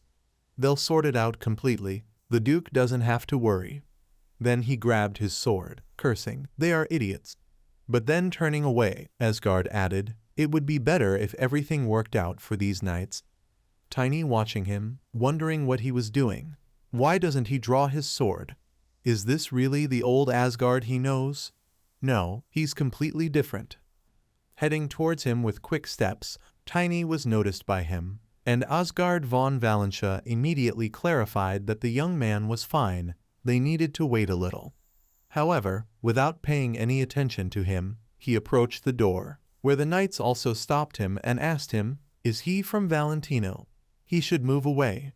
However, Tiny said rudely, this is nonsense. In the next instant, he scattered both men with one blow of his hammer, causing the Asgard to scream, what is the guy doing? If he attacks them, it will be considered treason. But Tiny interrupted him, answering that he didn't care. What matters now is not what the reason for his action is, but how he gets through it. Other knights immediately rushed towards him, shouting that he was a traitor, and they must kill him. Pursing his lips, Asgard von Valencia noted accusingly that he had run into trouble. But he is his debtor. So after that he finally took out his sword, and using his aura, he rushed past the knights, realizing that thanks to the young man he decided to do this. Such force was enough to kill all the men at once, and they immediately fell to the ground, groaning in pain. Then Asgard, looking at them, turned to the knights from Valentino, ordering them to save the crown prince and crown princess. The men immediately rushed into the building, and Tiny called him and announced that there was no time to be wasted here, they need to come in. But when the next moment a blue tornado burst out from the top floor, Asgard von Valencia immediately said in surprise, Genus. Tiny immediately ran inside while he tried to stop him, asking what he was up to. He did not pay attention to anything, and even just jumped over a detachment of knights from Aslan. Asgard, nevertheless deciding to follow him now, defeated the men with one attack, while shouting that the young man was a fool. He is not strong enough to withstand the barrier. However, Tiny smugly replied that they would look into it later. He then applied the development of gravity and increased the usual amount by 16 times. As he began to climb the palace wall, he realized that he just needed to pick the moment, and accelerated. After Tiny cancelled gravity to 1/16, thinking, once again he needs the right moment. Then, swinging his hammer, he activated it again and used his own first fighting style. Along with this, Tiny unleashed a strong lightning strike, creating a powerful explosion.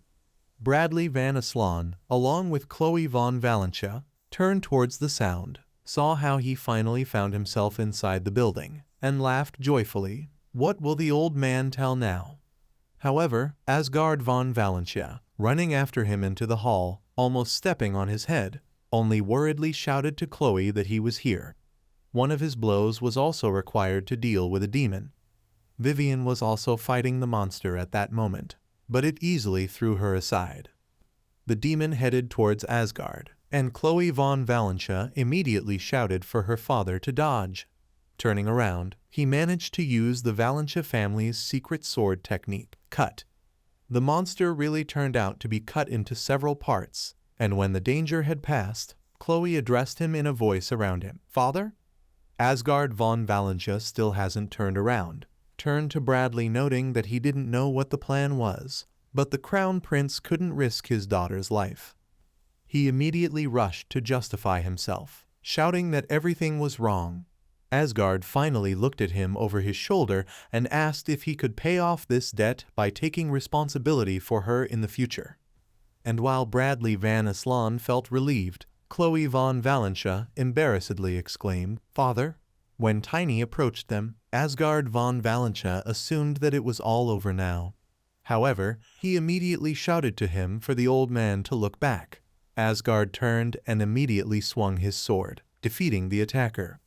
Gritting his teeth, he looked up and saw several pairs of eyes looking at them from the black hole.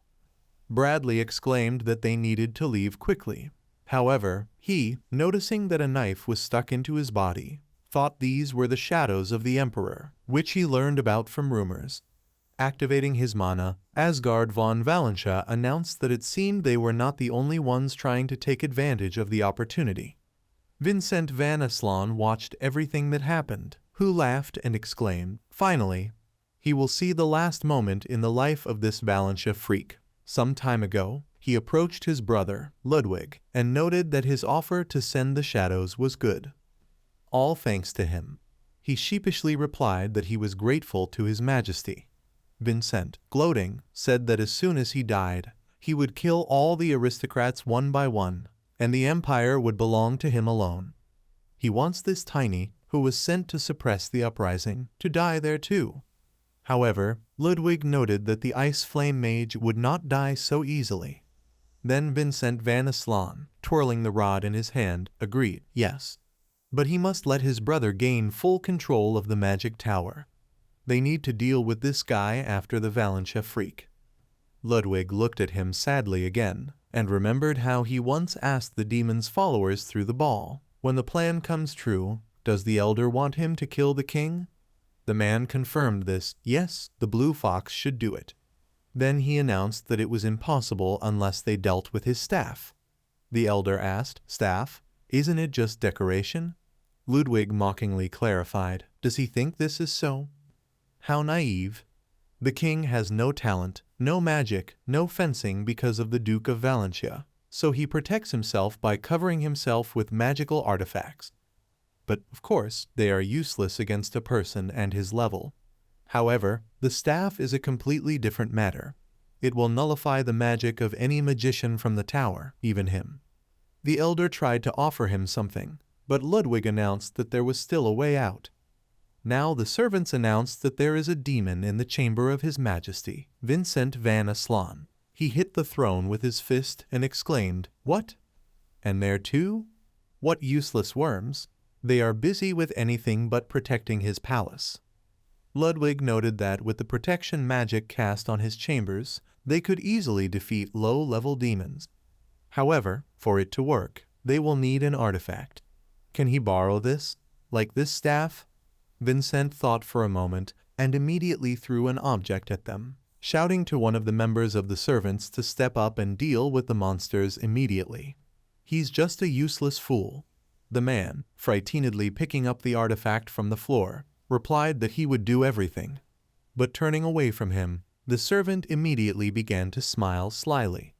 Ludwig also quietly noted to himself that his brother was dumber than he thought. Asgard von Valentia at this time continued to protect Chloe and Bradley from enemies, when suddenly several shadows flew at him from above.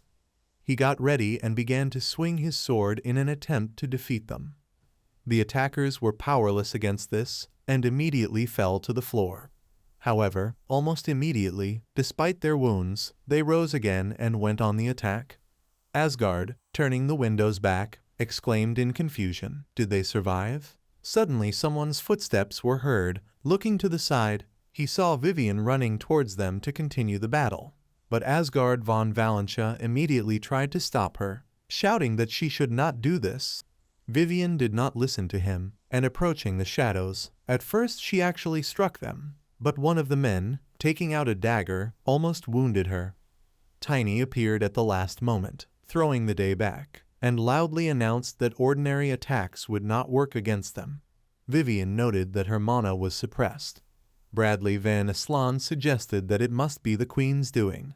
She made changes to the barrier, and the demons went crazy. At the same time, he also thought that they were not followers of the demon, but his father's personal guards. He thinks they have only one goal.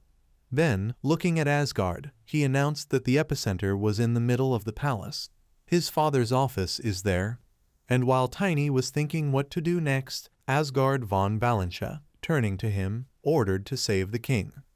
Tiny, surprised by this, tried to remind them that they needed to do something else first. However, Asgard began to shout loudly, "What they need is a reason.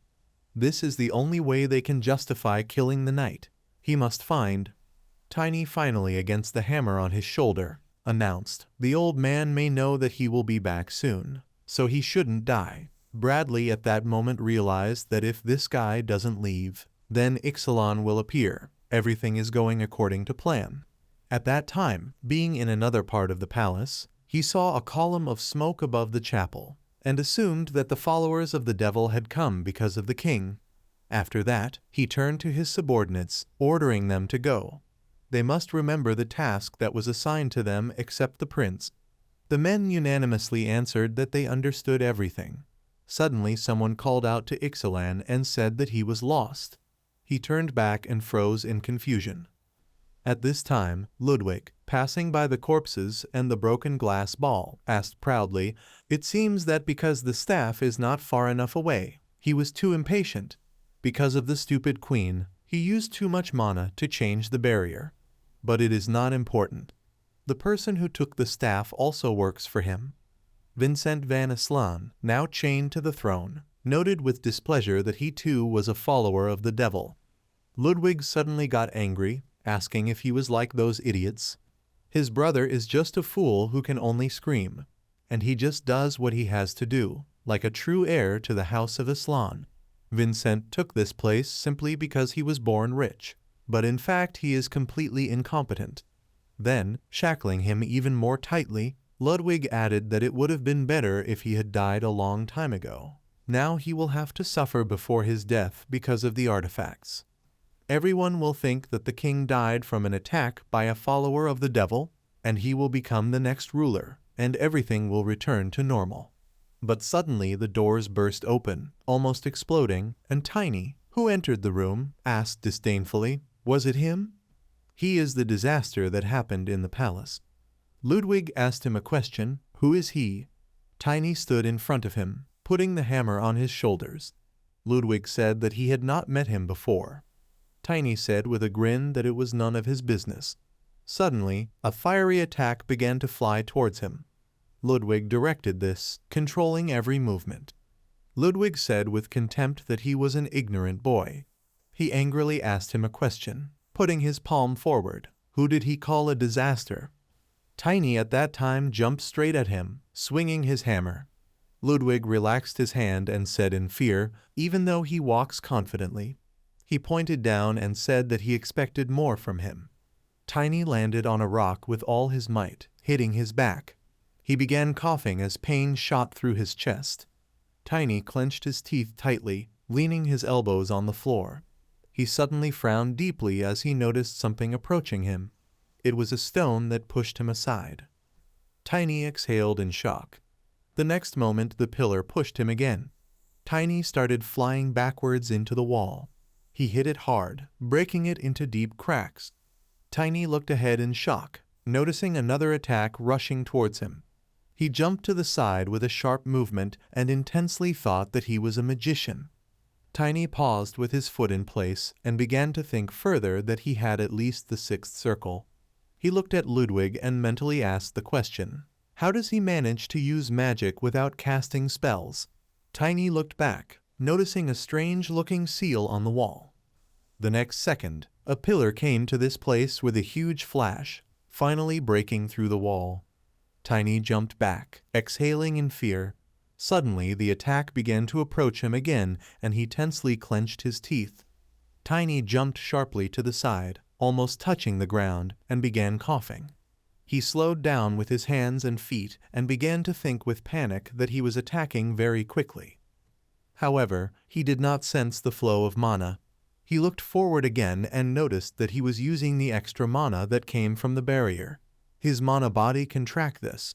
Tiny began to conclude that he would be able to predict his actions. Ludwig sent fiery energy forward again.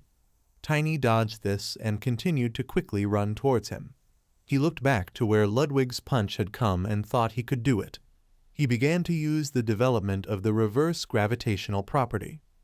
Tiny ran forward with even greater speed and used another ability called gravity transformation. He practically levitated in the air, moving forward at rapid speed between the pillars. He shouted that he was coming.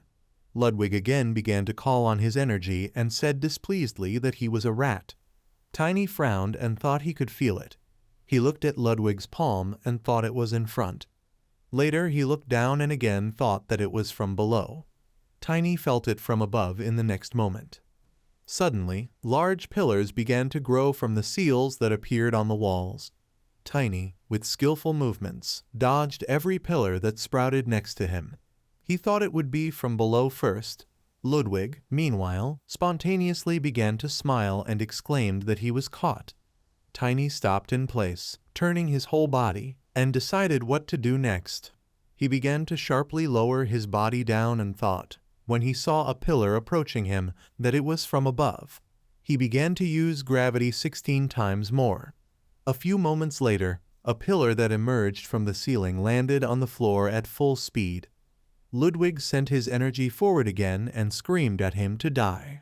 A huge, prolonged attack followed forward, destroying something into small pieces. Ludwig stood still and, watching the entire hall, said that he should have chosen the right opponent. He turned back, crossing his arms behind his back, and said that he had interrupted him while he was busy with something important to the kingdom. Meanwhile, Tiny lay behind a large mountain of debris. He thought that it was fortunate for him that he did not notice him. He began to think further. If he had even hesitated a little and not been pushed away by gravity, he would have been crushed. Tiny remembered being between two pillars. He chuckled nervously and began to think further that he had lost his vigilance. He thought this was his chance. Tiny quickly began to move forward, swinging his hammer. He pushed off the floor with a sharp movement, jumping high. Ludwig turned back in confusion and asked the question, "What? Is he still alive?" Tiny shouted, swinging his hammer at lightning speed. Ludwig summoned a huge tornado with an upward wave of his hand. Tiny sank to the floor, raising his head exhausted. Later he put the hammer down and started leaning on it. Ludwig put his hand down and said that he was a stubborn freak. Vincent van Islaan behind him began to try to say something, but in the end an indistinct sound came out. Ludwig thought as he looked away that he couldn't waste any more time. He decided that he needed to finish it off quickly. Ludwig stomped his foot sharply right on the magic seal.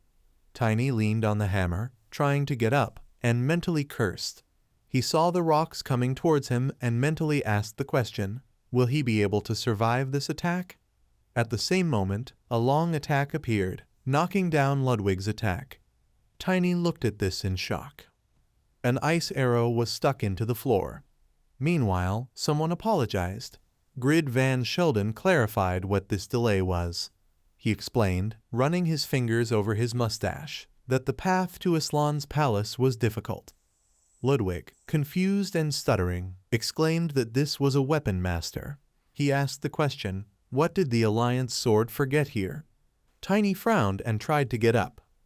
He agreed with Grid Van Sheldon and said he held back. Grid Van Sheldon explained that it was ungentlemanly to be late. He apologized again, stepping forward and blocking Tiny. Grid Van Sheldon admitted with a frown. He did not expect that the opponents would be a magician. He asked a question, so he doesn't know anything about it. Tiny looked up and said irritably no. He explained that this was the first time they had met. Grid Van Sheldon grinned and said if that's the case, he wouldn't mind if he killed him. Tiny looked forward in a determined manner. Ludwig angrily stuck his finger forward and shouted that he was interfering in internal politics. He added warningly that if he backed down now, he would act like nothing happened. Ludwig frowned and asked a question. Did he tie up Vincent van Aslan and call it internal politics? He asked a question. Since this is the case, does that mean he belongs to the opposition? Ludwig turned back in confusion, looking at Vincent van Aslan. He made an unrelated sound. Suddenly energy began to emanate from his palm, and he agreed and said that it was even better. Ludwig aimed his attack directly at Grid Van Sheldon and shouted that they would pass for the criminals who killed Vincent van Aslan. Grid Van Sheldon put his shield forward and asked the question, "Fire?" Against him? He pushed it forward, pushing Ludwig's attack away, and shouted, "There's a limit to how much you can underestimate this." Suddenly someone called his name. Grid Van Sheldon looked to the side in surprise. The same voice warned him that there was something behind him. Grid Van Sheldon quickly jumped to the side, dodging a pile of stones. He grinned, looking away smugly. Grid Van Sheldon at the same moment dealt a sharp blow to the side and asked him with a mocking question, "Is this a technique in his opinion?" Ludwig said no. Blue energy began to rise towards the ceiling. Grid Van Sheldon looked up in shock. Ludwig explained that it was a trap. He put his palm forward, from which blue energy emanated. Tiny jumped up with a sharp movement and shouted that he wouldn't let him. Ludwig looked up in shock. He clenched his fist and swore angrily. Ludwig created a dome above himself, making a smug sound. Tiny hit it with all his strength with the hammer, destroying it to the point of cracks. Ludwig raised his index finger upward, looking to the side angrily. A lot of stones began to fly straight down on Tiny's head, who froze tensely. Suddenly it entered his body. Tiny landed on the floor with a loud scream. He was crushed under a huge pile of stones. Ludwig stood in front of him and grinned triumphantly.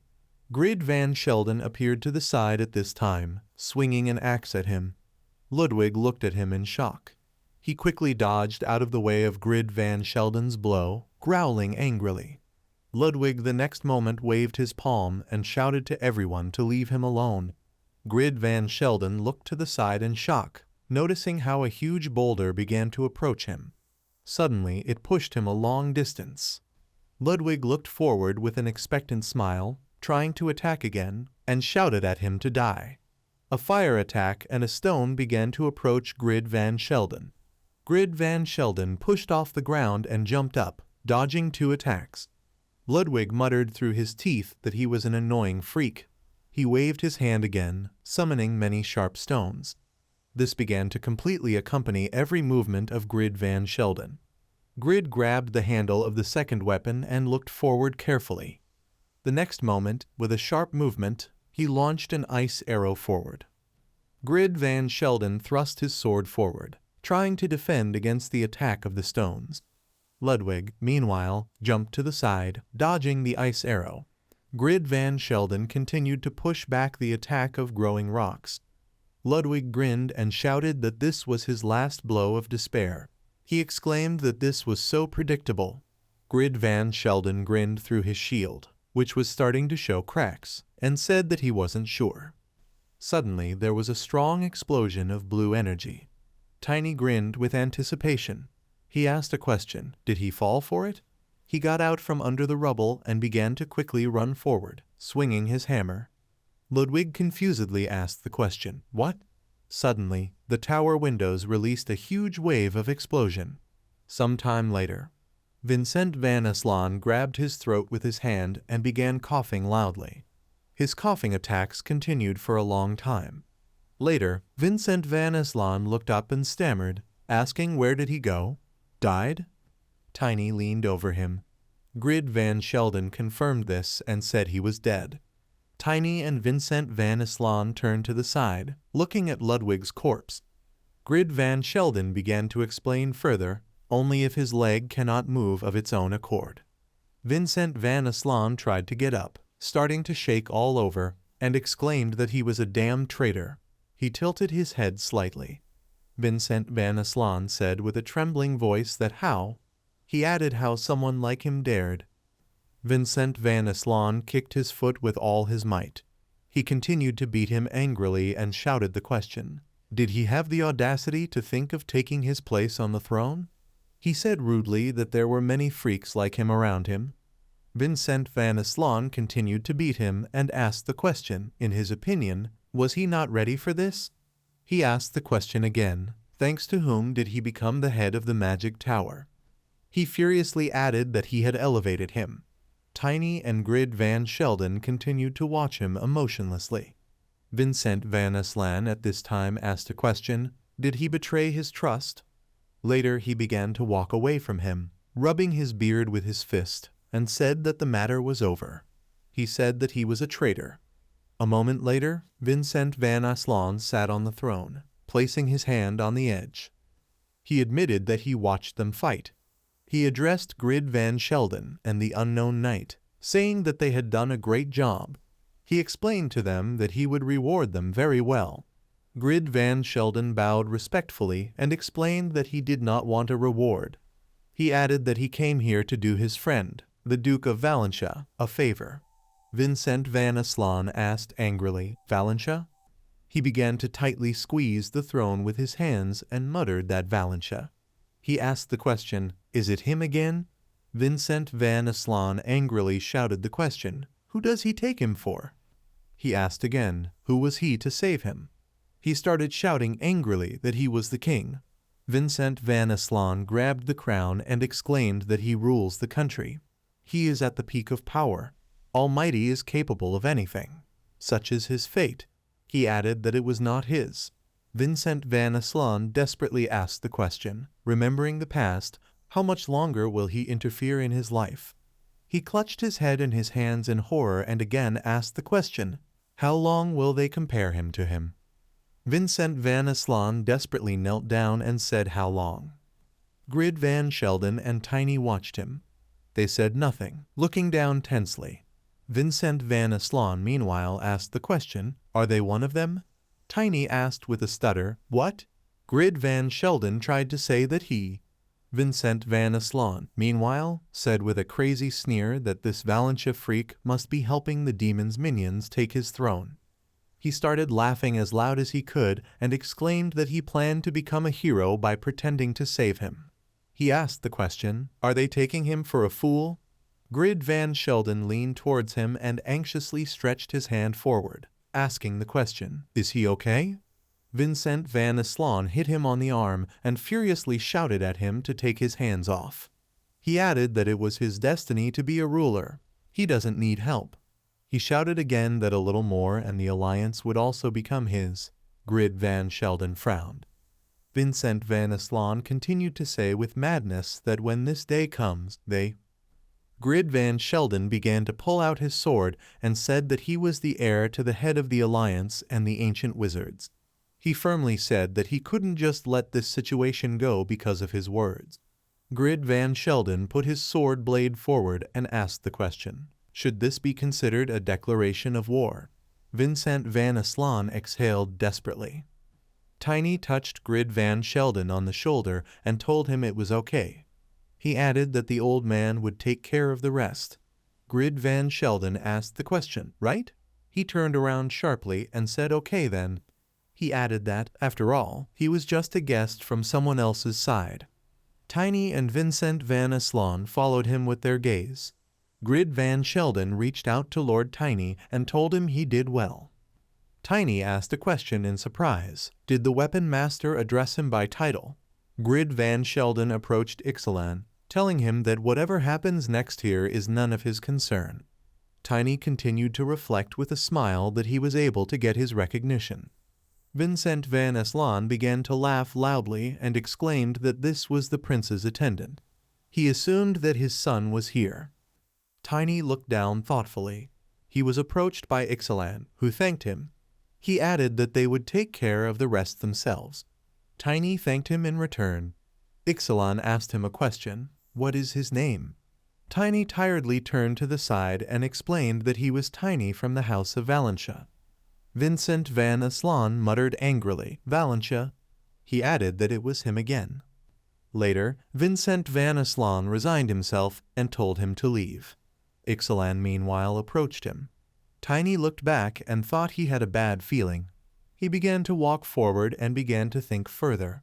They don't know what he was up to. Tiny summoned a lunar wolf, which quickly ran to the side. Ixalan looked at Ludwig and said that he was a blue blood mage. Vincent van Aslan at this time looked at his back and shouted to him to come here. He added that he had something to tell him. Ixalan obeyed and approached him, bowing down.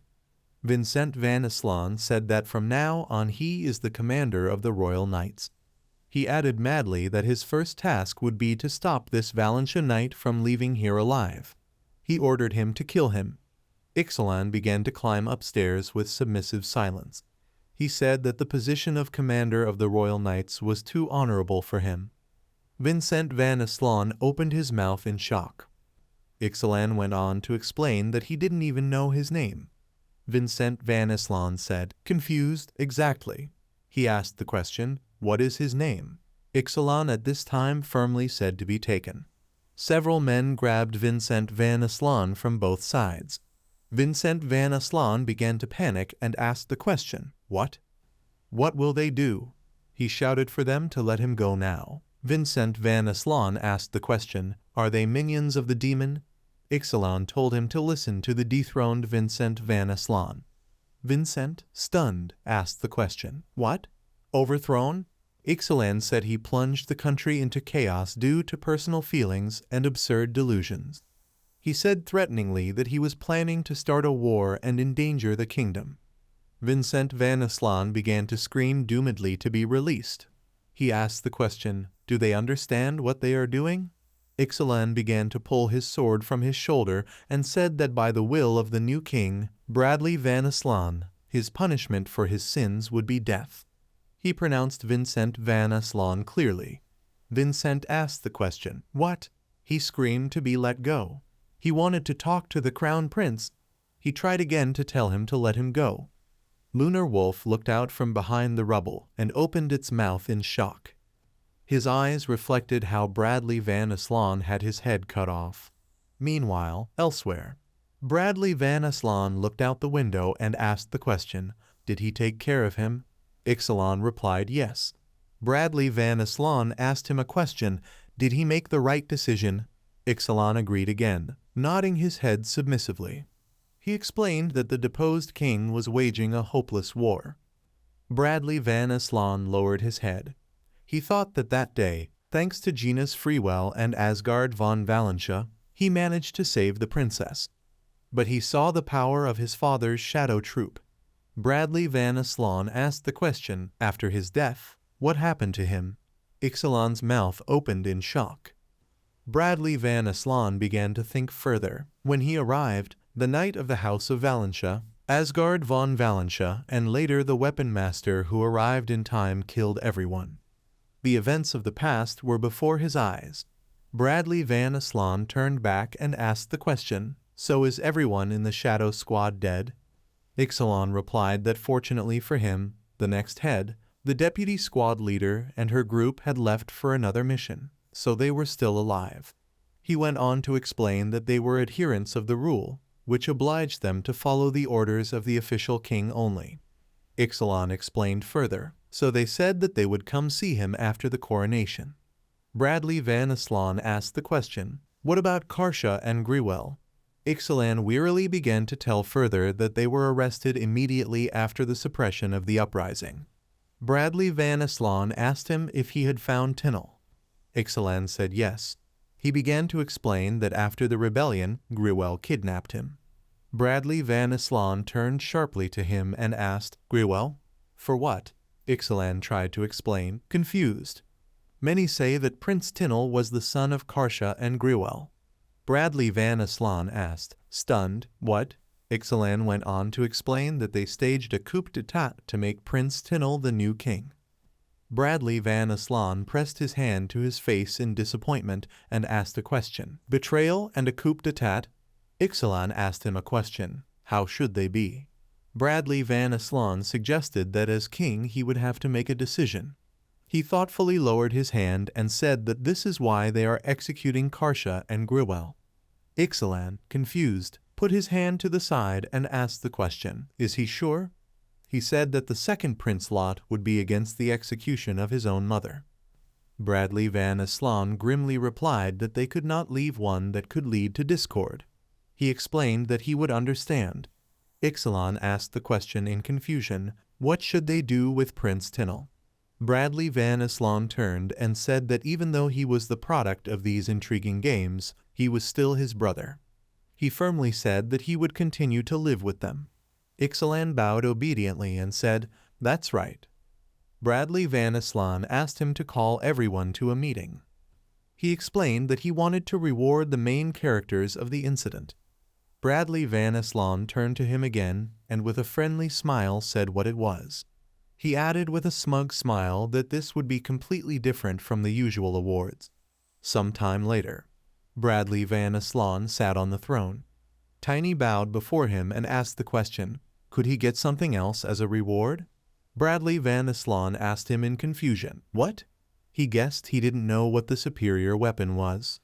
Tiny thought that of course he knew. He had this in a past life. It was called Nocturne. Tiny continued to speculate that superior weapons have strange conditions, making it extremely difficult to find a suitable one. He nodded his head obediently and said, Nocturne, which he will soon receive, will be enough for him. Tiny explained, adjusting his sleeve, that this was not the case. He said he had a request. Bradley Van Aslan waved his hand kindly and told him to speak. Tiny announced that he wants the heiress of the Morse family to gain her freedom. Bradley Van Aslan asked in surprise, Morse? Ixalan bowed respectfully and explained, this is the next head of the Shadow Squad he told him about. Bradley Van Aslan said exactly that, or crossed his arms over his chest and explained that he could not fulfill this request. Tiny asked in confusion, what? Bradley Van Aslan winked at him and added with a smile that not right now. He explained that she had something to do.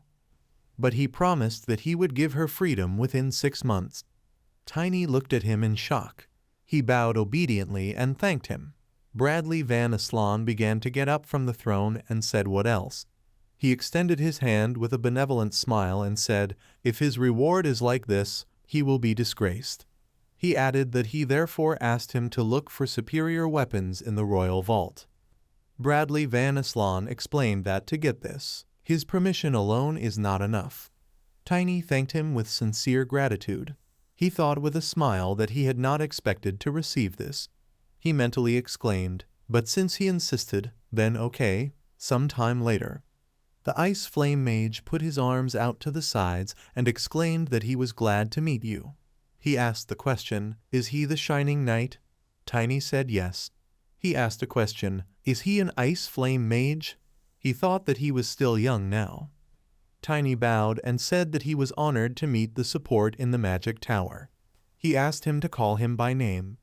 The Ice Flame Mage laughed and exclaimed, he is much more polite than he thought. He put his palm out to the side and said that he would take him to the vault, as Bradley Van Aslan ordered. He added that he should follow him.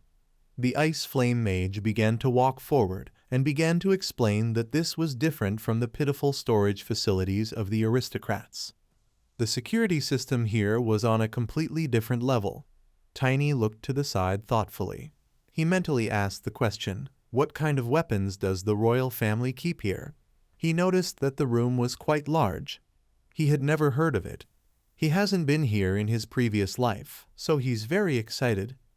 The Ice Flame Mage pointed his index finger to the side and began to explain further that this was also a symbol of the kingdom's long history. Tiny looked at him thoughtfully. Later, he opened his eyes in shock. Tiny thought in shock that this was true. Through the crack of the door, he noticed huge mountains of gold and thought, when the demon army came in a past life, the kingdom spent all the money on the war. Tiny began to think further that not only people, but also allies of various races tried. They all made great contributions. Tiny said in confusion what it was. Later, he looked at the armor and added, "It's amazing." The Ice Flame Mage explained that after his story there was nothing more to be surprised about. Tiny excitedly put his hand forward and explained that it was not at all. He noticed a bright aura and began to think that this was clearly a powerful spirit. He clenched his fist and thought, guessing that this was the power needed for him to become an aura master. Tiny said that he would be sorry and angry if he refused such a thing. He grinned deliberately. The Ice Flame Mage led him forward to the armor and said that it was superior equipment. He explained that he had not reached the level of Superman, so he only prepared what could be suitable for him. Tiny thought that one would be enough, but it brought more than he expected. He looked at the equipment and saw that boots, a bracelet, and armor were lying on the table. He mentally asked the question, where does the strength of the spirit lie? From here he cannot determine it.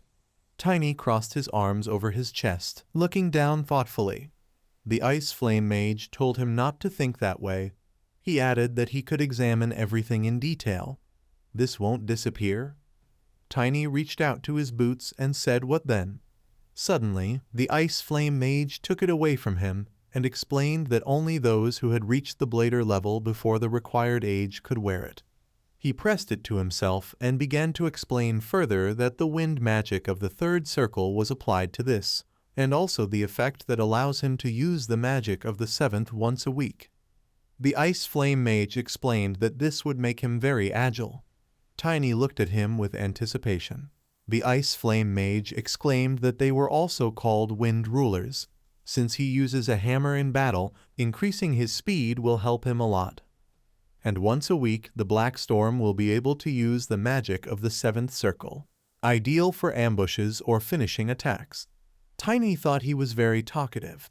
The Ice Flame Mage put his boots back on the table and explained that he had reached the level of a blader, but was no longer the same age, so the conditions for this were not suitable for him.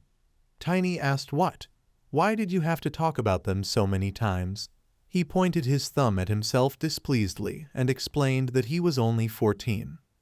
The Ice Flame Mage asked in confusion, "What?" He asked the question, "Then does he want to take it?" Tiny said that this is good, but first he will look at the remaining items.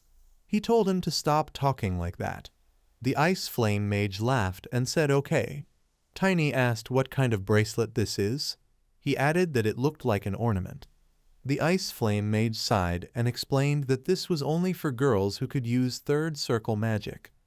Tiny took it in his hands with displeasure and asked the question, what kind of idiot set such a condition? The Ice Flame Magician put his index finger forward and said that this strengthens its owner and makes it possible to use the magic of the sixth circle once a day, the magic of the seventh circle once a week, and the eighth circle once a month. Tiny angrily asked the question, what is this very strong idiot? Tiny began to think that the magic of the eighth circle would be enough to block Gluttony's blow. The Ice Flame Mage continued to explain that there was an explanation for this. He said whoever created it was trying to protect his daughter. Tiny desperately clutched the bracelet to himself and began to apologize for calling him an idiot. Later, he tiredly turned to the side and asked the question, why did he bring it? He said that he was clearly not a girl. The Ice Flame Mage put his palm forward and said, who knew that? Tiny was stunned into silence.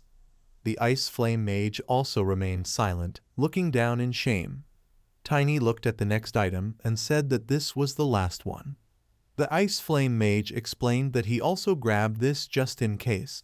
He stroked his beard and explained that the conditions were confusing. Tiny asked him a question, which one? The Ice Flame Mage explained that he needed someone who could control spirit power and have a cooperative spirit. Tiny clenched his teeth tightly and thought, this is it. He touched this equipment and exclaimed that he would take it. The Ice Flame Mage shouted at him to wait. He added that he did not tell about this artifact. Suddenly, an aura began to emanate from the artifact in all directions, entwining Tiny's body. Later it began to dissolve into small particles, making their way up Tiny's hands. Tiny's shoulders grew shoulder pads that emerged from small particles. The Ice Flame Mage watched this in shock. Tiny also wore a red cape. Tiny looked to the side with a grin and thought that he knew it. He mentally exclaimed that he was right. He looked at his hands and thought that this is what will make him an aura master. Vincent Van Aslan asked in surprise how he did it. He noticed that the armor had changed its shape. Tiny asked cheerfully, "What effect does this have?" Ice Flame Wizard thought and said, "In proportion to the level of the elementalist, his body, spirit, and soul power are strengthened." Tiny looked at his fist, glowing with a fiery aura. He unclenched his fist and a fireball formed above his palm.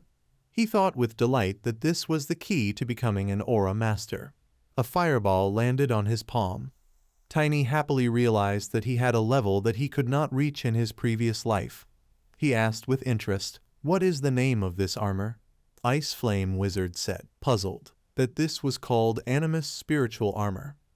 Over time, Asgard von Valentia stood in front of the carriage and asked the question, "Did he meet with the Crown Prince?" Tiny asked in surprise, "Was he waiting for him?" Asgard von Valentia looked at his shoulders and said, "He sees that he has new armor." Tiny confirmed this with a joyful smile and said that this was superior equipment. Asgard von Valentia opened the carriage door, stepped onto the step, and said that it was lucky to come across suitable equipment of this level. Tiny said boastfully that it was. He mentally added that it was an unexpected stroke of luck. The coachman drove the horses, and the carriage moved off. Asgard von Valentia, sitting opposite Tiny, said he heard from Grid Van Sheldon about what happened. He clarified by asking, "Did the Blue Mage start the disaster?" Tiny confirmed this. He said it was good that Grid Van Sheldon arrived on time. Without it, he could have died. Asgard von Valentia crossed his arms over his chest and admitted that it was really luck. Tiny looked at him, puzzled. He asked the question, "Did Grid Van Sheldon say anything else?" Asgard von Valentia asked in surprise what he was talking about. Tiny knew it. He realized that he would have to tell everything himself. Tiny looked at him seriously and said that it was about the dead king. Asgard von Valentia stopped him. Turning to the side, he looked out the window detachedly and said that he was just his vassal. He didn't need to know much, especially when it comes to competing with a more senior person. The less he knows, the better. Tiny mentally noted that he had changed. This is not the sword god he remembered. He gritted his teeth angrily and said that those freaks using shadow abilities were assassins sent by Vincent Van Aslan. Tiny spread his hands to the side and asked indignantly, "Did he know about this?" Asgard von Valentia reported what the Crown Prince told him. Tiny asked in bewilderment, "Isn't that good for them? The king who pursued him died, and the new one is loyal to them." Asgard von Valentia looked away and said gloomily that this is not how a vassal of the kingdom should speak. Tiny asked indignantly, "Is he ready to do whatever the king wants?" He excitedly shouted that Vincent Van Aslan was trying to start a war. Tiny asked, "Didn't Grid Van Sheldon talk about this?" Asgard von Valentia, not believing his ears, asked in shock, "What?" Tiny indignantly spread his arms to the sides and shouted out the question. Would he continue to follow him? Is that why he couldn't get the sword, even when his own daughter was in trouble? Tiny shouted out in disappointment that the person he knew in his past life acted differently. Asgard von Valentia closed his eyes in despair and covered his face with his hand. He didn't know what to answer. Tiny shouted out in frustration that even if he had to sacrifice an innocent person, he would do it for the common good. Asgard von Valentia sharply opened one eye and looked at him menacingly. He asked a question. What did Tiny say? Asgard von Valentia jumped to his feet and said angrily, "Is this what someone who wants to save the world should do?" He didn't have time to finish. Tiny interrupted his speech, saying that these were not his words, but Asgard von Valentia in a past life. He remembered that they could get close to the Demon King Gluttony by sacrificing 3 of the 10 greatest knights. This was his plan, and everyone agreed to stick to it. Then, in order to achieve the goal, he correctly prioritized all things.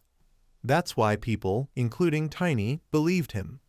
Asgard von Valentia, out of grief and regret, grabbed his head with his hand and asked, Did he sacrifice the innocent? Tiny looked at him, puzzled, shook his head, and said that as far as he knew, that didn't happen. Tiny reported that Asgard von Valentia said that if this happens, he will ask for forgiveness by committing suicide when the goal is achieved. Asgard von Valentia listened to all this, sadly lowering his head down. He thought he was well prepared, but his mind wasn't ready yet. He assured that he could change if necessary. Asgard von Valentia could only say this so far. Tiny looked at him approvingly with a smile. He said that this is enough for now. Over time, Chloe von Valentia's eyes widened in surprise and her mouth gaped. She asked in a broken voice, "Who is he?" Tiny got out of the carriage and said that they had not seen each other for a long time. He called her big sister with a smile. Chloe von Valentia turned away in fear and screamed. Tiny asked in surprise, "What is this?" He scratched the back of his head in puzzlement and reminded them that they had met at the ceremony. Chloe von Valentia shouted indignantly that she was too busy to take a closer look, and I only saw it from the back. She sadly showed with a hand gesture that he used to be a small and sweet child, and began to cry. Vivian quickly approached her and anxiously asked the question, "Why did the princess run away so quickly?" Chloe von Valentia said through tears that Tiny. She pointed at him and shouted excitedly that he had changed a lot. Vivian stared in shock at the grown-up Tiny and, not believing her eyes, asked what? Chloe von Valentia grabbed her head with her hands, closed her eyes and sadly asked the question, "How is this possible? Why did that small and cute boy grow up so quickly?" She opened her eyes and saw a small lunar wolf in front of her, looking at her and wagging its tail in a friendly manner. Chloe von Valentia asked, "Lunar wolf?" Taking him in her arms, she asked, "Is this really Tiny?" Tiny scratched his head, puzzled, and said that he had changed. Chloe von Valentia, not wanting to listen to him anymore, turned away and told him to shut up. Out of excitement, she tightly pressed the lunar wolf to her chest, whose eyes bulged out of surprise. Vivian looked at the princess with concern and asked her to calm down with her eyes. Asgard von Valentia asked worriedly what was wrong with her. Tiny rolled his eyes doomedly and pursed his lips. Chloe von Valentia quickly walked away, holding Lunar Wolf in her arms, who turned around in fear and looked at Tiny over her shoulder. Chloe von Valentia demonstrated that she doesn't like the older Tiny. Tiny didn't know what to answer to Asgard von Valentia because he wasn't sure. Over time, Castle. Asgard von Valentia asked the question in a familiar manner, "Is what he said true?" He named Grid Van Sheldon, nicknamed Green. Grid Van Sheldon took a puff of smoke from his pipe and demanded that he not call him that. He was too old for that. He sat on the sofa, crossed his legs, exhaled a cloud of white smoke and asking a question. What did he say? Asgard von Valentia bowed down with his hands on his feet and said, puzzled, that the king was preparing to start a war. Grid Van Sheldon, seeing his confusion, helped him formulate his thoughts by asking what the crown prince's knights did. Without waiting for an answer, he waved his hand and said that he didn't know that. He thought that the king was killed by Ludwig. Asgard von Valentia said that this was what was said in the official announcement. The herald read an announcement to the people that the traitors Karsha and Ludwig contacted the demon's followers and became the culprits of what happened. All traitors were executed.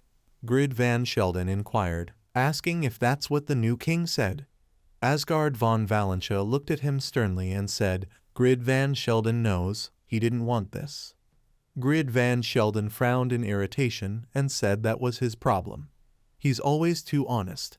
Grid Van Sheldon asked if he really needed to say that to make him feel better. Asgard von Valentia confirmed this with a smile. Grid Van Sheldon looked at him thoughtfully, took a puff of smoke and agreed. He said that he brazenly declared that he would take control of the alliance. Grid Van Sheldon admitted that if it weren't for the prince's knights, he would have killed him himself. He added gloomily that when he saw the expressions on their faces, he realized that they were planning something. Asgard von Valentia, feeling guilty, bowed his head sadly and said that if he had known earlier, he would have prevented everything. Grid Van Sheldon asked if he knew. He added gloomily that then he would have wasted his time taking care of the old and sick king. Asgard von Valentia looked at him in surprise and asked again, "What?" Grid Van Sheldon took the smoking pipe out of his mouth and asked, did he not understand yet? He recalled that Asgard von Valentia said that he would help stop the disaster that Tiny told him about. Grid Van Sheldon looked gloomily and said that the current king announced that the previous one was killed by the demon's followers. He turned the smoking pipe over and poured the ashes into the ashtray, saying that chaos could begin in the country, because of which the people would recognize the danger of the demon's followers. This would not have happened if the former king had remained alive. Grid Van Sheldon acknowledged that this was the best result that could be obtained under any scenario. He looked at Asgard von Valentia from under his thick eyebrows and said that he and the king had a similar trait. Asgard von Valentia cannot understand what needs to be done in reality due to personal feelings. Grid Van Sheldon excitedly asked what would have happened if he hadn't challenged. What if he couldn't convince him? Asgard von Valentia looked at him in shock, eyes and mouth wide open. Grid Van Sheldon said excitedly that his daughter would have died along with the crown prince.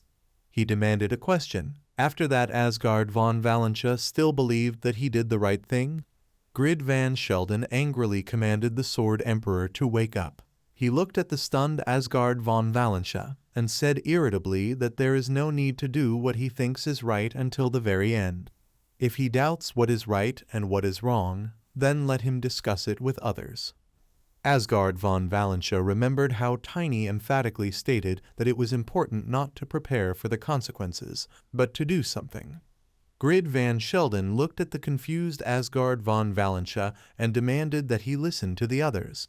Asgard von Valentia was deep in thought. He closed his eyes and nodded in agreement. Asgard von Valentia admitted with a determined expression that he was right. He needs to overcome his own pettiness. He confidently stated that now everything would begin to become clearer. Grid Van Sheldon looked at him approvingly and stretched his lips into a smile. Asgard von Valentia strongly suggested moving forward with the next part of the plan. Over time, on the city square, Garen said that Bradley Van Aslan and Asgard von Valentia were his names. Asgard von Valentia confirmed this. He looked at him and said that Garen would be perfect for this job. Garen said that working as an observer is not new to him, but this will be the first time he will do it in such clothes. He looked at the dark cloak with interest. Asgard von Valentia said that he is interested in people's honest reactions. Let him talk to them too. Garen looked at Tiny and asked in surprise, asking the question, "Who is this?" Tiny removed the hood from his face and cheerfully said that they had not seen Garen Clement for a long time. He smiled widely and said that he was Tiny. He asked if Garen remembers him. Garen Clement asked in surprise, "Is this Tiny?" They met a couple of months ago, and he's grown so much. Tiny said with a smile that this happened recently. He used the mana technique to grow taller. Garen Clement exclaimed joyfully that he knew so. During his fight with Drexler, he realized that Tiny was unusual. Garen Clement looked at Tiny and noted that his facial features had become more masculine. It suits him. Tiny smiled smugly and said that he knew it. He's handsome, not a scarecrow. Asgard von Valentia sternly said, "Let them talk later. It's time for Garen to go." Garen Clement agreed with a joyful smile. After some time in the market square, people asked in surprise, "Did Ludwig kill the king?" Someone from the city heard that he had contacted the followers of the demon. Another asked the question, "Do they have so much power? What will happen to the kingdom now? Where is the world heading?" Garen Clement walked along the street and listened to conversations with interest. He said excitedly that since the announcement of the current king, more and more people are feeling afraid. Along with him, Tiny and Asgard von Valentia walked the streets of the city, who heard all this with their own ears. Garen Clement said that set in a city that was considered the strongest, the attack and death of the ruler at the hands of the demon's followers meant that nowhere in the world was safe. Tiny realized that Garen only knew what was announced to the public. Garen Clement said that because Aslan is located in the center, news of the demon's minions spread throughout the area. Asgard von Valentia gloomily said that Bradley Van Aslan was going to announce the bomb, so other powers associated with the kingdom would soon hear the news. Tiny realized that most of the disasters he knew were internal wars. He worriedly thought about what would happen if they found out about this. Asgard von Valentia, as if reading his thoughts, said that from now on it would become more difficult for them to take action. Tiny looked at him in surprise. Asgard von Valentia added that the kingdom is still firmly on its feet, so they need to somehow be able to become intermediaries between the other four forces. What they achieved this time is important.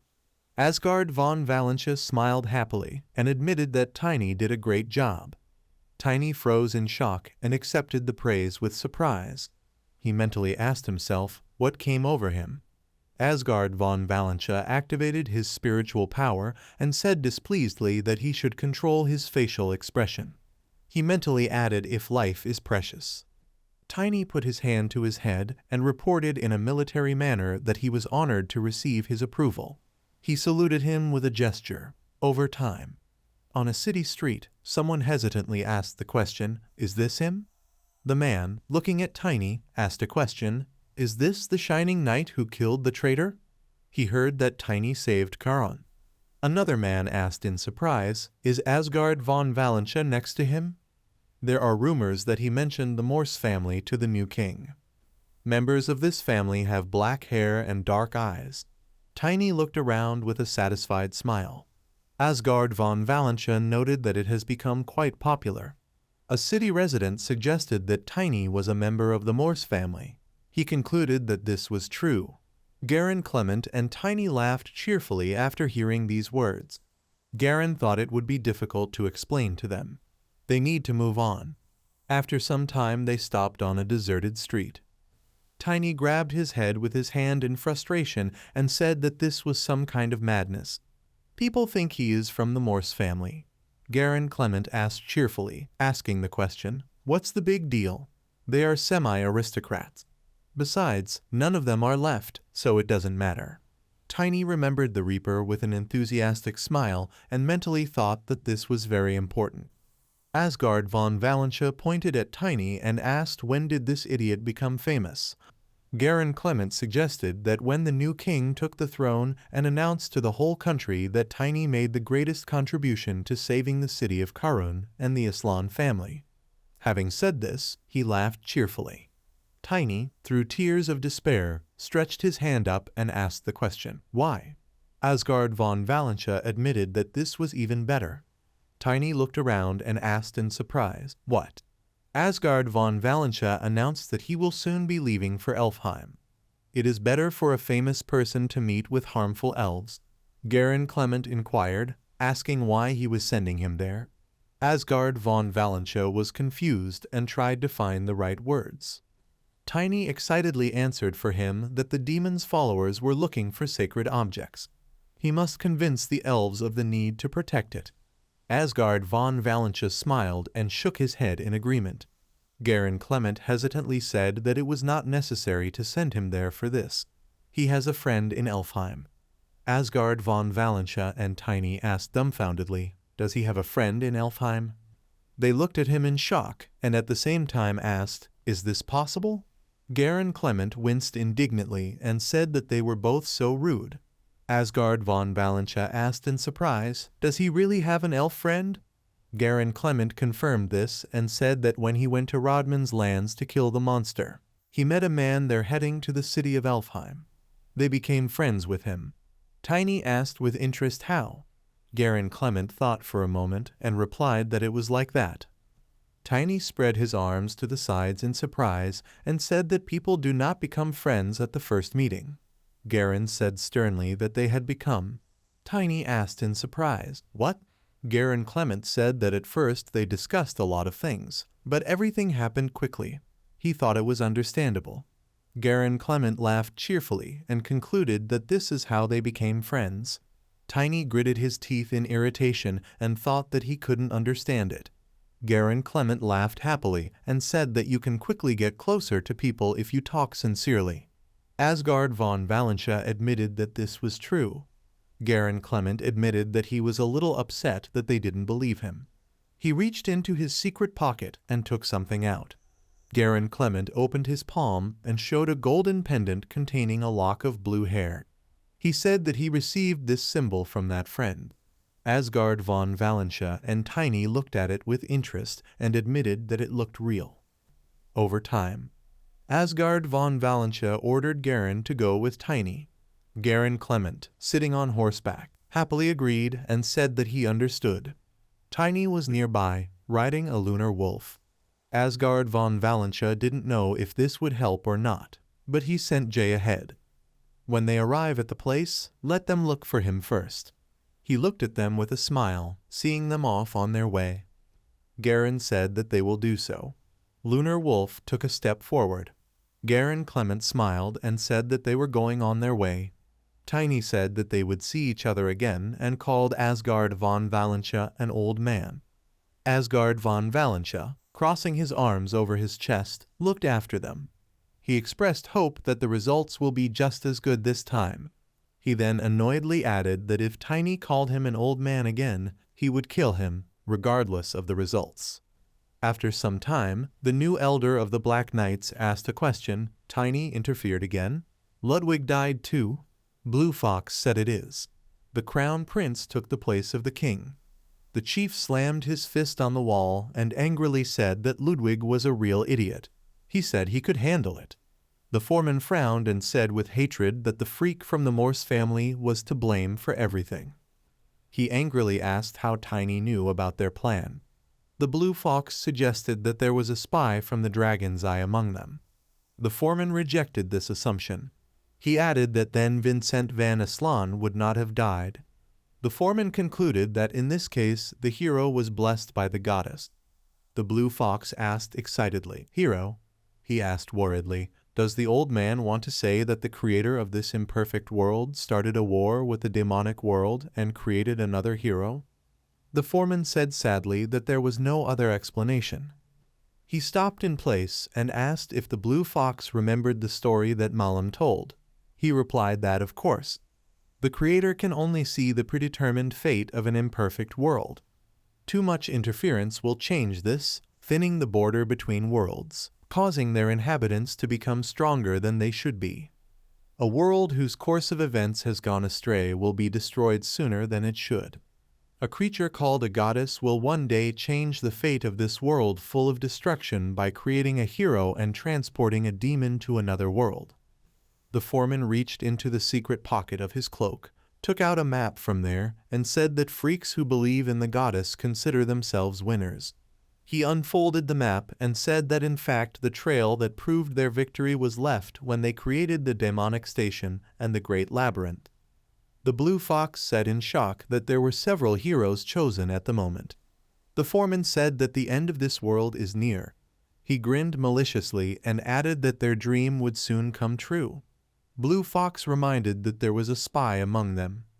The foreman looked over his shoulder at him and suggested checking it out. The Blue Fox asked, asking how? The chief said that after the kingdom they were going to go to Elfheim, but their trump card Elaine died. Therefore, they will change course towards the Orc Alliance, where their other trump card is located. If Tiny goes to Elfheim, then he is a hero, and if he goes to Bader, the city of orcs, then he is a spy. The foreman ordered the Blue Fox to deal with him if Tiny went to Elfheim. The Blue Fox nodded his head in agreement and replied that he would do it. He added that for the sake of the new world. The foreman repeated his words. The Blue Fox went to carry out the order, and the foreman thought that if Tiny was a hero, then he would take responsibility, saying that it was part of the prophecy, and kill him. He moved a small stone on the map with his index finger and decided that if Tiny went to Bader, he would have to investigate. The foreman mentally asked where the freak from the Morse family would go. Over time, Tiny put his hand to his head, creating a sun visor, and looked forward. Garen Clement said happily that they had finally arrived. He looked at the large stones in the desert and said that these were the fields of orcs. Tiny grabbed the lunar wolf's fur with his hands and shouted with excitement that they needed to hurry. Some time later, Gluttony said it was pretty good. Later, he began to extend his claw forward and said threateningly that this was not enough to defeat him. He said goodbye to Tiny. Tiny suddenly stood up, starting to scream loudly in fear. His scream continued for some time. Later, Tiny looked down in shock and asked the question, did he travel back in time again? He exhaled heavily. The lunar wolf bit him again, waving its tail to the side in a friendly manner. Tiny looked at him in shock.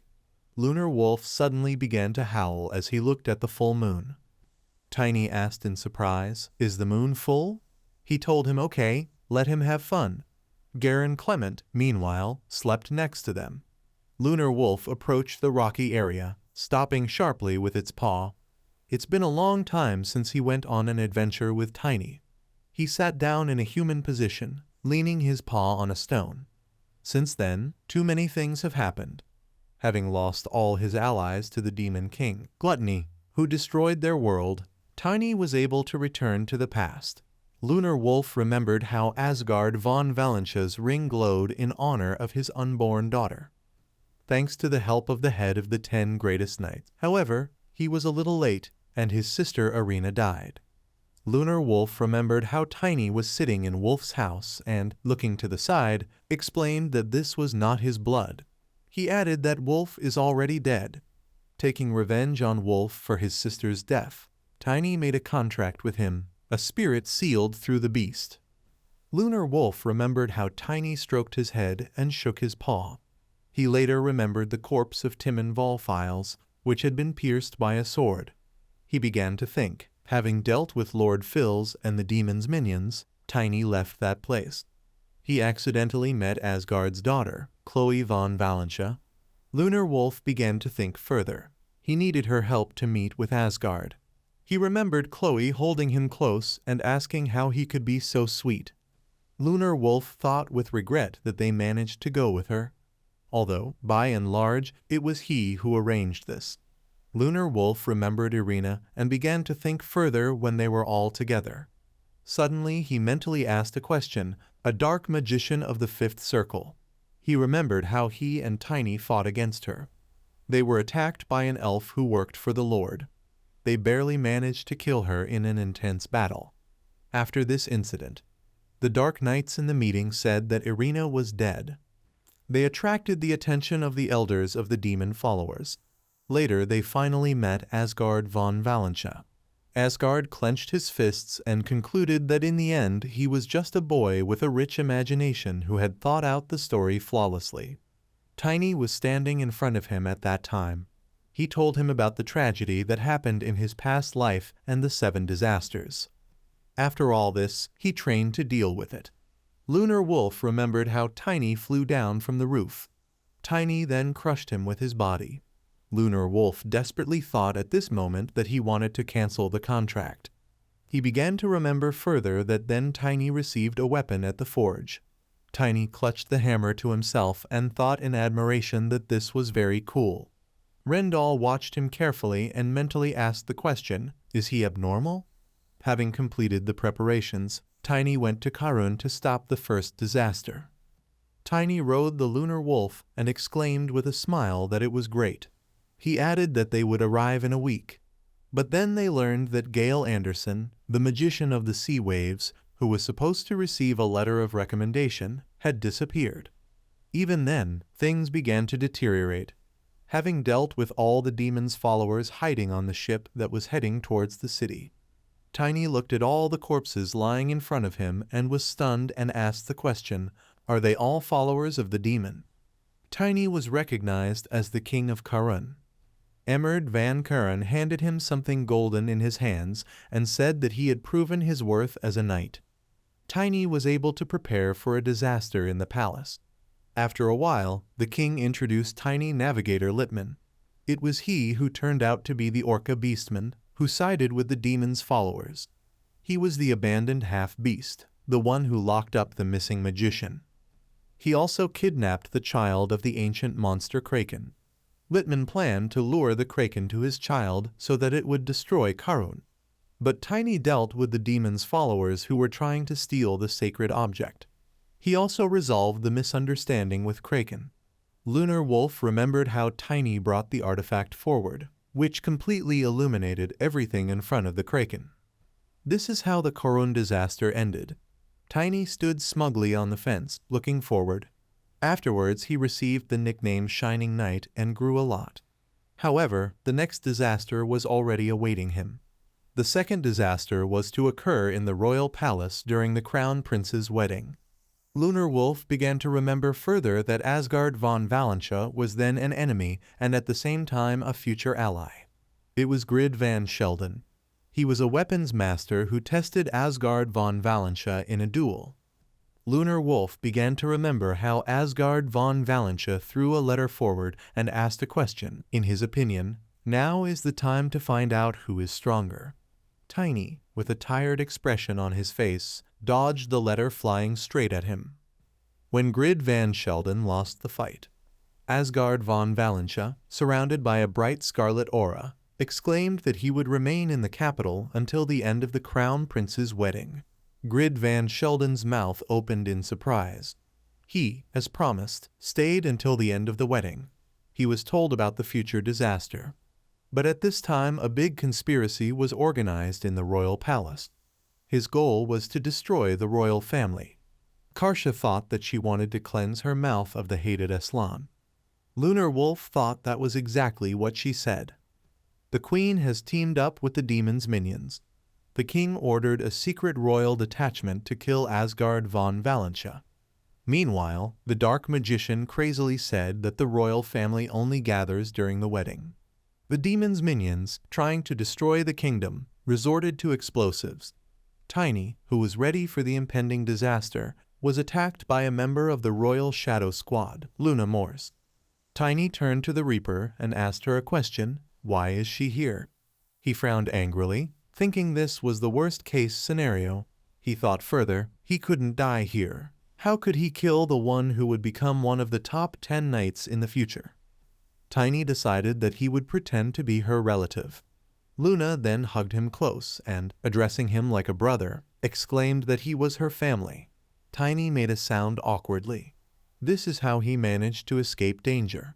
When disaster struck, Tiny tried his best to stop the explosion, but the demon's minions had already planted the explosives.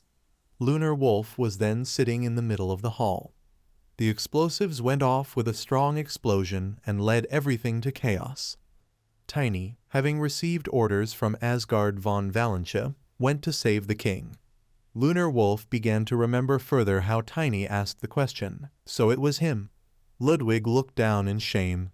Tiny then learned that the king's brother had entered into a conspiracy with the demon's minions. However, Tiny was not strong enough to defeat him. Then Grid Van Sheldon came to his rescue. Later, there was a strong explosion of energy. Tiny quickly began to move forward again. That's how they tackled Ludwig together. Grid Van Sheldon turned back and confirmed that he was dead. He added, unless he could live in the form of only one leg. Vincent Van Aslan, who was trying to start a war, began waving his arms crazy. Ixalan then clearly told him that he was condemning him to death. He was executed by the Crown Prince.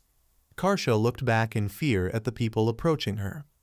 This is how the uprising came to an end when she was arrested. When the Crown Prince took the throne, Tiny received the strength of the user's soul, body, and spirit as a reward. Tiny clenched his fist smugly. Thus, he began to experience an increase in user level. He received a superior weapon, the Animus. Garen Clement smiled and said that he did a great job. Tiny then confirmed this with incomprehension. He quietly asked the question, why is he doing this all of a sudden? They stopped the second disaster. Garen Clement turned back and told Asgard von Valentia that they would be back soon.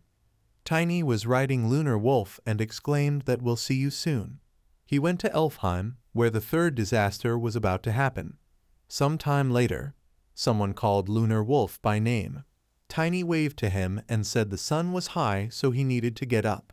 Lunar Wolf woke up and barked in greeting. He became quite emotional and filled the moon. Lunar Wolf turned to the side and winked. He knew it was time for him to go.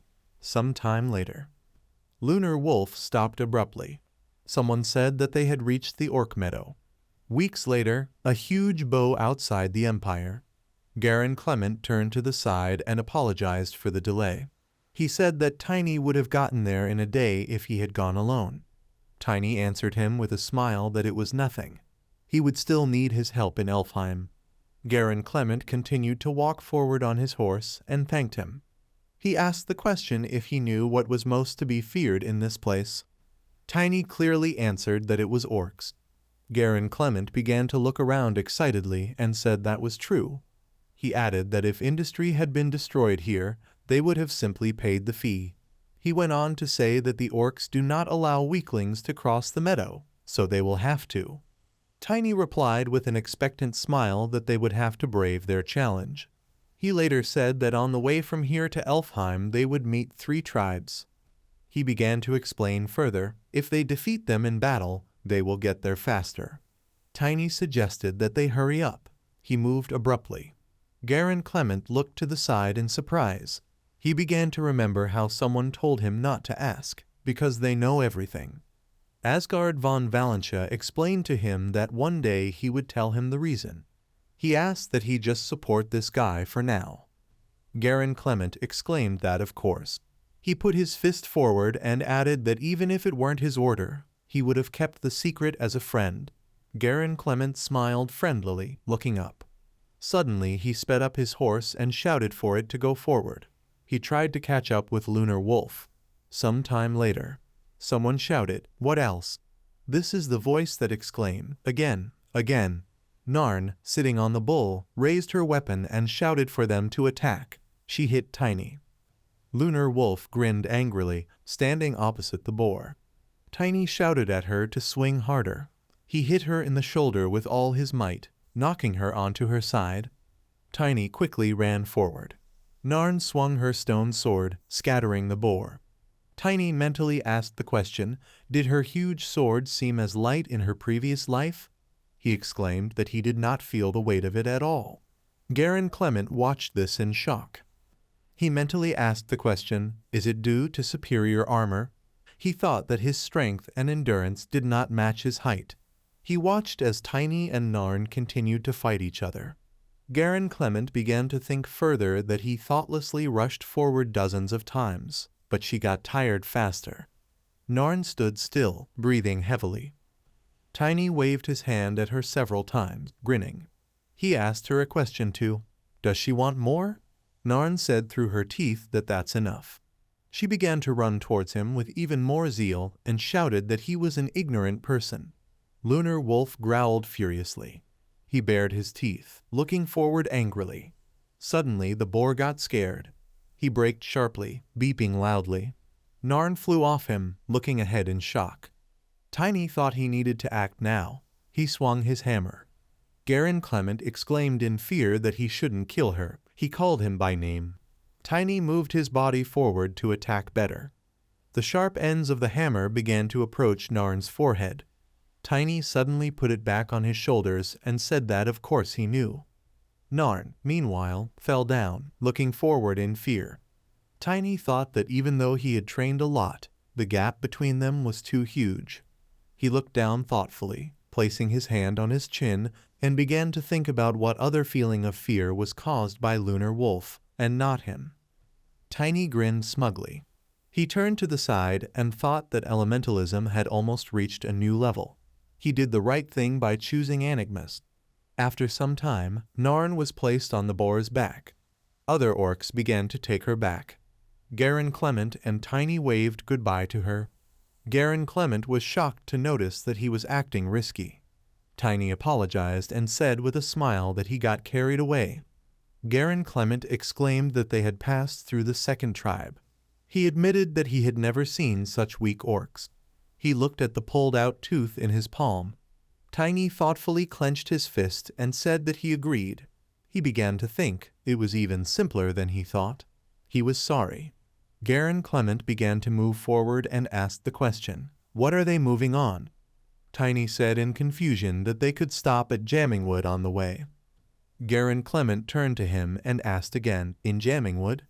Tiny explained that this is the city of a tribe of wild orcs and boars, which they defeated. He added that they would get there in 2 hours if they headed west.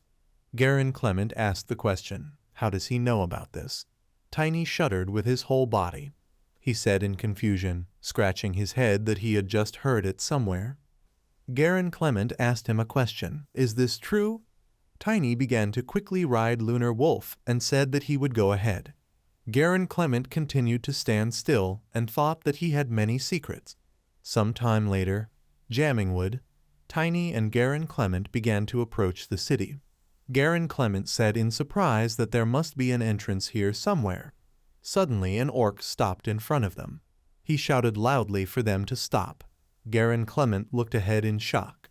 The orc crossed his arms over his chest and said rudely that they were not like merchants. Garen Clement extended his palm with the fang forward and said that they had already passed the military test. The orc remained silent in disbelief. He later exhaled in surrender and told them to move on. Garen Clement thanked him warmly. The orcs continued to watch them, quietly talking about something. Tiny noticed that they weren't that friendly. Garen Clement said sure. He added that they had fought many times in the past. Tiny lowered his head and began to think that even in a past life, when there was an internecine war in the Empire, orcs came in huge groups to steal. But at that moment there was also a war going on within their tribe. They destroyed each other. Tiny looked down thoughtfully. Later he put his hand to his forehead and thought that Elfheim was the problem. But there was too much he didn't know about the coming internal war of the orcs. He looked back at the 2 orcs, who began to quarrel among themselves, and thought that war was not new to them, which could not be said about war within the tribe.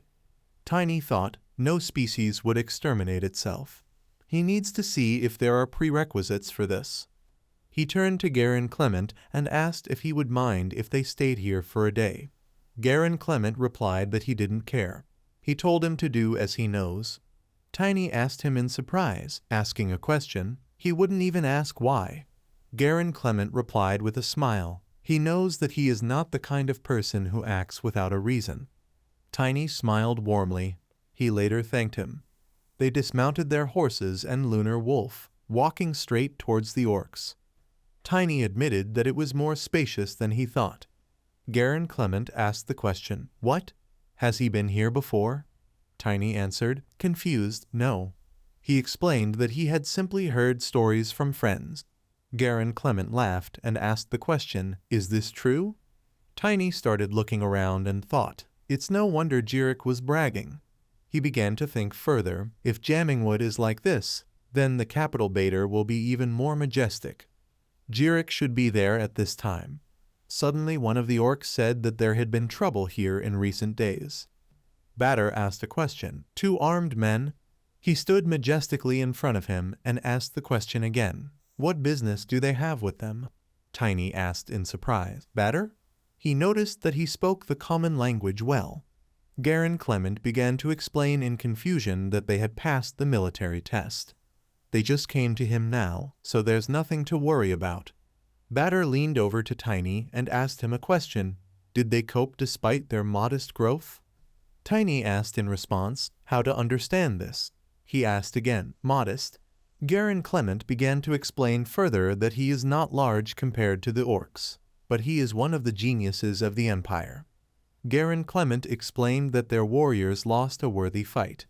Bader extended his hand forward and defiantly asked the question, then will he show him what he is capable of? Suddenly one of the assistants called his name. He added that now is not the time. Tiny agreed, saying that was good. Bader bared his teeth furiously, looking angrily forward. Tiny said with a smile that they also have things to do, so they should hurry up. Garen Clement called his name in confusion. Bader grinned. He turned to his assistants and said something loudly in an unknown language. He later turned to Tiny and told him to follow him. He will accompany him. Some time later. The orcs again animatedly discussed something among themselves, shouting words loudly. Another orc asked a question, inquiring about something. They answered him in the same unknown language. Bader looked at Tiny and told him that there were a lot of spectators. He asked a question. Does he mind? Surely their presence is pressing. Tiny grinned, waving his hand, and said he didn't care, but he was afraid that it might be a little rude on his part. Batter asked again in surprise, rudely. Tiny told him that he would beat him to death like a doll in front of his own people. Batter asked him with anticipation, is this true? He took off his cloak with fur and said, orcs accept everything related to battle with honor. Let him not worry. Tiny touched his shoulder pads and said that then he wouldn't mind. He also threw off his cloak, which began to disintegrate into small particles. Batter asked the question, is this superior armor? So the rumors were true. Tiny stood in front of him in the glow of golden dots. He said that it turns out they recognized him from the very beginning. Batter agreed and said he was a little disappointed. He started waving his arms and added, he couldn't believe that the Shining Knight barely had a blader class.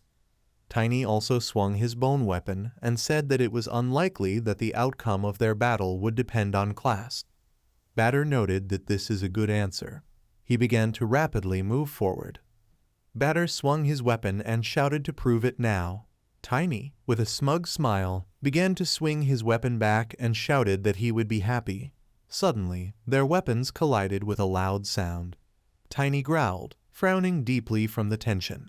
Suddenly, he was pushed back by Batter. Batter roared victoriously. Tiny started to break with his foot and hand and thought that without Aniclimax everything was much different. He looked at Batter and began to think further that he could be stronger than he thought. He again began to swing his weapon with anticipation and thought that he had not felt like this for a long time. It's like he went back in time. Batter braked sharply with his foot. He began to swing the weapon in his hands. Batter struck at Tiny, who held the hilt of his weapon horizontal to parry the blow. Tiny's hands began to tremble weakly. He clenched his teeth defiantly. It was funny to him that he couldn't do anything about it. He remembered fighting Jirik without a weapon. Tiny mentally asked the question, how far will his brute strength take him? Suddenly Batter pushed him a long distance. Tiny thought it was the orc mana method. He noticed red mana emanating from Batter's body. He exclaimed that it was a tribal tattoo. Batter asked him a question. Why shouldn't he take advantage of his superior armor? Tiny got into a fighting pose with a grin and said that what he's wearing now is enough for him. Batter exclaimed that then let him not disappoint him. He began to quickly jump towards Tiny. Tiny waved his weapon back and shouted that he had high expectations. Batter struck him with a weapon. A bright light began to spread in all directions. Garen Clement covered his eyes with his palm and exhaled in shock. He asked the question, will they go that far? Batter continued to press with all his might on Tiny's weapon. He started growling very loudly. Tiny thought with sparkling eyes, this is it. He thought how exciting it was. It was the same as with Jirik.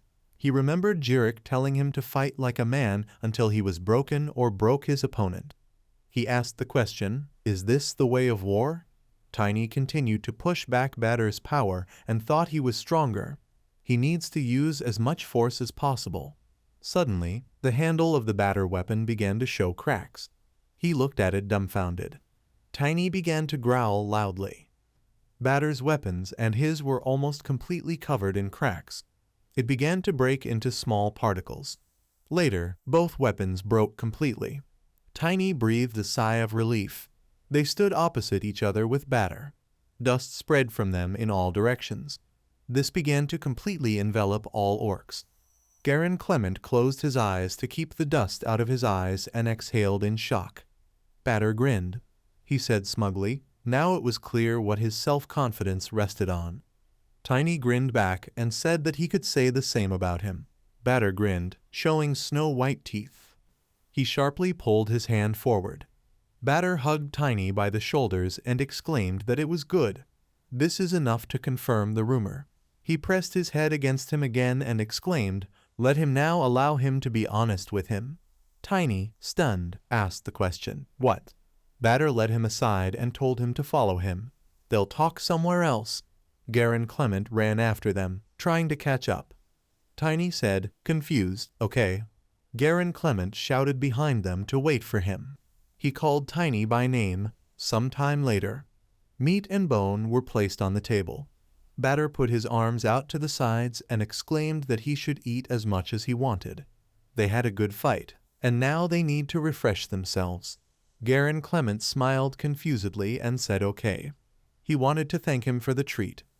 Tiny at this time grabbed the meat on the bone with his teeth and exclaimed that it was delicious.